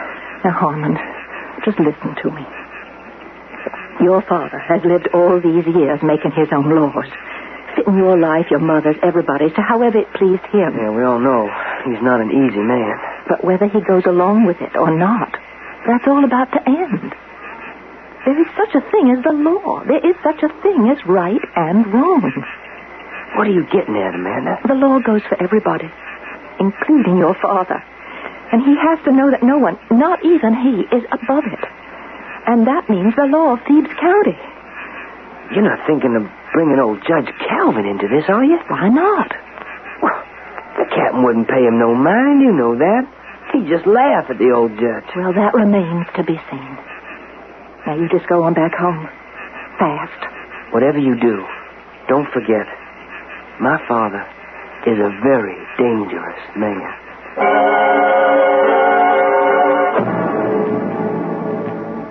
I can't tell you how sorry I was to hear about Paul. Thank you, Judge Calvin. Can I offer you a cold lemonade, Amanda? Oh, no, thank you. Real hot day. Long walk from the Carpenter place all the way here to town. No, I'm fine. What exactly was on your mind? How can an old servant of the people be of help? Judge Calvin, my father used to say that no man in the whole county, whether they agreed with you or not, could look at things as fair as you. That's a real compliment. And that everyone had respect for your honesty, for your good judgment. Well, what are you leading up to, Amanda? I need your help with the law. What for? To do what? To get Paul's body back from Crane Webb's land. So Isabel and I can see he gets a decent burial. As I understand it, Paul was trespassing on Webb property. But trespassing or not, the fact is, Paul is dead. How he was killed and what led up to his death is not the question. What is important is he can't be left lying out there in the hot sun, unburied, with the birds waiting to pick out his eyes. Well, what is it you'd like me to do? I want my brother's body. I want you to give me the legal right to go in there and take it. Right away. A paper of some kind with your signature on it that says that I can do it. I've known Crane Webb since he was a boy, 50 years or more. He never learned respect for anything that he considered weak. And to him, I'm weak because I'm a girl. Is that it? He'll never change. All right, then where does the law come in? Well, that's hard to say, especially here in the mountains. I could serve a piece of legal paper on Captain. He'd just tear it up. And then what would I do? Force him some way to let us take possession of our brother's body. Force Crane Webb to do anything? I know him much too well for that, Amanda. Besides, the bitter truth is that any judge, any keeper of the peace who dares to raise a gavel against a man like Crane may do it at the risk of his own life. I see. I may not have too many years ahead of me, my girl, but those I have, I cherish. You're afraid of him. Is that it? Well, I know the history of this county. Your father, and now your brother, are sad proof of it. And you won't lift a finger to change that, will you? A man who's supposed to deal out justice, who claims to have been my father's friend. Judge Calvin, you make me want to be sick. You're a tired, scared old man. No, just a minute, I just don't want to waste any more time with you. Now, don't make trouble, girl. There's been enough. My sister and I will find a way to do what we think is right. Those were the words I heard your father speak. It cost him his life. It won't cost me mine. I'll do what has to be done. with or without the help of what you call the law. Oh, don't bother. I know where the door is.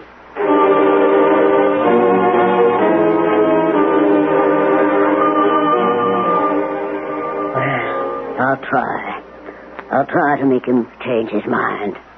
But, Harmon, you know your pa. His will is iron. It don't make sense, though, Ma. Well, it does to him, Harmon. To him, that's all that counts. Now, I beg you to stay away from Paul's dead body. Don't you so much as touch it. There's something this time I told you, Ma. What's that? Paul Carpenter was my good friend. I'm glad the captain never knew. And that's not all. Amanda and I, we love each other. We've been hoping to get married. Married? To a carpenter? You're out of your mind. Your pa'd kill you first. If I don't help her move Paul's body onto their own land, she'll never speak to me again. Never.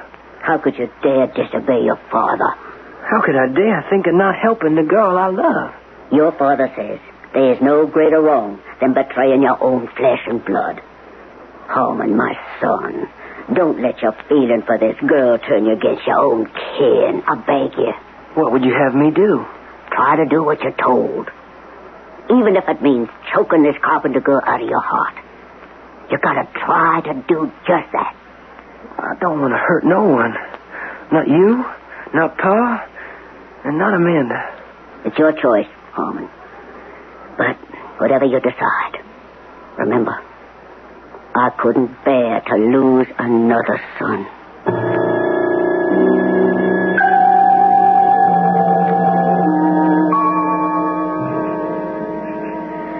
Try once more, Isabel. Come on now, pull. With me.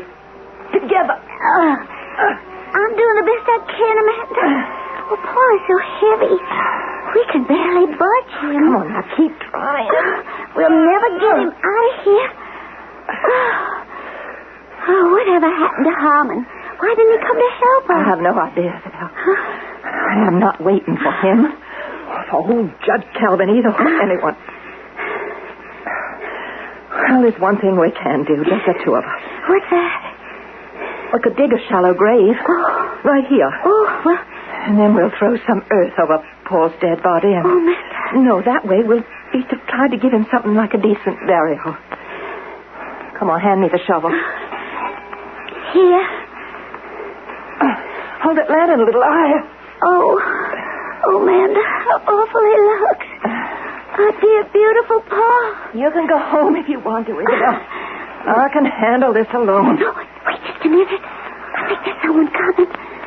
Don't move. Amanda, darling. Isabel. Oh, we thought you weren't coming. What are you two doing? We're burying Paul. Here? Why not? Well, if my pa catches you... We have the right to take care of our brother. Once we've given him a show of burial, a token, we'll have done part of our duty to him. Give me the shovel. Thank you, Harmon. Well, what do we do after that? We'll cross that next bridge when we come to it. It's a little deeper, Harmon. All right, then. Now, that'll be fine. Let me try to move him over here. All right, now. If I can remember the words, let's see. I'll sprinkle a handful of earth over him. Then I say, earth to earth, ashes to ashes, dust to dust, in sure and certain hope of the resurrection. Amen. Amen. Amen. And may he rest in peace. What's going on out there? Answer me, somebody. It's my pa. Blow out that lamp, Isabel. Be still. Don't move, either of you. No. You two go. I'll take care of my father best I can. Oh, be careful, Harmon. Go. Just go. I love you, Harmon. And I love you. Now run. Is that you, Pa? Well, who else should it be? What are you doing out here this time of night? Well, it's too hot to sleep. What are you trying to hide? What do you got there behind your back? Nothing. What is it? It's just a shovel. Let me have it, Harmon. Oh, you might as well know now, Pa. Paul's body has been buried. By who? The girls and me. You? The ritual of burying's been done. The earth is scattered on Paul's flesh. The prayer's been said. And you, my son, you had a hand in this? Yes, I did.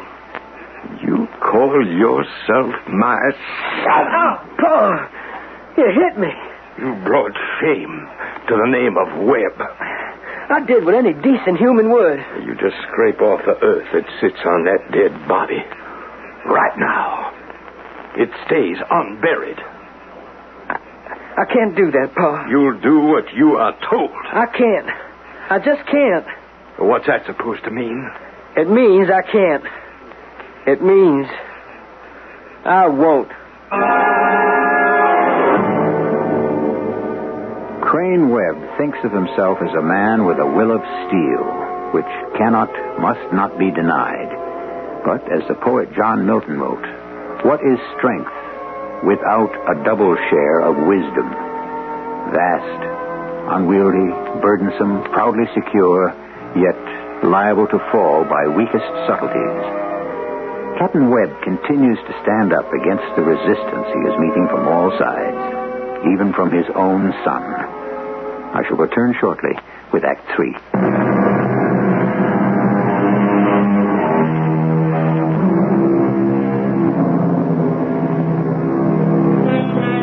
A vendetta, we are told, is the right or obligation a person assumes to be his in retaliation for a wrong, often a murder, he thinks has been done to a member of his family or group. Vendettas go back to the most primitive times and even find their place in great literature. In Hamlet, for example, where the young prince seeks vengeance for his father's murder. In our story, it's the feud between the Webbs and the Carpenters. Captain Crane Webb speaks to his son Harmon, who he thinks has betrayed him. Harmon, you brought shame to the name of Webb. I only did what any decent human would. Scrape off the earth that sits on that dead body. I can't do that, Pa. You'll do what you are told. I can't, Pa. And I won't. You won't? No, Pa. I won't. I reckon you thought you were too big, maybe too old to be whipped. Don't try it again, Pa. I'll warn you. Let me tell you something, boy. A man prays he may beget a household full of dutiful sons who share with him the punishing of enemies, the honoring of his father's friends. I won't listen to this. Oh, yes, you will, boy. A man who breeds a young one that won't stand by him has done nothing but sow trouble for himself. His enemies laugh at him. Why, when I was your age... Oh, not again, Pa, please. I had respect for my pa. The greatest respect. Maybe he earned it. Harmon, maybe you just better go into the house and help your mother.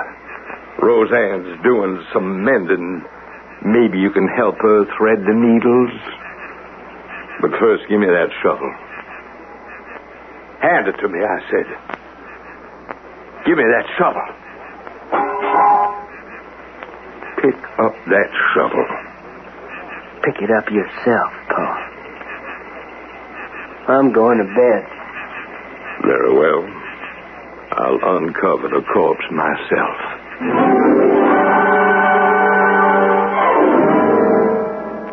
Oh, Crane, go easy on the boy.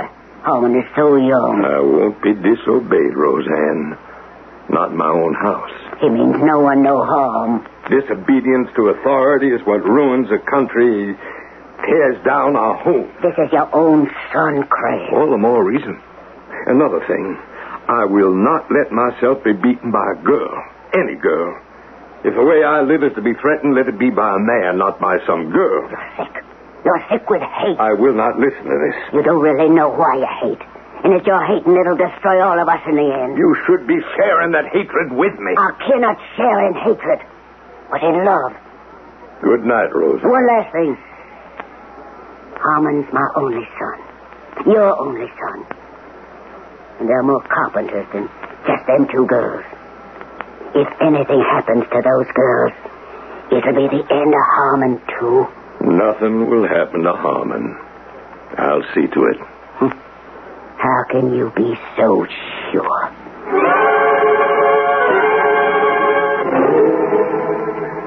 I've done all I can, Amanda. My father's like a rock that no amount of prying can move out of the earth. And if the rock goes on, refusing to be moved? Well, then you and I'll have to find our way around it. Oh, we can't depend on old Judge Calvin. My trip to him was just a waste of time. Maybe if I would go and talk to him. No, Harmon, I don't want you getting in any deeper than this than you really are already. There's just no telling what your father might do. I wouldn't care. Well, I do. For your sake. And for ours. Let me kiss you, Amanda. No, Harmon. Don't. Right at this moment, I don't feel at home either with you, the living, or with Paul, the dead. Forgive me, Harmon. I need to be alone. There's things I gotta figure out where no one can help me. Can we offer you something to drink, Judge Calvin? No, thank you, Crane. I apologize for dropping in on you after dark. Perfectly all right. Roseanne, turn up the lamp a bit, and then leave the judge and me together. Yes, Crane. Now then, to what do I owe the honor of your visit, Judge Calvin? Your next-door neighbor, Amanda Carpenter, paid me a call. How very friendly of her. At her request, I have here an order of the court. For what, if I might ask? I don't want you to take offense, Crane. It's to allow removal of her brother Paul's dead body off your property so he can receive a proper burial. That's it? Just about. Put it over on the table there, won't you, Judge? Glad to. You will respect this order, I hope. It's a law. And if I don't? It'd be easier for all of us if you did, Crane. Well, I'll look it over, maybe tomorrow morning. If I can spare the time. I'm a very busy man, too, you know. It's a law, Captain. So you said. You know something, Judge? On second thought, I will take that piece of paper. You're a reasonable man, Crane. I knew I could count on you. Hey, what are you doing? There's your court order, Your Honor. And now I would appreciate your getting out of my house just as fast as your old legs will carry you. You can't defy the law forever, Crane. I can't? Who says I can't? Good night, Crane. Oh, wait just 1 minute, Judge. There's someone sneaking around down there near the stable. What are you doing with that rifle? Please let me get by, Your Honor. Are you out of your mind? Don't you worry. I'll take care of everything. Crane, put down that rifle. I'll take care of them good. Once and for all. Got to be very quiet, Amanda. I know. Judge Calvin's up there talking with him and with my ma. We got to be quiet and quick. Oh, you're wonderful, Harmon, to be doing this. Don't let's talk. I'll just try to heist Paul's body over my shoulder, then carry him to the stream. In no time at all, he'll be back where you want him. Oh, he is heavy. Can I do anything? When I grab him here, you get your hands under his head. That'll help. Oh, Harmon, I love you so. And I love you. What happened? What was that? I've been shot. Here, in the neck. Oh, my poor darling. Harmon, be careful. Your father, he's shooting from the house. That's the last shot he'll ever fire on this earth. What are you doing? Paying back my father. This time, he's more than asked for it. Put down your gun, Harmon. It'll do no good. We'll see. I want you to die, Paul. I want you dead.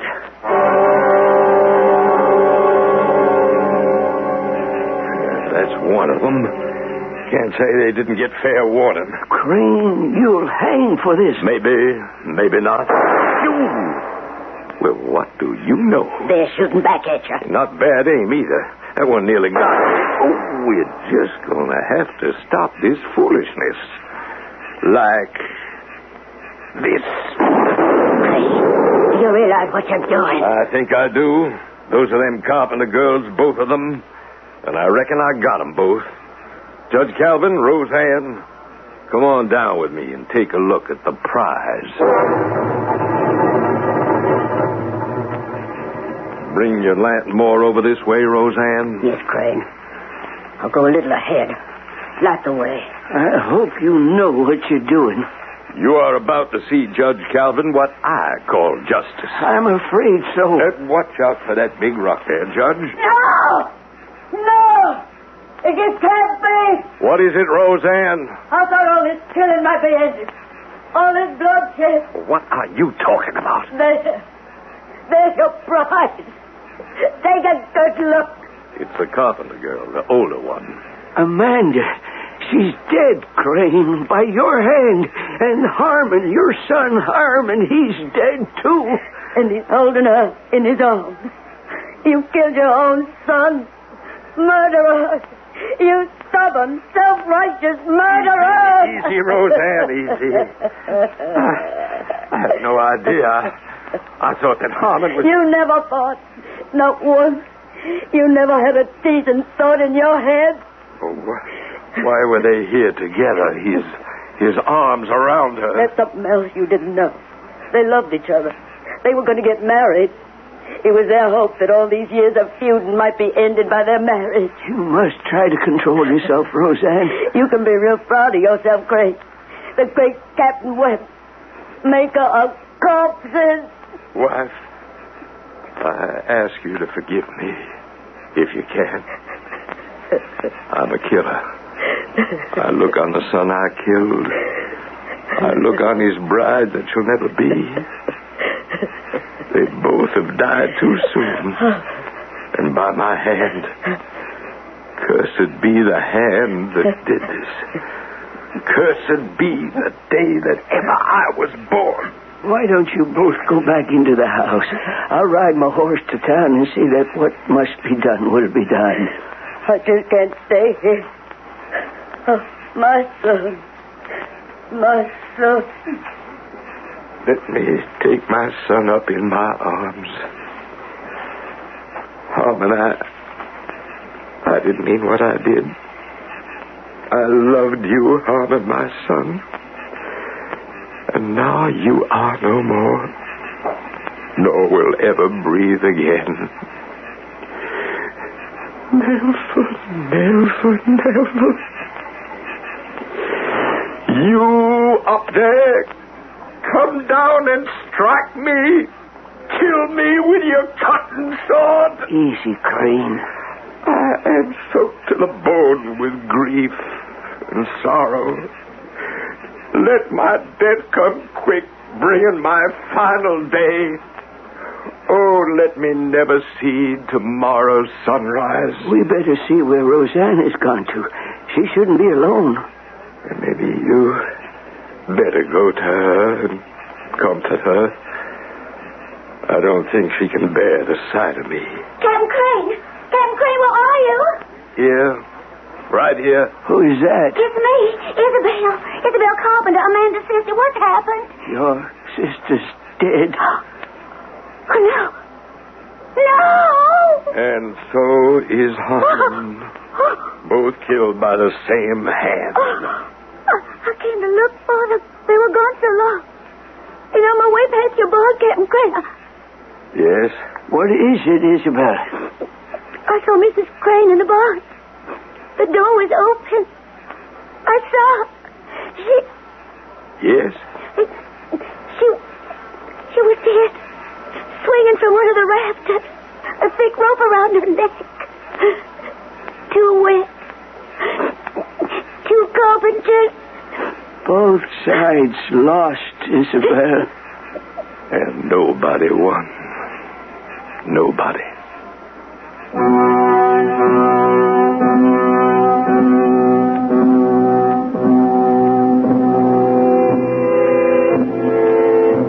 Our happiness depends on wisdom all the way. The gods must have their due. Great words by men of pride bring greater blows upon them. So, wisdom comes to the old. With those words, Sophocles ends his tragedy of Antigone. I'll be back shortly.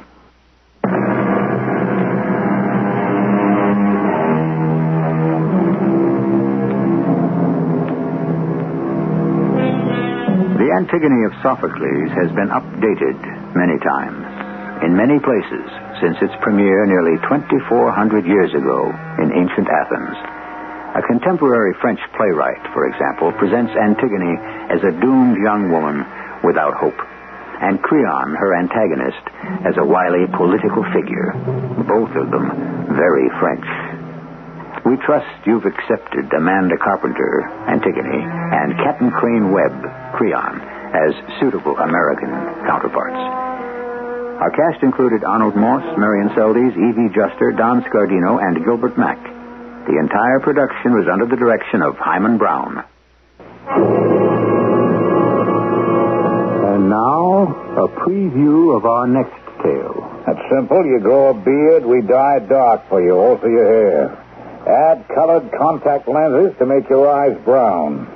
You and Carol book a 30-day in advance 1-week excursion cruise.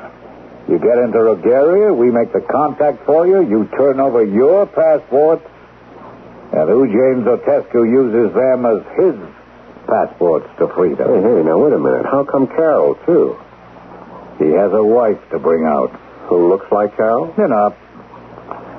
Chance we gotta take. Well, how about our chances? How do we get out? No problem. Famous last words. No, what? If you shave off your beard, wash out the dye, take out the contact lenses, and come back on a passport of your own that we issue, complete with entry visa. Yeah, and what if something goes wrong? The chances we take, that's our business. This is E.G. Marshall inviting you to return to our Mystery Theater for another adventure in the macabre. Until next time, pleasant dreams.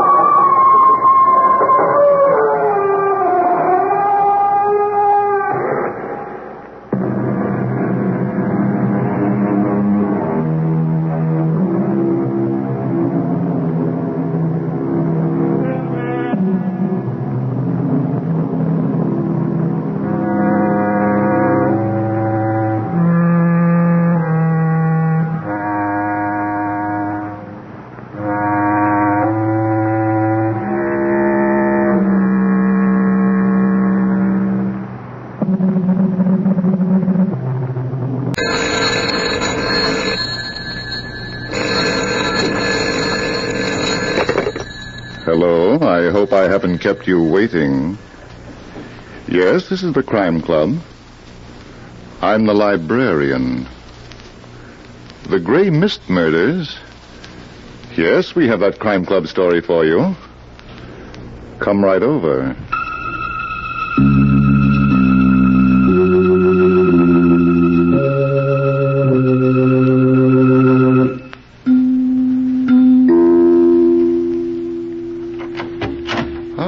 You're here.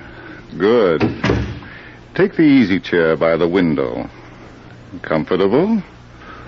The book is on this shelf. Here it is. The Gray Mist Murders by Constance and Gwyneth Little.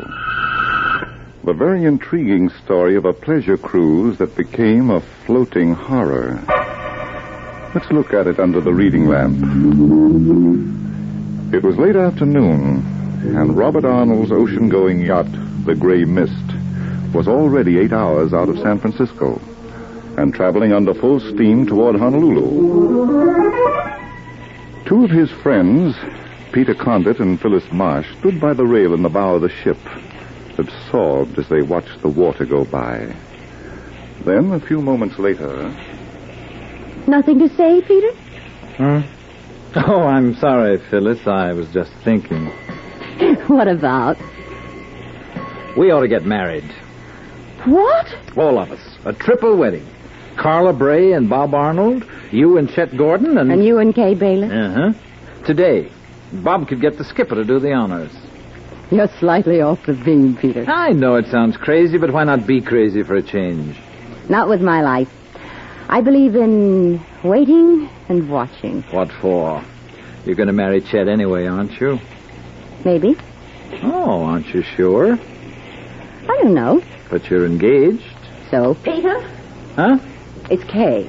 Now you can ask her how she feels about a double wedding. All right. Stand by and watch the reaction. Okay, darling, come over here. I've got something to ask you. After me, sweetheart. Oh, Kay! Well, Peter, wouldn't you like to know what that was for? What's the idea, Kay? Don't you ever try to make a fool of me again. What are you talking about? Your ex-heartthrob, Peter, Sally Grable. Huh? She's on this boat. And wherever she is, she's doing a good job of hiding. No, now listen. We've been sailing for 8 hours, and I haven't seen her. Now, where would she be, Peter? No, she isn't. You must have had a bad dream. She is, and I didn't. But, Kay, if you didn't see her, how do you know? This handkerchief was where it shouldn't be. Oh? Recognize it, darling? Let me see it. Be gentle, or you'll rub off the monogram. Where'd you get it, Kay? I found it on the other side of the deck. It was hugging the rail for dear life. Well, I'll be... Of course, dear. The sooner the better. Wait a minute. Yes? Where's the rest of the crowd? Your laugh, mate? Cut it out, Kay. Where's Bob and Chet and Carla? In the lounge, I suppose, giggling over their brandy. Then you showed them this handkerchief, huh? Oh, yes, and they were so surprised. Thanks. I'll see you later. We'll soon find out who's kidding whom.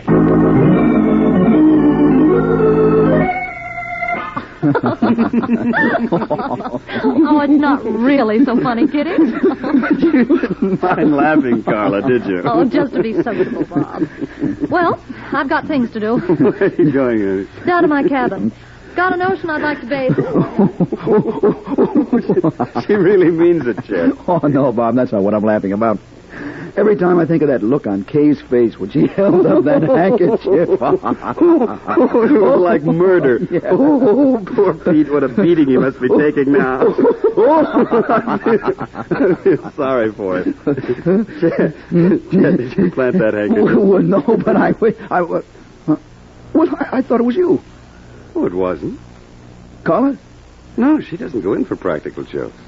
Well, neither does Phyllis. Say. I don't believe it, Chet. She can't be on board the Gray Mist. Yeah, but if she is... If she is... Skipper, this is Mr. Arnold. Did a young lady come on board this morning before I arrived at my party? What? Well, why didn't you tell me? No, very well. She's here, huh? He thought she was a guest. He told the steward about her. All right, you lugs, where is she? The voice of doom. Now listen, Pete. You and Chet have got Sally stowed away on this boat someplace. Now bring her out. All right, but we'll have to find her first. Oh, why did you do it? Oh, now look, Pete. Shut up, Chet. I'm talking to the master now, the boy who handed out the invitation. Sally wasn't invited, Pete. I don't know how she found out about this trip, but she's here and we'll have to do something about it. Sure. Well, just do me one favor. Keep her out of sight. You hot-headed fool. Why don't you listen? Keep her in her cabin locked up until we get to Honolulu. Will you do that one little thing for me? Okay. Thanks. And after that, you can laugh yourself sick. Because Kay and I are checking out as soon as we dock. Well, how about a song, Bob? Fool. Something like Old Lang Syne. Should old acquaintance be forgotten? Shut up, Chet. Let's look for Sally. Bob! I could do that with another song. Bob! Carla. Bob! What's the matter? Carla. She's in my cabin. In my cabin. Sally? Yes, in the closet on the floor. And there's a cord around her neck. What? I opened the closet to get a dress for tonight. And I... Chet. Chet, stay here with Carla. I'm going downstairs.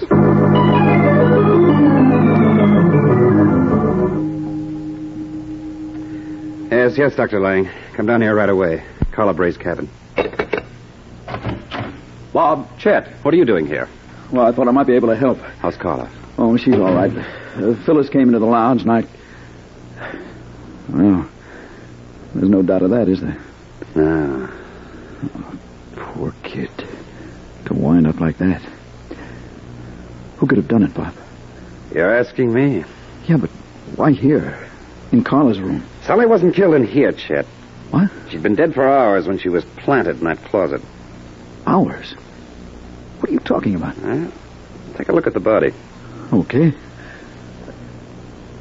Yeah. That could be rigor mortis. It is, Chet. I sent for Dr. Lang. He'll know more about the exact time she was killed. Yeah, sure. But I got a few ideas of my own. Sally was dead before we pulled her out of the harbor. Say, wait a minute. You're going too fast for me. Yeah, that's right, Chet. Somebody, one of our little crowd, saw Sally first, and that was the end of our Sally. Yeah, but why? And why park the body here after keeping it hidden for a whole day? Say, Bob, is somebody trying to frame Carla?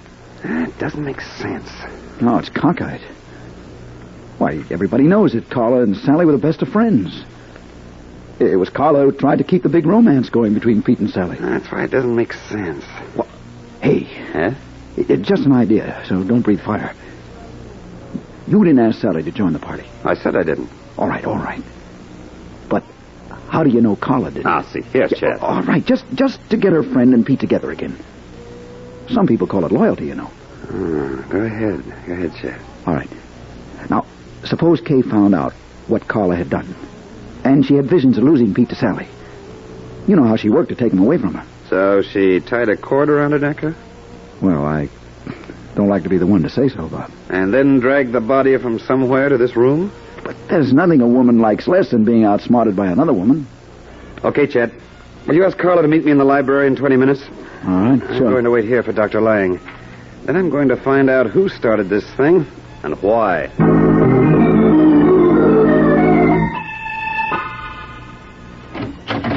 Bob.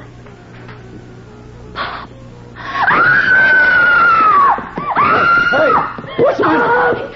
Phyllis, you're brilliant. Who else would it be? Carla. Oh, Carla, baby, what's the matter? On the library floor, Chet. It's Bob. He's been killed. Holy. Somebody run for a doctor, quick. Who did it, Carla? I don't know, Kay. I was going to meet him. Did you, sweetheart? Kay. It just occurred to me that Carla's quite a finder, Phyllis. Cut it out, Kay. This is no time for comedy. No, Peter, just for murder. You're a fool, Kay. What reason would Carla have for killing Bob? One never knows, dear. There are so many reasons why a woman should kill a man, and one of them can be another woman. Oh, why don't you shut up and dry up? I'm only thinking about Sally. I wonder who took her along for the ride. Was it Bob? Let's get out of here, Kay. The boyfriend of the best friend. The oldest story in the world, you know. Pay no attention to her, Carla.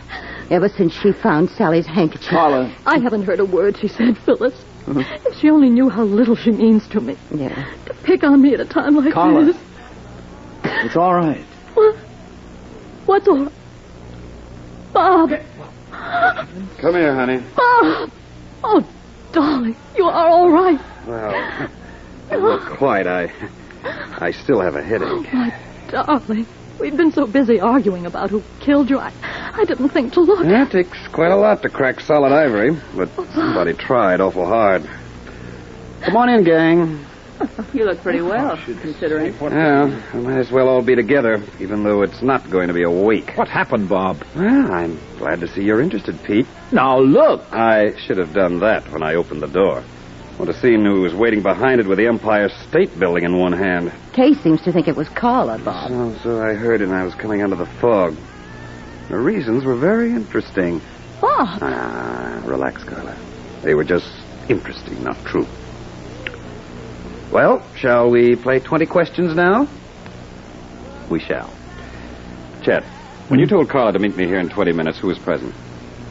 Everybody? Yes. And then everybody disappeared. Yeah, I went to the billiard room. Alone, Bob?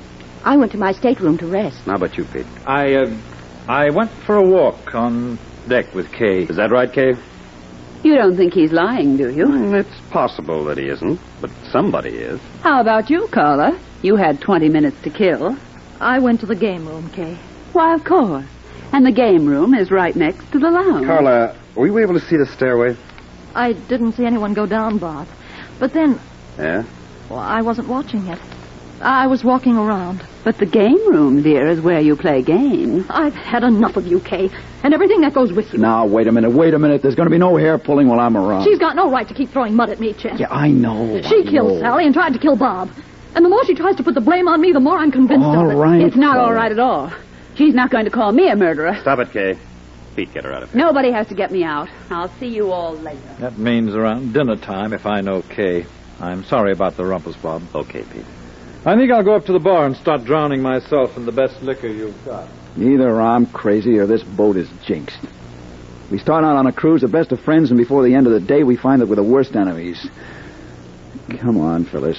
Let's go up on deck and go haywire. I'm going to my cabin, Chet. What? I'm very tired. Oh, okay. I'll go down to the boiler room and cool off.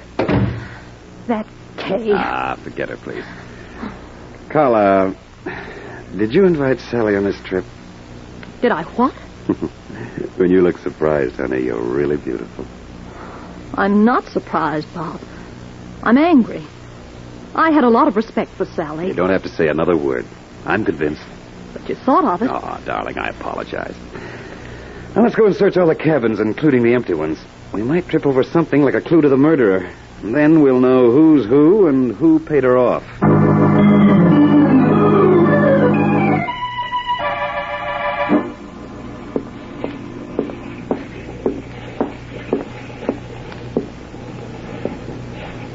Where have you been for the last hour, Kay? Around. Pull up a deck chair, Peter, and make believe we know each other. I've been looking for you. How nice. I hope you weren't too disappointed when you peeped in my cabin. What was the idea, Kay? Oh? Did I have an idea? That lousy scene you made outside the library. Why did you accuse Carla? I don't like her. It was the dirtiest thing I ever listened to. But I'm very fond of you, Peter. And I wouldn't like to lose you to the hangman. What's that?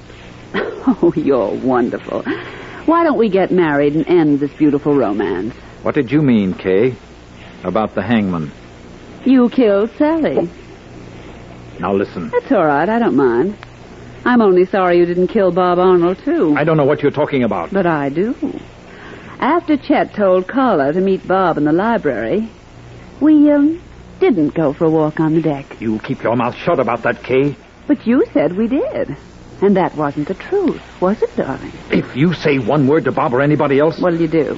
Kill me, too? Good grief! There. I'll keep your secret. But I tell you, Kay, I had nothing to do with this business today. I didn't know Sally was on board until you showed me that handkerchief. Your piccolo's out of tune. What are you trying to do? That's what I want to know. What are you trying to do? Sit down, and keep your temper. Because if I start screaming... that's a good boy. I didn't kill Sally. No one will ever know from me. Would you like me to prove it? How? Well, a wife can't give evidence against her husband. You haven't got anything on me. Don't be silly. All I have to do is talk, and the only alibi you've got becomes a witness to the prosecution. Yes? Yes. Because whoever tried to kill Bob killed Sally. And for the sake of the record, the marriage record, I was with you on both occasions, protecting my future.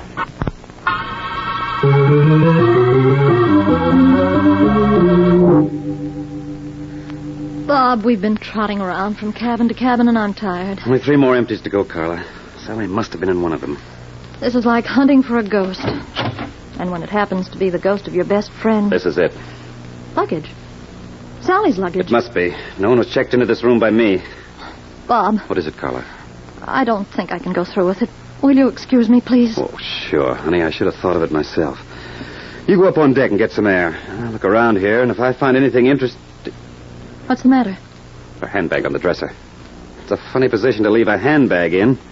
Standing on end. That's a tip-off, Carla. There's something in it that Sally wanted us to find. What do you mean? She's a very smart girl, and she might have left her handbag this way so it'd be noticed. Bob, just before she was killed? Maybe she didn't know she was going to be killed.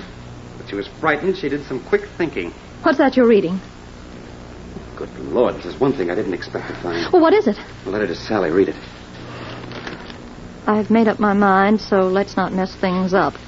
Stay off the gray mist. Chet. Chet? Yeah, of all people. Chet and Sally? Not a word to anybody. There's no doubt about it, Carla. That's his handwriting top to bottom. Al, there's only one thing to do. But we won't do it now. What? Phyllis. Not now, will we? Please give me that letter. I'll do nothing of the kind. Carla, don't be foolish. You're an old friend. And I'm very fond of you. You wouldn't dare use that gun. I would. I'm engaged to marry Chet. And if I have to shoot you to get that letter, I'll shoot you. There's no use arguing, Carla. Give it to her. But she'll destroy it. There's nothing we can do about it now. Give it to her. Well, all right. Thanks. I'll explain some other time. Bob, has she gone out of her mind? I don't know.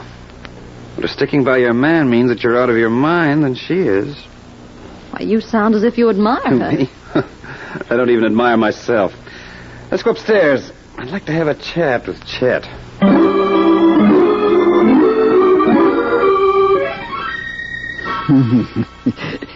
You know, Bob, this is the nicest bar I've ever been in. It's the cleanest, too. You ought to get a medal for it. Snap out of it, Chet. If you're playing drunk. Sure, I'm playing. You and Carla say I'm a murderer. That makes me want to play some more. Where's the letter I'm supposed to have written? Phyllis took it away from us. Phyllis, huh? She's some girl. She's one in a billion. And you know, the days of the little millions are gone forever. Goodbye forever, goodbye forever. Bob, we'll never get any goodbye, tonight. Won't we? Give me that pitcher of ice water. Goodbye, goodbye, goodbye, Here, goodbye, Bob. goodbye, Now goodbye, watch. goodbye. Hey, that's cold. Not as cold as you're going to be if you don't start making sense. So what's the big idea? We want to know about you and Sally. Me? What are you talking about? Don't you remember a thing we said to you? Well, you said it. Oh, yeah. Yeah, a letter that Phyllis took. That you wrote to Sally, telling her to stay off this boat. Oh, no, Carla, I never wrote one word to Sally. Oh, you gotta believe me.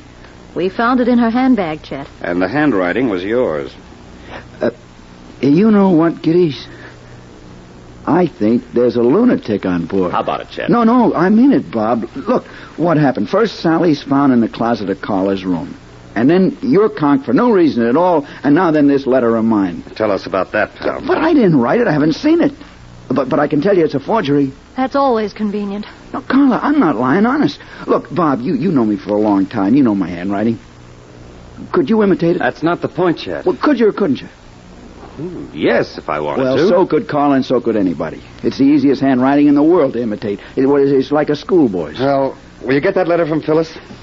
I'll try, if she still got it. And I certainly hope she has. Bob, did he put one over on us? I don't know, Carla. I wonder. Well, you want to be a detective. And you know, a good detective has to take lessons. Good lessons. Huh? Would you like to have a lemon fizz, darling? Or just a fizzle?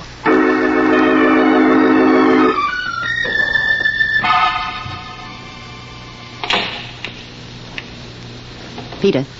Huh? Oh, Phyllis. Can you play billiards? I want to talk to you. All right. What about? I overheard what Kay said to you a little while ago. Snooping, huh? I didn't mean to, Peter. Let's go out on deck. I want you to understand one thing. When we get outside, Phyllis. Very well.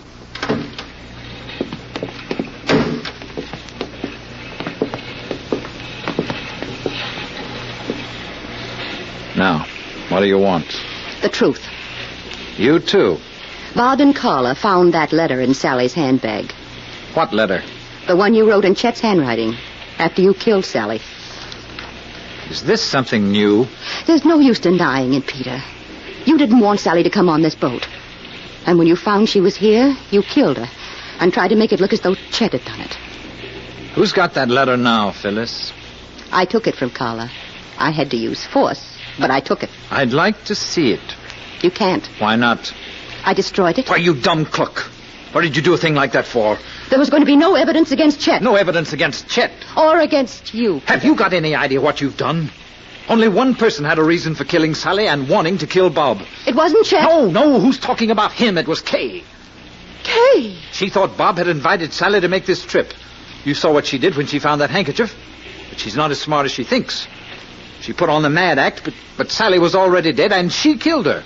But tonight, when she tried to put the blame on me... Peter, do you know what you're saying? What she said about me. Only this is the truth. I know it.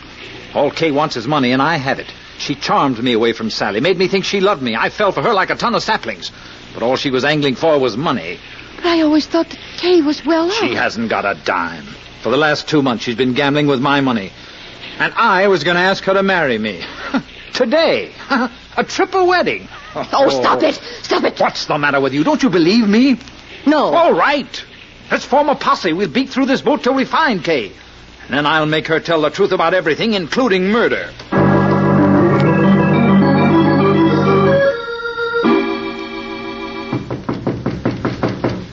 She's got to be in her cabin, Phyllis. She's nowhere else on this boat. But she doesn't answer, Peter. That's just her way of being cute. Well, I'm not waiting. See here, Kay. Oh! Oh, no. No! Just like Sally. We better get Bob. Remember, Phyllis, you were with me. Is she dead? Nobody ever looked like that and wasn't. Come on, let's get Bob.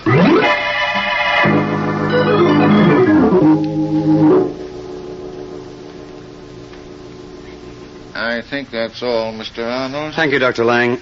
Will you take care of the details? I'm going into the library to join my, friends. If you want me to make any chemical tests... I'll call you, or I'll bring the murderer to you.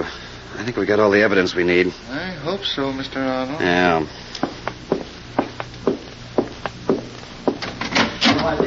Bob. Sit down, Carla. Everybody sit down. Well, Kay's been dead about an hour. Anybody have an alibi? No? Well, that's good, because I don't care about alibis this time. All I want's a show of hands. Sure. What do you mean, Bob? I want to see everybody's hands, Chet. What for? Have you got any reason not to show me yours? Well, no. Here, look at him. I just watched him 15 minutes ago. Both sides, Chet. Okay. Up. Down. Do I pass? How about you, Pete? Well, I don't mind if this is a new way to tell fortunes. It is. The kind of fortune that ends with, I now pronounce sentence of death. You're next, Phyllis. May I see your hands, please? All right. I wish I knew why. Carla, Yes, Bob. your hands. Here. Don't worry. You won't find any blood on mine. I wasn't looking for blood exactly. What were you looking for? I don't understand. Someone in this room is a murderer, a strangler. And Dr. Lang found the evidence that should convict. What evidence, Bob? Pieces of skin, Pete, under two of Kay's fingernails. She scratched her killer and she... I reach for your neck, Phyllis. Well, no reason. I was just going to loosen my scarf. Why don't you take it off? Isn't it sort of warm in here? I'll just loosen it. What are you hiding? Go! Hey, you got one heck of a nerve. Give her back that scarf. Okay, Chad, after she explains those two scratches on She the side doesn't of her have neck... to explain anything to I'm you. afraid she does, to all of us. How did you get those scratches on your neck, Phyllis? Bob, leave her alone. You got them while you were twisting the cord around Kay's neck, didn't you? She reached up while you were standing behind her and clawed at you, trying to get hold of your hair so she could pull your head down. Isn't that right, Phyllis? You've got no proof. So that's what you want. All right. Dr. Lang has the skin that came off that neck. He's ready to make any test he has to. He's not going to make any test, Bob. You're licked, Phyllis. That gun can't help you now. Why doesn't somebody try to take it away from me? Phyllis.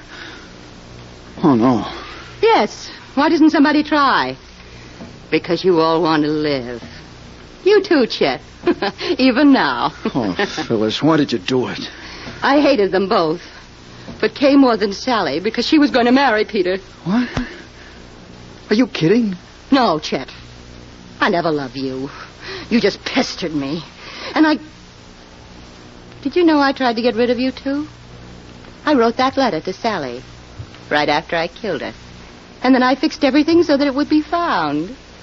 That was smart of me, wasn't it? Phyllis. Don't be foolish, Bob. Don't come too close. I had everything planned. Kay was going to disappear tonight. And after a while, Peter, you wouldn't have cared. I was going to show you how much I loved you. Oh, we've got to do something. She'll kill us all. Sit tight, Pete. But I made a mistake. And it was just as well. Bob told me to take cabin G. I thought he said D. And there was Sally. Would you like to know what she told me? Of course, Phyllis. She said she came on board to take Peter away from Kay. Nobody knew she was there. I promised to keep her confidence.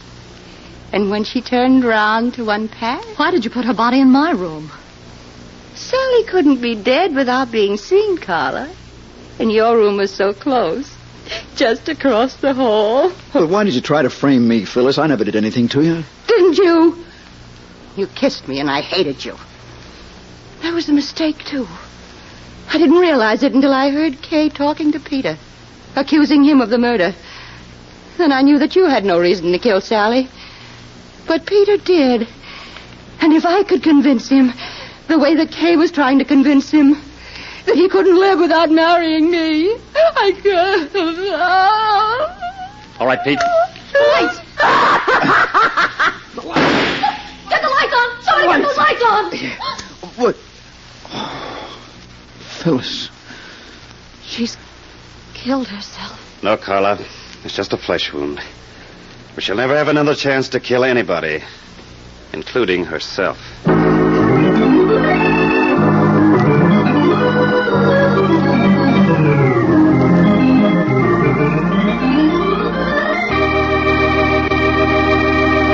And so closes tonight's Crime Club book, The Grey Mist Murders, based on a story by Constance and Gwyneth Little.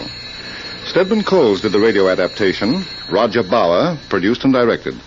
Sidney Smith played Robert Arnold. Helen Shields was Phyllis Marsh. Sherling Oliver was Peter Condit. Joan Alexander was Kay Bayless. Elaine Kent played Carla Bray. And Chet Stratton was Chester Gordon. Oh, I beg your pardon. Hello, I hope I haven't kept you waiting. Yes, this is the Crime Club. I'm the librarian. Yes, come over a week from tonight. Good. We have the very exciting story of a portrait in black that became a study in murder. It's called Death Cuts a Silhouette by D.B. Olson. In the meantime, there is a new Crime Club book available this week and every week at bookstores everywhere. Yes, it's available now. Fine. And we look for you next week. One more thing. Cancer strikes on the average 1 of every 2 families. Help strike back. Support the American Cancer Society's programs of research, education, and service. Give generously today.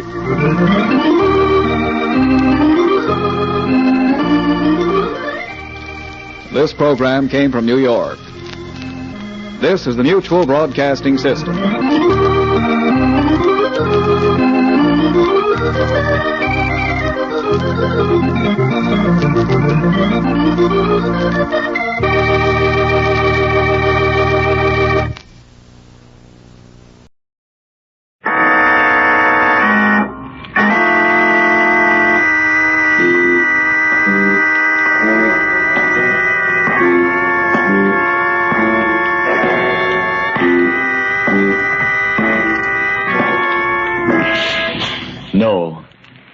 No, stay where you are.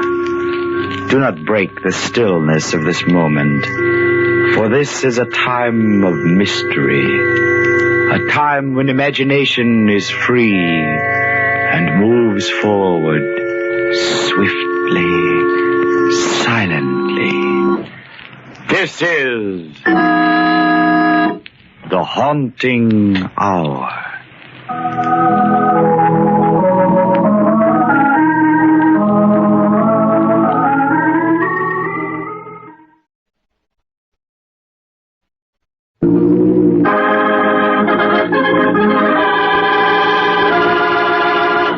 Murder is my business.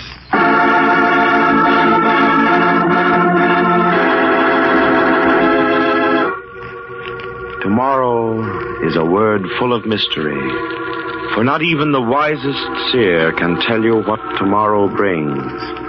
And today you stand on its threshold, waiting for what? Ah, yes, you say, but nothing will happen to me. And I say in reply that as surely as you doubt, one of your tomorrows, and maybe more, will be filled with adventure beyond your maddest dream, and I have proof. Listen. This is the story of one tomorrow, of what happened to a girl named Maggie Stewart. And like all stories of sudden, unexpected adventure, hers has a prologue.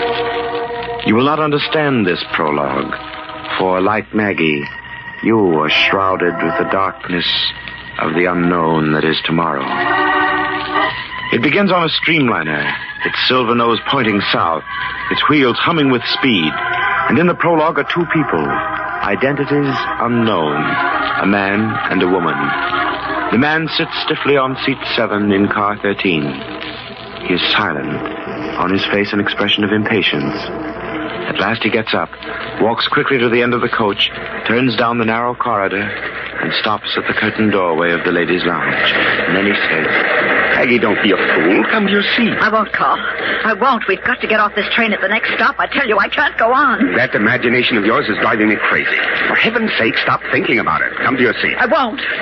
I don't want to be killed. I'm not ready to die. Good night, Aggie. You're just plain silly. But he's on the train. I know he is. You've got to believe me, Carl. Well, I don't. You've seen him dozens of times before. Or thought you did. He got on this train when we did in New York. You're scaring yourself into a fit. Now stop it.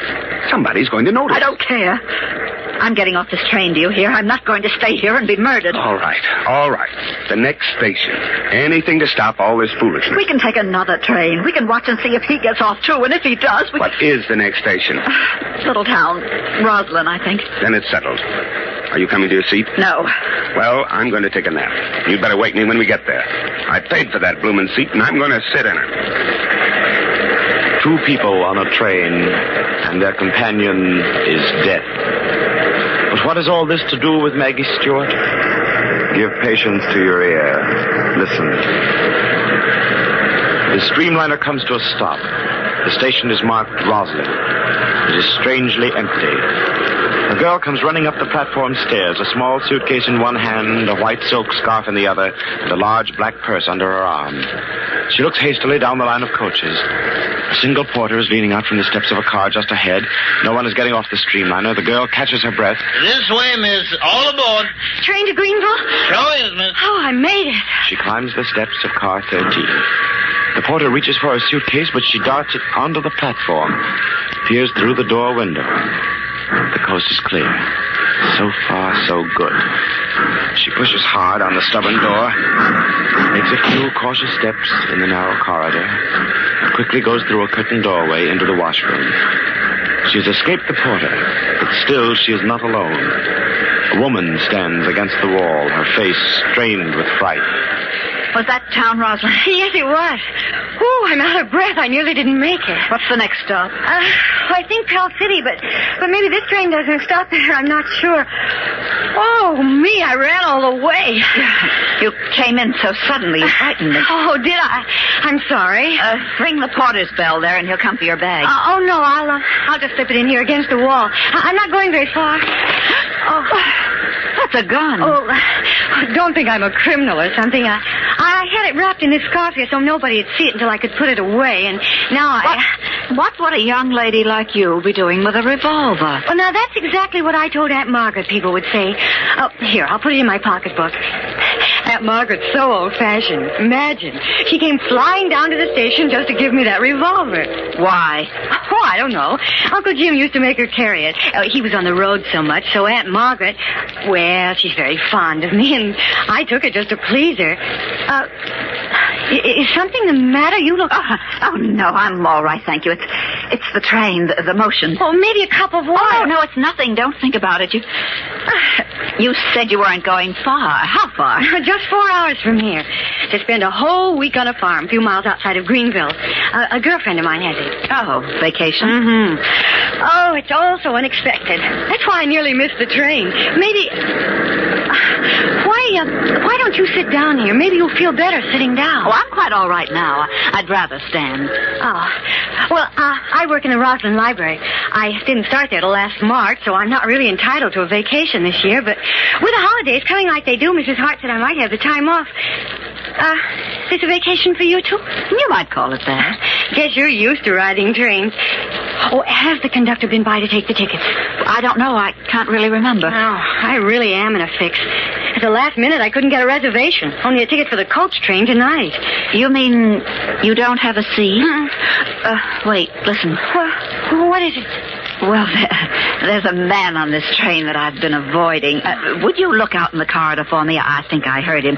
Just see if there's a man out there. All right. Is he somebody you know? Not a soul there. Well, to tell you the truth, he frightens me a little, but it's nothing. So you don't have a reservation? No, do you think they'll put me off?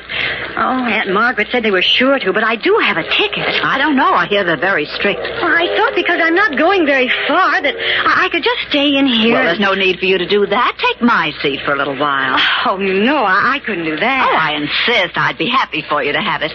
In a way, you'd be doing me a favor, and I really can't sit there, the motion of the car. I'd be much better off in here lying down. Oh, but I don't think it's right for me to deprive but you. You're not depriving me.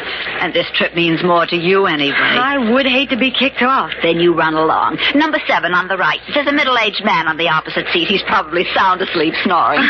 Well, you're sure now that I'm not...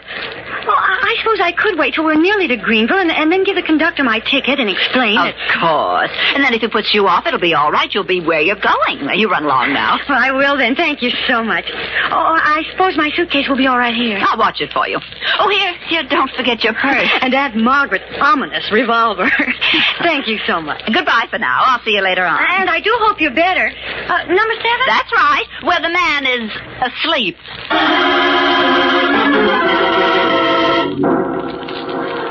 Maggie Stewart sits quietly, her eyes following the swift-moving landscape of trees and hills. Directly in front of her is a sleeping man, but he is silent now, his head tilted back on the seat. There's something about him, something eerie. Faint chatterings come from the other occupants of the car.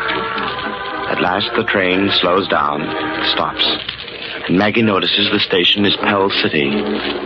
Still, the man opposite her does not move. The train starts again. The cars groan and jerk. And then, like a picture in slow motion, the man slides from the seat into a limp mass of death at her feet. He's dead! Fred, what's happened? He's dead! Somebody help me, please! Oh, look. Somebody! Why, look, the seat's covered with blood. Don't touch him! What's the matter here? Now, don't crowd the aisle. Some of you get back to your seats. I thought he was sleeping. He was dead all the time. Yeah, now, don't get hysterical, young lady. Everybody be quiet. Quiet, please. Now, maybe I can find out what this is all about. No use looking for his pulse, conductor. Man's stone dead. Oh, please help me out of here. Here, step up for the seat. Stand back, please. Let the young lady out. You're right. He is dead. Shot.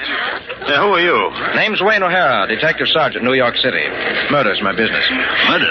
Good night. Yeah, quiet. Let's have quiet here, please. Well, this is a case for the police.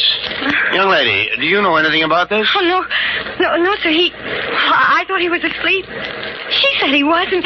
And then when the train jerked like that... Who said he was asleep? Oh, the woman in the lounge. This is her seat. I was only sitting in it. Well, where's your seat? I don't have one. I got on at Roslyn. No reservation, huh? Do you know this man? No. I never saw him before. Never. You got a ticket? Yes, sir. Right here in my purse. You see, I'm only going to Greenville, conductor, and I thought... Yeah. What's the matter? His purse. It isn't mine. It belongs to that woman in the lounge. I must have picked it up by mistake. Mighty funny. Oh, she's there in the lounge.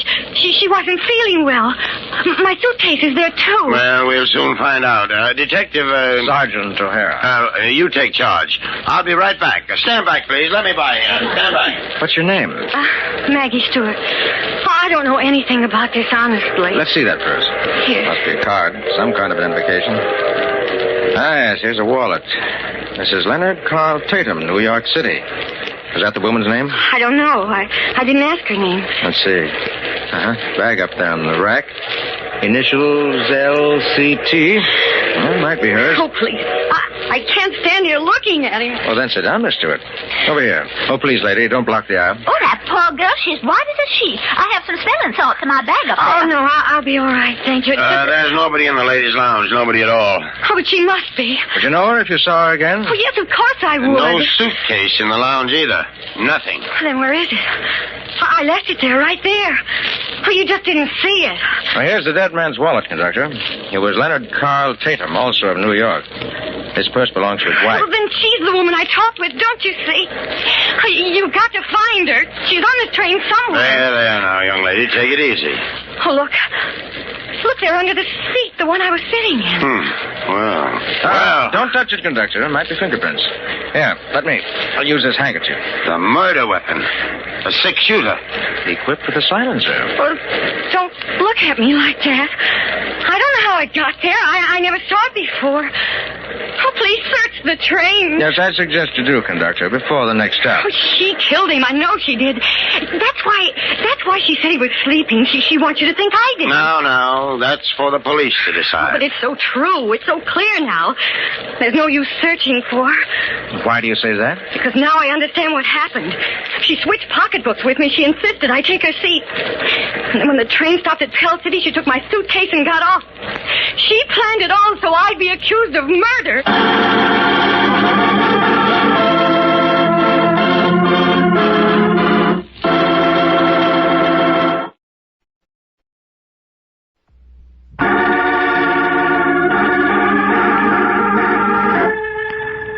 When Maggie Stewart, off on a vacation, boarded the streamliner without a reservation, she started on an amazing adventure of murder. In the ladies' lounge, Maggie met an older woman who offered her reservation. And sitting there, Maggie was horrified when the man on the seat opposite, whom she had thought asleep, fell in a heap on the floor, dead. When the conductor arrived, and with him a man who identified himself as Sergeant Wayne O'Hara of the New York Police, Maggie discovered she was carrying the pocketbook belonging to the woman, a Mrs. Tatum, who had disappeared from the lounge, taking Maggie's suitcase with her. Then she realized it was planned. Planned so that she, Maggie Stewart, would be accused of murder. It is a few minutes later, when the conductor, Sergeant O'Hara, and Maggie have gone the length of the train in search of the mysterious Mrs. Tatum, wife of the dead man. Well, that does it. If she's not here in the club car, she's certainly not on this train. I knew it was no use, conductor. I tell you, she got off at Pell City. I know she did. I think Miss Stewart's right, conductor. Well, then I'll have to turn everything over to the police in Greenville as soon as we get there. 45 minutes from now. And they'll arrest me. What'll I do? Now, might be the whole thing will clear itself up. Sergeant O'Hara, since you're a representative of the law, you mind taking over the custody of this young lady till we get to Greenville? Glad to, conductor. And that lethal weapon, you better hold on to that, too. All right, conductor. I guess I better go then and get my passenger settled down. Mr. O'Hara, what am I going to do? Now, just sit down in this chair. Relax. And don't worry. But what'll they do to me? Oh, it's my scarf. It's caught on something you're typing, I think. Well, that's a novel way of handcuffing a young lady, isn't it? There. Now you're free again. And just sit down. Take it easy. But I don't I mean... What's the matter? Mr. O'Hara. That is your name, isn't it? Detective Sergeant Wayne O'Hara, New York. You don't think I killed the man, do you? Frankly, no. We could only find her. It's awful when your hands are tied like this, when you can't... Oh, but you can, Miss Stewart. Can what? You can at least look for her yourself. Oh, but we have. We look... No.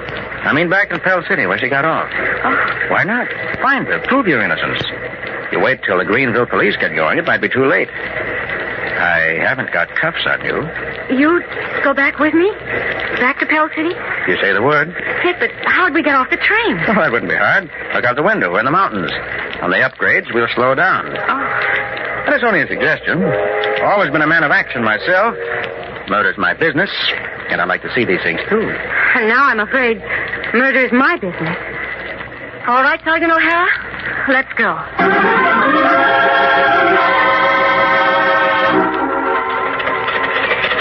Hey, you two all right back there? If them tools getting you away... No, it's all right. We're very thankful for this lift. How long will it take to Pell City? Oh, now, about a half hour, I reckon. Just you two relax. Enjoy the scenery. Mighty pretty country around hereabouts. Funny old cutter, isn't it? Sergeant O'Hara, do you really think we're doing the right thing? How can we ever find her? How many hotels are there in Pell City? I don't know. Must be a dozen, maybe 20. Why? Well, she's in one of them. Bound to be. Woman who just killed a man? She's nervous. What she wants to do is go somewhere and be alone. Think. Pull herself together. Well, maybe that's so, but who will you ask for? She's certainly not going to be registered as Mrs. Tatum. No, you're quite right. But it's really very simple. Simple? What do you mean? She walked off with your pocketbook, didn't she? Well, we'll ask for Maggie Stewart.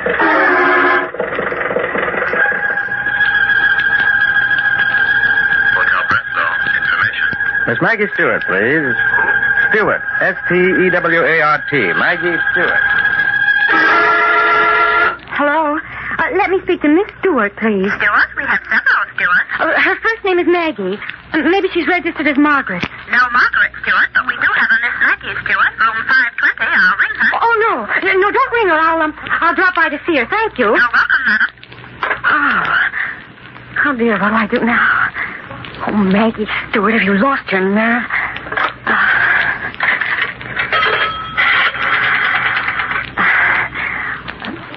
Operator, give me the police, quick. Hello. This is Mrs. Leonard Carl Tatum speaking. What I've got to tell you is a matter of life and death, so listen carefully. In Greenville, the police are searching for a girl who calls herself Maggie Stewart. Yes, she murdered my husband. In a few minutes, I'll be at the McMillan Hotel. I'll be wearing a white silk scarf. If you follow me, I'll lead you to Maggie Stewart. But if you interfere, if you stop me, she'll get away again. Be at the McMillan Hotel in 10 minutes. Oh. Sergeant O'Hara, quick, I found her!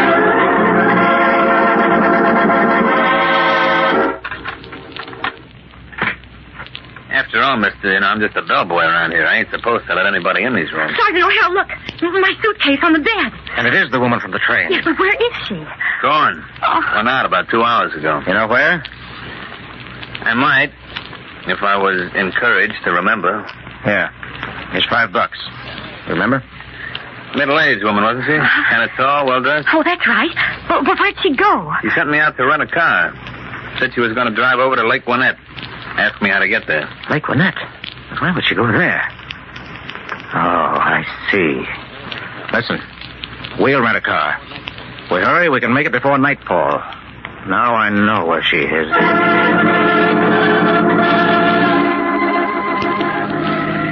But I don't understand, Sergeant O'Hara. Please tell me what this is all about. Only a matter of deduction, Miss Stewart. I happen to know this lake. There's only one house on it. So Mrs. Tatum must be there. But how could you know? I'm frightened. Well, you're stopping. Mm-hmm. We'll walk up. We'll surprise her. Then let me stay here in the car. I'll wait for you. No. We've gone this far together. You've got to come. Sergeant O'Hara, wait. What is it, Miss Stewart? I know you're not a detective. Of course. I thought you did. Ever since we started for this place. Tell me, how'd you find out? When did I give myself away? In the train. My scarf caught on your typing. It's initials. The letters don't stand for Wayne O'Hara. Ah, you're clever. I'm a fool. Forgot to take it off. All right, come on. We're wasting time. There's going to be another murder. Oh, please let me go. There's no one here. The house is dark. There's a car on the drive, under the trees. Come along. Here's the side door. You have a key to this place. Who are you? Who? In a moment, we'll be inside. Now, keep quiet. Don't talk. Stand behind me. Still got this gun in my pocket. Gun from the train. Come on. Follow me. Stand where you are if you move out. Oh. I can see you both in the open doorway. Close it. Go on, close it. Now then, I knew you'd follow me, Mr. Donald Graves Lambert.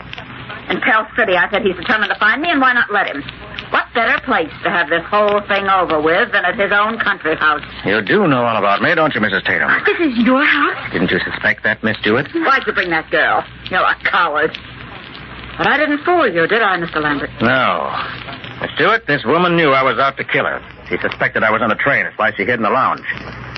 But how did you know your husband was dead, Mrs. Tatum? I saw him. Round the corner of the corridor when I mustered up enough nerve to step outside the lounge for a moment. And there was something about him. Oh, please. Please let me go. You'll never leave this house alive, Miss Stewart. In a moment, I'll turn on the lights for Mr. Lambert's benefit. It would be a shame for him to die without seeing the woman who killed him. She's right, Miss Stewart. I knew her husband, but I haven't the faintest notion what Mrs. Tatum looks like. She counted on that when she gave you her seat. She thought I'd kill you. And then from the pocketbook, you'd be identified as Mrs. Tatum. Oh, please, I beg of you. I know nothing of all this. I'll never say a word if you'll only... Miss Stewart, you're forgetting. You're wanted for murder.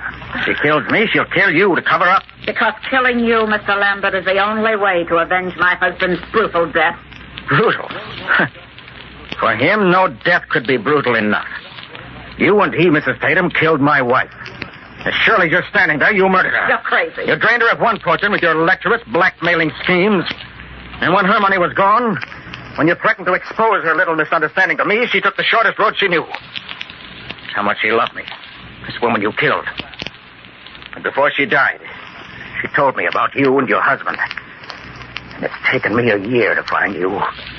12 months of searching for this night.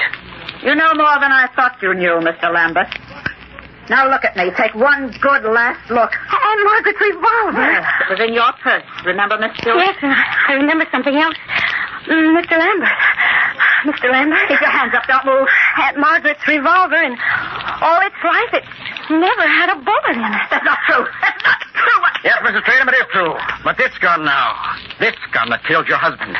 This gun has only one bullet missing. You better put up your hands. Oh, Mr. Lambert, don't. It's no use.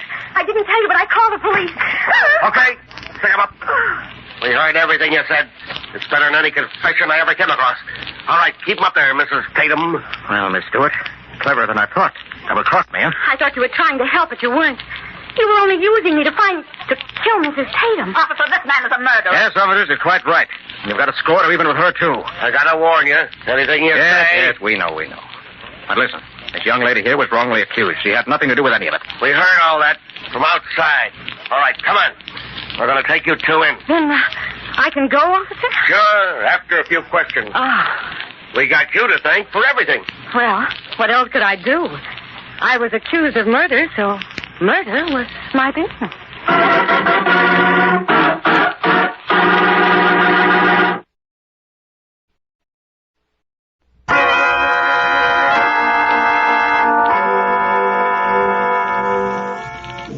From shadows and stillness, mystery weaves a spell of strangest fascination, charging the mind with doubts and fears.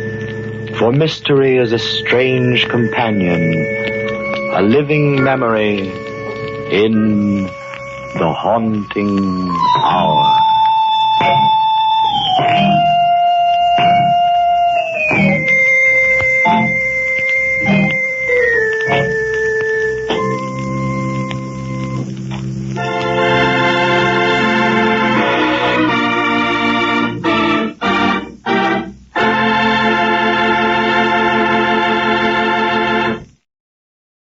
Lights out, everybody.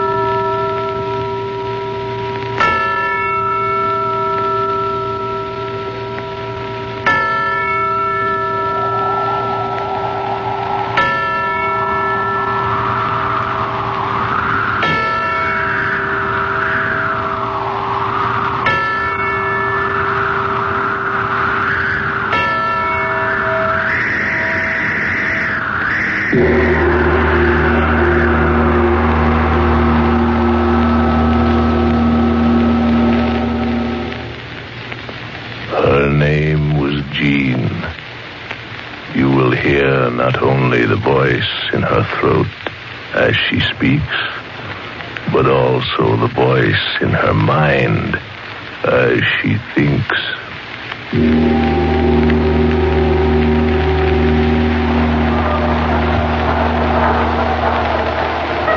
This way, girls, this way. We're going to visit the Louvre now. A treasure house of culture, the very pearl of your visit to Paris. Now come this way, girls, this way. This way, girls, this way. Prune-faced old maid. Makes me sick. Who cares about the lube and scummy pictures and junk like that? Fun. I want fun. Now, Jean Taylor, why do you always lag behind? You know that makes my task of shepherding you girls infinitely more difficult. Do I have to be shepherded? Do I look like a sheep? Now, Jean, my dear, please don't take that attitude again. Your father... My father. What does my father understand about me? Now, Jean... What does anybody understand about a girl like me? My dear child, for 20 years I've conducted young ladies... For 20 years you've been a pain in the neck. Jean Taylor. A pain in the neck, that's what you are. Here we have the Mona Lisa. She's got a pan like a hunk of cheese. Culture, girls. Culture. Jean Taylor. You make me sick. Jean Taylor, how could... Oh, don't pop up like that. You'll blow something. Cable. A cable to your father. Go ahead, cable him, send for him. Who cares? What good's Paris if I don't get any fun out of it? You dried up prune. I've never been talked to like this in all my life. Well, that's what you are. A prune. A little dried up prune. The other girls make me as sick as you make me sick. Fun. Fun's what I want. And neither you nor my father nor anybody else is going to stop me from having it. Now I understand how you broke your mother's heart. Oh, cut it out. That tune's made me sing in the choir long enough. I'm sick of it. Money's for fun, and life's for fun. I'm young. My father's got plenty of what it takes. So starting right now, the devil with sculptures and paintings and all your culture. This is Paris. Paris. And I'm going to have fun. Fun. And I'm starting right now. Jean, come back here. Jean, come back here.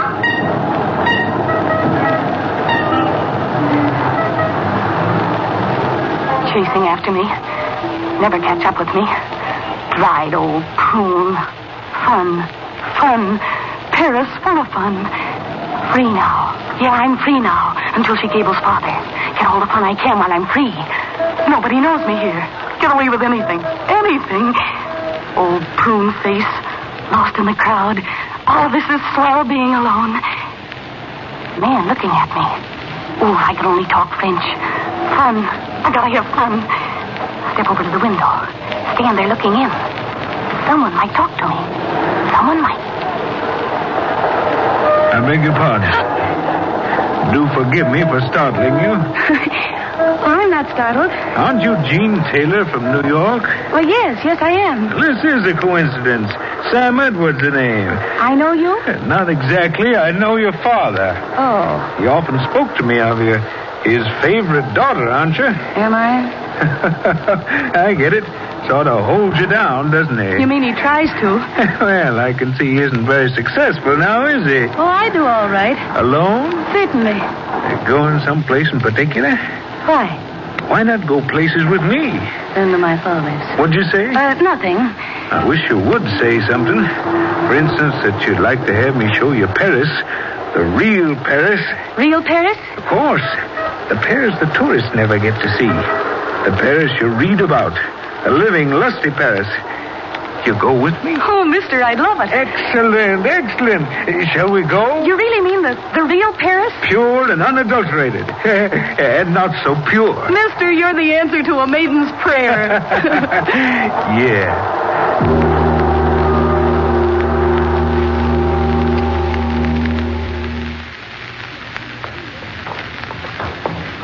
And not much further. Kind of a funny street, isn't it? The real Paris. I hope. And here we are. Told you it wasn't much of a walk. You mean this house? That's right. The old Paris. It's old enough. Sure looks like a dive. If your father heard of this, oh. He won't. I should hope not. I thought you said this was a club. Oh, yes, indeed. All have our own key. Here you are, my dear. Fun a la carte. I'll take it a la mode. A la anything. Mr. Edwards, where are you? Just closing the door. All right, this way, my dear. Say, how about some lights? How about it? In here, plenty of lights. I thought you said there'd be a swing band. I don't hear anything. Oh, not so impatient, all in good time. Step in here. It better be good. It will be. Say, there's nothing in here. What? Mr. Edwards, locking the door. Say, what's the idea? It seems like a good idea. I said, what's the idea? And I said it seems like a good idea. You lied to me. I'm an opportunist. And if you think you can get away with anything, you're crazier than you look. Am I? You said you were a friend of my father's. I am. I am indeed a friend of his money. What? Money. You little sap. You don't think I'm interested in you? Don't you talk to me like that. Still wet behind the ears. You let me out of here. Sit down. Let me out. Sit down. That's the idea. After all, you're not talking to your dear papa now. I'm a fellow who likes his own way even more than you do. This'll cost you plenty, mister. You mean it'll cost papa plenty? $150,000 plus interest. Let me out of here. $150,000 plus interest. Every dime he took from me, I'll get back. I don't know what you're talking about. Open that door and let me out of here. You think it was accidental, my meeting you? On the contrary, I planned every minute of it. I knew exactly what you've been doing ever since you stepped foot in Paris. Why shouldn't I know? I've been waiting for this. He took my money, that father of yours, and now he'll give it back. They know where I am. They'll find me. Winkle doesn't know where you are. You saw to that. You know? I just told you I made it my business to know. Yeah, he'll give me back my $150,000, that father of yours. You can't keep me here. On the contrary, I can do nothing else. I waited 2 years for a chance like this. Yeah, 2 years. Because I knew sooner or later you'd be alone. You. The only way I could get him to give me back my money. Well, now I've got you. The whole 19 spoiled years of you. Not afraid. Why should I be? He's old. I'm smarter than he is. I'm not afraid of him. What's he talking about, my father? $150,000. Father stole it from him. Maybe he did. What do I care? He can't keep me here. I gotta get out. I'm smarter than he is. Candlestick on table. Gotta get him to turn his back. That's it. Turn his back.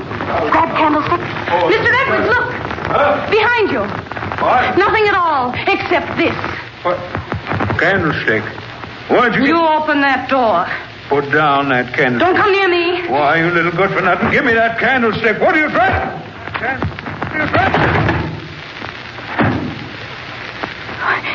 What did I do? Hit him so hard. Candlestick heavy in my hand. Drop it. He's lying there so still. Maybe something dark. Crawling along his head out on the floor. Blood. Killed him.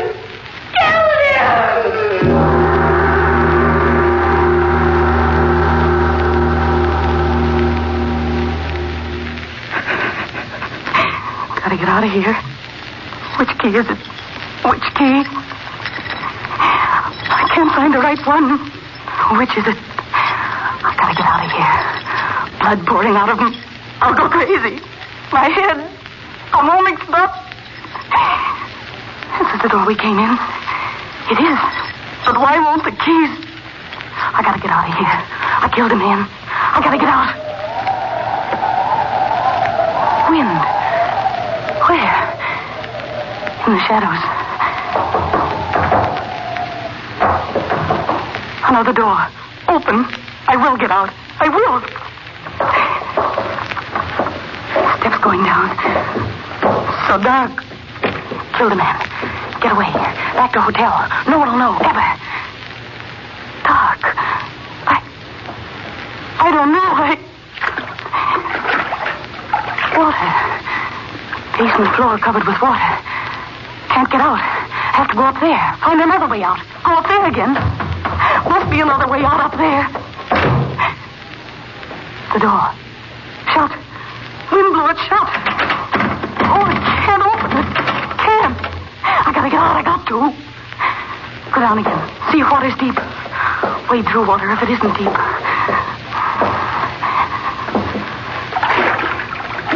Only up to my ankles. I will get out. I will. Must be a basement door. So dark. Killed him. If they catch me. They won't catch me. Never. Nobody knows.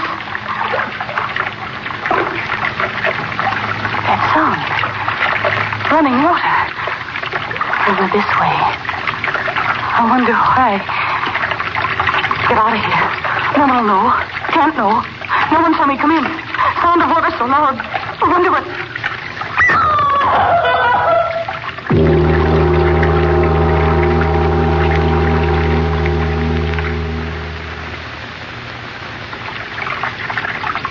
Water. Drowning.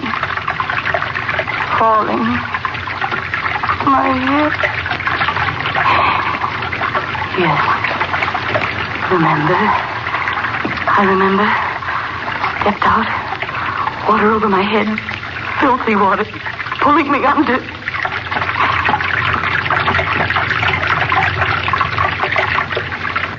I hear it.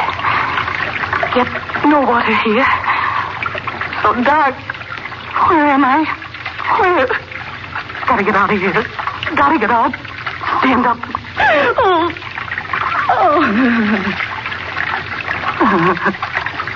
Bump my head. Stone roof above.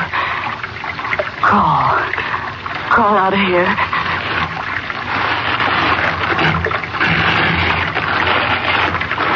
Kill the man. Gotta get out of here. Smashed his head in. Gotta get out of here! But not that way, mademoiselle. Another foot in that direction, and you would have fallen many feet into the water. Where are you? Beside you. I saved your life, mademoiselle. What? You floated by, drowning. I saved you. You saved me? Oui, I did. In the dark, I saw you. Dark? Water? Where am I? Where am I? You do not know? Where am I? Wet stone. Smell. Sound of water. You've got to tell me where I am. Oui. I tell you, mademoiselle. You are in one of the great sewers of Paris.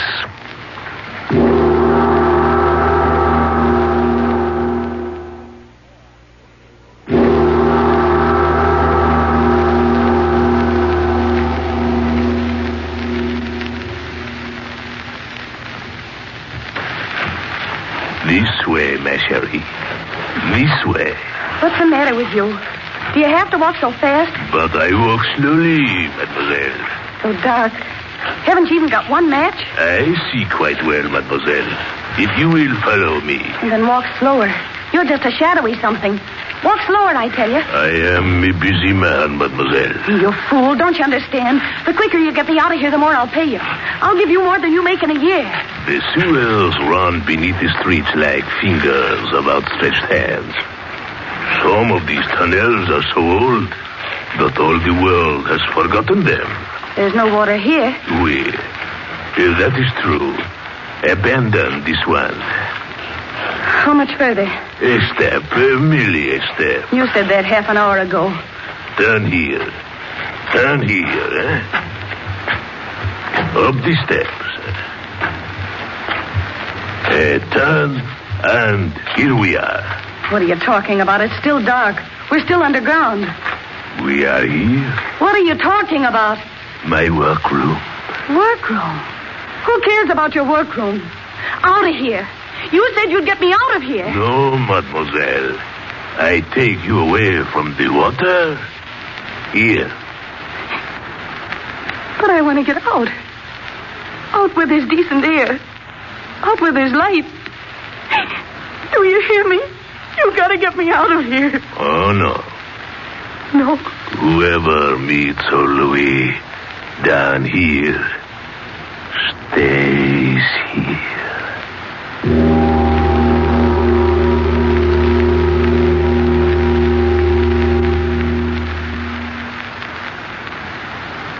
You're crazy. No. You know what money is, don't you? Oui, mademoiselle. Then get it through that head of yours. I'll make you a rich man if you get me out of here. Rich. Rich. Just get me out of here. You are a noisy one. Crazy. You are. No. You are. What do you stay down here for if you aren't? I work. Work? What sort of work have you here? I make things. You will see. See? How can I see in this dark? Your eyes will accustom themselves in a few years. Get me out of here! Come. What? Come, mademoiselle. Come. Wait for me. Wait for me. I will show you my work. Wait for me. If you'll get me out of here, I tell you, you'll never regret it. Where are you? I've lost you. Where are you? To your right, ma chérie. Turn to your right. My right? Oh, where are you, old man? Here, I'm here. But there's no light here. You didn't get me out. You didn't. My work. It is here. Who cares about your work? Get me out of here where there's light. Light? Oui. I will make light. I'm not afraid. I've never been afraid of the dark. Just want to see where I'm going, that's all. Hurry. Hurry up with the light. Oui. I bring you light. Miserable little kerosene lamp. Haven't you got anything stronger than that? My work. Oui. Now you will see my work. This way, mademoiselle. This way. You crazy old fool. Who cares about anything but getting out of here? Will you get it through your head? Money. I'll give you plenty of it. Just show me the way out of this place. Do you want me to go as crazy as you are? Here, ma chérie. This is the place. My wonderful workshop. So quiet. Always quiet. No one to disturb, Louis. No, indeed. Give me that lantern. I'll get out of here myself. No. That is impossible. My work. You see it? See it? What's that? Take it, mademoiselle. Take it in your hands. I made it. With my own hands, I made it. It's a necklace. Oui, a necklace, eh? Exquisite work. You see for yourself, it is exquisite. Okay, so it's exquisite. Now, will you get me out of here? I made it myself. All by myself. No one helped me by myself. You crazy old fool. Give me that lantern. No. You must see how I make my beautiful necklaces. Here. Over here, mademoiselle. Look. Listen, you give me that lantern or I'll... Oui. From these I make it. Bones. Oui. Beautiful bones. They come floating down the water to me. Bones of... what? The foolish ones who kill themselves in the water. The sewer brings them to me. We, all of them. Oh. The miserable, unhappy flesh. I take it off them. Then at last, they are bones. Hard, white, useful bones for my work. See, that one in the corner. Let go of my arm. No. You must come to look, ma chérie. You must. Let go of my arm. Oh, mademoiselle, come. You see, the skull, I have it almost clean. You stand there. I will show you how I do it, eh? My saw. So, I cut the good, strong, white piece off the top and clean the brains away, eh? Watch me. No. No.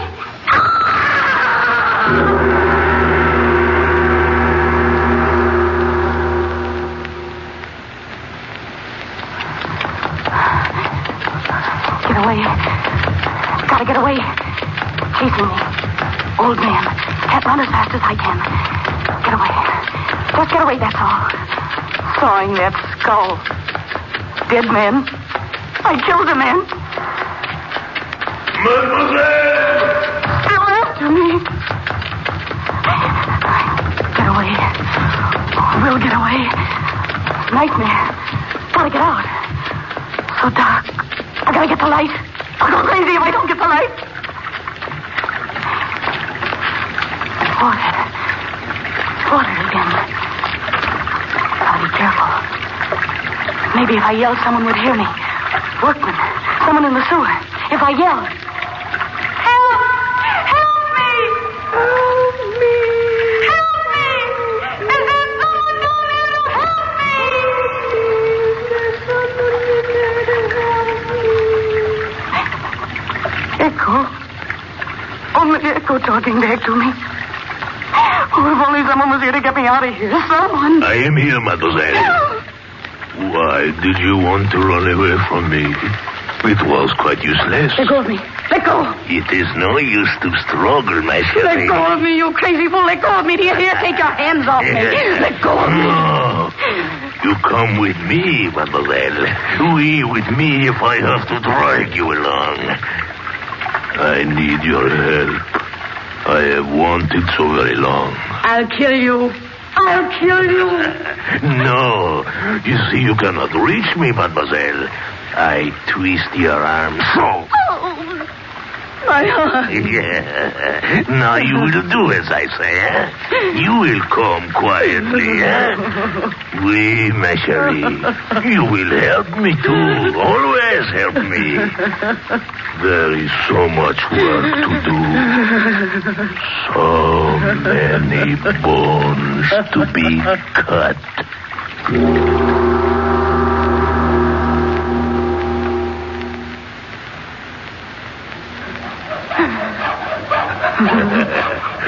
You are doing very well, mademoiselle. Oui, very well indeed. Stop! That is not the way to cut. Crosswise. Crosswise? If you cut the other way, the bones will split. Splinters are not good for my work. Oui. Now you will try it again, eh, ma chérie? Oh, that is right, eh? That one, ma chérie, has long bones, did he not, eh? I remember the day I fished him out of the water. Still alive he was. But I fixed that. Oui, I fixed it. Yeah. He must have been like you. Rich, willful, no good for anything or anybody in life. But in death, now he will be useful, eh?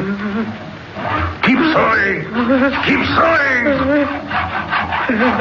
There is so much work to do, ma chérie. What was I saying? About the bones, oui. Look about, ma chérie. Chains and chains of pretty necklaces. I made them all myself. Everyone. Like lacy strings they are, eh? Such beauty. Oui. Stop, I tell you. You hear it? I ask you, you did not hear it? Come quickly. We have work to do. Come. Oh, no. Must I drag you after me always, huh? Come. Another one. Just in time, too, eh? Quickly. Come quickly. Hurting me. Then come quickly. Yeah. Your eyes can see in the dark now as well as mine, eh? Oui, I train you. Louis train you well, eh? Such a short time and you are doing so very well, eh? You saw the bones into pieces almost as well as I do myself, eh? My chérie, it is good to have the woman around. We'll make this place a fairyland of necklace, eh? So many of them, they will be like clouds above us, eh? Quickly, move more quickly. Don't hurt me. Oui, I must say you have changed quite nicely. So docile. Quiet tears now, where before you were so noisy.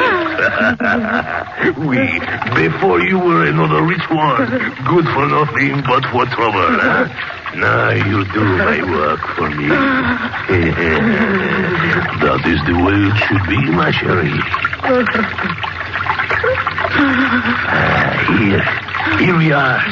The water runs quite strongly here, doesn't it?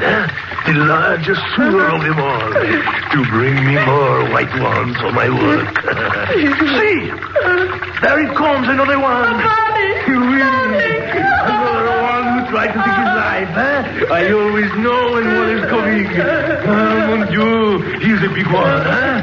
Strong bones he'll have. Got him. Help me lift him out. Help me lift me. He's the big one. He's alive, I see.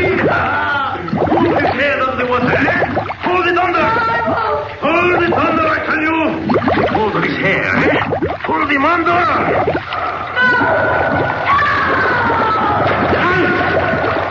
Woman! Why did you lump in the water? Woman, come back! The water is taking you away from me. Woman! Come back!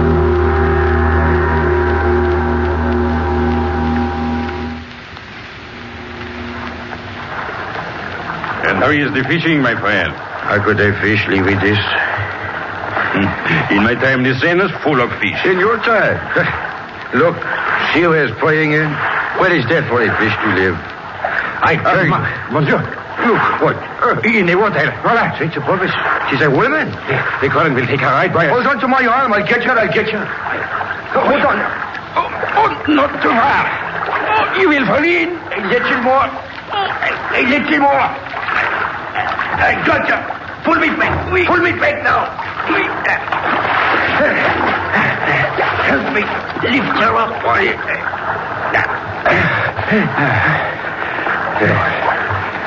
So, another one, I suppose, who found life too bitter. Oui. Poor old women. Must have had a long, miserable life. The misery in her face. Oui. She looks as if she might be an American. What do? She moves her lips. Oui. Old woman, what is it? What are you saying? What would you like? A beautiful necklace. Necklace? A beautiful necklace out of bones. Real human bones.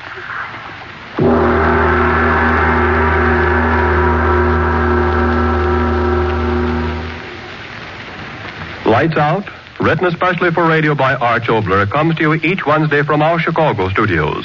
This program has been heard in Canada over the facilities of the Canadian Broadcasting Corporation. This is the National Broadcasting Company.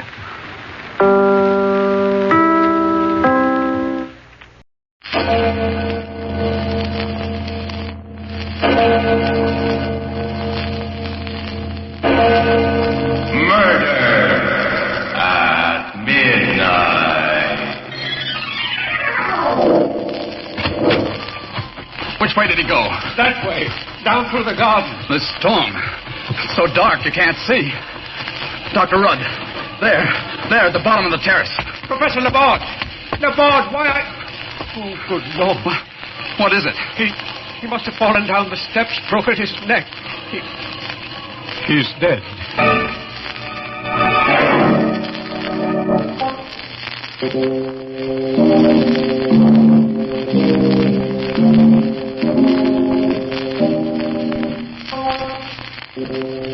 Midnight, the witching hour, when the night is darkest, our fears the strongest, and our strength at its lowest ebb. Midnight, when the graves gape open and death strikes. How? You'll learn the answer in just a minute in The KABBALA.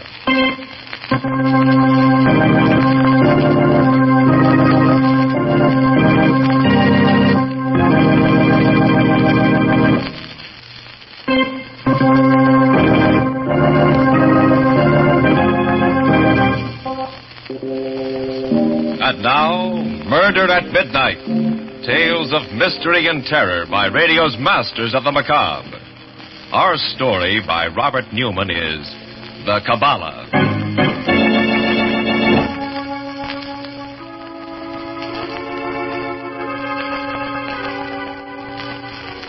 A rambling house on the outskirts of a small university town.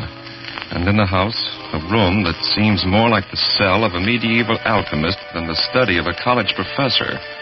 Its walls lined with ancient volumes and astrolabes and other curious instruments.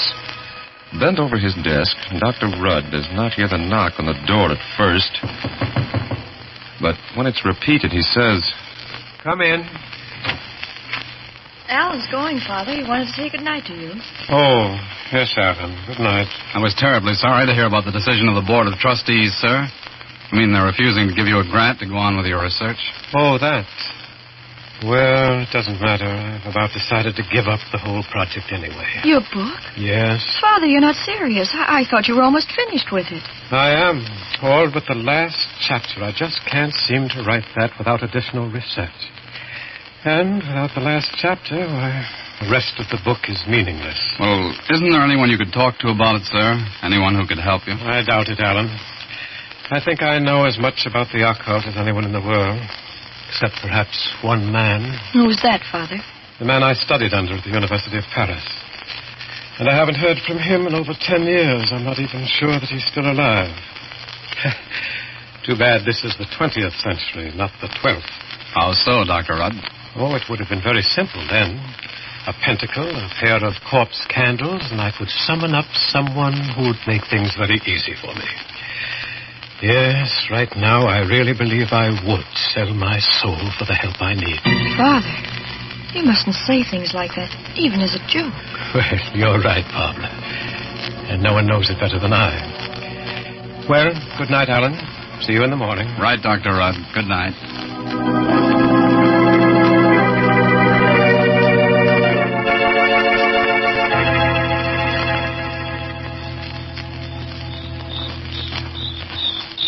I'll walk you down to the road, Alan. Oh, fine, dear. Pretty depressed, isn't he? Father? Yes. Not that I blame him. 4 years' work. The definitive book on occultism, the supernatural. Alan. Yes, I see it, too. Someone or something lying in the road. Come on. An old man, and he's dressed so strangely. He looks like an Arab. Wonder what he's doing around here. Anyway, he seems in a bad way. Here, I'll carry him into the house. You run ahead and tell your father. All right.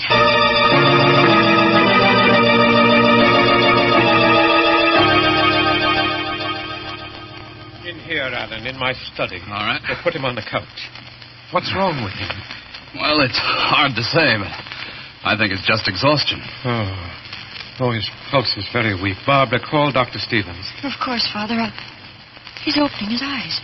Where? What is this place? No, it's all right. You're among friends. We're sending for a doctor. A doctor? You're kind, but it's too late.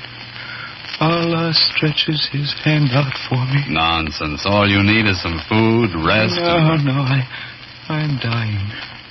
But if you are indeed friends, one last request. Will you grant it? If we possibly can. I am a Hajj, a Sufi. I come of a long, ancient line. Will you see that I get proper burial? Oh, yes, of course. I have no gold, money, but... He's fainting. Loosen his robe, Alan. Right. Say, he's got something hidden here. A parchment scroll. The Kabbalah. You've taken the Kabbalah. It's all right. No, you must not. It's accursed. Into the fire. Destroy it. If you use it... Father. Yes. Yes, he's dead. May his soul rest in peace.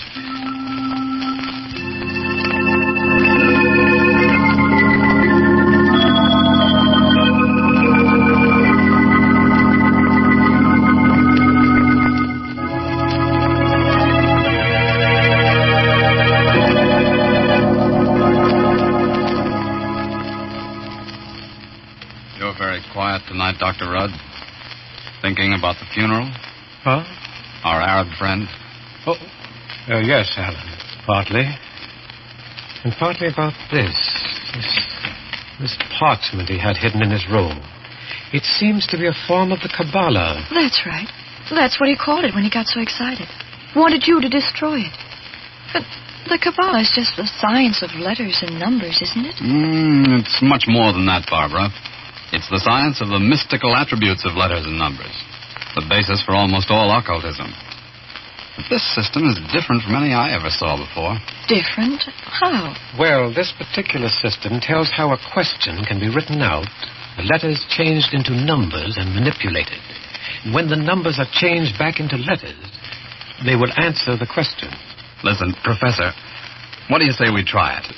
Try it? Sure. Of course, it's a lot of nonsense, but, well, why not? Oh, well, all right.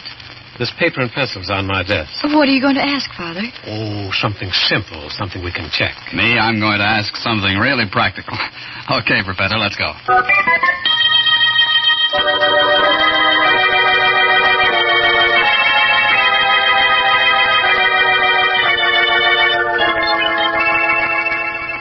How are you coming, Father? Almost finished. Now, let's see.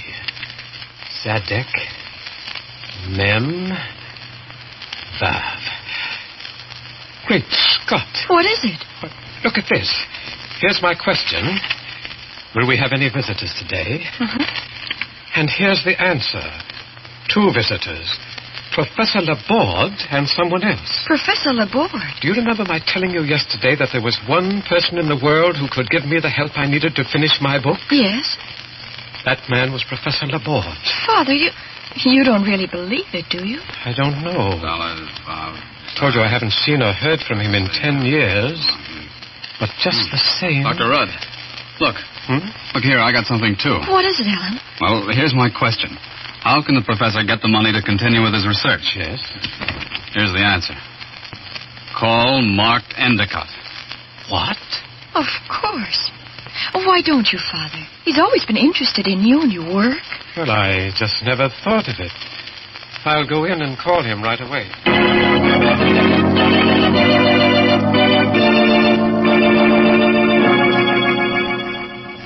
Well, Father, did you get him? Yes. Yes, it's very strange. In what way? He said that he'd been thinking about me a good deal lately, and he's driving out here this evening to see me. There. That's the answer to your question.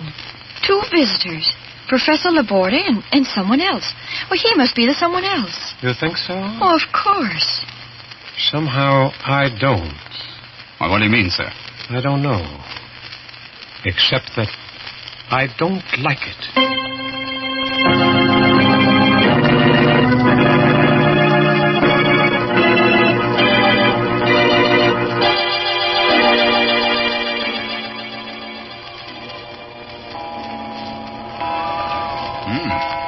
It's beginning to look as if our Kabbalah is a washout after all. What makes you say that? Well, 11 o'clock and no sign of either Laborde or Endicott. I can't understand it.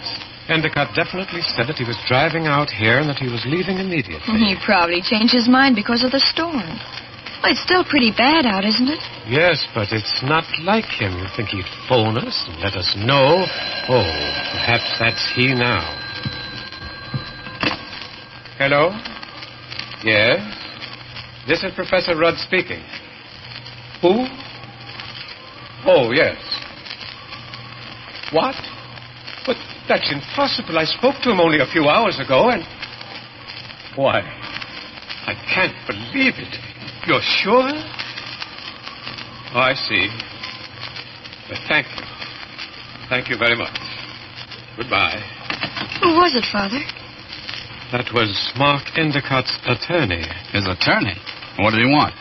Mark Endicott was killed at about 6 o'clock this afternoon. Killed? On his way here, an auto accident. His attorney called to tell me Endicott had left me a $5,000 bequest for research. What? Father, the Kabbalah. It said you were to call him for the money to continue your work. It didn't actually say he was coming out here. No. Wait a minute. You mean you really think I don't know, Alan. But I do know that if I hadn't called him, he wouldn't have started driving here in the storm. He wouldn't have had the accident and been killed. And I probably wouldn't have gotten the money. But, Father, if it's true, if it has some sort of supernatural power, then what about Professor Laborde? It did say he was coming. Oh, please, Barbara, I told you I don't know. Endicott was my friend. Now he's dead. And somehow I feel as if Father, the door. Yes. Yes, let's see who it is. Great Scott, Professor. If it is Laborde, do you realize what this means? Yes, Alan. If it is, why, the thing's priceless. Absolutely priceless. Why, I don't... I beg your pardon. I'm sorry to trouble you, but... Come in, Professor Laborde. Come in. We've been expecting you for some time now.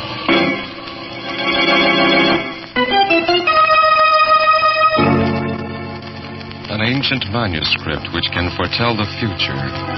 A dead man and a visitor from the dead. As the clock strikes 12 for murder at midnight.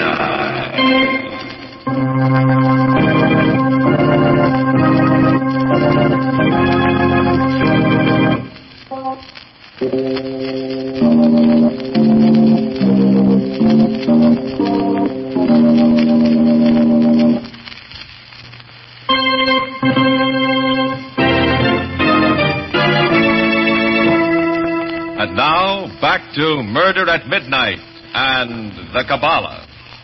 It's just a moment or two later, and Professor Laborde is being shown into Dr. Rudd's study. In here, Professor Laborde. Barbara, will you take the professor's things? Of course, Father. Thank you, my dear. You're very kind. But there's something I do not understand, Dr. Rudd. When you opened the door, you said you had been expecting me. Since early this afternoon. But that is impossible. Completely impossible. I'm here entirely by accident. I had no idea you lived here or anywhere near here. I lost my way in the storm, knocked at your particular door by chance to ask for directions. Nevertheless, we've been expecting you. But excuse me, how could you have been? Alan. Yes, sir? Show Professor Laborde the Kabbalah, will you please? Right, Professor. Here you are, sir. Kabbalah? Look at it, Professor. Tell me what you think of it. Interesting. Very interesting. Of course, I cannot be sure without examining it thoroughly. But it appears to be even older than the Black Grimoire. And its form resembles that of the Key of Solomon. Professor Laborde, it's my belief that it is the Key of Solomon. What? But it can't be. It's been written about for centuries, of course, mentioned in hundreds of works, from Trismegistus down. But there's never been any proof that it ever actually existed. And still, where did you get it? From an old Arab who came here last night and died here. The main thing is we tested it. Tested it? Yes, we asked two questions.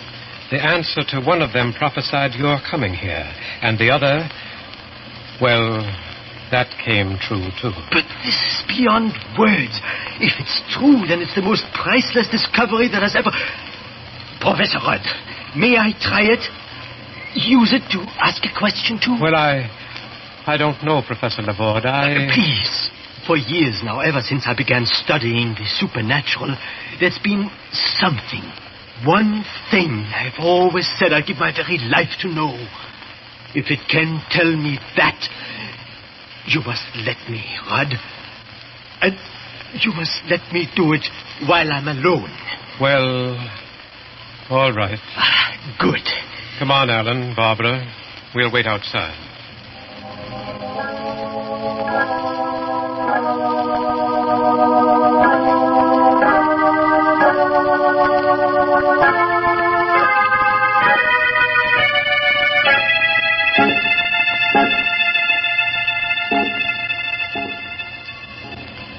What time is it now, Professor?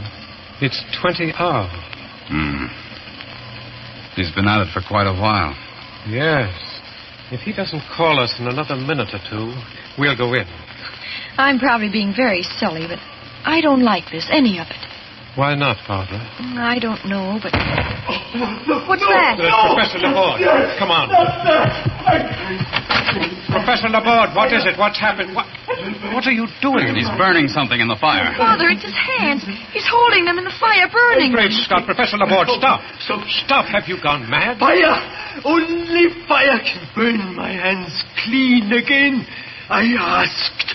Now I must pay. Laborde. Let it go. Let go. I am coming. I'll pay. Professor Laborde, come back. Quick, Alan. Okay. Which way did he go?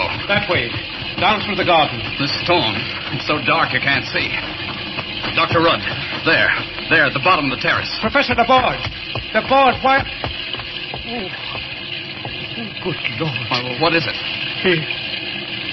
He must have fallen down the steps, broken his neck. He's dead.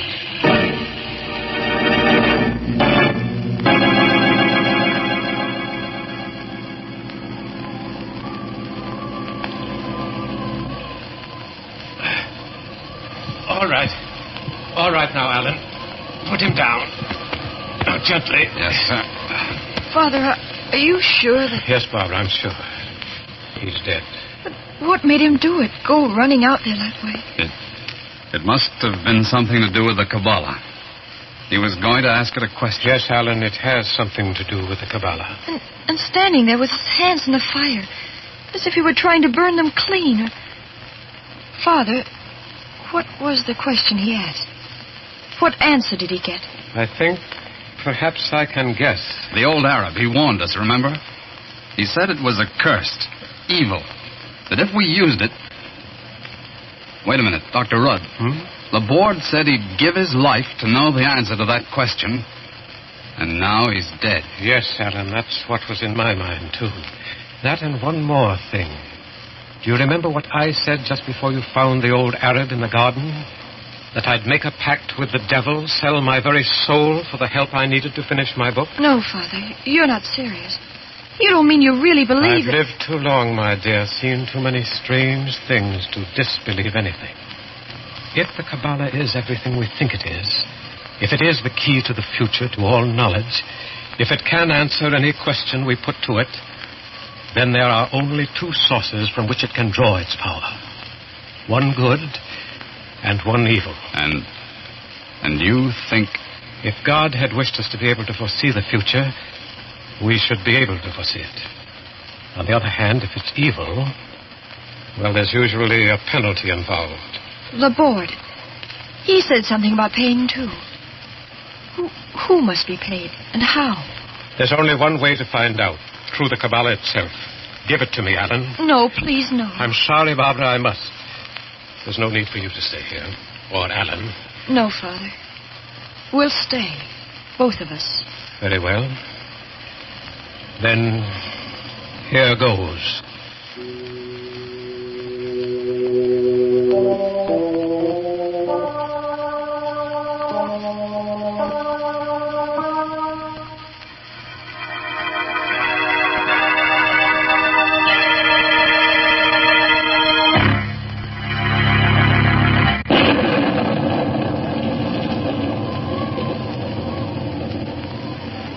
You're shivering, darling. Are you cold? Shall I build up the fire? No, Elma. I'm not cold.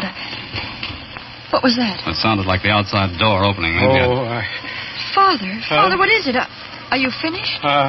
Yes. Yes, I'm finished. And what? Look. Here's the question. Who must be paid, and how? And here's the answer. Turn around, and you will see.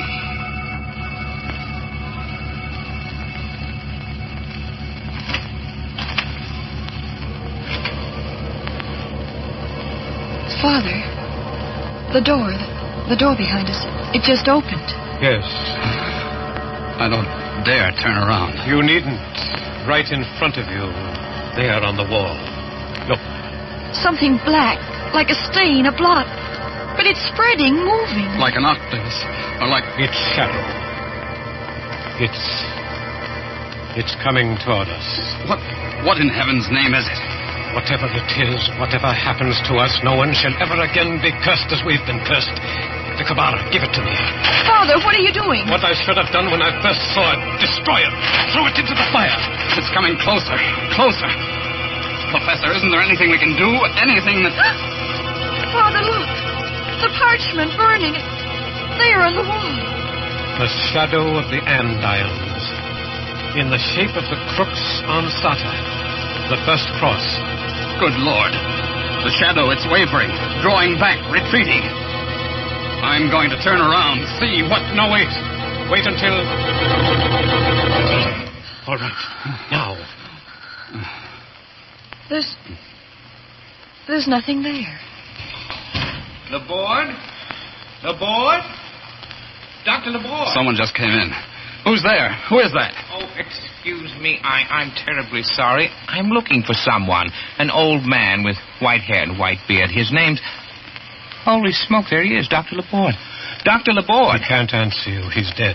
Dead? Who are you, anyway? Well, an attendant at a private hospital in town. We've been taking care of him ever since he got to this country. Nervous breakdown. He disappeared this afternoon, and he'd been talking about you so much lately that I had a hunch he might have come out here. Talking about me? But he said he had no idea I lived here. Of course he knew.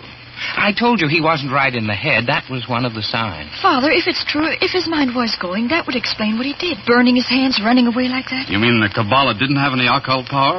What about the money from Endicott? Oh, just a coincidence. And what just happened? That shadow we saw on the wall? Well, it was only a shadow. It could have been just our imagination. Yes, Barbara, it could have been. But somehow, I don't think it was.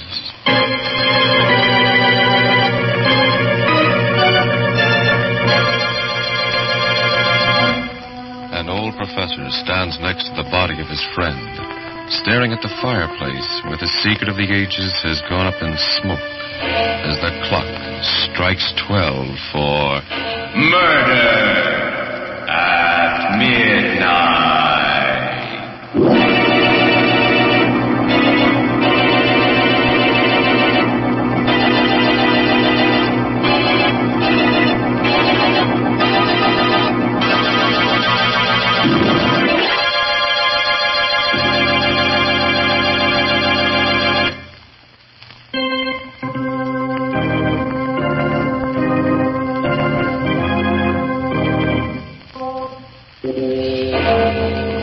Remember to be with us again when death whispers from the darkness in an unknown tongue, and the clocks strike 12 for murder at midnight.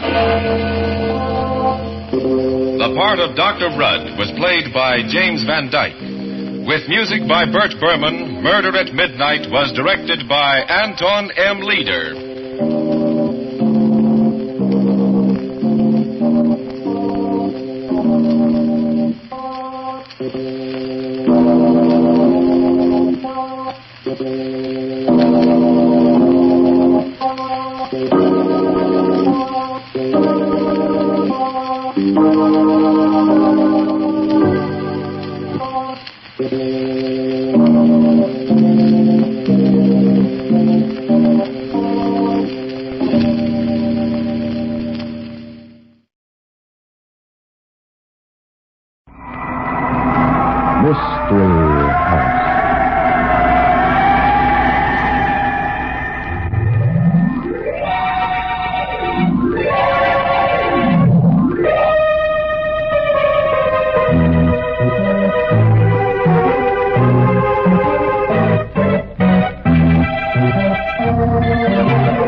Mystery House, that strange publishing firm owned by Dan and Barbara Glenn, where each new novel is acted out by the Mystery House staff before it is accepted for publication. Mystery House.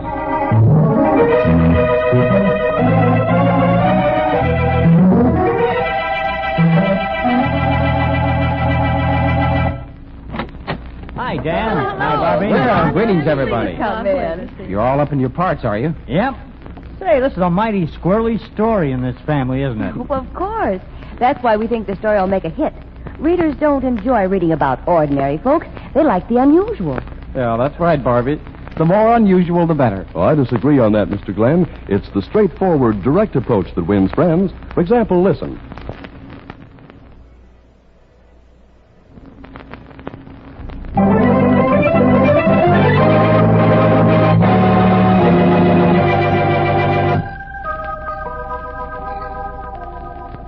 Okay, Tom, set the scene.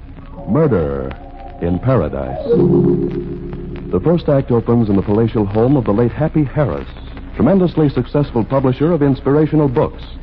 His daughter has just admitted a newspaper reporter to the living room. Let's see. You'd be Hope Harris, wouldn't you? Yes. Won't you have a seat? Thanks. Where's everybody else? The rest of the Happiness Boys? The, Happiness Boys? Sure. Didn't you know that's what they call your family? Well, I've never thought about it, I'm sure, but I don't like it.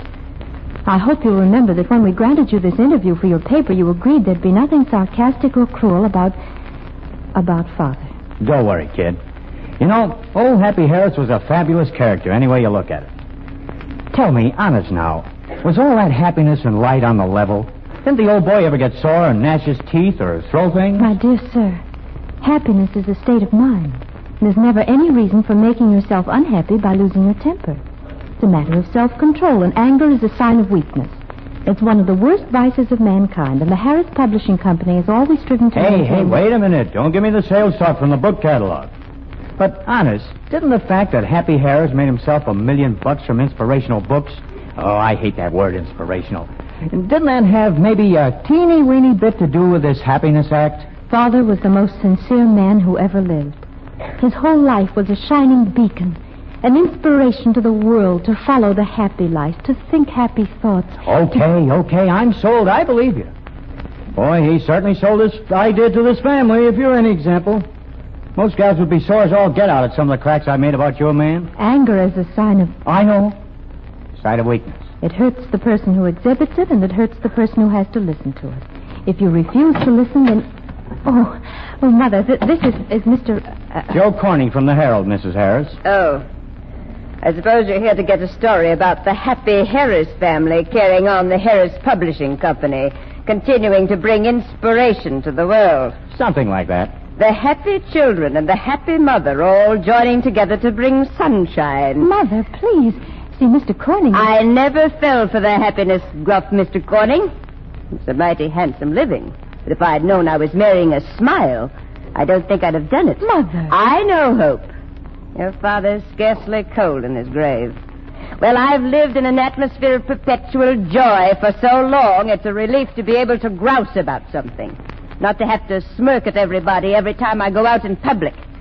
You can't imagine what a wonderful thing that is. Mother, this man's from a newspaper. I know. Mr. Corning, you can tell your readers that henceforth I'm the scowler of the Harris Publishing Company. High Chief Scowler. I'm going to stick out my tongue at people. I'm going to get into nasty arguments. Well, if it isn't my sunshine. Oh, Jeff, dear, I'm so glad you got here. See if you can do something with Mother. This is Joe Corning from the Herald, a reporter. Yeah, you know, I write. How do you do? Don't get upset, Hope, darling. Mother's just suffering a reaction to Dad's untimely death. A lot you know about it, Jeff. Trying to irritate me, Mother? You can't do it. Listen, my boy. I handled you when you were a squalling brat, and I liked you better then than I do now, with that synthetic smile spread all over your map. You see, Jeff, If you kids had an ounce of gumption, you'd stand up for your rights. Now, Mother... Don't you now mother me. You don't get up on your hind legs and howl, Junior's going to take the pennies right out of your piggy bank. I take it Junior's your eldest son? Yes. Happy left him more than a trick grin. Junior had some of Happy's larceny. You see, Junior was with us when Happy and I were pitching books at county fairs before we'd hijacked the natives out of enough money to go into the publishing business. Mother'd like to start a quarrel, Mr. Corning. You see, Junior's the eldest of the family, and naturally he's entitled to head up the company. We're all perfectly happy about it. Count me out if you're taking that statement for publication, Mr. Corning. You may quote the elder Mrs. Harris as saying, quote, "We put no pennies on Happy's eyes because we were afraid Junior'd get them." Mother!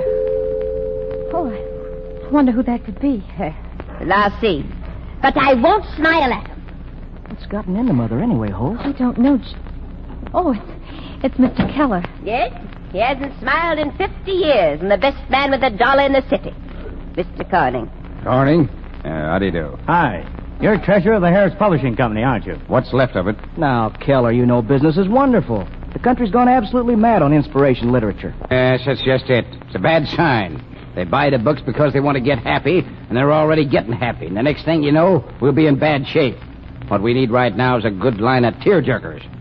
Junior here with the papers yet? What papers? You'll find out what papers. Freezing us all out, he is. What do you mean? Slick little devil slipped out and bought up stock. Scared the folks in the plant into selling to him. Got proxies from some of the others to conserve the estate, so he said. What? What's this all about anyway? Gave me a showdown with that nasty smile on his face. Said he was taking over following this meeting, and I wouldn't be needed anymore. Said he'd be able to handle the money himself. Did he say anything about me, Keller? He said the company couldn't afford to pay salaries to the family, and he wasn't going to have it said he'd let the family ruin the business. Talked about his responsibility and maintaining the family tradition and name and, sickening, that's what it was. Now, don't get excited, Mr. Keller. If Junior said that, he had a reason for it. He must be trying to arrange things so that we'll all have more money. Isn't that right, Jeff? I suppose so. Well, sure, we trust Junior implicitly. A fine pair of nitwits you raised there, Nellie. I don't know but what that louse Junior's the best of the lot at that. Mr. Keller, the Harris family has a national reputation for living the good life, for following the golden rule. Now, I don't care what you say about me, but you've no right to... Say, that sounded like a shot. A revolver shot. From Junior's study. I didn't even know he was home. Come on. Oh, it must be an accident of some kind. I don't think Junior's even there. The rest of you stay back. No use taking any chances. Oh, hurry. Well, if somebody's been shot, he won't get away. Now, fast anyway. Stay back, all of you. Junior! Yeah. I'm afraid he's dead. Shot right through the temple. Then must be suicide. Poor kid. Happy just gave Jeff and Hope the front, the glad act. He gave Junior the works. Poor unhappy kid. Stop it. You've no right to talk that way. Junior was a fine, upright man. For his own mother to even think such thoughts about him when he's given his own life to save the company for it. I'm afraid that's a bad guess, Hope. Why? What do you mean? You think he killed himself because... Wrong. He didn't kill himself. That shot we heard didn't kill him. Couldn't possibly have killed him. But it had to. There was only one shot. We all heard it. Look, Jeff. This will probably make you very unhappy, but the body's cold. Feel it yourself. I couldn't. Blood's coagulated around the wound. Oh, stop it. You've no right to say such gruesome things. No? Listen. That gun was put in his hand by someone after the fingers had stiffened. Nobody ever held a gun like that in this world. Junior Harris was murdered. But that's not possible. Maybe it isn't possible, but it's happened. And you happiness kids are in for the jolt of your lives. What do you mean? I mean that these papers here on this desk are what Keller was talking about. All legal. You three were frozen out of the firm as neatly as it's ever been done. Which gives you pretty good motives for bumping him off. Do you think that we'd actually kill our own brother? Whoever did it didn't do it for laughs. And if you're hunting for a motive, you folks had a pretty good one. Oh, Lordy, it's a relief to hear a young man talk some sense for a change. The police are going to give you folks the works. Yes, and me too. I suppose they'll hound and badger me so that life's miserable. I can just see them pestering me. You, Mr. Keller, you could have killed him. Because he said he was going to take over your job. To save your job and for revenge. Look, Hope, from what that reporter fella says, Junior was already dead when I got here. That's just it. When you got here. None of us knew Junior was here. Why? Because you killed him and lugged him in through the window. Then you tiptoed out, closed the window, and came around to the front door. Junior's study door was closed, so naturally we didn't see or hear anything. After I closed that window you're speaking of, how do you figure I got it locked from the inside? Pretty good trick. Why, it is locked, isn't it? Yes, and that's shot after I was here with you folks. You know I'm no ventriloquist. Hope. Yes, Jeff? You were in the living room alone when the reporter came, weren't you? Why, yes. Naturally, I couldn't know anything about Junior's being here because I was upstairs. Mother wasn't here either. But it's quite obvious that he did come in. Probably before the reporter. And if he decided to tell you what he'd planned...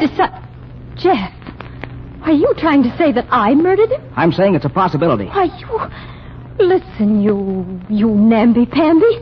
If you think you're going to pin this murder onto me, you've got another guess coming. I'm simply saying what could have happened. Well, you just go right ahead. Keep talking, Jeff. Try to get me into all the trouble you can, and when you get through, I'll show you what trouble really is. You want to be nasty, do you? Well, okay, brother dear, I'll be nasty, too. I'll tell them about that cute little scene I heard between you and Junior last night. Oh, so you're an eavesdropper, are you? You bet I'm an eavesdropper. And why wouldn't I be, with a couple of two-faced hypocrites for brothers? Brothers who'd rob me blind if they got the opportunity. Well, I don't know that you're such an angel yourself, Hope. I suppose you weren't trying to pull a fast one with Junior. You lie. I suppose you didn't tell him you'd cooperate with him in every possible way. And that between the two of you... I said I'd cooperate because I had to, or lose everything I had. He was a rotten, no-good, tricky cheat. And the only way anybody could protect himself was to work with him. Sure. Against Mother and me. Why, At least I didn't threaten to kill him. I guess that'll hold you for a while. You mean you heard your brother threaten to kill Junior? Certainly did. And they weren't smiling, either one of them. Oh, just a minute, Mr. Corning. Are you leaving? Yep. Sorry, but this is too good a story to pass up. Talk about your sweet angles. Murder in paradise. Happiness, kids. Tear each other's hair. I'll be back with the police. Just a minute, Corning. Huh? Take your hand off that doorknob. Mother, where did you get that gun? Never mind where I got it. You might as well make up your mind to stick around a while, Corning. But my story, We've got close to $1 million in the Harris Publishing Company, Corning. And you're not blowing the company sky high with that kind of a story. Sit. Sorry, Mrs. Harris. Oh, Mother! Sit, Mr. Corning. Next time, I might not try to miss. When you fool around with $1 million, you don't play for laughs.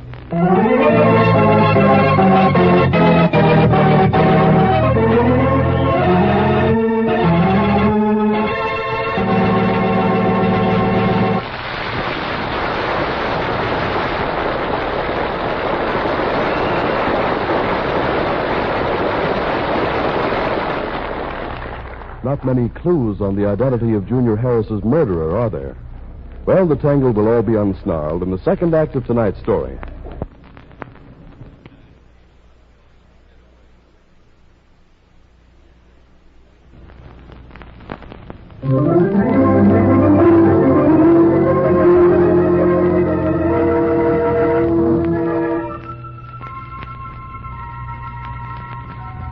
And now, Act 2 of Murder in Paradise. The scene is Junior Harris's study, and the wall motto, which reads, "You can be happy," is askew. Joe Corning, the reporter, seems to have resigned himself to staying around a while.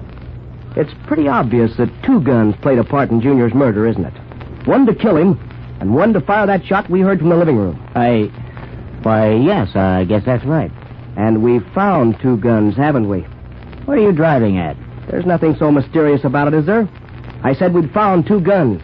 The one in Junior's hand, and the one Mother fired in your general direction when you tried to leave. Listen, you lousy little brat. If you're trying to mix your mother... Oh, let him alone, Keller. Go on, Jeff, darling. What was it you were going to say? You had another gun, and there were two guns used. That's right. Then your gun could have been the one that fired the shot we heard from the living room. You could have had it hidden in here, rigged up some way to go off later. Look, I'm about ready to take a poke at you. I've seen some fourth-rate heels in my time, but one who tried to stick his mother in a murder case. Oh, don't get so indignant, Keller. This makes me very happy. Happy? Mm-hmm. I've seen him smile so much that it's a real pleasure to see him getting nasty.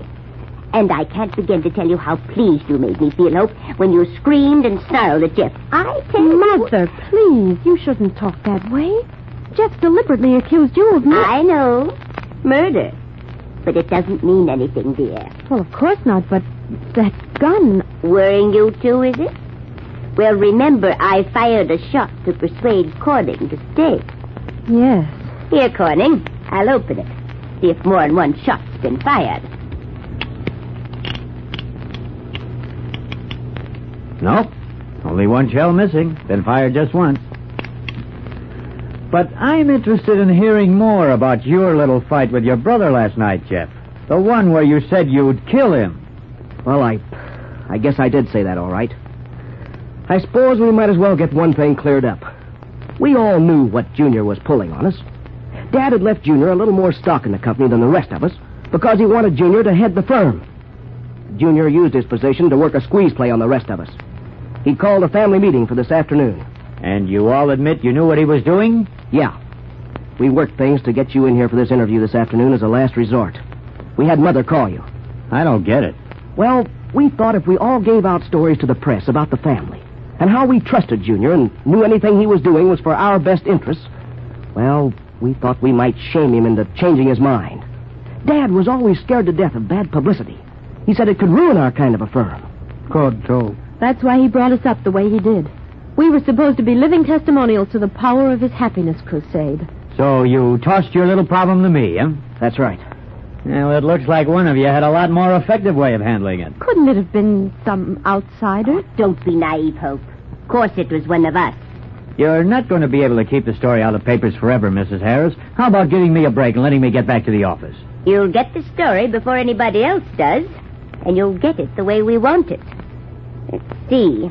The suicide story'd stand up if it weren't for that pesky shot we heard. Or did we hear it? I heard it, Mrs. Harris. Did you hear it $10,000 worth? I don't buy off, Mrs. Harris. Sorry. Somebody could have killed him with robbery as a motive, coming in through the window and going out the same way. If it wasn't for that lock. Yeah. Suppose it hurt anything to just give it a little jiggle, Benny? If you want to tamper with the evidence, Keller, you'll be able to read all about it in the Herald. Look, we're not going to get anywhere till we find out about that second shot. Even if you won't let me leave, you've got to let me call the police. You really have to, Mother. I don't... Oh, well, guess there's no way out of it. Go ahead. Just a minute. Mrs. Harris showed us a gun. She fired one. I wonder if anyone else in this room has a gun, a revolver that's being hidden. Oh, that's preposterous. Why should anybody... I'm going to search the rest of you before I call the police. How about you, Jeff? No. See here, you're no policeman. You can't. I think maybe I could. Now, hold still. See here, you've no right to... Oh, try to slug me, will you? Oh, ouch, my wrist. Search him, Keller, quick. Okay. Nothing'll do any good. Well, I'll be doggone. A revolver, Jeff. Bullet missing from it, too. See here, Corny. You have no authority. Forget the authority, Jeff. I guess now maybe I can call the police.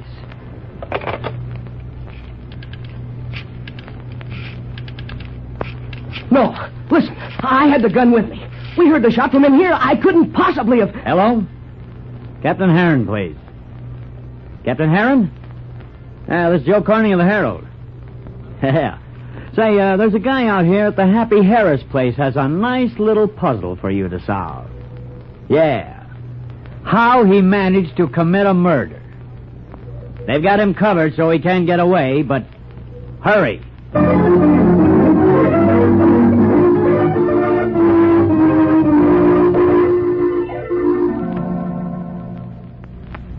It's perfectly terrible to think of Jeff in jail.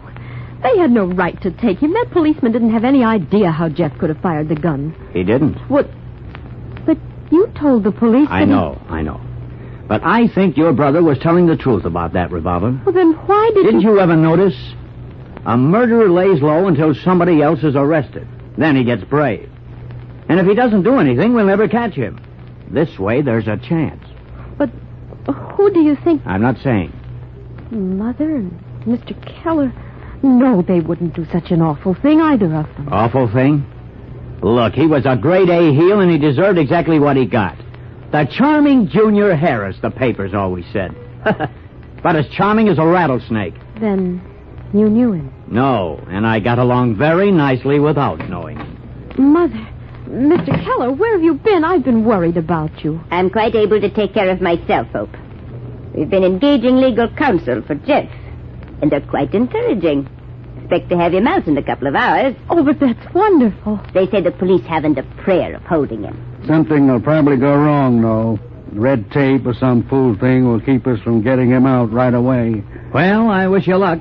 And it's high time I was getting back to the office or I'll get scooped on my own story. Oh, just a minute, Mr. Corning. Eh? I've admired your stories in the Herald so much. So many of them are signed. Oh, I get a byline now and then, sure. Well... That's why I asked for you when I called this morning. That and one other thing. One other thing? Yes. I was snooping through some of Junior's desk drawers late yesterday afternoon, and I ran across some letters from a Julia Corning. The name isn't common.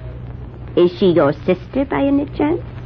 Why, It'd be quite easy to check, Mr. Corning. Yes. Yes, she's my sister. Positively threatening. That's the second reason I asked for you. You understand, don't you? Then you think... But I never even met the guy and had no desire to. Oh, I knew what Sis thought of him, sure, but... I wanted to see what you'd do, Mr. Corning. Who you'd try to blame for the murder. I wanted to give you enough rope to hang yourself. That's why I didn't say anything about this before. Look, I didn't kill him. I had nothing to do with it. I never laid eyes on him until I opened the door of that study. I think the police ought to know about this. I don't see why you didn't tell them sooner, Nellie. This is soon enough. Will you go to the police station quietly, Mr. Corning? Remember, I'm a pretty good shot. When I missed you before, I did it deliberately. I'll be hanged if I let you drag my sister into this mess. She's had enough unpleasantness out of this family without you... A noble speech, Mr. Corning, but not too convincing. Come along. No. If you think you're going to involve her in this mess, you're wrong. Dead wrong. You're not... Stop it! Oh, well... You see? I don't always miss, Corning. My arm. Get me to a doctor, quick. They have a doctor at the police station, I imagine. Come on, Keller. You better take him in. But you can't go like that, Mother. You'll need your coat. Never mind my coat. Come on, Keller. But it's chilly out. We've got to hurry before he loses too much blood. Come on. It won't take a second. Your coat's right over here in the clothes closet. Coat! I said no, I don't want my coat. You're going to take it anyway. Here... There's a hole in the pocket and a burn streak down... Grab her, Keller, quick! No.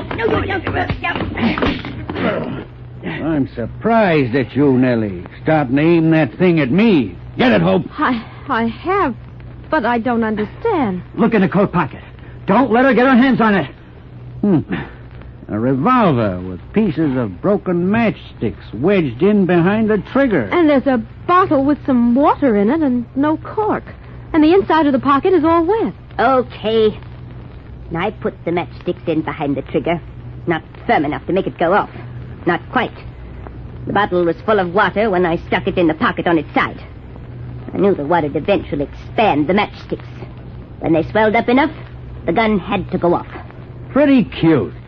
You knew nobody'd expect a shot to be fired from a clothes closet and that it'd sound the same as if it came from the study. It did. You all fell for it. But it was supposed to be suicide. Didn't want to get anybody into trouble. You were here in case anything went wrong. To be the fall guy. And you were my undoing right from the start. But when did you kill him? Early this morning. I told you and Jeff he'd left to see the lawyers. Oh, your own son, your own flesh and blood. No, Hope. I always told Happy he was wrong about that. None of you kids was Nellie's, really. But Happy, he thought it'd make better publicity not to mention his first wife had walked out on him and got a divorce. He wanted to make folks think he'd always had a happy family. Happy? I've been kept miserable for years by one smirking hypocrite. I wasn't going to let another one cheat me out of the money I'd earned. All right, Keller. Take me in. The boy reporter better come along, too.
Tired of the everyday routine?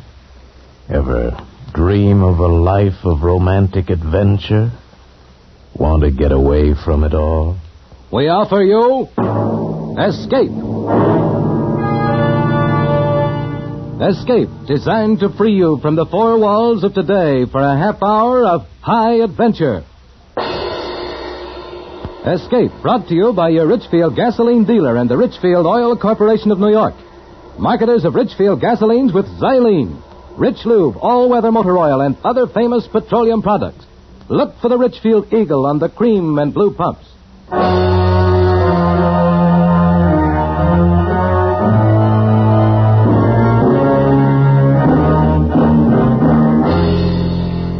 Tonight, we escape to India, and the story of a man trapped in his bed by a crate, the most deadly, poisonous snake in the world, as Roald Dahl tells it in his terrifying story, Poison.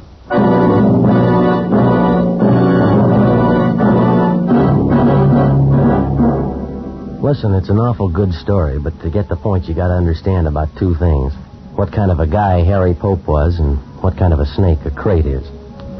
First, the crate. You spell it K-R-A-I-T. They're in India, the crates are. Little snakes, sometimes not more than 3 or 4 inches long. You have to look real careful if you're going to see one at all. Really almost like a worm. Except that it's the most poisonous snake in the world. It can bite faster than a bumblebee, and when it does, you go off like a firecracker, swell up like a hot water bottle, and in fly the angels. Crate. Tiny little snake. Now about Harry Pope. Funny guy. He had it in for anybody who wasn't American, who didn't speak his language. He called them foreigners, and he called them that army word, gook. Didn't matter if they were French, Italian, or Japanese. Gook. Foreigner, he'd say. It's kind of buggy on the subject. Funny guy. Well, Harry and me, we got sent out to Bombay on this construction job, and that's where the trouble started. You see, except for the two of us, the crew was made up of local boys. Hindus and Muslims. 40 of them. Harry was like a cat in a room full of dogs. Had his back up every minute. After a month or so, it began to wear him out. Got so his appetite wasn't right. He was smoking 3 and 4 packs a day, and he wasn't getting his sleep. I used to try to straighten him out. Used to tell him he was wrong. No, Woody, there's no use talking to you. Listen, Harry, they're all good boys. Why don't you take it easy? Woody, you and I are good friends, but there are a lot of things you just don't understand. You ought to take it easy, Harry. They're all human beings, just like you and me. They're gooks, Woody. Foreigners. Look, think about it this way. How'd you like your sister to marry one of them? I haven't got a sister, and anyway, you've asked me that before. Yeah, you see? You won't even make the effort to understand.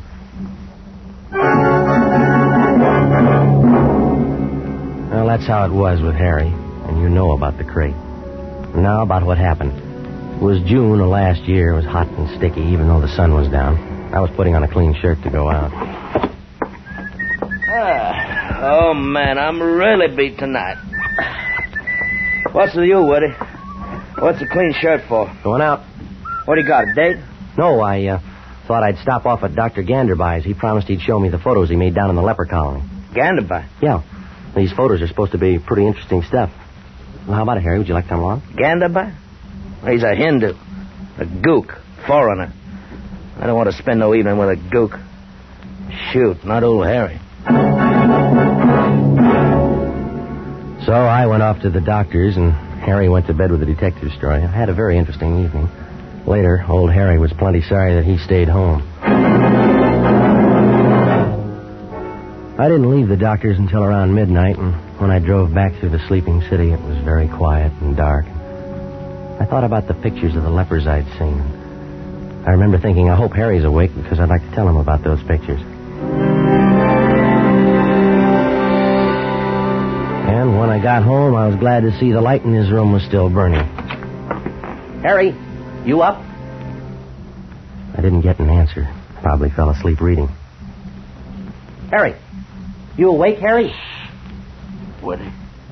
Stop yet. Harry, boy, what's the matter, kid? Stop, Woody. Take off your shoes. I couldn't tell what was the matter, but I knew he was serious, whatever it was about, so I did what he wanted. He was in bed, under his netting, with a reading light on, his book on the floor. He lay quite still, and the sheet came halfway up his chest. He was wearing those corny pajamas of his with the big checks all over them. And the pajamas were soaked in the sweat that was rolling off his face. He lay like a corpse, flat on his back, with his hands lying dead on the bed. His hands, even the backs of them, were sweating. His eyes looked like he was watching somebody saw his leg off. Woody, what's the matter, boy? It's a crate. Crate? Where? For Mary's sake. Where? Where's the crate? In here. Under the netting? No. Under the sheet. Where'd it bite you? It hasn't. Yet. Where under the sheet? Right on my belly. Holy son. You can wake it up if you don't cut out that yelling. How'd it get in there? I don't know. Came up under the netting, I guess. Or it's been in the bed all day. Is it a big one? No. Crate don't have to be big. Looked about 3 or 4 inches. Come along my side. I didn't move. It went under the sheet. In one of them folds. One of them wrinkles there over my belly. How long ago did it come? Hours. Hours and hours and days and weeks. Woody, I've been waiting a year for you to get home. You must be sleeping in there, huh? Yeah. I think it is. All right, now listen, Harry. Maybe it'll wake up and go away. Go home or something, huh? I can't wait, Woody. I've been lying here scared I'd move sudden and wake it up. Yeah, you're scared and it'll bite. I've been lying here scared to death I'd cough. All right, don't you worry about a thing, Harry. I know just what to do. Where you going, Woody? Don't leave me. The thing was to be ready to cauterize the bite right away. I'd heard about one method. I went out to the kitchen, and I got a whole fistful of those big kitchen matches, and I took them back to the bedroom, arranged them all with the heads together, held them like you'd hold a torch. What are you going to do? What are the matches for? Now, listen, Harry, here's how it goes. These will cauterize, see? So we count 3, flip back the sheet, and you jump out of bed. Now, you follow me? You're out of your mind. No, listen, Harry. If the crate bites you, I strike the bundle and press it against the spot, and it burns out the poison, see? Well, the matches... Get away from me. You're a bubble-headed maniac. No, Harry, I'm only trying to... Shh. Listen, Woody, take your matches and your bright ideas and get the heck out of here. Call the doctor. The doctor? I never thought of that. Now get to it. Okay, Harry. Who do you want? Ganderby or Forsyth? Forsyth. Things are bad enough without you. Got to bring that gook in here. I dug through the telephone book and I found Dr. Matson B. Forsyth's number and I dialed it.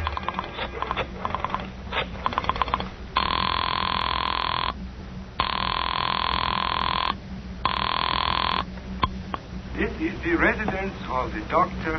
Matumbi Forsyth, please. Yeah, let me speak to the doctor. It's very urgent. Who is calling, please? Arthur Woods. Who? Woods. Arthur Woods. Spell, please. Woods. W. W. O. O. O. You have already said O. I have already written O.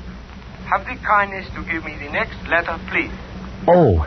It's O after O. Please? Look, my name is Woods. Spell, please. W. O. O. D. W-O-O. Aha. D-S. Woods. Woods. W-O-O-D-S. Mr. Woods. That's right. That's just right. Now, let me speak to the doctor, please. Sorry. Doctor not in. Call tomorrow.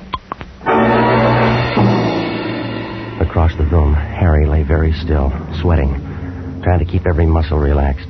His face was beginning to twitch a little. I was scared. If that twitch should spread... I called the doctor's house again. Please, I do not understand. Look, I said if you don't tell me where the doctor is, I'm going to come over there and pull your arms off, and then I'm going to take you by the neck. The doctor is at the club, please. What club? The country club. Ring 673. Harry lay very still, fighting the twitches, trying to keep from jumping out of his skin, while I waited for the bartender at the club to locate Dr. Forsyth. After about 5 minutes and nothing, I got this. Are you there? Listen, Doctor, you got to get over here right away. This is Arthur Woods, and my partner. He's got a snake in the bed with him. Doctor? Would you mind repeating that, old boy? I said snake. He's got a snake in the bed with him. Snake? Oh, jolly, jolly. I say, who is this? Is this Captain Smile speaking? Please, Doctor, you got to get over here right away. It's urgent. Smile, you can't. You don't fool me. Not for an instant, you don't. Please, Doctor. Snake in bed. Listen, is this Dr. Forsyth speaking? Of course not. It's Colonel Harcourt. Oh, well, let me speak to the doctor, please. Oh, but you can't, old fellow. Why not? Why, he's jolly well passed out, don't you know? Passed out. Like a mackerel. Snake in the... Listen, Harry, you got to forget all this prejudice stuff. Gander buys your only chance. No, he's a gook. He went to Oxford, Harry. He's a gook. It's him or the Undertaker. He's a gook. I'm going to call him, Harry. All right. Go ahead, call him. But he's a gook. I called him. When I mentioned crate, he was quiet for a good 10 seconds, and then he said he'd be right over. And he was within 5 minutes. He was wearing felt slippers, and he moved silently into the bedroom. He was carrying his black satchel, and when I saw the lamplight glinting softly in his steel-rimmed spectacles, saw his wise, gentle eyes, his bald brown head, I thought to myself, why, he looks just like Mahatma Gandhi. He looked silently at Harry and smiled encouragingly. Harry looked at him, looked at me, and looked away. Now, first we must very carefully remove the netting from about the bed. Mr. Pope, I want you to pay no attention to us. You are to concentrate on being very quiet, on letting the little snake sleep. It is a very little snake, and it is very tired. You must tell yourself this, and you must believe it is necessary for it to sleep. Yeah. Mr. Wood, help me lift the netting very slowly. Up. Good. What are you going to do for me? Think about the little snake. What do you think I'm thinking about? What are you going to do for me? The snake. It is here? It's in one of those folds over his abdomen, Doctor. Now we all know where it is. Pretend you are the mother of the little snake. You are keeping it warm. It is sleeping. That is good. Just so as it don't wake up and want breakfast. You joke? That is good. I wish I was back home in the good old USA. Now then. What are you going to do, Doctor? I have the serum here. You will inject it into the blood of Mr. Pope. Then, as he puts it, the little snake may breakfast to his heart's content without harm to Mama. His hands were brown and slender and astonishingly deft. He poked the hypodermic into a capsule of thick yellowish stuff, the serum, and then with infinite care he drew the plunger slowly and steadily upward. The glistening chamber filled. He withdrew the needle, laid the hypodermic down, and then with all the gentleness in the world, he began to fold back Harry's sleeve. It was as though he were folding rare old lace. He inched the sleeve carefully, under and up Harry's arm until the vein came into view. I'm going to fasten a tourniquet on your arm now. It will be just above the elbow. Do not move your arm. Do not twitch your muscle. Gently, he tightened the rubber tourniquet, and Harry's arm began to flush dark. The vein began to swell blue and tight. Harry kept his eyes on the ceiling. Now I'm going to insert the needle in the vein. You must not react. By that I mean you must not tense your abdominal muscles. Believe me, Mr. Pope, this will not hurt. Very carefully, he placed the syringe almost flat against the arm, slid the needle in sideways through the skin and into the blue vein, slid it slowly but so firmly that it went in smooth as a knife going into a cheese. Doc, shh. You're good, aren't you, Doc? You must believe that. You're going to let me die, are you, Doc? I'm your friend. You must believe that. Are you, Doc? You won't let me die? No, I will not let you die. Now, be still and think about that. With all the care in the world as he had pushed the needle into the vein, now he pressed the plunger down, pressed the serum through the needle and into Harry Pope's body. I watched Harry. His eyes were on the wise, gentle face of Dr. Ganderby. His eyes wanted desperately to believe what Ganderby had told him. Now the hypodermic was empty, and slowly it was withdrawn. And then slowly the deft, graceful little hands loosened the rubber tourniquet. And then Ganderby looked up, met Harry's eyes, and smiled. Harry tried to smile back, but the smile jumped and twitched and died. You're taking care of me, huh, Doc? Yes, my son. Now you must be still while the serum is pumped through your body. Be very still and be very assured. I'm your friend. The serum will save you. You will escape harm. He beckoned to me, and I followed him out of the room and out onto the dark porch. The air was heavy and hot. Ganderby stared out at the blackness, drummed his fingers softly on the railing. Your friend is in grave danger. Yeah, but the serum. You gave him the serum. I gave him the serum. It isn't any good. It is the finest known to medical science. And it is worthless.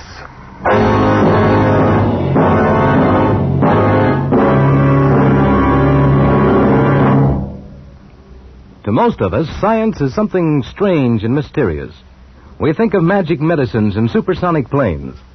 But here's a scientific achievement that's as real as your car and as near as your Richfield dealer. It's xylene, one of the highest anammox gasoline components ever discovered by scientific research.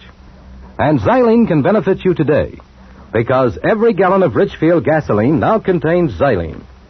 Xylene to give your car that smooth, knockless power that eats up the miles. Xylene for that swift, eager response you need in traffic. Furthermore, there's a Richfield gasoline to fit your motor. Your Richfield dealer offers 2 great Richfield gasolines, both with xylene. Get Richfield High Octane at regular price for the average motor. Or Richfield Ethyl. Ethyl at its best for top results in highest compression motors. Get Richfield gasoline tomorrow. Stop where you see the Richfield Eagle on the cream and blue pumps. And now we return you to Escape. So there it was. Harry Pope, the man who had been an enemy of anyone and everyone who didn't come from his country or speak his language, was now halfway through death's door, and his only hope lay in a Dr. Ganderby of another race, another creed, another country, and another color. Now, for the first time in his life, Harry had made a gesture of friendship toward a person of another race. First time. And it seemed to me the last. No, my friend. The serum is worthless. So what can we do then? The snake is bound to wake sooner or later. Harry will move. He won't be able to help himself, and the snake will strike. We must think. Look, I'll shoot it. I can hold the gun low and flat so that even if I hit Harry, it won't be a penetrating wound, and I'll blow the snake sheet and all, clear the bed, huh? But you don't even know which of the many folds and creases in that sheet is the harbor of the snake. Yeah. You might shoot the air. Yeah. You would most certainly wake the snake then. No, we can't do that. I think I have a solution, Mr. Wood. Yeah? We will anesthetize the snake. Yes. We will use nitrous oxide, or ether, or chloroform. I think the last. Chloroform, yes. We put the snake out right while he's lying on Harry? Is that the idea? That is it, Mr. Woods. Now, if you will please drive quickly down to my house, my boy will show you where I keep my supplies.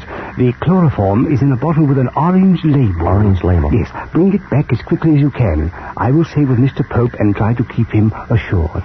He seems to like you. We all like the doctor when we are sick. I drove it as fast as I could. The houseboy at the doctor's thought I was a madman at first, but then he decided in my favor, showed me where the stuff was. I found the bottle with the orange label, smelled it to make sure, and then took off back to the house. I eased the car up the driveway and tiptoed into the bedroom. You're my friend, Doctor? My pal? Yes, I am your friend, and I am not going to let any harm come to you. Here's Woody. He's my friend, too, Doc. Here's the stuff, Doctor. Woody, I've been an awful dope all my life. You know that, Woody? It's okay, Harry. You're going to be okay from now on. The doc here, my friend here, I didn't like him when he first came into the room. Why? Because he wasn't an American or even an Englishman. What do you know about that, huh? He's my friend. It's okay, Harry. You're going to be okay now, boy. I've been a prize dope. Mr. Wood, you'll have to help me. Right. He pulled a prescription pad out of his case, tore the cardboard backing off, and twisted it into a neat little funnel. He laid this on the edge of the bed. And then he took the piece of hollow rubber tubing which had been used as a tourniquet, and he began to slide it into the sheet. It went in where the sheet ended, across Harry's chest, and he slid it down. He slid it slowly, so slowly that although I was watching it, I didn't see it move.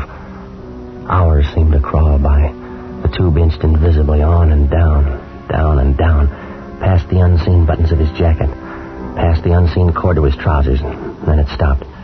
Ganderby had sent it by a route which did not cross any of the creases in the sheet. He was being very careful not to prod the snake with it. He was sweating, too, now, sweating and biting his lip with his teeth. Funny, I remember now, one was gold. I remember staring at it while he inched that tube. Now the funnel. I fit it into the end of the tube, and we are ready. Mr. Pope, this is going to be very cold. The evaporation of the chloroform will cause a sharp lowering of the temperature. You must be prepared for this. It will take rather a long time, another factor for which you must prepare yourself. The snake is a reptile, and reptiles do not react quickly to the anesthetics which are intended for the use of warm-blooded animals. Bear these things in mind. Are you ready? Sure. Friend. He opened the bottle and began to drip the stuff into the funnel. Slowly, very slowly, drop by drop, the clear liquid entered the tube and traveled a long, dark route to Harry Pope's stomach, where the crate lay sleeping. Drop by drop, a pale, swirling vapor hung over the funnel.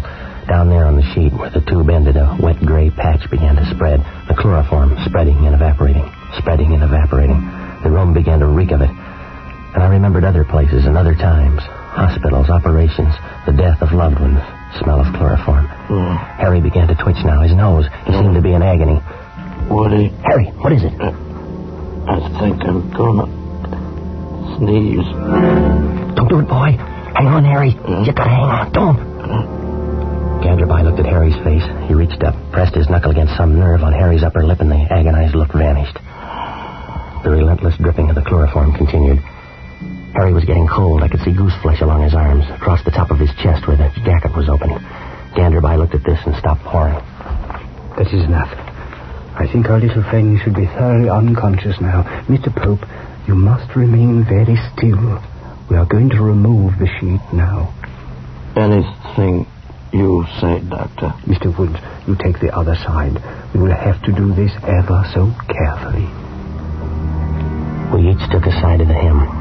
I watched Ganderby and did everything that he did. Harry's arms were still flat on the bed, pointing toward his feet. We inched the sheet under and free of these. It was rough, because we had to do it without disturbing the main area of the sheet. When it was free of his arms, we began to raise it slowly, gathering the material in our hands as we progressed ever so slowly down Harry's chest. We reached the end of his jacket. No sign of the snake. My hands were beginning to shake. Ganderby paused while I turned my head away for air. The odor of chloroform was stifling. And then we went on, slowly, thread by thread, raising the sheet and easing it away, down past the cord of his pajamas, and down, and still no sign of the snake. I'd stopped looking for it by now. I was concentrating on keeping my arms from shaking. And then, quite suddenly, we were done. Ganderby dropped the sheet on the floor. Harry lay on his back, not moving, but watching us with wide, terrorized eyes. Ganderby squinted at both sides of Harry, at his legs.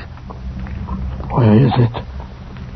It is not as you suppose on the outside of your pajama pants. It must be up one of the legs.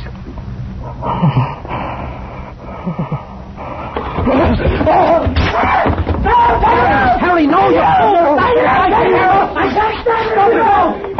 Stop it!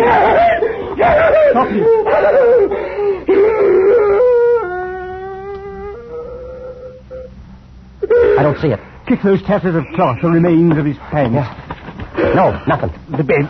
Under the bed. Yeah. Move your feet, Harry. Harry, move your feet. No, there's nothing. Mr. Pope, are you quite certain you saw a snake? Sometimes when we are very tired, we find our autosuggestive faculties run a bit out of hand. Are you calling me a liar? Why, no. I merely say that the autosuggestive... Are you telling me I'm a liar? Harry. Why, you lousy little quack. Call me a liar. You stinking little Hindu witch doctor with your fancy pants talk. Harry! Come in here sticking me full of your cheap, no-good medicine. Harry, don't! Pour that freezing cold up all over Harry, me. take it easy. Harry's your friend. My friends! That little hunk of foreign trash, my friends! Why, where I come from, where you guys live, khaki, like him for busboys. You make a mistake. You are wrong. Yeah, for busboys, for waiters, for nothing. You're a foreigner. You're a gook. You're a nothing. Why, I ought to beat you to a bloody pulp. You and your chloroform. You and your stuff about friendship and Mama Snake. And I must make out like I like you. I ought to split your head wide open, you gooks. You gook, you gook, you gook!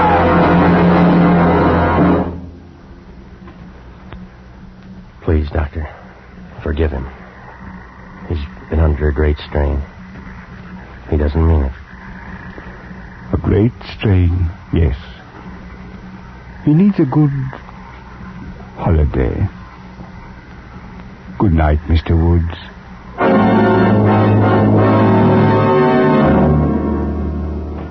That's all. I couldn't tell this if old Harry was still alive. Poor old Harry. He didn't die in India. He died in Chicago, in the Loop. Got run over by a taxi cab. The driver was third-generation Irish, a real 100% white American. Maybe that means something, I don't know. Poor old Harry.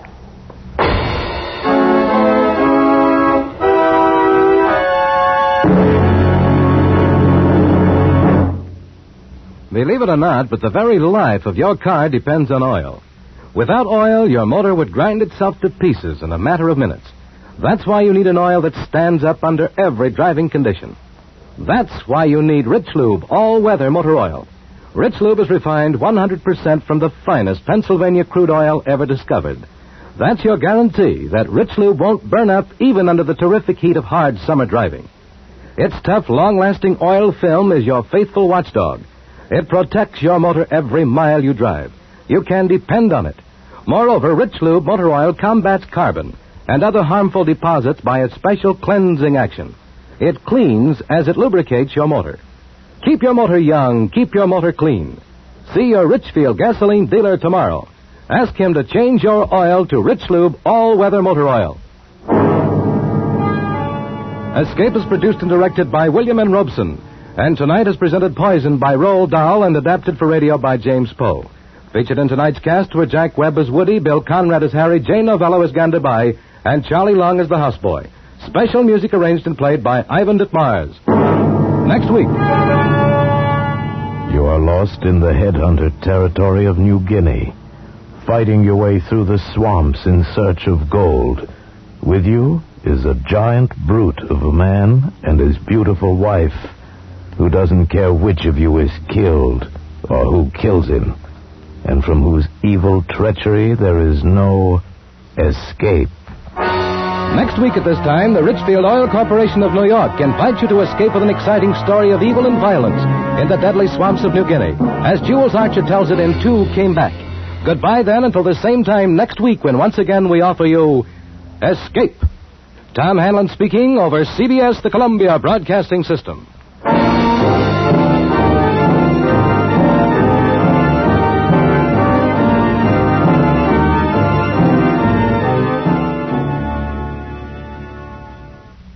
The Mummers in the Little Theater of the Air.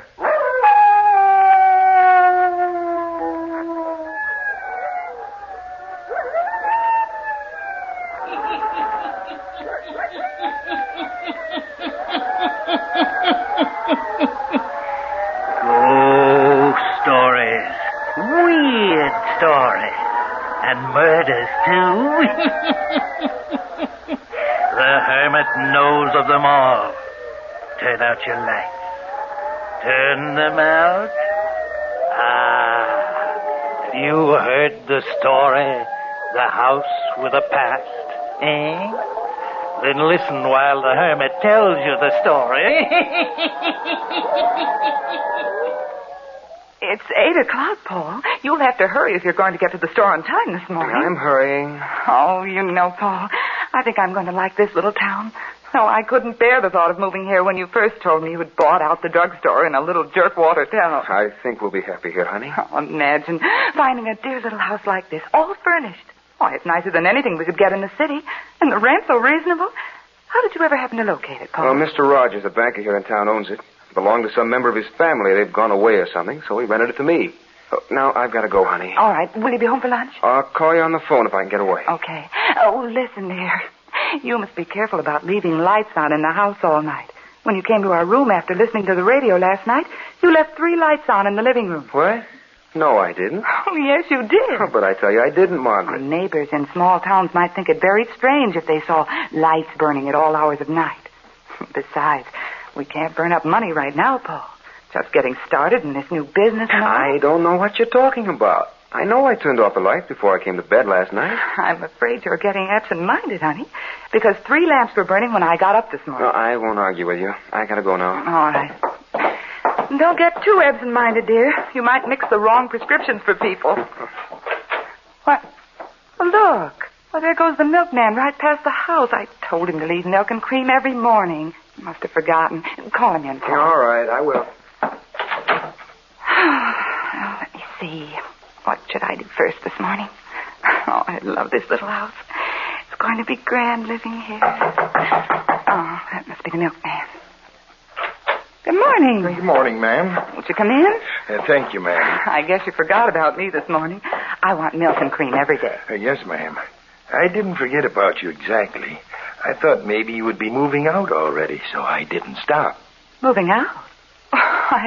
Why, we just moved in day before yesterday. Yes, ma'am, I know. But that's about as long as anybody stays in this house. I don't see what you mean. I just figured I wouldn't leave any milk for you because you might move away in a hurry and I might not get any pay. Oh, we aren't in the habit of moving out of places in the nighttime. I still don't see what you mean. And the last folks that moved in here about 4 months ago, they got out in the night and in a hurry, too. How strange. What for? Well, if you haven't found out yet, you soon will. Found out what? This house. There's something in it. Queer things go on here. Things that frighten folks half out of their wits. Yes? Well, what is it? What is it that's strange? No one knows, ma'am. But they say the house is haunted.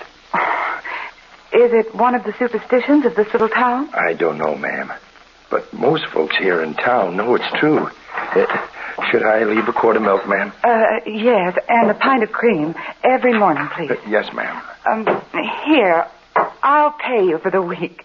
Then you won't be afraid that I'll run off and you won't get your money. Here you are. Is this the right amount? That's right, ma'am.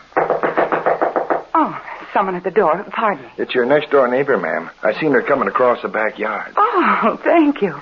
None of my neighbors have called as yet. Good morning. Good morning. You're Mrs. Liveston, aren't you? Yes, I am. Won't you come in? Yes, although I can't stay long. I'll be going, ma'am. Oh, yes, and don't forget to stop every morning. No, ma'am. Yes, ma'am, I will. Goodbye. Goodbye, ma'am. Well, so you've moved in here to stay, have you? And your husband bought out the drugstore.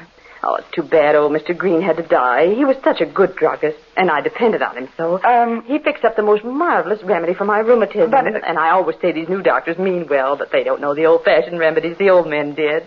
Oh, no, sir. Won't you come in the living room and sit down? No, if you don't mind, I'll stay right here in the kitchen.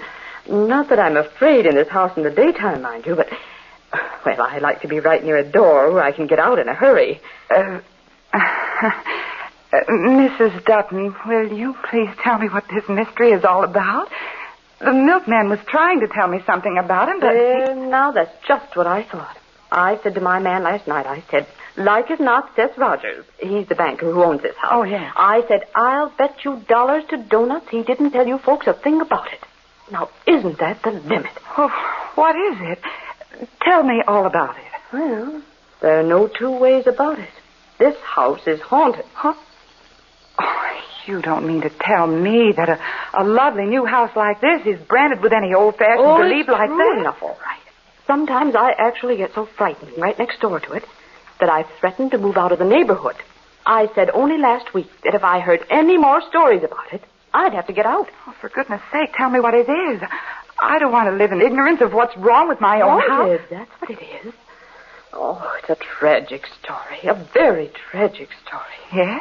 Well, tell me. Well, this house was built for Mr. Rogers' daughter. He gave it to her for a wedding present. Oh, I remember as well as if it were yesterday. She was such a beautiful girl. And her husband. My, but he was handsome. They live here in this house? Yes, but only for 4 weeks, mind you. Just 4 weeks in this lovely little house. How long ago was it? Just 3 years ago last October. My, it was a terrible thing. Oh, what happened to them? Well, as I say, they'd only been married 4 weeks when one day he went out hunting. Oh, well, I remember that day. I was the first one over here when I heard about the accident. To him, you mean? Yes. Oh, my. To think that a couple so much in love should come to such a tragic end. Well, as I say, I was the first one over here. I even got here before Mr. Rogers came to tell his daughter about it. I had to break the news to her. Something had happened to her husband, you mean? Some other hunter shot him accidentally. Killed him outright. Oh, how terrible. Terrible is no word for it. And wait, you haven't heard the worst part of the story. 2 weeks afterwards, that poor girl, that lovely bride, who was a bride no more, killed herself. Oh, no. Yes, she did. Threw herself in the river. Drowned. Oh, what a tragic thing. Oh, her poor little body. They never recovered it, though they dragged the river for days and days. Well, it's a terrible thing, Mrs. Dutton, but I don't see what it has to do with this house being haunted. Oh, wait, I'm coming to that. You see, for 6 months after they died, it was closed up tight. Mr. Rogers never came near it. I came over and sorted out her clothes and personal things for him. He wouldn't step inside. Then I guess he decided to rent it. It was all furnished and everything. Oh, it's so nice even now. 4 different families have tried to live in it since then. But they all moved away in a hurry. They claimed they heard things walking at night. In this house? Yes, walking all over it. Tragedy struck it too soon. And the ghosts of those young people come back to walk on the earth they were forced to leave. Have you ever heard them walking? No, and I don't want to. Oh, I heard nothing last night. But you will. You mark my words. Oh, great heavens. What was that? Sounded like something in the living room. I'll go see. Something certainly did fall. What? Why, look. There's this beautiful vase that's set on the mantel. Oh, what a shame. It's broken in 1,000 pieces. And not a car going by on the street to jar it up. Not a thing. Oh, I tell you, they're beginning to walk in the daytime. Let me out of here. Let me out of here. They haunt the house in the daytime now. Oh, let me out of here.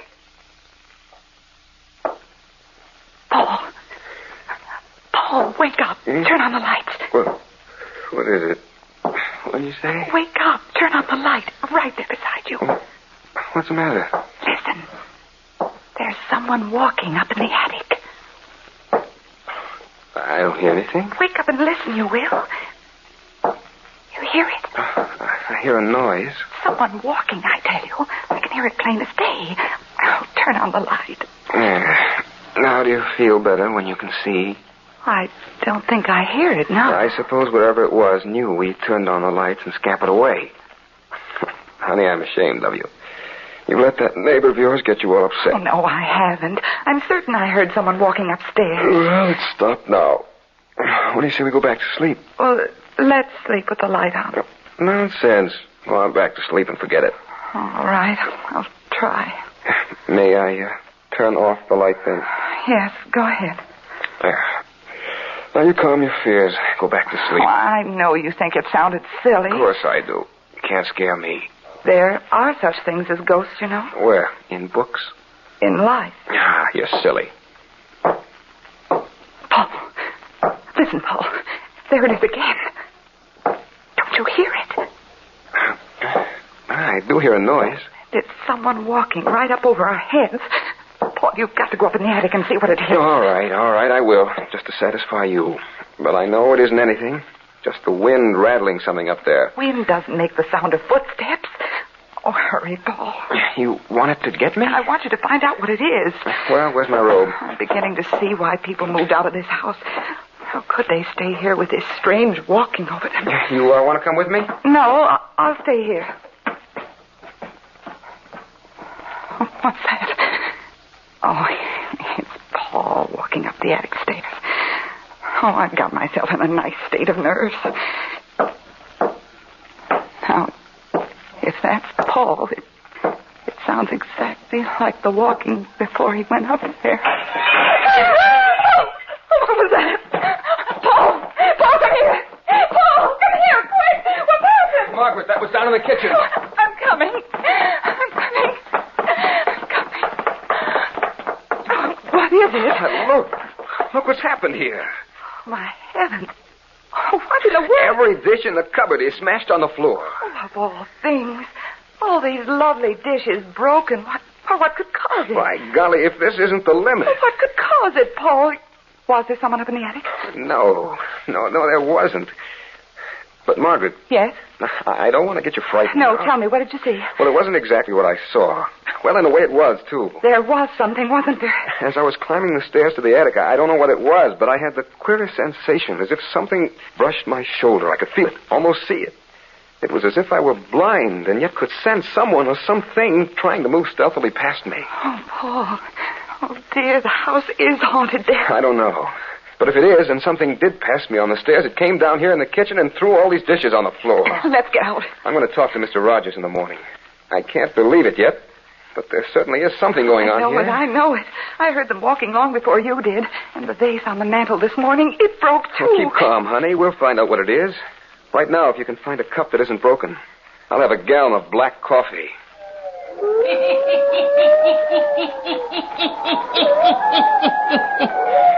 What can the trouble in the house Paul and Margaret have rented be,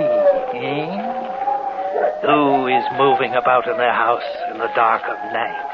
The hermit will tell you before the night is done. And now, the hermit again.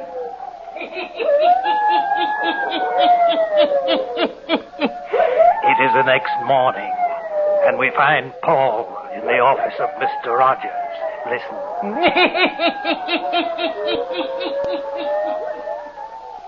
It's all right, Mr. Liveston. You're welcome to move out. I'll refund your month's rent. I don't want to do that, Mr. Rogers. You stayed a night longer than anyone else who's rented the house. I don't blame you for going. You haven't ever stayed there, have you? No. I presume you know the story of my daughter and my son-in-law. Yes, I do. I don't want to bring it all up for you again. It's all right. It's with me all the time. What I started to say was, I can't bring myself to go in the house. I built it for my little girl. I couldn't go into it. Ever. What I'd like to ask you is, do you take any stock in the story about the house being haunted? I don't know. All I've heard is from the people who've rented it. They say so. But you don't believe it, do you? I don't know. There might be some truth in it. Yet you've never investigated. Oh, I think you understand. I can't visit that house. But maybe if you came and stayed in it, we could clear the matter up. Won't you come over to the house and stay with my wife and me tonight? Well, Please. We'll feel a lot better. We want to live in the house if possible. Well, I'll tell you what I'll do. I'll try and forget my sorrow. I'll go there to the house tonight and stay with you. Thank you, Mr. Rogers. If there is anything, we'll find it. But I don't want the house all torn to pieces. Oh, no, sir. We won't do that. I hate to lose the property. But if it's true that there is something wrong, I may have to burn the house down. That would be a shame. My wife likes the house. We'd like to stay there. Well, I'll be over tonight. Maybe we can straighten it out forever.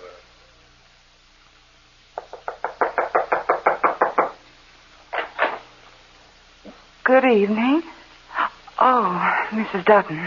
Come right in. I suppose you're surprised to see me.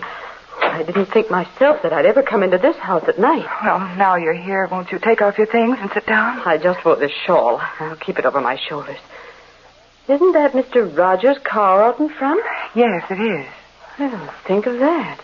I never expected he'd come to this house. Never. Is there something wrong? Something more than usual, I mean? Well, not exactly. It must be something very strange that would bring him to this house. He never set foot inside it since the death of his daughter, you know. So I understand. But he very kindly consented to do so after my husband went and talked to him. What about? Well, we like the house very well, and we'd like to stay here if we can. Has anything else happened since the day I was over? We did hear some strange sounds. I knew it. And you've gone right on living here. How can you do it? Why, I'm sure Where's Mr. Rogers gone? Oh, he and Paul are looking through the house.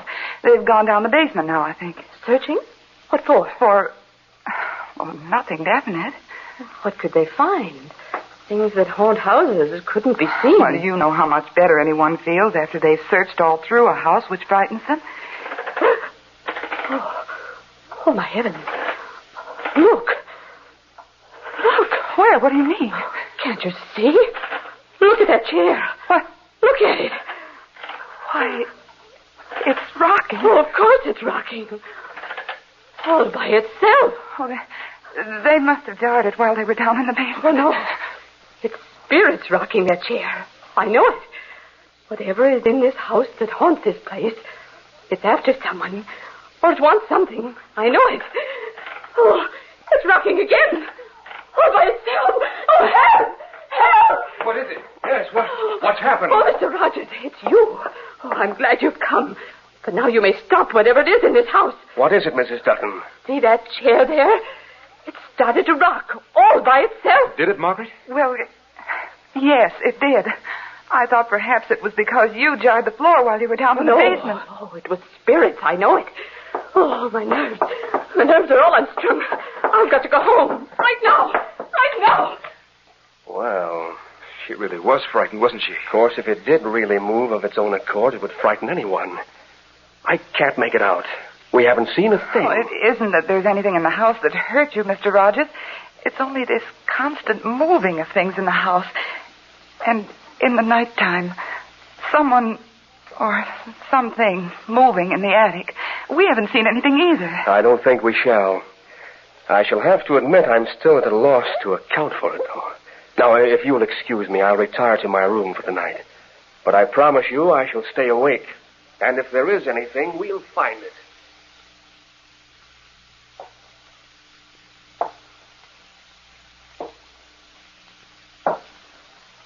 Well, I can hear it tonight, all right, Margaret.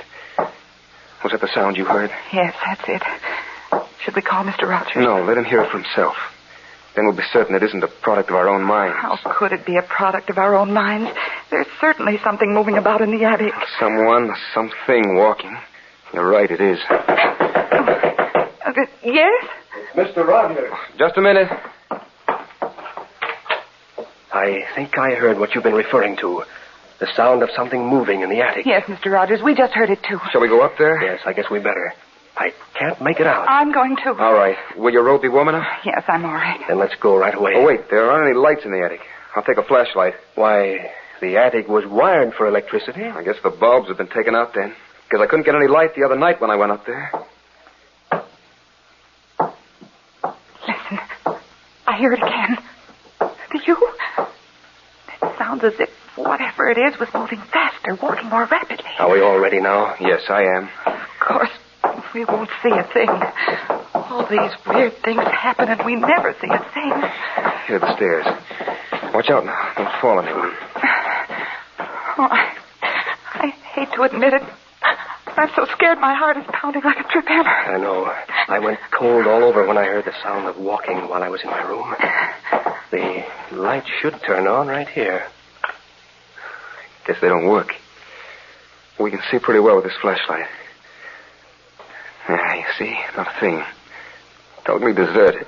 We can't peer into the corners very well. Wait, I'll stand up in this chair.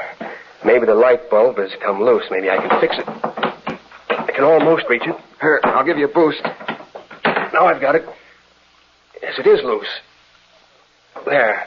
Now turn on the switch. Yes. Oh, there. That's fine. Now we can see there. But there isn't anything to see. Isn't it the queerest thing? Did you feel anything pass you on the stairs this time, Paul? No. Did you, Mr. Rogers? Pass me on the stairs? No. Well, neither did I. And if there is anything in this house, it should still be right here in this attic. Do you mind if we tear things to pieces up here and search thoroughly, Mr. Rogers? I don't know what there is to search for, but go right ahead. I hate to disturb my girl's things that were left here in the attic. But we might as well, I guess. I just thought it might be an animal or a bat or something living up here. We may find it. Well, that wouldn't account for the dishes breaking, Paul, or the chair rocking. This is just a pile of bedding, isn't it?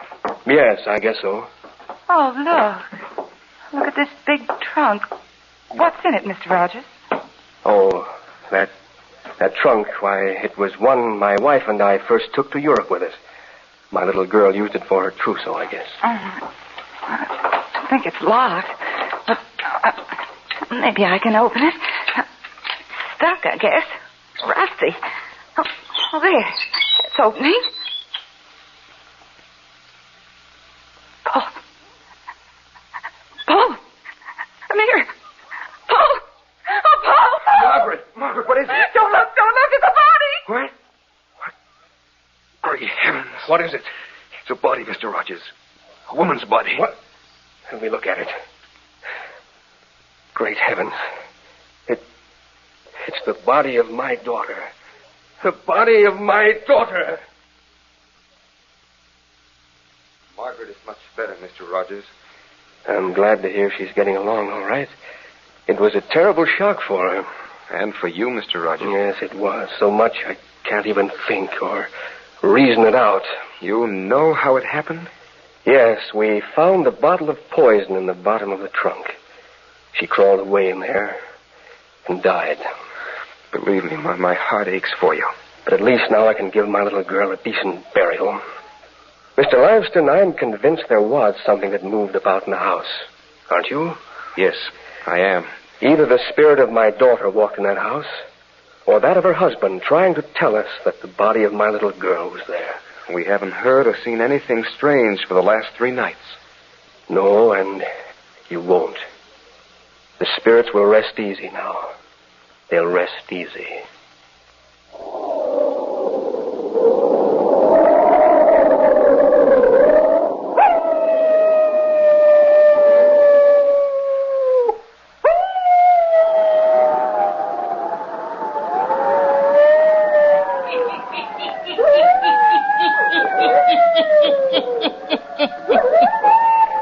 The wandering spirit was set free. It will walk no more. Turn on your lights. Turn them on. I'll be back. Pleasant dreams.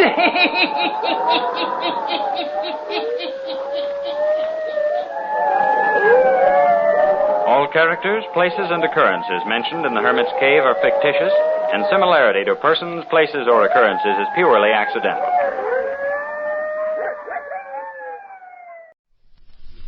This is Vincent Price. Death.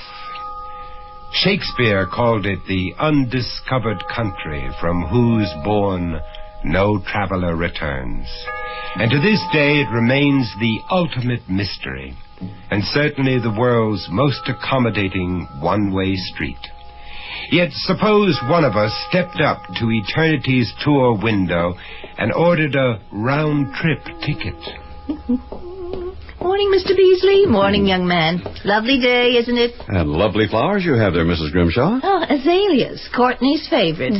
Wouldn't want him to feel neglected on the day before our reunion. You know, Mr. Beasley, I've been working at this mausoleum for almost 3 weeks now, and that's the first happy customer I've seen. What's she so cheerful about? You heard her, Tommy. Oh, you mean about a reunion or something? Or something. She doesn't look that sick. Well, what's that got to do with it? Well, she's over there placing those flowers at that crypt, and unless I'm mistaken, that would be this Courtney fella inside that crypt. Courtney Grimshaw, her late husband. Okay. Well, so if she's expecting to be reunited tomorrow, then she must be a lot sicker than she looks, or else about to commit suicide. Oh, you've got it all backwards, Tommy. There's going to be a reunion, all right, and it's going to happen right before our eyes. We're going to have us a coming-out party here tomorrow, the likes of which ain't never been seen in this world. You see, her husband is the one who's crossing the Great Divide. And that's only the beginning. Or perhaps we should call it the second beginning of our story.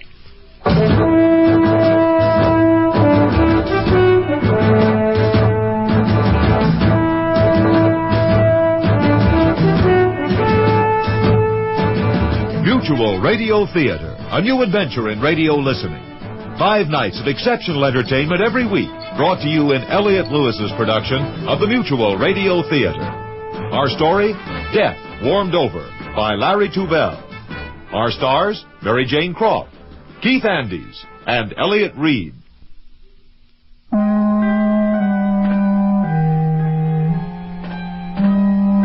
Till death do us part, the traditional limit of the marriage vow. Yet it doesn't apply in the strange case of Mary Grimshaw, a woman anxious to resume what may well be an unholy matrimony with a husband who's about to return from the limbo of death. To understand their unique relationship, we must turn back the clock 30 years to the day of their wedding.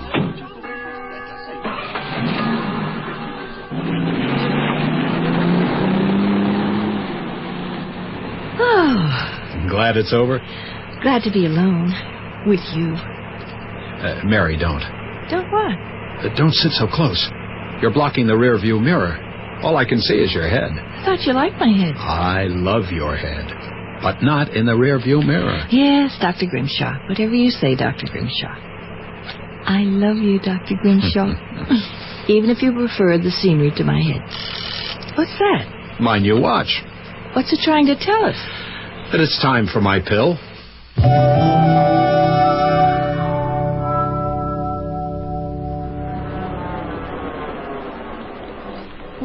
Why are we stopping here? Oh, I need a little fresh air. Get away from those gasoline fumes for a few minutes. Ah, such a pretty spot. Do you miss Boston? Not with you here. Time for another pill? No. Time for a kiss.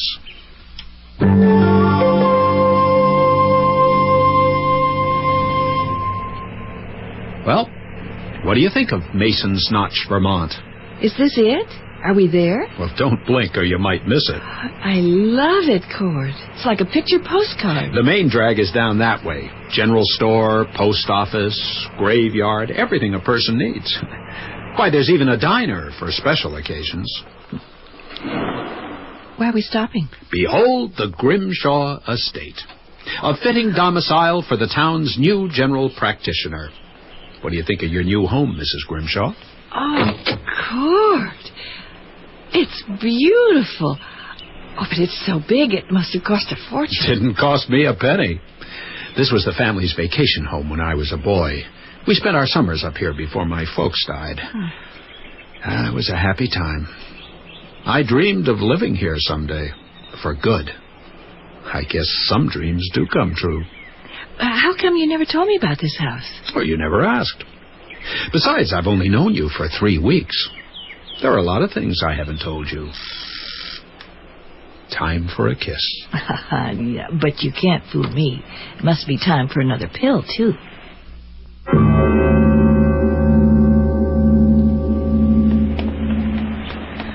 Oh, how much further? I think I've had it. We're almost home. Just round the next bend. Now, we got to get you in better shape. This is the short course. Tomorrow we jog 5 miles. Tomorrow you jog 5 miles. I read the morning paper and eat my bacon and eggs. You can see the house now. We're almost there. Oh, can't jog another step. You go on. I'll walk the rest of the way.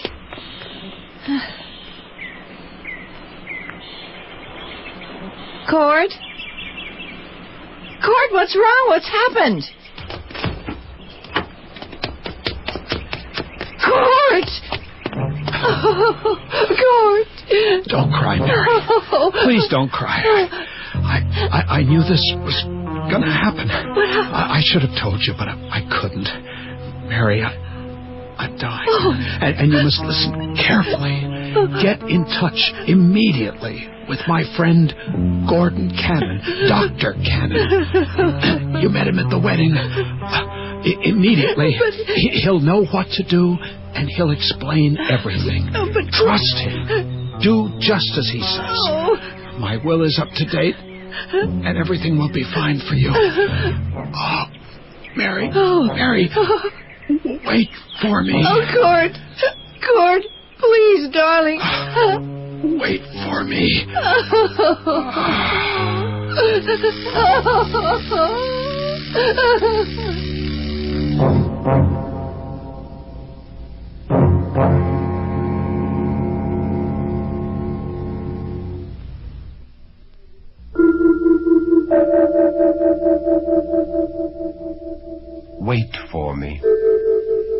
rather odd instruction from a dying man to his young bride. But then Dr. Courtney Grimshaw is not exactly your run-of-the-mill cadaver. As for poor, sweet, dutiful Mary, her ordeal has only just begun. Gordon, oh, thank God you're here. How'd you make it so fast? I had no choice. There isn't a moment to spare. Follow me. Where are we going? Downstairs to the basement. Why are we going into the wine cellar? Have you seen the wine cellar? No. You've never seen a wine cellar like this one. I can't see a thing. Yeah. Where is that light switch? Oh, Gordon, what is it? Oh, it's nothing, Mary. It's only a mannequin. But why? What are all these tubes and machines for? To bring Court back to life. Gordon, please be serious. This is no time for jokes. I assure you I'm not joking. It was Court's idea. You know about his parents, how young they died. Well, so did their parents. Congenital heart condition. Court knew he was going to die young, but he couldn't settle for such a short life, so he designed his own resurrection. You mean Court is actually going to come back to life, to me? Well, not right away, Mary. Heart transplants aren't perfected yet, but Court and I figured that in another 25 or 30 years they'd be foolproof. And that's when Court will be brought back. 30 years? I won't be a young woman in 30 years. Young or old, the question is, do you want to be with your husband again? Of course I do. Then we've got a lot of work to do. And we've got to do it fast. Now, it's going to be very difficult and very unpleasant. Are you up to it? Well, I don't know. What do I have to do? Well, to begin with, while I prepare this equipment, I want you to go upstairs and get Court's body ready for transfer down here. I want you to massage his chest and to breathe deeply into his mouth. We've got to get his heart and his lungs working again. This machine will take over once we get him down here. Oh, Gordon, I can't. It's too horrible. You can't ask me to do that. It's not me that's asking. It's Court.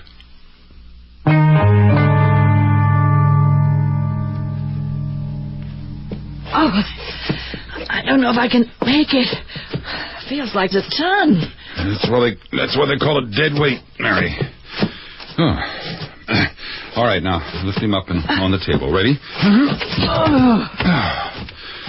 Okay. Well, now the real work begins. I'll explain it as simply as I can as we go along. Court is clinically dead, but not biologically. His cells are still alive. Now, what we're going to do first is prevent any further deterioration. And we'll do that with this machine. Oh, there's the switch. Turn it on. Now, this is called a heart-lung resuscitator. What it does is push that piston down on Court's chest so that his heart is squeezed and starts pumping blood again. There. Yeah, good. Yeah, I think it's working fine. Now, what I want you to do, Mary, is hold Court's arm while I inject him with this anticoagulant. It's to prevent clotting. Good. Good. Okay, this part is going to be a little rough. We've got to insert this tube into Court's windpipe so that we can get air into his lungs. That'll be regulated by the machine for every fourth beat of the piston. Mary, are you all right? Mary? No, I'll be all right. I'm just a little dizzy. Now, while I adjust the tube, I'd like you to start applying those ice packs to Court's body, all over the body. We've got to start cooling him off. What? Who the hell are you? Ambrose is the name. Christian Ambrose of Venable Mortuary and Cemetery. I'm sorry to interrupt you, but I heard there was an accident here. I've been pounding on the door. What makes you think you can walk into someone's house? What do you want anyway? Can't you see we're busy? Yeah, as I can, and this is fantastic. I came here to make funeral arrangements, but if you're doing what I think you're doing... This is none of your business. We've made arrangements, so please leave. Well, you're actually attempting suspended animation, aren't you? This is incredible. You know, I've heard of the Cannon freezing theory, but I never dreamed anyone would attempt it under these primitive conditions. I'd be grateful if you'd let me help. We don't need your help. Please go before I throw you out. Oh, well, I'd be of enormous value to your team. You see, I'm a whiz at handling the deceased. You need a professional.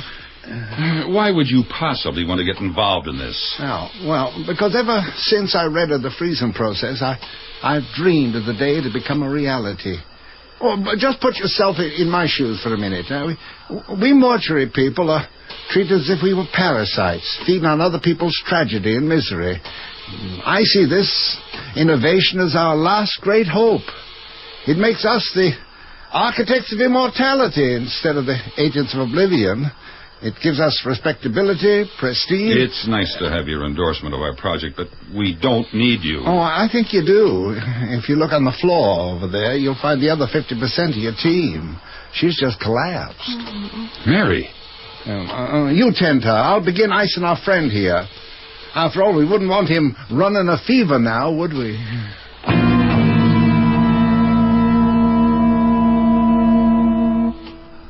Fascinating. Utterly fascinating. Dr. Cannon, you're a genius. But what motivated you to devise this theory? Our patient. When I first met Grimshaw in med school, I was one of his teachers. Oh? He was a good student. Had a life expectancy of about 5 years. I felt he deserved a few more. Or at least seconds. Yeah. Well, now, let's see. We've drained and stored his blood and pumped his veins full of DMSO. I guess we can turn off the heartbeat machine now, right? Wrong. We've got to circulate that protective solution through his bloodstream. We can turn it off tomorrow. Right now, it's time to apply the slush. Oh. In the freezer over there, you'll find a bunch of plastic bags. They contain a slush of dry ice and alcohol. All we have to do is pack the body in those bags, and we'll get his temperature down to minus 79 centigrade. Then, in a few days, we'll go from dry ice to liquid nitrogen and get him down to minus 196.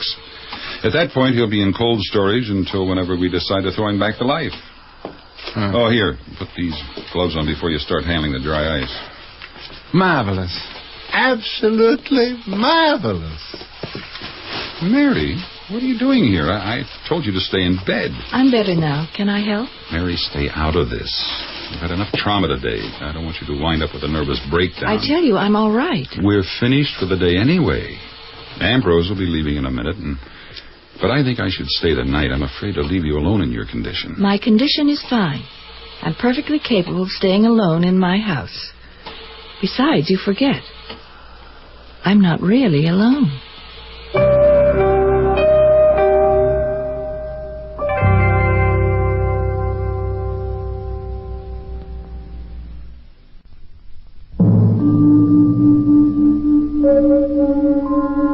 Consider the plight of Mary Grimshaw. A whirlwind courtship of 3 weeks' duration, then the bride of a man who turns out to be fussy, demanding, and before the sheets have even cooled after a night of honeymoon bliss, dead as a doornail. As if that weren't enough excitement, she is then asked to participate in a chilling debate with death, a process that includes such delights as mouth-to-mouth resuscitation with the corpse of her loved one. Is it any wonder that she's cracking under the emotional strain? Against his better judgment, Gordon Cannon has decided to leave Mary alone in her house for the night, even though she seems to regard Courtney's cadaver as company. As the night wears on in this environment ripe with terror, Mary slumbers fitfully between two sets of worlds, the worlds of life and death, of dreams and reality. Only the morbid, maddening rhythm of the heart-lung resuscitator in the basement penetrates the eerie stillness of the house. On the brink of nightmare, the beat of the machine seems to convey a message. Wait for me. Wait for me. Lost in this realm of macabre fantasy, Mary is caught up in a chase through a kind of limbo eternity. Her pursuer is a jagged creature of ice that emits a vapor of frost in the manner of a dragon breathing fire. Cornered, she produces a match, strikes it, and holds it up towards the oncoming creature as if holding up a cross to ward off a vampire. Reacting to the flame, the cadaverous creature begins to melt away like so much ice. To Mary's horror, she realizes the creature is Courtney.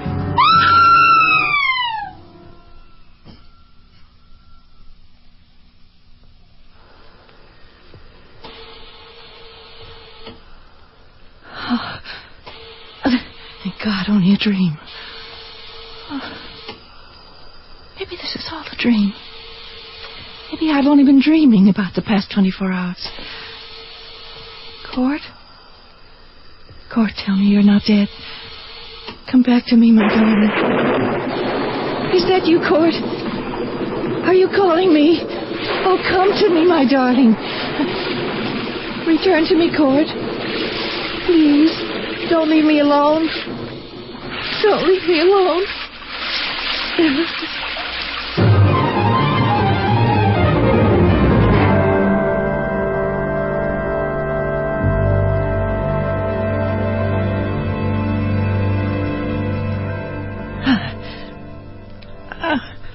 I must have dozed off again. Well, at least the storm's passed. It's so still. What a relief. Oh, the machine. My God, the machine stopped. Oh, for how long? Oh, is it too late to save Cord? The phone. Where's the phone? I must call Gordon at once. The lights are all out. Dead. The phone is dead. The storm must have knocked out the power. Oh, I must get to Cord before it's too late. Oh! Can't see a thing in this darkness.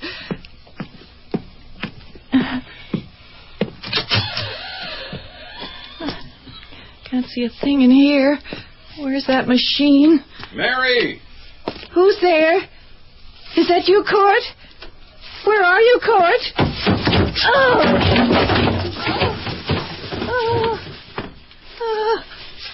Oh, my God. What have I done?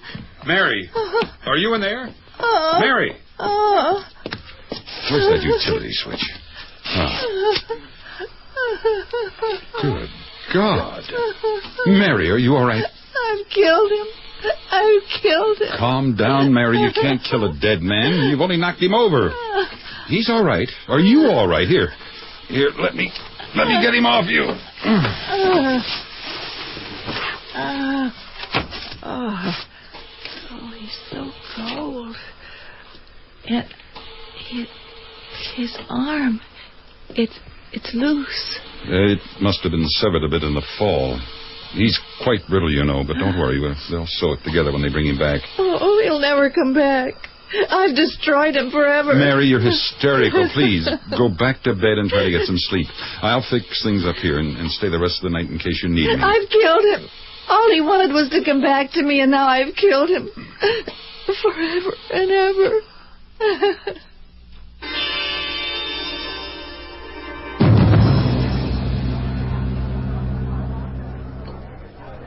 Well, here's to a job well done. And here's to Grimshaw. Frozen stiff and ready for recycling. I've quit my job with Venable. Well, that hardly sounds like a cause for celebration. Oh, but it is. It is. Bartender, one more here. Oh, Venable was too scared he'd offend people by taking in Grimshaw. He simply refused to see the business potential of suspended animation. I talked myself blue in the face, but he'd only respond with, "You can't tamper with the master plan." So I quit. Well, where does that get you? On welfare? No, not on welfare. As a matter of fact, it could make me a very rich man. You know, I'm planning to open my own small place on the edge of town. That's just what Mason's Notch needs, another mausoleum. Oh, no, mine's going to be different. It'll have a freezer wing, and the court. And court's going to be my first customer. You know, I can see it now. I'm going to call it the Rip Van Winkle Freezoleum. And the ads will say, "Play it cool. Die now, for later." Oh, I've got a better one. How about immortality on the easy layaway plan, huh? I like it. The county mortuary board will call me an opportunist, of course. They'll pick up the story in Boston. I might even make 60 Minutes. They'll come from all over the country to be frozen to death. And you, Canon, you will be hailed as the founding father of eternal life. You know what, Ambrose? What? I think you're daffy. Yeah, but you got to be a little daffy to become a millionaire.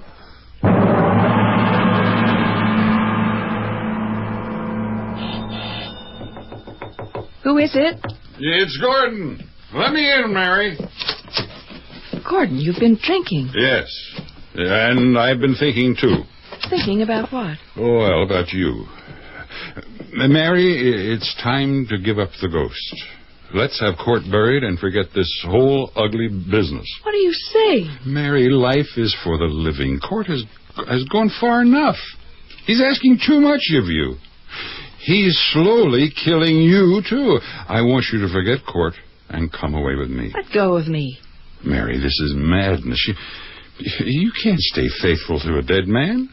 I was wrong. I was crazy to think a thing like this could work. You've got to listen to me before it's too late. Gordon, you're hurting me. Let go. Mary, I want you to listen, and listen carefully. I love you, Mary. I won't stand by and let you destroy your life. I won't let you be sentenced to life imprisonment. Come away with me, Mary. I want you to be my wife. Oh, Gordon. Say you will. Gordon, hold me. Hold me tight. Say you come with me, Mary. I can't. I can't leave with you. But why? You must. Gordon, I'm going to have a child. Courtney's child.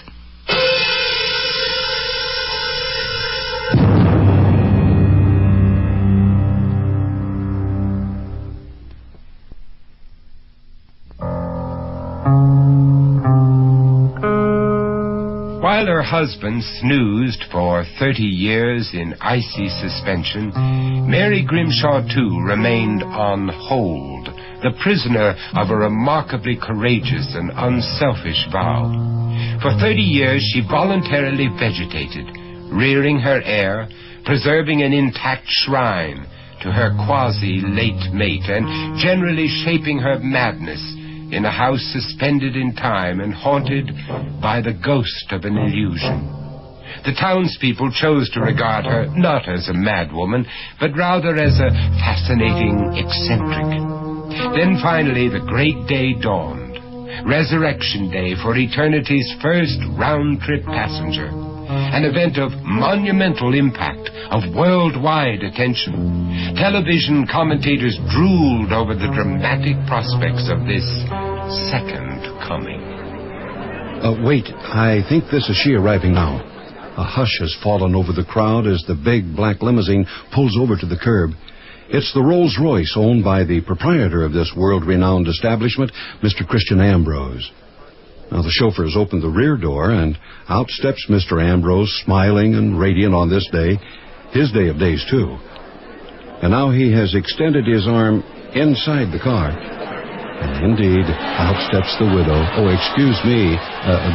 the wife of Courtney Grimshaw. Now, as the crowd presses in for a closer look at the, well, you might say the co-star of this production, or reproduction, if you'll pardon the little joke, she hesitates for a moment. There's a look of panic, or at least perplexity, in her eyes.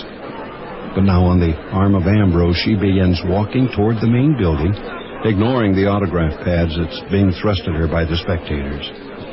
She's wearing a bright print lavender dress for this great occasion, looking like the woman of 60 that she is, or perhaps a little bit older than that, after her 3-decade ordeal.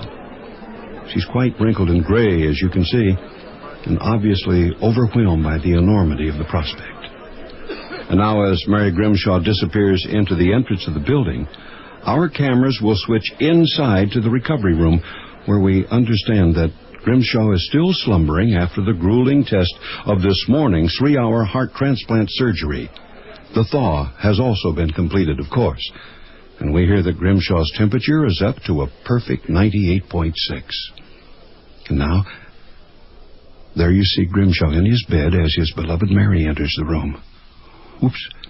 Her knees seem to buckle as she sees her spouse, but she's caught just in time by one of the nurses in attendance.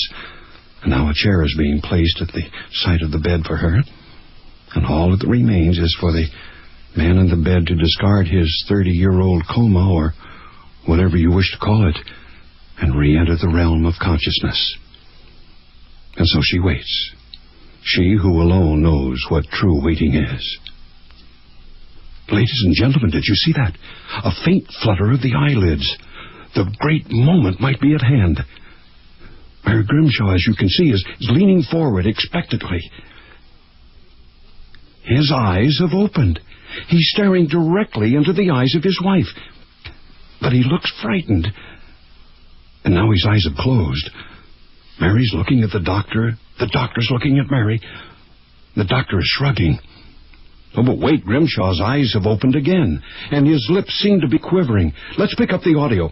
Ladies and gentlemen, we may be about to hear a man's first words after a trip through the frozen eternity of death.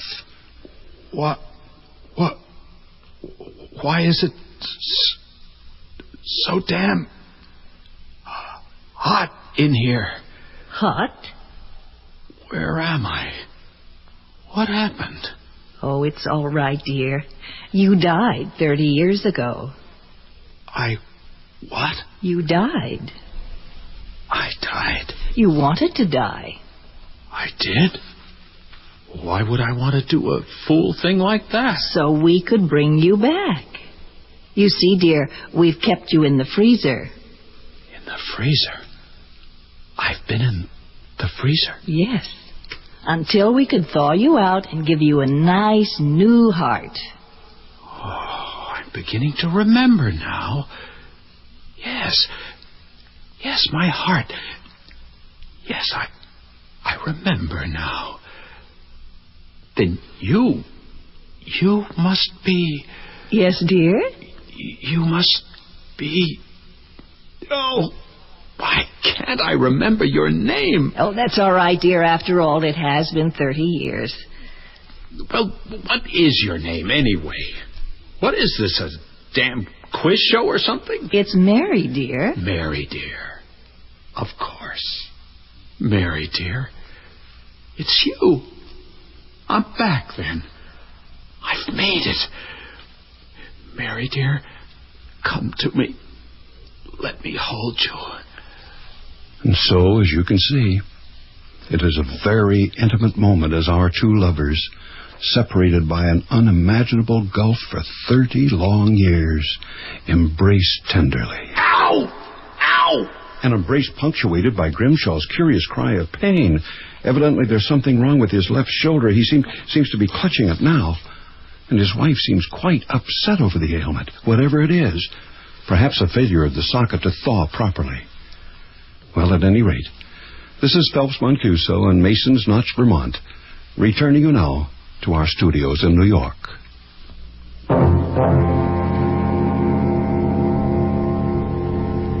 Now close your eyes. Close my eyes? Why? You'll see. Notice anything? I notice a bedroom. Our bedroom, as I recall. You notice anything different about it? No. That's the point. It's exactly the same as the night we slept in it 30 years ago. Come on, follow me. Look at this. It's a tube of toothpaste. I'd recognize it anywhere. Yes, but it's your toothpaste. Oh, that is thoughtful of you, Mary. I'd hate to change brands after 30 years. Oh, no, you don't understand. It's not only the same brand, it's the same tube you used that morning. And this is the same bar of soap. Everything here is perfectly intact. Even the sheets on the bed are the same ones we slept in that night. But where have you been sleeping all these years? On the couch. I didn't want anything disturbed. I wanted everything just the same as when you left. So we could resume our lives together as if nothing had been interrupted. That was very thoughtful of you, Mary. But where's the evening paper? Tonight's paper? No, the one from 30 years ago. Just thought I'd scan the obits. Oh, that must be him now. Him? Who? You'll see. Well. Mother always said I was the spitting image of my old man. Now I have the living proof. You are alive, aren't you? Darling, I'd like you to meet your son. This is Courtney, Jr. You can call me Court. Or you can call me what my friends call me. Son of Frankenstein.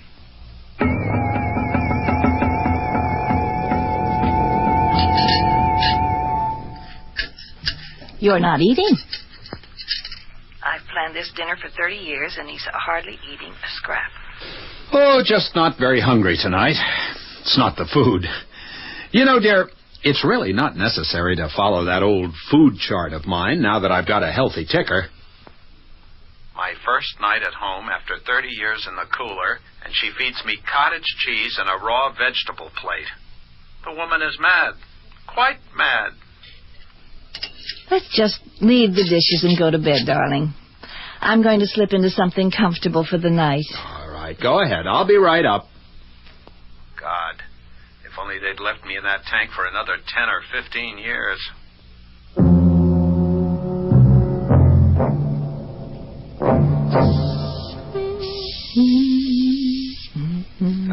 You look very lovely, dear. Poor thing. Primping like a schoolgirl. Can't she see what the mirror is telling her? You haven't lost your charm. Or your taste for necks. Mm-hmm. You know, you don't look bad yourself, Dr. Grimshaw. Bad? He looks marvelous in the mirror. And look at that old hag next to him. My God, I hadn't realized. What a fool I've been to think it could work. I look twice his age. Well, that's not surprising. I am twice his age. It must be that 30-year beauty rest I've had. She's right. I do look good. Or maybe it's just the contrast. Well, I'm ready to call it a day. Me too. Good night. Good night.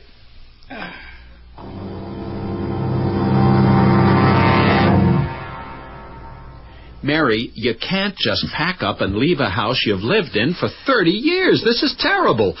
Think of what you're doing. I have thought about it. I know what I'm doing. But nothing has really changed. We can pretend it's like, 30 years ago.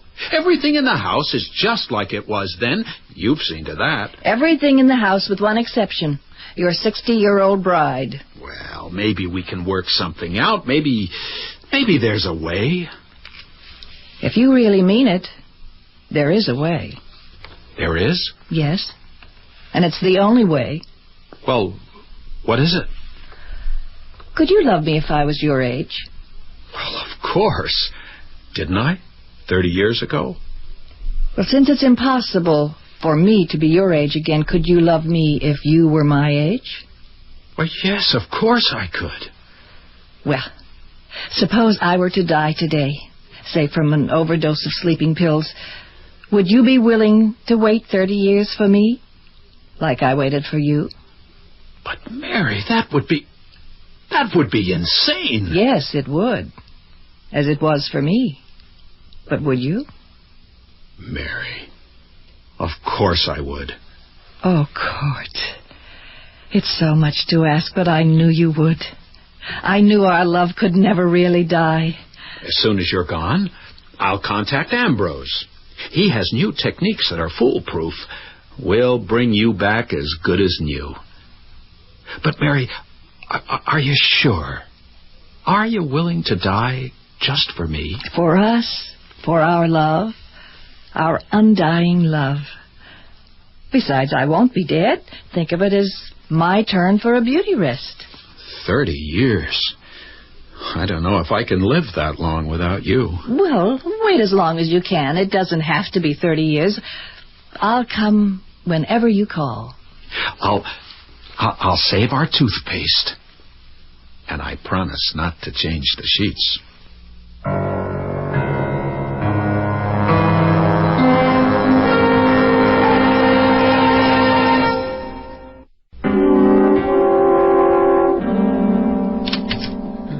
As fast as I could, Court. How long's she been dead? It couldn't be more than a few minutes. I talked with her less than an hour ago. She seemed despondent, but I never suspected she'd do a thing like this. Well, there's still time. We can freeze her and bring her back, just like we did to you. I'm sure that whatever was bothering her will seem insignificant, but she's brought back to you for another chance at life. You know, Grimshaw, there's something beautiful about this. Sort of like, Romeo and Juliet. So let's get her ready. We haven't a moment to spare. No, Ambrose. Huh? We must let the poor woman rest in peace. She was old and wretched and miserable. She'd lost her will to live. What good would it do to bring her back? Well, we could wait 30 years, and you two could resume your lives and renew your love on even terms. There's a kind of poetic justice to that. Wrong, Ambrose. Oh? It would be insane. She said so herself. She knew what 30 years of separation could do to a relationship. It was my mistake in the first place, and she paid a terrible price. We can't make her pay that price twice, can we? No, I suppose you're right, Grimshaw. You certainly can't force someone back to life when they'd rather be dead. I guess it's a new twist to an old story. Live and let live. Die and let die.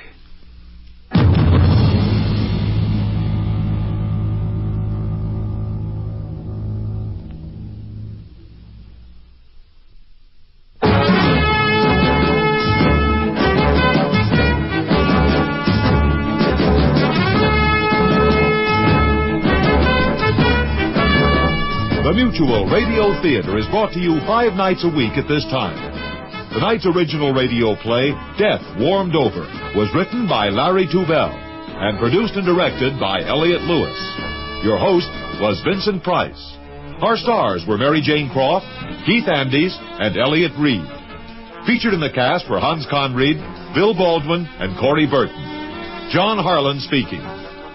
The Elliott Lewis production of Mutual Radio Theater is a presentation of CBI.